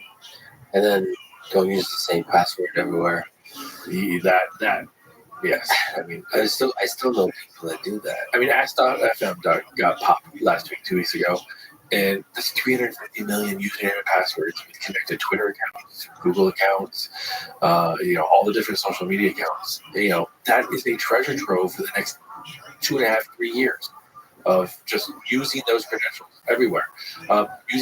You'll learn, even if it's not the right password, you'll learn people's password styles. Bad guys are making portfolios out of people. We're figuring out how people generate their passwords and kind of, figuring that it's easier to crack that password. You make a dossier on each person. It's 350 million dossiers just in that one hack. Yahoo, there's half a billion. So the thing a hacker would do with that is try to find all the low-hanging fruit, like have some kind of program that evaluates the strength of the passwords and then finds the weak ones. And that means that this person is probably the kind of person that would use the same password across multiple. Or even just write a program. Remember the Ring hack a couple of years ago? That's all it was credential stuffing. So Ring, security system by default, had two-factor but didn't turn it on. And they also had don't try unlimited tries to log into my account. You can lock it out after 10. By default, not turned on because it's not convenient for people. Ring, it's like I want people to stick these little things up and have security in their house. But cybersecurity, don't make it inconvenient that people will not buy our product. That's how they got hacked. They want to say that it's insecurity got hacked into reputational harm right there for Ring, but they didn't. It was just credential stuffing. People bought username passwords on the black market and just wrote a bot that just went through Ring and used every one of them to maybe 1% hit, but that's a big hit to the number of Ring users. You can use also password managers to make the changing of passwords easier. Insecure, and to make you choose the difficulty, the number of special characters, the length of it, and all that. My favorite things on websites, they yell at you for your password being too long or having too many special characters, or like, you're not allowed to have this special character or something. You can only use these 3 special characters. It's a, do you understand how password cracking works? If you specifically tell me which special characters I can use, I honestly just want to have a one-on-one meeting, like late at night with the engineer that programmed that, because that's like an intern. I just want to have a sit-down meeting. Yeah, I made my parents switch banks once because the security was so poor. It's like you can't have money here. But then there's also like the 0-day attacks, like I mentioned before, the QNAP has that kind of hacked. Luckily, I didn't have anything private on there, but it really woke me up to like, okay, so like you have to take everything extremely seriously. Unfortunately for the end users, there's nothing you can do about 0-day. You have no control over that. I mean, the engineers that made the software don't even know about it. Now, let's talk about 1-days.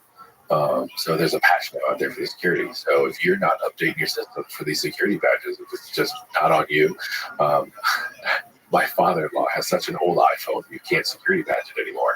So, and I tell him, he's like, this is what you're missing out on. This is what you're exposing yourself to because, that we talked about that powerful tool that how we found rothschild@gmail.com. Well, bad guys are using that too. It's called, it used to be called Google dorking. Now I think it's named kind of Google hacking by the community.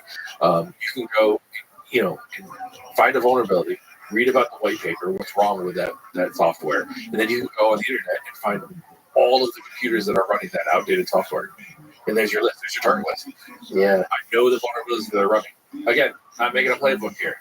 But that's how easy it is to find your targets. That's what the bad guys are doing. Then the reverse is tough. It's much tougher, but it's still doable, which is like first find the target. They give you specific targets. To hack into a Twitter account, for example, Much harder. That's probably social engineering, right? That's probably the best way. Probably if you want something specific to that. I mean, if you really want to go far, if you're targeting a specific person, how hard is it to get into their office and put a little device, USB device, in line with their mouse? Who checks how their mouse is plugged in? For $40 on the black market, you can buy a keylogger that just USB, the mouse plugs right into it. It looks like an extension on the mouse. If you can buy the stuff with a mouse inside of it. And just plug it into somebody's computer. And there's a keylogger that lives in there and calls home. It sends everything you want. So, and it's cheap. Yeah, in grad school, I programmed to build a bunch of keyloggers. It was fascinating, tracking mouse. Just for, I was doing as part of the research. I was doing to see if by the dynamics of how you type and how you move the mouse, you can tell who the person is. Oh, wow. That's like, it's called the active authentication. Like, it's basically biometrics. It's not using bio. To see how identifiable that is. So it's fascinating to study that, but it's also fascinating how damn easy it is to install keyloggers. I think is naturally what happens is you realize how many vulnerabilities there are in this world. You do that when you understand bacteria and viruses, you realize they're everywhere. In the same way, I'm talking about biological ones, and then you realize that all the vulnerabilities that are out there. One of the things I've noticed quite a lot is how many people don't log out of their computers. Just how easy physical access to systems actually is. Like in a lot of places in this world. And I'm not talking about private homes, I'm talking about companies, especially large companies. It seems quite trivial in certain places that I've been to walk in and have physical access to a system. And that's depressing to me. I laugh because one of my partners that I work at now, he worked at a big company. Like, you would know the name as soon as I told you. I'm not going to say it. But the guy who owned the company has his name on it, didn't want to ever log into a computer, just annoyed the shit out of him. So they hired a person that stands next to his computer when he's not there. And that's his physical security. That's good. That's pretty good. Yeah. I mean, I guess if you can afford to do that. Yeah. At least you're taking your security seriously. feel like there's a lot of people in that case would just not have the login. Yeah. No, the security team there had to really work around to make that work, not compliant with company policy. But that's interesting. The keylog is there's just a lot of threats. Yeah, I mean, so you can't sit around and worry about something physically being access to.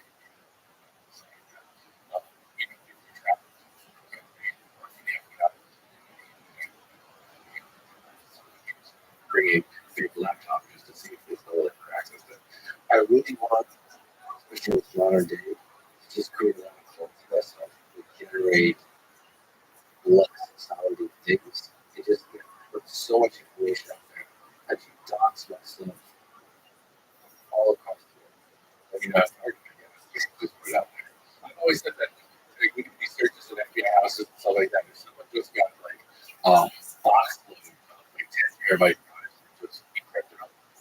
Oh my god, you know how long the FBI was trying to get that data out there. It's insane. Also, you don't even know what you're looking for. That's true. So it's like me printing like a treasure map, random locations, like chases. Yeah. What about operating system? What have you found? What's the most secure? What's the least secure operating system? Windows, Linux. Is there no universal? There's no universal security. I mean, it changed. You could use anything Macs were the most secure just because they just weren't out there. But now kids have had access to them. So, I know you're a Linux guy. I like Linux too. But it's tough to run a business on Linux. People want to move more towards the Microsofts and the Googles just because it's easier to communicate with other people that maybe aren't computer guys. So you have to just take what's best, what's easiest, and secure the shit out of it as much as you can and just think about it. What are you doing these days at Nexus? So we just started Nexos. So I left the government and went to a couple of consultancies, and I started working. Really, all the people I worked good government with, I brought them out with me, and now you used to work for a man, and now you're the man. Exactly. So, but now we formed a partnership. It's just it's a new cybersecurity firm that our launch party is actually on Thursday, so it's gonna be exciting. Do you want to give more details about the parties so we can hack into? I can tell you where it is. You can come if you want. Don't forget. Well, that's You'll be there. I can't believe you invited me because you also say insider threat is the biggest threat. But can you explain what the insider threat is? The biggest insider threat in my life is my children. My son's big into Minecraft. He'll download executables mindlessly and just run them off the network. So you recommend against marriage, family, kids? No, I think from a security perspective. From a security perspective, absolutely. But no, I just segmentation. We do it in all businesses for years. Started segmenting networks, different networks. We just do it at home. My kid's on his own network. It makes it a little bit easier to see what they're doing, to monitor traffic, and then also throttle bandwidth if your Netflix isn't playing fast enough or buffers or something. So you can obviously take that a little too. You're like a person to this, right? You're gonna get your tricks. Yeah, there's nothing more humbling than your family. You think you've done something big, and you go on a big podcast, talk to that screen, and they don't care. Unless you're on TikTok. You'll show up on a YouTube feed or something like that. And I'm like, this guy's boring. My son does a podcast for his school, and I still can't get him to tell me. So one of the Hector and I just started a podcast talking about cybersecurity. We did a podcast called Hackering the Fed. It just came out yesterday. So that first episode, we got 1,300 downloads. We were at the top of the Hacker News, which is a big website in our world. So it's called Hacker the Fed. Go download, listen to Hacker the Fed. I can't wait to see what video together. So I can't wait to see what the chemistry is like. We're going to be something weird that you guys used to do. So yeah, we just did some trailer and all that. Our producer, we have a great producer guy, Phineas. He kind of pulls things out. And I said, okay, I got one. My relationship with Hector, we're very close friends now. And I was like, oh, I arrested one of my closest friends, which is a very strange relationship. Yeah, weird. You know, but he says that I changed his life. I mean, he was going down a very dark path, and I gave him an option that one night, and he made the right choice. He now does penetration testing. He does a lot of good work, and he's turned his life around. Do you worry about cyber war in the 21st century? Absolutely. If there is a global war, start with cyber. If it's not already started. Do you feel like there's a boiling, like the drums of war are beating? What's happening in Ukraine with Russia?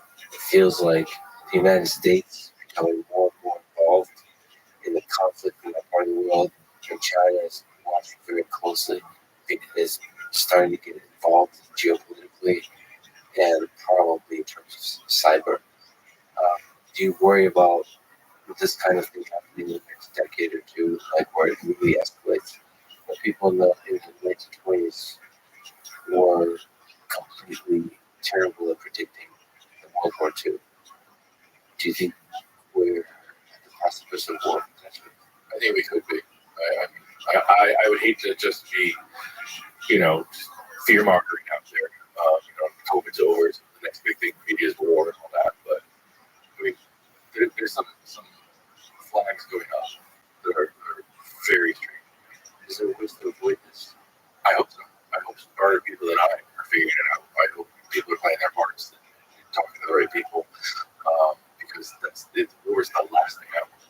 But there's two things to be concerned about on the cyber side. One is the actual defense on the technical side of cyber, and the other one is the panic that might happen when something like some dramatic event happened because of cyber, some major hack that becomes public. I'm honestly more concerned about the panic because I feel like if people don't think about this stuff, the panic can hit harder. Like if they're not conscious about the fact that what caused the counterattack, I feel like they've got a much harder surprise. Yeah, I think people will be really shocked on things. So we talked about Mulsec today. Mulsec was 2011. They had access to a water supply system in a major U.S. city. They didn't do anything with it. They were sitting on it in case someone got arrested. They were going to maybe just expose that it's secure. Maybe they were going to do something fuck with it. I don't know. But, that's too long. I don't think it's gotten a whole lot better since then. And there's probably nation states or major organizations that are sitting secretly in act 100%. 100%. They're sitting secretly waiting to expose things. I mean, I don't want to scare the shit out of people, but people have to understand the cyber threat. I mean, there are thousands of nation-state hackers in some countries. I mean, we have offensive hackers. The terrorist attacks of 9/11. There's planes that actually hit actual buildings, and it was visibly clear, and you could trace the information. The cyber attacks, say it's something that was resulted in a major explosion in New York City. How the hell do you trace that? Like, if it's well done, it's going to be extremely difficult. The problem is, there's so many problems. One of which the U.S. government, in that case, has complete freedom to blame anybody they want. And then to go start war with anybody that actually see that's one cynical take, of course. No, but you go down the right path. The guys who flew planes in the building just wanted attribution. They took credit for it. When we see the cyber attack, I doubt we see attribution. Maybe the victim side, the U.S. government on the side, might come out and try to blame somebody. But, like you've brought up, they could blame anybody they want. There's not really a good way of verifying that. Can I just ask for your advice? So, in my personal case, am I being tracked? How do I know? How do I protect myself? Should I care? You are being tracked. I wouldn't say you're being tracked by the government. You're definitely being tracked by big tech. No, I mean, me personally, let's escalate it up. So, like you mentioned, there's an FBI file on people. Sure. I'd love to see what's in that file.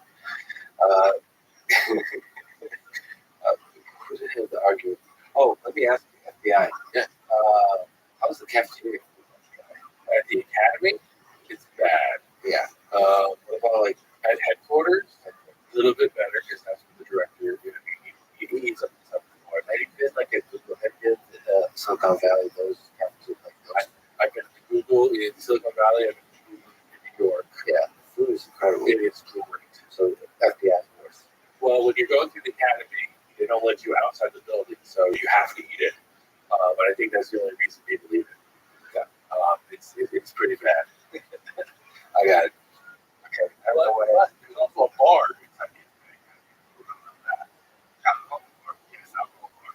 And if you, as long as you pass your PT and it's going well, you're allowed to go to the bar. Nice. It feels like if I was an actor, I would be going after like celebrities because they're a little bit easy, like celebrities like Hollywood.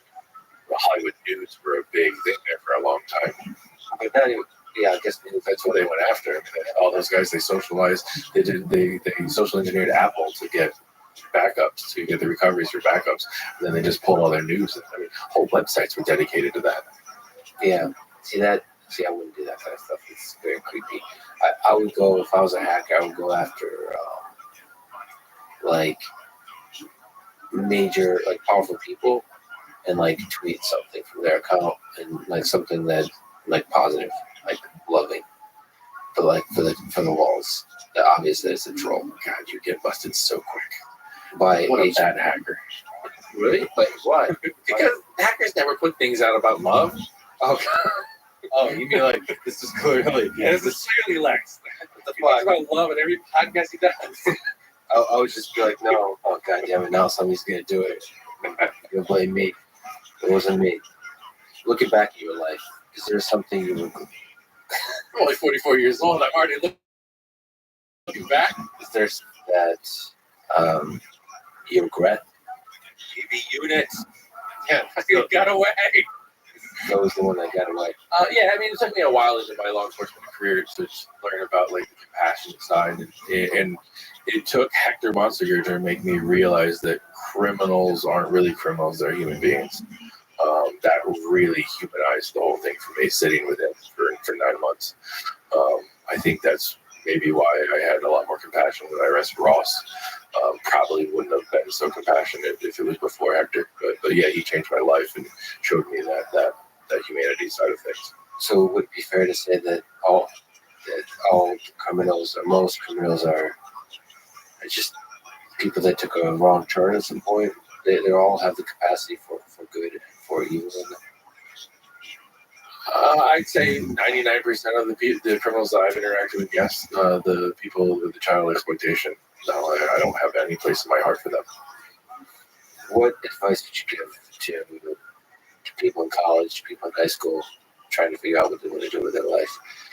How to have a life they can be proud of, how to have a career they can be proud of, all that kind of stuff. In the U.S. Budget that was just put forward, there's $18 billion for cybersecurity. We're about 1 million people short of where we really should be in the industry, if not more. If you want job security and want to work and see exciting stuff, head towards cybersecurity. It's a good career. One thing I dislike about cybersecurity right now is they expect you to come out of college and have 10 years experience in protecting and knowing every different Python script out there and everything available. The industry needs to change and let the lower people in order to broaden and get those million jobs filled. But as far as their personal security, just remember it's all going to follow you. I mean, there's laws out there now that you have to turn over your social media accounts in order to have certain things. They just changed that in New York State. If you want to carry a gun, you have to turn over your social media to figure if you're a good social character. So hopefully you didn't say something strange in the last few years, and it's going to follow you forever. I bet Ross Ulbricht will tell you the same thing. Don't put rossulbricht@gmail.com on things because it's going to last forever. Yeah, people sometimes, for some reason, they interact on social media as if they're talking to a couple of buddies, like just shooting shit and mocking and like what is that? Busting each other's chops, making fun of yourself, like being, especially gaming culture, like people who stream. Thank God that's not recorded. Oh my God, the things people say on those streams. Yeah, but not of them are recorded. Yeah. So there's a whole Twitch thing where people stream many hours a day. And I mean, just outside of very offensive things they say, they just swear a lot. They're not the kind of person that I would want to hire. I wouldn't want to work with. Now, I understand that some of us might be that way privately, I guess, when you're shooting shit with friends, like playing a video game and talking shit to each other, maybe. But like, that's all out there. You have to be conscious of the fact that that's all out there. And it's just not, it's not a good look. It's not like you should, it's complicated because I'm like against hiding who you are. Or like an asshole, you should hide some of it. Yeah, but like, I just feel like it's going to be misinterpreted. When you talk shit to your friends when you're playing video games, it doesn't mean you're an asshole. Because you're an asshole to your friend, but that's how a lot of friends show love. Yeah, an outside person can't judge how I'm friends with you. Right? If I want to be, this is our relationship. If that person can say that I'm an asshole to them, that's fine. I'll take it. But you can't tell me I'm an asshole to them just because you saw my interaction. I agree with that. They'll take those words out of context, and that's considered who you are is dangerous. And people take that very nonchalant. Like, people treat their behavior on the internet very, very carelessly. That's definitely something we need to learn and take extremely seriously. Also, I think that taking that seriously will help you figure out what you really stand for. If you use your language carelessly, you never really ask, like, what do I stand for? I feel like it's a good opportunity when you're young to ask, like, what are the things that are okay to say? What are the ideas I stand behind? Like, what are, especially if they're controversial. And I'm willing to say them because I believe in them versus just saying random shit for the laws. Because for the random shit for the laws, keep that from off the internet. That said, man, I was an idiot for most of my life, and I'm constantly learning and growing. And I'd hate to be responsible for the kind of person I was in my teens, in my 20s. I didn't do anything offensive, but I changed as a person. Like, I used to, I guess I probably still do, but I used to read so much existential literature. That was a phase. There's like phases. Yeah, you grow and evolve as a person. That changes you in the future. Yeah, thank God there wasn't social media when I was in high school. Thank God. Oh my God, I would never go out in the FBI. Would you recommend that people consider a career at a place like the FBI? I loved the FBI. I never thought I would go any place else but the FBI. I thought I was going to retire with the gold watch and everything from the FBI. That was my plan. Gold watch? No, but you know what I mean. Oh, it's an expression. You get a gold badge. You actually get your badge. You lose sight, your creds. Put in lose sight on that.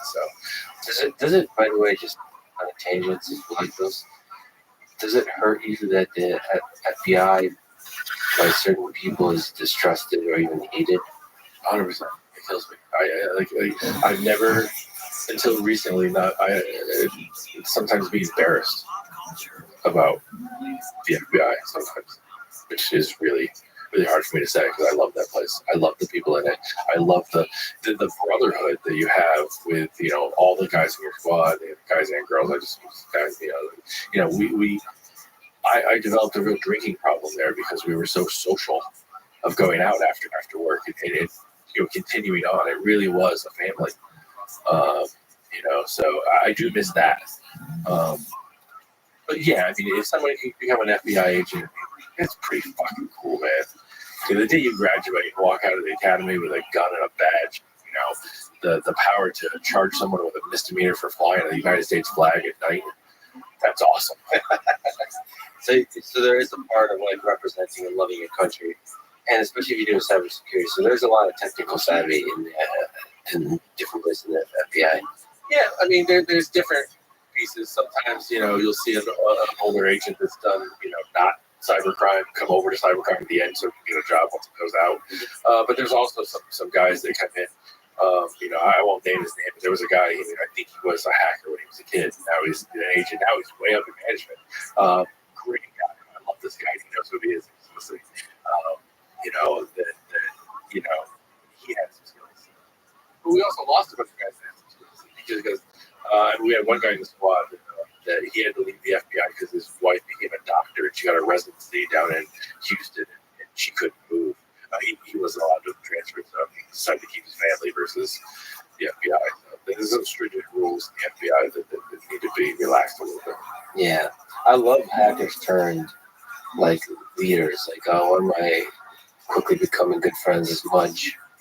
Was a big hack in the 90s, and then now was recently Twitter chief security officer, CSO. But he had a bunch of different leadership positions, including being my boss at Google.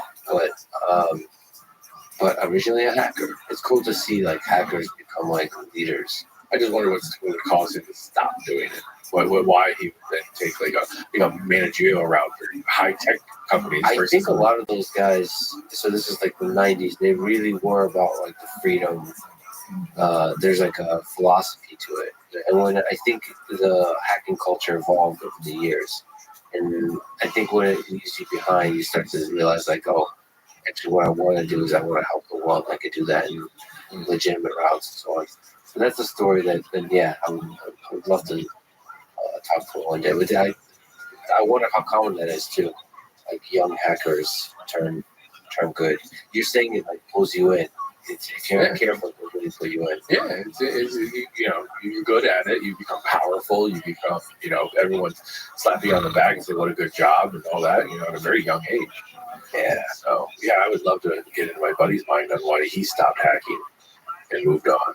That's going to be a good conversation. In his case, maybe it's always about a great woman involved, a family and so on, that grounds you. Because like there is a danger to hacking that once you're in a relationship, once you have family, maybe you're not willing to partake in. What's your story? What from childhood? What are some fond memories you have? Fond memories? Where did you grow up? Well, I don't give away that information. In the United States? Yeah, in Virginia. What are some rough moments? What are some beautiful moments that you remember? I had a very good family growing up.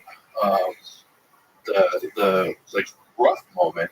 I'll tell you a story that just happened to me 2 days ago. I really didn't. It would be the first time I've ever told. I tried to tell my wife this 2 nights ago, and I couldn't get it out. So my father, he's a disabled veteran, or he was a disabled veteran. He was in the Army and got hurt. Was in a wheelchair his whole life for all my growing up. He was my biggest fan. He just wanted to know everything about, what's going on in the FBI, my stories. I was a local cop for the FBI, and I got a high-speed car chase, foot chase, and all that, kicking doors in. He wanted to hear those stories. At some points, I was kind of too cool for school, and I just want to break all that. Things going on.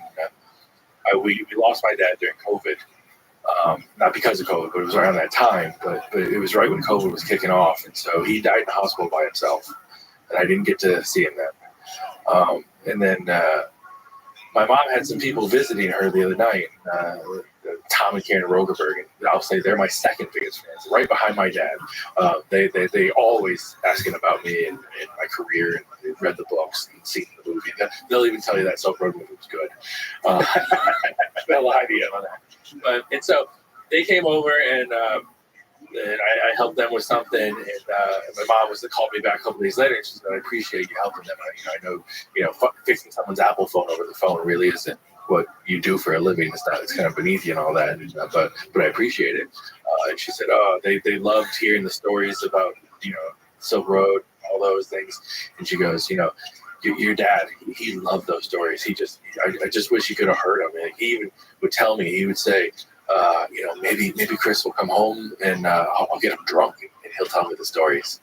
And then she goes, maybe one day in heaven you can tell him those stories. And I fucking lost it. I literally stood in my shower sobbing, like a child. Like it just thinking about all my dad wanted was those stories. Yeah. And now I'm on a fucking podcast telling stories to the world, and I didn't tell him. Yeah. So, did you ever have a long heart-to-heart with him about about such stories? He was in the hospital one time, and I went through, and I want to know about his history, like his life, what he did. And I think he maybe sensationalized some of it.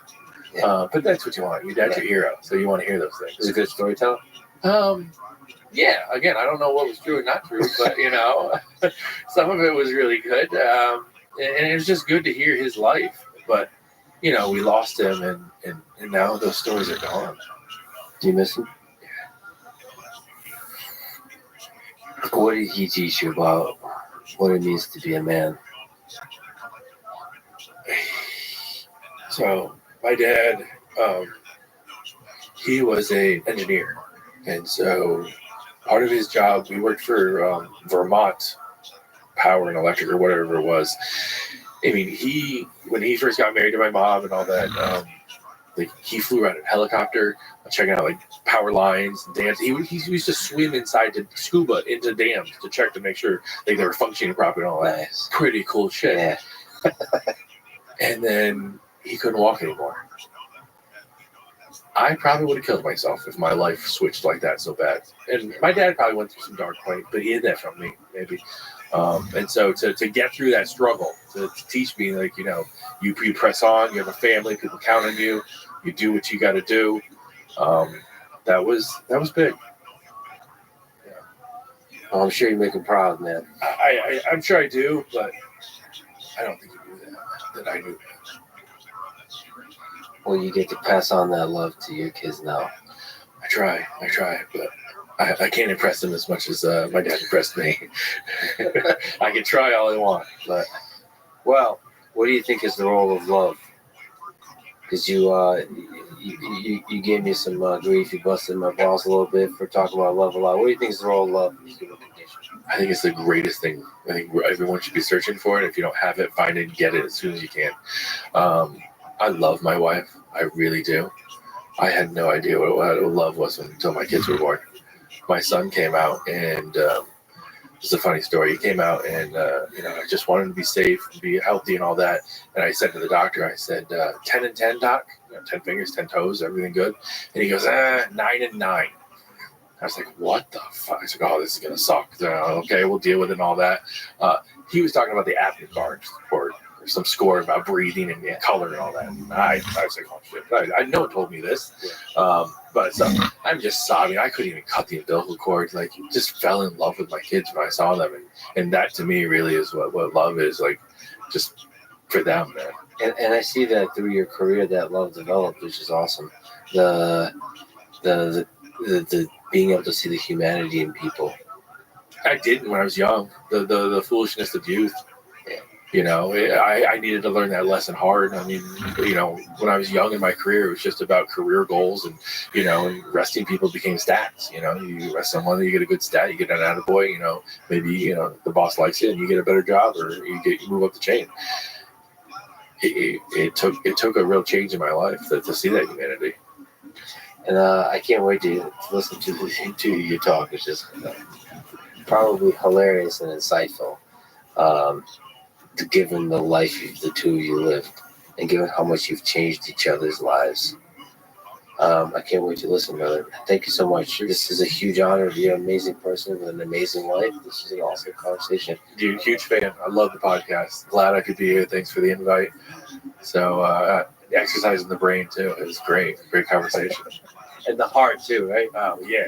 You got some tears there at the end. Thanks for listening to this conversation with Chris Tarbell. To support this podcast, please check out our sponsors in the description. And now, let me leave you with some words from Benjamin Franklin. They can give up essential liberty to obtain a little temporary safety, deserve neither liberty nor safety. Thank you for listening. I hope to see you next time.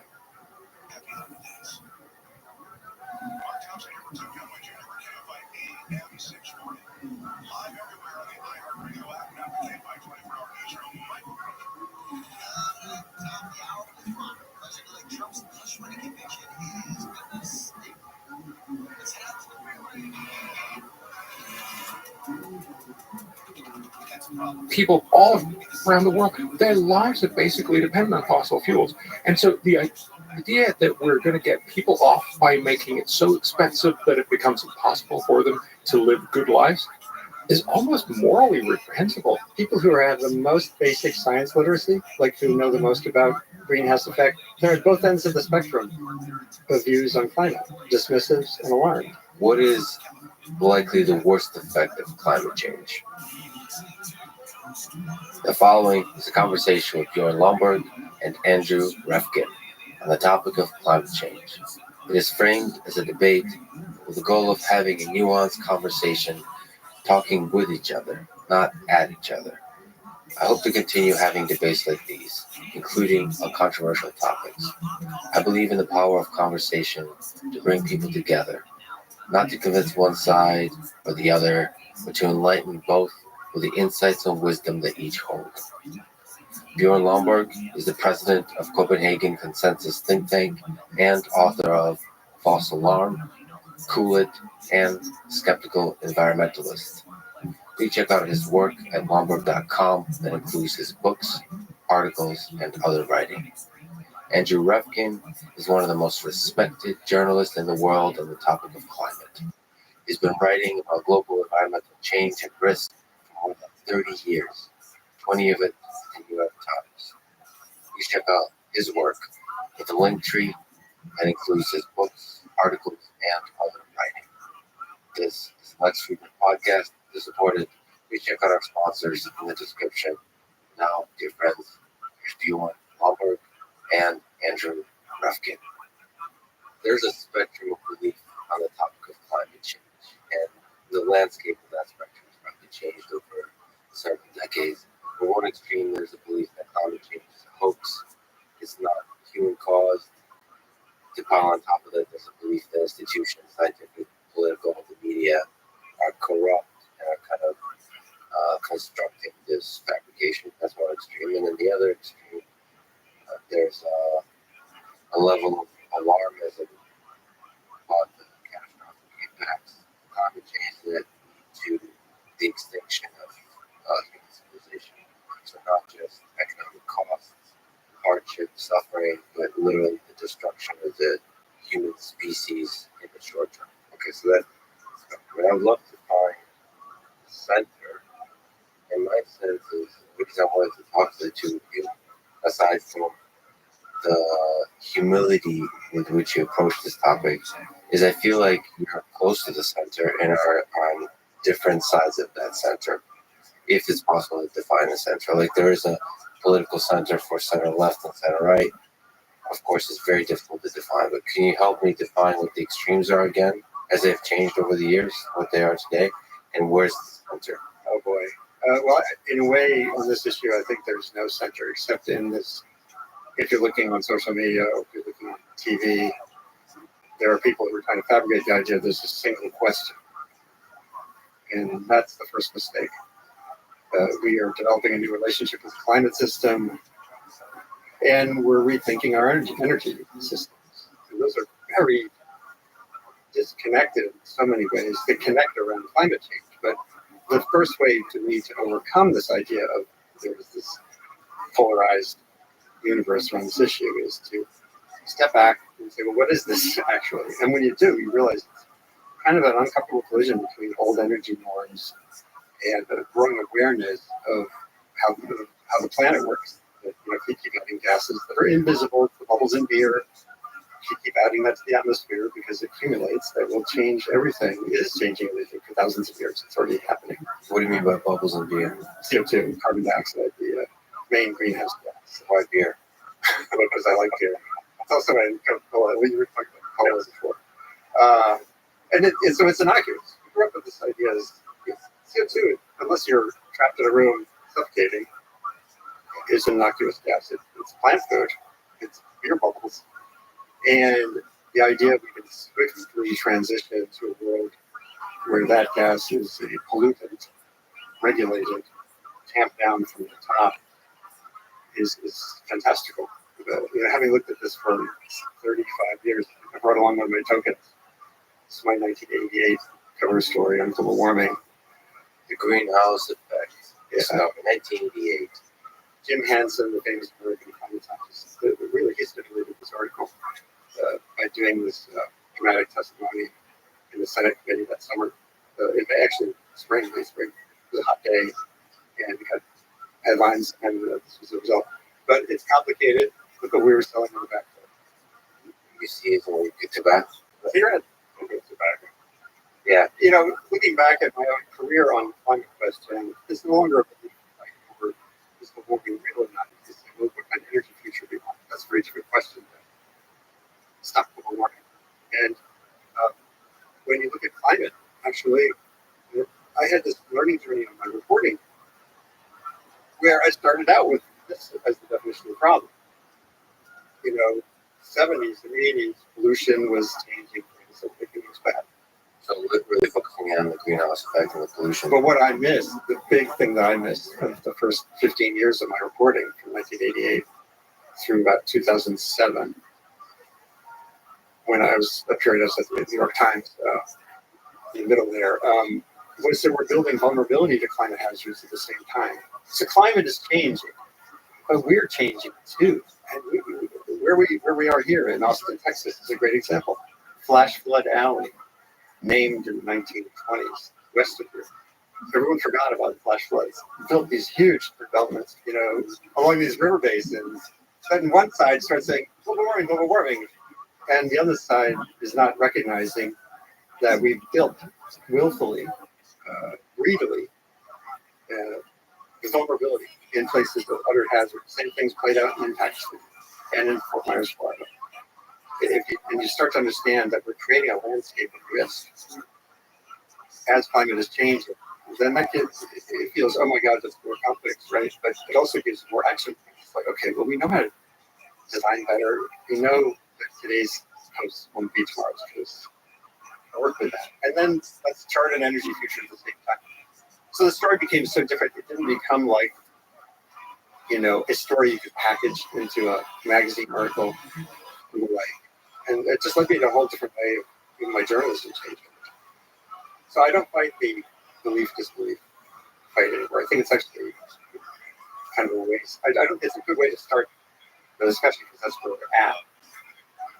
But this isn't about, for me, going forward from where we're at. It isn't about tipping that balance back toward the center so much as finding opportunities to just do something about this stuff.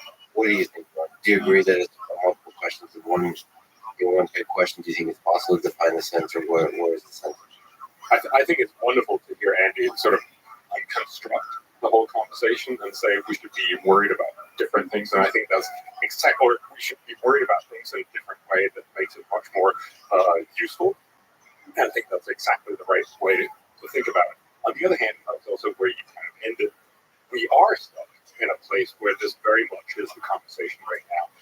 And so I think in one sense, certainly the people who used to say, oh, this is not happening, they're very, very small, diminishing crowd, and certainly not right. But on the other hand, I think to an increasing extent, we've gotten into a world where a lot of people really think this is the end of times. So the OECD did a survey of all OECD countries, and it's shocking. So it shows that 60% of all people in the OECD, so the rich world, believes that global warming will very likely lead to the extinction of mankind. And that's scary in a very, very clear way. Because look, if this really is true, if global warming is this meteor hurtling towards Earth, and we're going to be destroyed in 12 years or whatever the number is today, then clearly we should care about nothing else. We should just be focusing on making sure that asteroid gets, we should send up Bruce Willis and get this done with. But that's not the way it is. This is not actually what the UN climate panel tells us or anything else. So I think it's not so much about arguing against the people who are saying it's a hoax. That's not really where I am. I don't think that's where Andy or really where the conversation is. But it is a question of sort of pulling people back from this end of the world conversation because it really skews our way that we think about problems. Also, if you really think this is the end of time, and we only have 12 years, nothing that can only work in 13 years can be considered. And the reality of most of what we're talking about in climate and certainly our vulnerability, certainly our energy system, is going to be half to a full century. And so when you talk to people and say, well, we're going to, we're really going to go a lot more renewable in the next half century, they look at you like, but that's what, 38 years to wait. And I get that. But so I think in your question, what I'm trying to do, and I would imagine that's true for you as well, is to try to pull people away from this precipice and this end of the world and then open it up. I think Andy did that really well by saying, look, there's so many different sub-conversations, and we need to have all of them. And we need to be respectful of some of these are right in the sort of standard media kind of way, but some of them are very, very wrong. And it actually means that we end up doing much less good, both on climate, but also on all the other problems. Oh, yeah, and it disempowers people too. Those who believe this, that just sit back. Even in Adam McKay's movie, Don't Look Up movie, there was that sort of nihilist crowd who must have seen it, who just say, fuck this. And a lot of people have that when something's too big. And it just paralyzes you as opposed to giving you these action points. And the other thing is, hey, but I hate when the comments are right. Stuff like there are these phrases, like I never knew the words path dependency until probably 10 years ago I'm reporting. It basically says you're in the system, the things around you, how we pass laws, the brokenness of the center. Those are, we don't have a climate crisis in America, we have a decision crisis as it comes to how we govern. So those big features of our landscape are, it's path dependency. Right? When you screw in a light bulb, even if it's an LED light bulb, it's going into a 113, 120-year-old fixture. Because, and actually that fixture is almost designed, if you look at like 19th century gas fixtures, they screw in. So we're like on this long path dependencies when it comes to energy and stuff like that, that you don't just magically transition a car fleet. A car built today will last 40 years. So end up in Mexico, sold on the used, et cetera, et cetera. And so there is no quick fix, even if we're true that where things are coming to an end in 15 years, 12 years, or 8 years. So most people don't believe that climate change is a hoax. So they believe that there is an increase, there's a global warming of a few degrees in the next century. And then maybe debate about what the number of the degrees is. And do most people believe that it's human caused at this time in this history of discussion on climate change? So is that the center still? Is there still debate on this? Yale University, the climate communication group there for like 13 years, has done this 6 Americas study where they've charted pretty carefully ways that I really find useful what people believe. And we can talk about the word belief in the context of science too, but and they've identified kind of 6 kinds of us. There's from dismissive to alarmed, and there's lots of bubbles in between. I think some of those bubbles in between are mostly disengaged people who don't really deal with the issue. And they've shown a drift for sure. There's much more majority now at the alarmed or engaged bubbles than just the dismissive bubble. There's a durable, like with vaccination and all lots of issues, there's a durable, never anything belief group. But on the reality of the humans are contributing to climate change, most Americans, when you're asked them, and it also depends on how you rate your survey. They give like a pound if you're asked why. And this is, if you hear the story from the media 20 years, of course, that's what you will believe. And it also happens to be true. Right? That is what the science, I think, it's perhaps worth saying, and it's a little depressing that you always have to say, but I think it's worth saying that I think we both really accept, panel science, and there's absolutely global warming. It is an issue, and it's probably just worthwhile to get it out. It's an issue, and it's caused by humans. It's caused by humans.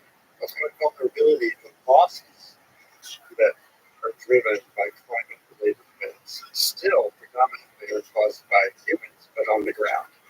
It's where we build stuff, where we settle. Pakistan, in 1960, just a state of 40 million people in Pakistan. Today there are 200 million. And a big chunk of them is still rural, and they live floodplain, basically this river, which comes down from the waves. Extraordinary 5,000 years agriculture there. But when you put 200 million people in harm's way, this doesn't say anything about bigger questions about, shame on Pakistan for having more people. It just says the reality is the losses that we see in the news are, and the science finds this. There's a new weather attribution. It's the WX risk here. It does pretty good work on how much of what just happened was some tweak in the storm of global warming from CO2 changing weather. But and the media, well, I'm onto that, as I did, in the 80s, 90s, 2000s. But the reports also have a section on, by the way, the vulnerability that was built in this region was a big driver of loss. So discriminating between loss, change in what's happening on the ground, and change in the climate system is never solely about CO2. In fact, Lawrence Bauer, B-O-U-W-E-R, I first wrote on his work in 2010 for Times that basically in 2010 there was no sign in the data of climate change driving disasters. Climate change is up here, disasters are on the ground, they depend on how many people are in the way, how much stuff we built in the way. And so far, we've done so much of that so fast in the 20th century particularly, that it completely dominates. It makes it harder, impossible to discriminate how much of that disaster was from the change in weather from global warming. So a function of greenhouse gases to human suffering. It is unclear. That's very much in our control, theoretically. Right. The point, I think, is exactly right. But if you look at Hurricane Ian that went through Florida, you have a situation where Florida went from 600,000 houses in 1940 to 17 million houses. Yeah. 10 million houses. So 17 times more. So a period of 8 years. Of course, you're going to have you're going to have lots more damage. And many of these houses now can build on places where you probably shouldn't be building. And so I think a lot of scientists are very focused on saying, can we measure whether global warming had an impact? Which is an interesting science question. I think it's very implausible that eventually we won't be able to say it has an impact. But the real question, it seems to me, is if we actually want to make sure that people have less harm in the future, what are the levers that we can control? And it turns out that the CO2 level, doing something about climate is an incredibly difficult and slightly inefficient way of trying to help these people in the future. Whereas, of course, so making sure that you have better housing, rules, regulations, that you maybe don't have people building in flash flood. What was it called? Flash flood alley. Flash flood alleyway. Yeah, it's just simple stuff. And because we're so focused on this one issue, we sort of it almost feels sacrilegious to talk about these other things that are much more in our power and that we can do something about much quicker and that would help a lot more people. So I think this is going to be a large part of the whole conversation. Yes, climate is a problem, but it's not the only problem. And there are many other things where we can actually have a much, much bigger impact at much lower cost. Maybe we should also remember that. Can you still man the case of Greta, who's a representative of alarmism, that we need that kind of level of alarmism for people to pay attention, to think about climate change? So you said this singular view is not the correct way to look at climate change, just the emissions. But for us to have a discussion, shouldn't there be somebody who's really raising the concern? Can you still find the case for alarmism, such, or is there a better term than alarmism? Communication of like, holy shit, we should be thinking about this. So I think, I totally understand why Greta Thunberg is doing what she's doing. I have great respect for her because, I look at a lot of kids growing up, and they're basically being told, you're not going to reach And that, of course, this is the meteor we're hurtling towards Earth, and then this is the only thing we should be focusing on. I understand why she's making that argument.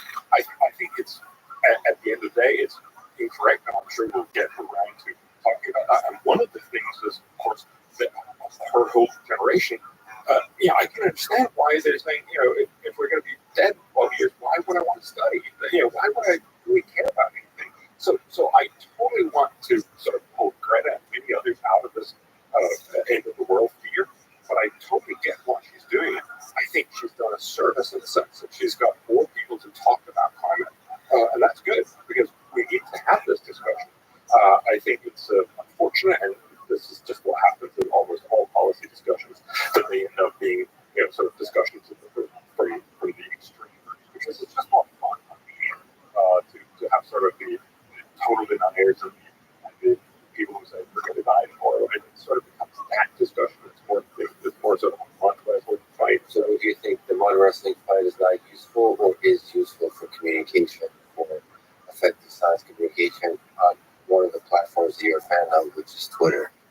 Yeah, I wrote a piece recently, Sustainable.com, saying if you go on there for the entertainment value, seeing those knockdown fights, I guess that's useful if that's what you're looking for.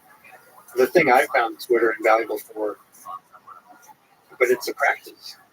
It's just like the workouts you do, or it's how do I put this tool to use today? Thinking about energy sufficient, energy action in poor communities. How do I put this tool today? Learning about what really happened with Ian the hurricane. Who was most at risk, and how would you build forward better? I hate to look back. Or you can go there and just watch it as an entertainment value. That's not going to get the world anywhere. You don't think entertainment, I wouldn't call it entertainment, but giving voice to the extremes isn't a productive way forward? It seems to, to push back against the main narrative, it seems to work pretty well in the American system. We think politics is totally broken, but maybe that works, that like oscillation back and forth. You need a Greta, and you need somebody that pushes back against Greta to get everybody's get everybody's attention. The fun of battle over time creates progress. Well, and this gets to the people who focus on communication science. I'm not a scientist. I write about this stuff. If you're going to try to prod someone with a warning, this is 3 years apart. Nuclear winter. We'll talk about that. Global warming. Well, yeah, we'll talk about it. But look at that. It's 3 years apart. It covers the things. Yeah. And but then you have to say to what end? If you're not directing people to a basket of things to do. And if you want political change, then it would be to support a politician. If you want energy access, it would be to look at this $370 billion American government just put into play on climate and say, well, how can my community benefit from that? And I've been told over and over again by people in government, Jigar Shah, who heads this giant loan program, the energy department, says, what I need now is like 19,500 people who are worried about climate change. Maybe because Greta got the point. But here's the thing you can do. You can connect your local government right now with these multi-million-dollar limits so you can have electric buses instead of diesel buses. And that's an action pathway. So alarm for the sake of getting attention, clicks, to me is not any more valuable than watching an action. And again, I think also it very easily ends up sort of skewing our conversation about what are the actual solutions. Because yes, it's great to get rid of the diesel bus, but probably not for the reason people think. It's because diesel buses are really polluting in the air pollution sense. That is why you should get rid of them. And again, if you really wanted to help people, for instance, with hurricanes, you should have better rules and zoning in Florida, which is a very different outcome. So the mud wrestling fight also gets our attention diverted towards solutions that seem easy, fun. Sort of the electric car is a great example of this. The electric car has somehow become almost the sign that I care and I'm really going to do something about climate.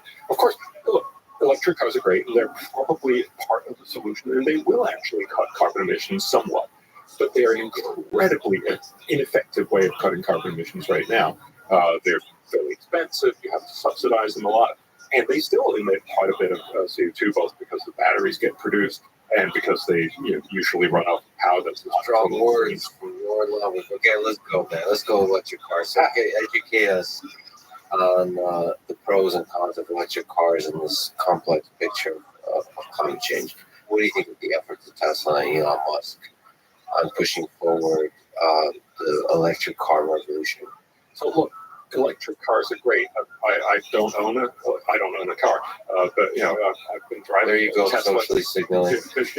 Yeah, but I flew in here, so it's not like I'm in any way a purchase guy on that path. But look, they're great cars, and eventually electric cars will take over a significant part of our driving, and that's good because they're more effective. They're probably also going to be cheaper. There's a lot of good opportunities with it, but it's because they've become reified as this thing that you do to fix climate. And right now, they're not really all that great for climate. You need a lot of extra material into the batteries, which is very polluting. It's also it emits a lot of CO2. A lot of electric cars are bought as second cars in the U.S.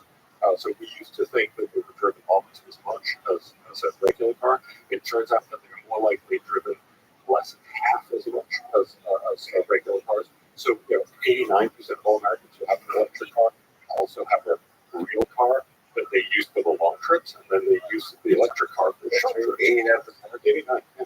So the point here is that it's one of these things that become more sort of a virtue signal. And again, once electric cars are sufficiently cheaper, people will want to buy them. That's great. And they will do some good for the environment. But in reality, what we should be focusing on is instead of getting people electric cars in rich countries, where because we're subsidizing typically in many countries, it's often you actually get a sort of sliding scale. You get more subsidy the more expensive it is. We sort of subsidize this to very rich people to buy very large Teslas to drive around. Whereas what we should be focusing on is perhaps getting electric motorcycles in third world developing cities, where they would do a lot more good. They can actually go as far as you need. There's no worry about running out of it. And they would obviously, they're much more polluting, just air pollution wise, and they're much cheaper, and they use very little battery. So it's about getting our senses right. But the electric car is not a conversation about is it technically a really good or is it a somewhat good insight. It's more like it's a virtue signal. So just I work with economists. I'm actually not an economist, but I like to say I'm like kind of a. But the fundamental point is we say, well, how much does it cost to cut a ton of CO2? And the answer is for most electric cars, we're paying in the order of 1,000, 2,000. In Norway, they pay up to with $5,000 if they're about a huge amount for 1 ton of CO2. You can right now cut a ton of CO2 for about $14 per reggie or something. You can reach that's the regional fee. Yes. So you can basically cut it really, really cheaply. Why would we not want to cut dozens and dozens of tons of CO2 for the same price instead of just cutting 1 ton? And the simple answer is we only do that because we're so focused on a typical European, come here in Texas, tell me I can't have my Ford F-150, but now you can have your F-150 light. Yes, that's true. I'm just joking. But what do you think about it? Because it's regarding that moment to this particular element of helping reduce emissions. Well, you talked about the middle beginning, and I loved moving to the hybrid. Prius was fantastic. Did everything our other sedan did, but with 60 miles per gallon performance, and you don't have range anxiety because it has a regular engine too. We still have a Prius. We also inherited my dear dad's year 2000. We have a Sienna, which is all 100,000 mile again, and we use it all the time to do the stuff we can't do. Prius, what? Taking stuff to the dump, Oh, you mean in terms of the size of the vehicle? Yeah, size and just convenience factor for a bigger vehicle. I would love to fully electrify transportation. It's kind of exciting. I think when Elon did Tesla, I remember way back in the day, first models were coming out, very slick Ferrari style cars, and I thought this is cool. And there's a history of privileged markets testing new technologies, and I'm all for that. I think it's done a huge service, providing so much more R&D. And once GM and Ford started to realize, oh my God, this is a real phenomenon. Getting them in the game. There was that documentary, "Who Killed the Electric Car," which seemed to imply that there were fights to keep this tamped down, and it's fundamentally cleaner, fundamentally better. But then you have to manage these bigger questions. If we're going to do a build out here, how do you make it fair? As you were saying, who actually uses transit cars? And Jagir Shah, that guy at the energy department I mentioned, who has all this money to give out, he wants to give loans to, if you had an Uber fleet, those Uber drivers, they're the ones who need electric cars. As his work, and there was a recent story in Brist also, said that most of the sales of Teslas are at the high end of the market. They're $60,000, $80,000 vehicles. Like the Hummer, the electric Hummer, there was a data point on that, astonishing data point, that the battery in that Hummer weighs more than, I have to look it up, it weighs more than your Prius. Yeah, think about it. And think of the material cost there. Think of where that battery, cobalt and the lithium, where does this stuff come from? To build this stuff out. I'm all for it, but we have to be honest and be clear about that's a new resource rush, like the oil rush back in the 20th century. And those impacts have to be figured out too. And if they're all big covers for rich people, there's so many contrary arguments to that I think we have to figure out a way. I don't like the word we. I use it too much. We all do. But we all do. Yeah, usually refer to we say we society. Yeah. There has to be some thought and intention put to where you put these incentives so that you get the best use of this technology for the carbon benefit, for the conventional city pollution benefit, for the transportation benefit. Can I go back and ask you the big question? I mentioned economics, journalism. How does an economist, a climate scientist, and a journalist that writes about climate see the world differently? What are the strengths and potential blind spots of each discipline? I mean, that's sort of just so people may be aware. I think you're going to fall into the economics camp a bit. There's climate scientists, and there's climate science adjacent.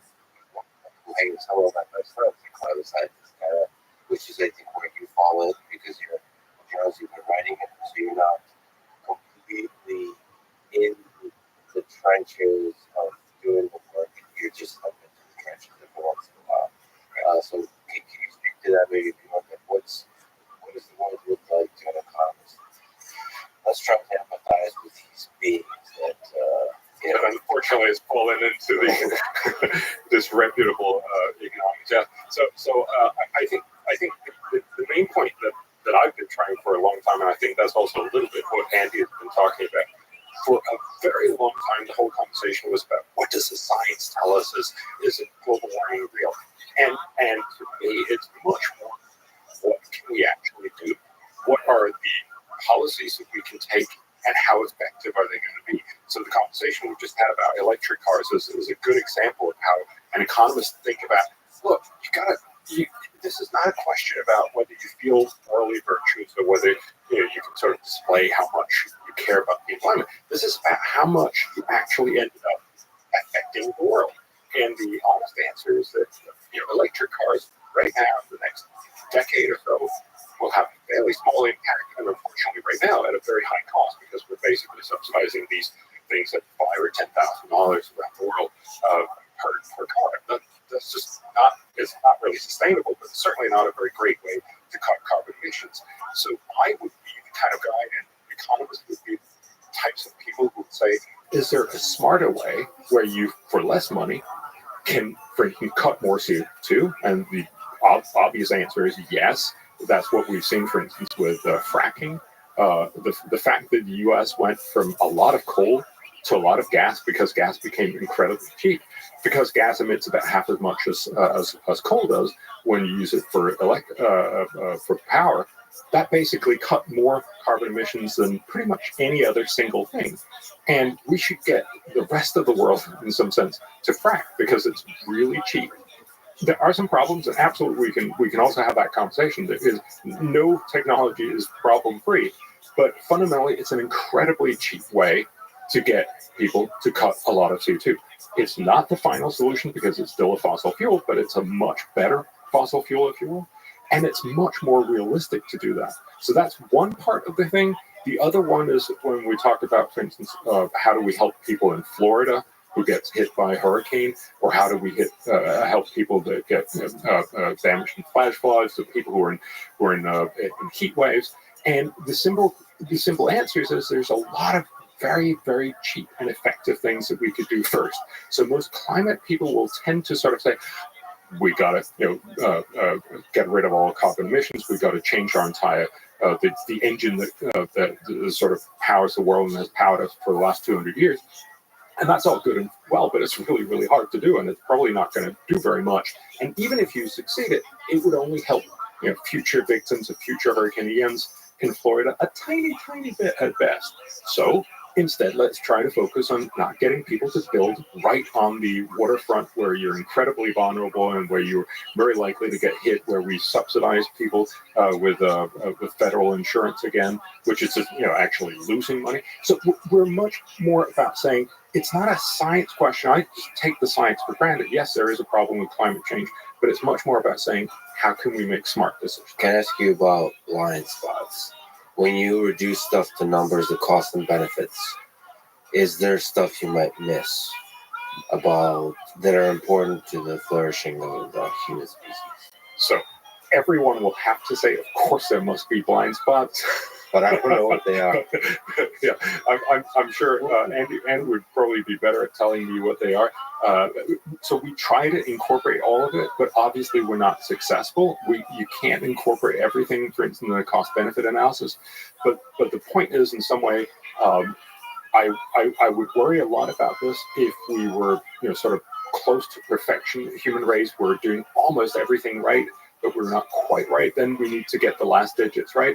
But I think it's much more that, and the point that I tried to make before, that we're all focused on going to an electric car or something else rather than fracking. We're all focused on cutting carbon emissions instead of reducing vulnerability. So we're simply getting it orders of magnitude wrong. And while I'm sure I have blind spots, I think they're probably not big enough to overturn that point. Andy, why is Bjorn, economists are all wrong about everything? Well, the models, we could spend a whole day on models. They're economic models. There's this thing called optimization models. There were two big ones used to assess the U.S. plan, this new big IRA, Inflation Reduction Package.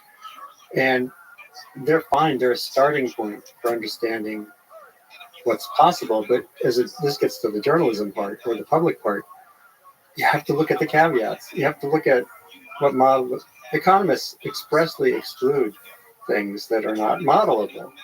And if you look in the fine print on the REPEAT project, the Princeton version of the assessment of the recent giant legislation, the fine print is the front page for me as a deep diving journalist, because it says we didn't include any sources of friction, meaning resistance to putting new transmission lines through your or people who don't want mining environment because we exported all of our mining. We mine our cobalt and Congo, and trying to get a new mine that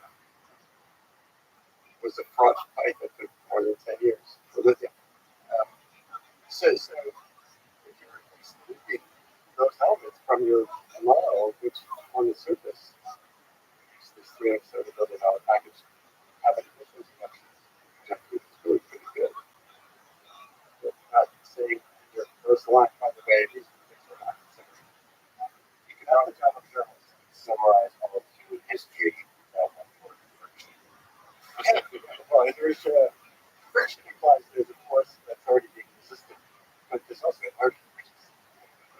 part of we have a status quo bias. The scientists that grappling with the climate problem, as a journalist, I paid too much attention to climate scientists. That's why all my articles focused on climate change. And it was 2006, I remember now pretty clearly. I was asked by the reader section of the New York Times to write sort of a weekend thumbsucker review on, let's look at some of the things that I think there's nothing like that. The algorithm came out in truth, the hurricane tree that was big. Senator Inhofe in the Senate, Oklahoma wasn't throwing snowballs, but it was close to that. So I looked into what was going on. Why is this heat in 2006? We have this voice called the Water on that. And that was the first time, this is after 18 years of running up. That was the first time I interviewed a social outcomes. Her name is Helen Ingram. She's at UC Irvine. And she laid out for me the factors that determine why people vote, what they vote for, what they think about politically. And they were the antithesis of the climate problem. She used the words, she said people go into the voting booth thinking about things that are soon, salient, and certain. And climate change is complex, a long time to go. That really jogged me. And I started to do with other social scientists. This was by far the scariest science of all. Climate in our heads, very convenient minds, and then how that translates into political matters and stuff. Really became honest about the climate system. Especially the scientists themselves, because I've witnessed a kind of flock behavior of scientists. So it's almost like a flock of birds that flock. There's almost agreement on debates, and everybody trying to do each other wrong. They're all kind of headed in the same direction. And if you don't want to be the bird that kind of leaves that flock, So like, there's an idea that science is a mechanism will get us close to truth. But you'll definitely get us somewhere, but it could be not true in the short term. In the long term, a bigger plot will come along and we'll get us to truth. But there's tons that I don't know if there's a mechanism in science to snap out of it if you're on the wrong track. But this is usually you get it right, but sometimes you don't. If you don't, it's very costly. And there's so many factors that you line up to perpetuate that flock of behavior. One is media attention comes in. The other is funding comes in. The National Science Foundation or whatever European foundations for a huge amount of money to climate. And so and then your narrative in your head is shaped by that aspect of the climate problem. It's fun. I started using this hashtag a few years back, narrative capture. Like, be wary of narrative capture. You on a train, everyone's getting on a train. And this is in the media too, not just science. It becomes self-sustaining, and contrary indications are ignored or downplayed. No one does replication science because your career doesn't advance through replicating someone else's work. So those contrary indications are not necessarily really dug in on it. And this is way beyond climate. This is kind of fields, as you said, kind of see this. And it's really hard to find. It's another form of path dependency that determines for. But breaking narrative capture for me has come mostly from stepping back and reminding myself of basic principles of journalism. Journalism's basic principles are useful for anybody confronting a big, enormous, dynamic, complex thing. Why? Just be really rigorous about not assuming because there's a fire in Boulder County or a flood in Fort Myers, the climate reaches your head because the climate team of the New York Times or whatever is the foreground part of this problem. What's the psychological challenge of that if you incorporate the fact that if you try to step back and nuance, you might get attacked by the others? Oh, I was certainly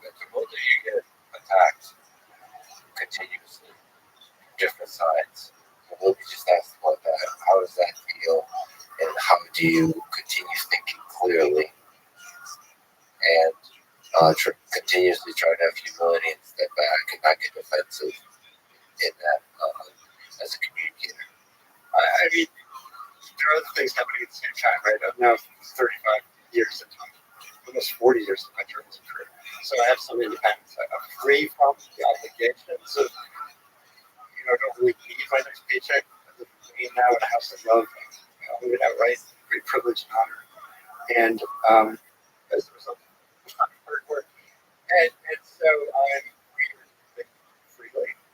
I know my colleagues in the newsrooms, when I was in the New York Times, in the newsroom, you become captive to narrative, just as you do out in the world.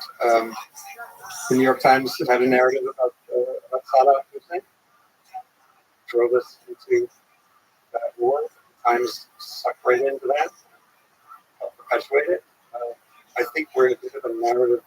We, the media, my friends at the Times, and others are on a train ride on climate change, depicting it in a way that really I saw problems with how they handled the Joe Manchin issue in America. The West Virginia senator really kind of piled on, zoomed in on his investments, which is really important to do, but they never pulled back and said, by the way, he's a rare species, he's a Democrat in West Virginia, and which is seat would be otherwise occupied by Republicans. There'd be no talk of a climate deal or any of that stuff without him. But once you're starting to kind of frame a story, certainly carry along, as you said, sometimes it breaks in the new norm of people's lives, but the climate train is still kind of rushing forward, and you miss the opportunity to cut it into pieces and say, well, what's really wrong with the water? It's for me, when you ask about how I handle the slings and arrows and stuff, it's partially because I'm past worrying about it too much. I mean, it was pretty intense. 2009 in Russian Limbaugh suggested I kill myself. I mean, it's really great. What was that about? I had this, actually, this was a meeting in Washington, 2009, a compilation of the Wilson Center. I couldn't be there, so actually, this is pre-COVID, but I was zooming in for something I was going to be in. And I was talking about, in a playful way, I said, well, if you really want to worry about carbon, and this was during the debate over carbon tax model for a bill in America, we should probably have a carbon tax for kids, because a bigger family in America is a source of more emissions. And it was kind of a playful thought. Some right-wing blogger blogged about it. They got into Russia's pile of things to talk about. And it took this really fun. Possibly, so if humans come back for the environment, we can advance.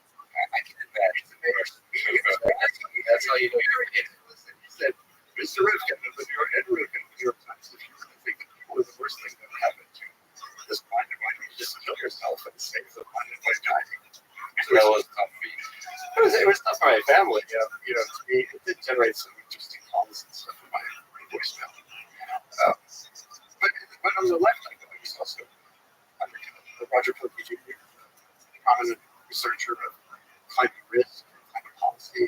UC Boulder was actively his career track was derailed purposefully by people who just thought his message was too off the path. But when you've been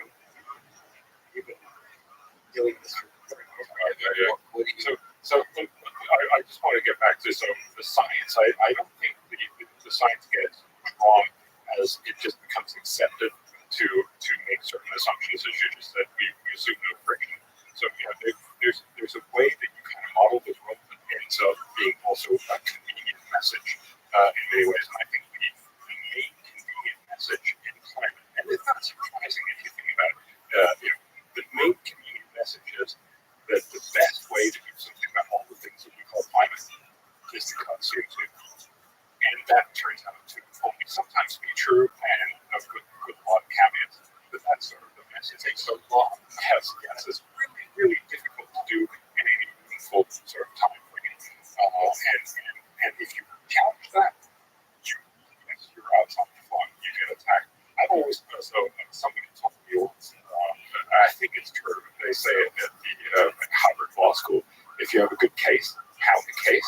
if you have a bad case around the table. And so I've always felt that when people go after me, they're kind of pounding this table. They're literally screaming, "I don't have a good case. I'm really annoyed with what you're saying." And so to me, that actually means it's much more important to make this argument. Sure, I would love, everyone just saying, "Oh, that's a really good point. I'm going to use that." But we're stuck in a situation, certainly in a conversation, where a lot of people have invested a lot of time and energy on saying we should cut carbon emissions. This is the way to help humankind. And just be clear, I think we should cut carbon emissions as well. But we should also just be realistic about what we can achieve with that and what are all the other things that we could also do.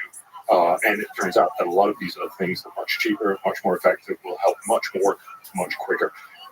And so getting that point out is just incredibly important for us to get it right. So in some sense, to make sure that we don't do another Iraq and we don't do another, lots of stupid decisions. This is one of the things mankind is very good at. And I guess I see my role, and I think that's probably also how you see yourself, is trying to get everyone to do it slightly less wrong. So let me ask you about a deep psychological effect for you. There's also a drug of martyrdom. So whenever you stand against the flock, there's you wrote a couple of really good books on the topic. The most recent, False Alarm.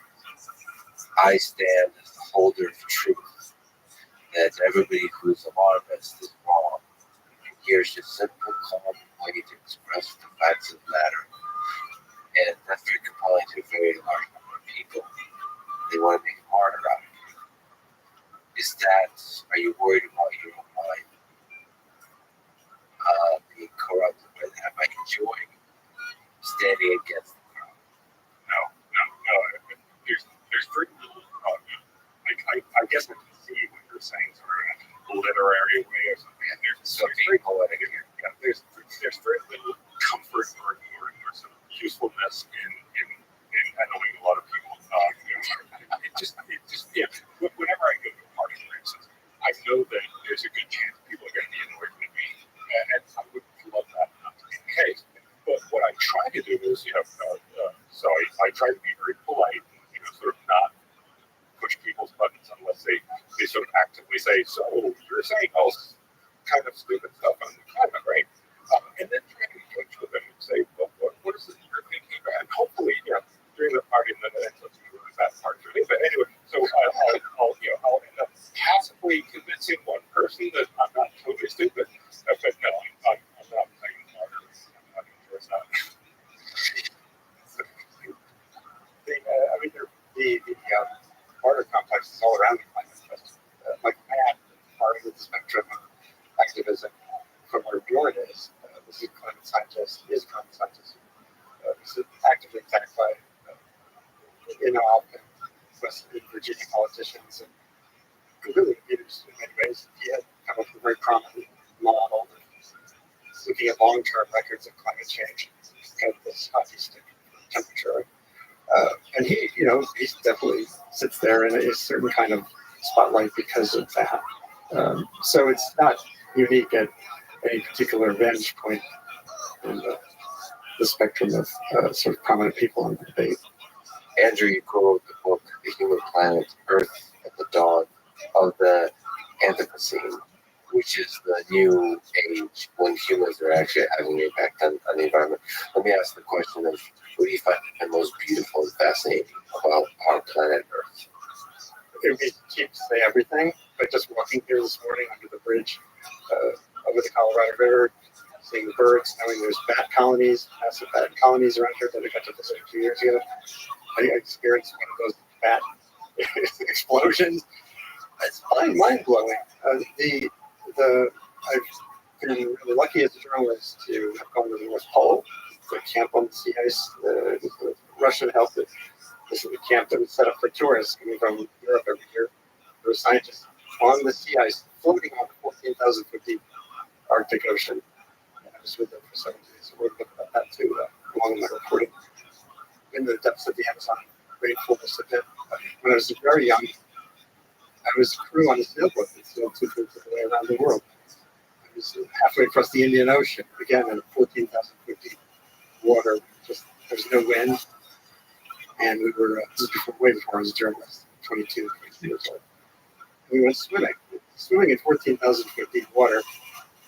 500 miles from land, the Western Indian Ocean, halfway between Somalia and Maldives.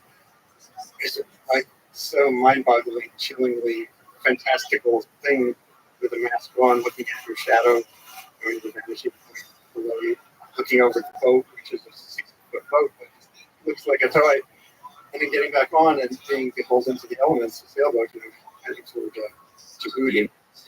Oh my God! And then the human qualities are unbelievable. I played a bit of a role as a journalist, waking people up to that this era called the Holocene the last 1,000 years, since the last ice age.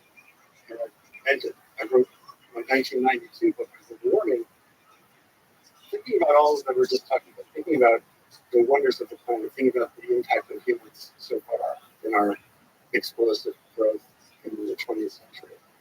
I wrote that perhaps earth scientists in the future will name this post-Holocene era for its formative element for us, because we're kind of in charge in certain ways, which is hubristic at the same time. So, the variability of the climate system is still profound with or without global warming. So just immense, powerful, beautiful organisms on Earth, all the different sub-organisms that are on it. Do you see humans as a kind of parasite on this Earth? No. Do you see it as as something that helps the flourishing of the entire organism? That can. Intelligence. Hasn't yet? I mean, are we on the ability of the collective intelligence of the human species to develop all these kinds of technologies and to be able to have Twitter to introspect onto itself? I think we're doing it's always, in a way we are. It's catch up. We're always in catch up mode. I was at the Vatican for a big meeting in 2014 on sustainable humanity, sustainable nature, our responsibility, and it was a week of presentations by Martin Rees, who's this famed British scientist, physicist who been on this podcast. Yeah, great. Well, he's fixated on existential risk, right? Yes, he is. So there's a week of this stuff, and the meeting was kicked off by I wrote about it. Cardinal Maradiaga, who's I think from El Salvador. He's one of the Pope's kind of posse. He gave one of the initial speeches. He said, "Nowadays, mankind looks like a technical giant and an ethical child," meaning our technological wizardry is unbelievable, but it's way out in front of our ability to step back and kind of consider in the full dimensions we need to. Is it helping everybody? Is it what are the consequences of CRISPR? Genetics technology, and there's no single answer to that. If I'm at the African Union, I'm just using this as an example. CRISPR is emerged so fast; it can do so much by changing the nature of nature. In a kind of a programming way, not building genes, not just transferring them from one organism to another. We've only just begun to taste the fruits of that, literally. And it can wipe out a mosquito species. You know how to do that. You can literally take out the dengue-causing mosquito. The scientists have done the work, and you think, okay, cool. Well, that's great. Now there's this big fight over whether that should happen. African Union, and I'm with their view, says, hey, if we can take out the mosquito species that's causing horrific, chronic loss through dengue, which I had once in Indonesia, it's not fun, and we should do it, And What's the other side of the European Union, they're saying, using their capital P precautionary principle, says, no, we can't meddle with nature. Right? And this is just like when we're talking with climate. There's the real-time question and the long-term question. And there's the people who are just facing the need to get through the day and be healthy and survive and have enough food. which is not integrated sufficiently at all into the stop climate change debate. And those who are trying to cut CO2, which will have a benefit, in the future by limiting the fat tail outcomes of this journey we're on. So when I think about the advocacy and I think about this planet, I love that we're here right now. I love that our species has these capacities. I would love for there to be a little bit more reflection in where things come from and where they might go. Whether you're a student, kid, what's your role? The wonderful thing about the complexity of it is everyone can play a role. If you're an artist, or a designer, or an architect, or economist, or a podcaster, whatever you do, just tweak a little bit toward examining these questions, stepping back from the simplistic label throwing toward what actually is the problem in front of me, whether it's in Pakistan or in Austin or wherever. What do you find beautiful about this collective intelligence machine we have? From an economics perspective, it's kind of fascinating that we're able to. There is a machine to it that we've built up that's able to represent interests and desires, value, and hopes and dreams in sort of monetary ways that we can trade with each other, we can make agreements with each other, we can represent our goals and build companies that actually help and so on. Do you just step back every once in a while and marvel at the fact that a few billion of us are able to somehow not create complete chaos and actually collaborate and have collaborative disagreements that ultimately or so far have led to progress? Yeah, I think fundamentally the point, apart from the fact that we should just be joyful of the fact that humans live here, I think it's incredibly important to remember how much progress we've had. Most people just don't stop to think about those things. And, I get that in the normal bustle of day. But just, in 1900, the average person on the planet lived to be 32 years. 32 years, that was our average life expectancy. Today, it's about 74. So we've literally got 2 of this planet, each one of us. And every year you live in the rich world, you get to live 3 months longer, and the poor world is about 4 months longer because of medical advances, because we get better at dealing both with cancer and especially right now with heart disease. These are amazing achievements. Of course, it's a very, very small part of it. We're much better fed. We're much better educated. We've gone from a world where virtually everyone, 90% were illiterate, to a world where more than 90% illiterate. This is an astounding opportunity. And 200 years ago, 95%, 94% of the world were extremely poor. That is less than $1 a day. Today, that for the first time in 2015, it was down below 10%. So there, and again, these are kind of boring statistics, but they're also astounding testament to how well humanity has done. So just on the point of we've kind of just been focused on making our own world better.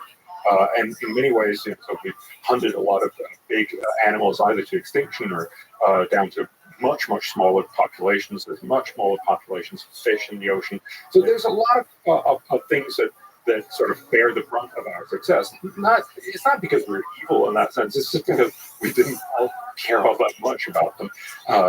I think it is important as one fundamental of that. I'm not going to make a big deal out of it, but the fact that we're putting out more CO2 in the atmosphere, because CO2, as you also mentioned before, it's actually plant food. If you're a greenhouse grower, if you put in CO2 in your greenhouse, you actually get bigger and plumper tomatoes. And that's essentially what we're doing in the world. This has overall bad consequences, and that's why we should be doing something about it. But one of the good side effects is actually that the world is getting greener. So we get much more green stuff. Now, I don't know, and this is where I show my economist roots, because if you just measure all of the living stuff in tons, so in weight, there's actually more living stuff than there were 100 years ago, because elephants and all these other big fish and stuff are actually a really, really small fraction of the world. So the fact that we have, so we have an enormous amount of livestock, but that doesn't even measure it. It's mostly just wood, wood and green stuff. It's dramatically increased the world. Now, we're still not there from what it was in 1500, so we've still cut down the world a lot. But we're actually making a much greener world. Again, not because we really cared or thought about it, but just sort of a side effect of what we're doing. I think the crucial bit to remember is when you're poor and you worry about what's going to happen the next day, this is just not your main issue. Am I killing too many large animals in the world? But when you're rich and you can actually sit in a podcast in a convenient place in Austin, you can also start thinking about this. So one of the crucial bits, I think, if we want to get the rest of the world to care about the environment, care about climate, care about all these other issues, we really need to get them out of poverty first. And it's a simple point that we all get. And get them connected to all these gifts. Yes. I have these memories of, well, I was reporting on the next big earthquake that's going to devastate Istanbul in 2009. I was in a slum, immigrant, poor neighborhood, and walking around with an engineer pointing out to the buildings that were going to fall down. This is all known. There was an earthquake in 1999 and the next one's coming. One of my advantages in covering climate is I've covered other kinds of disasters too, so it keeps the context, me in touch with other things we can do. So I'm walking around and interviewing everybody. I went to the school that's being retrofit. They actually were getting ahead of it. The World Bank provided some funding to put in iron bars in the brick building. And I met these kids, and they came. When you're a journalist with a camera and stuff and pad, you get swarmed by kids, mostly in developing countries. So these kids are running up to me, and they weren't going like, "Are you American?" Or they were saying, "Facebook." And I went, "That's interesting." And they led me to their little town community center that had a bank of 8 or 10 pretty flimsy computers. And they were all there playing a farm. There was a game that was hot at that time on Facebook. Farmville, yeah. And my son back in Hudson Valley, I remember him playing it. And I thought, wow, that is so freaking cool. These kids, and actually I became Facebook friends with a couple of them afterwards, which they just, and I thought back to my youth when we had pen pals. I would write a letter to a kid in West Cameroon, and he would write back. And it took weeks. It was a crinkly letter, and I never met him.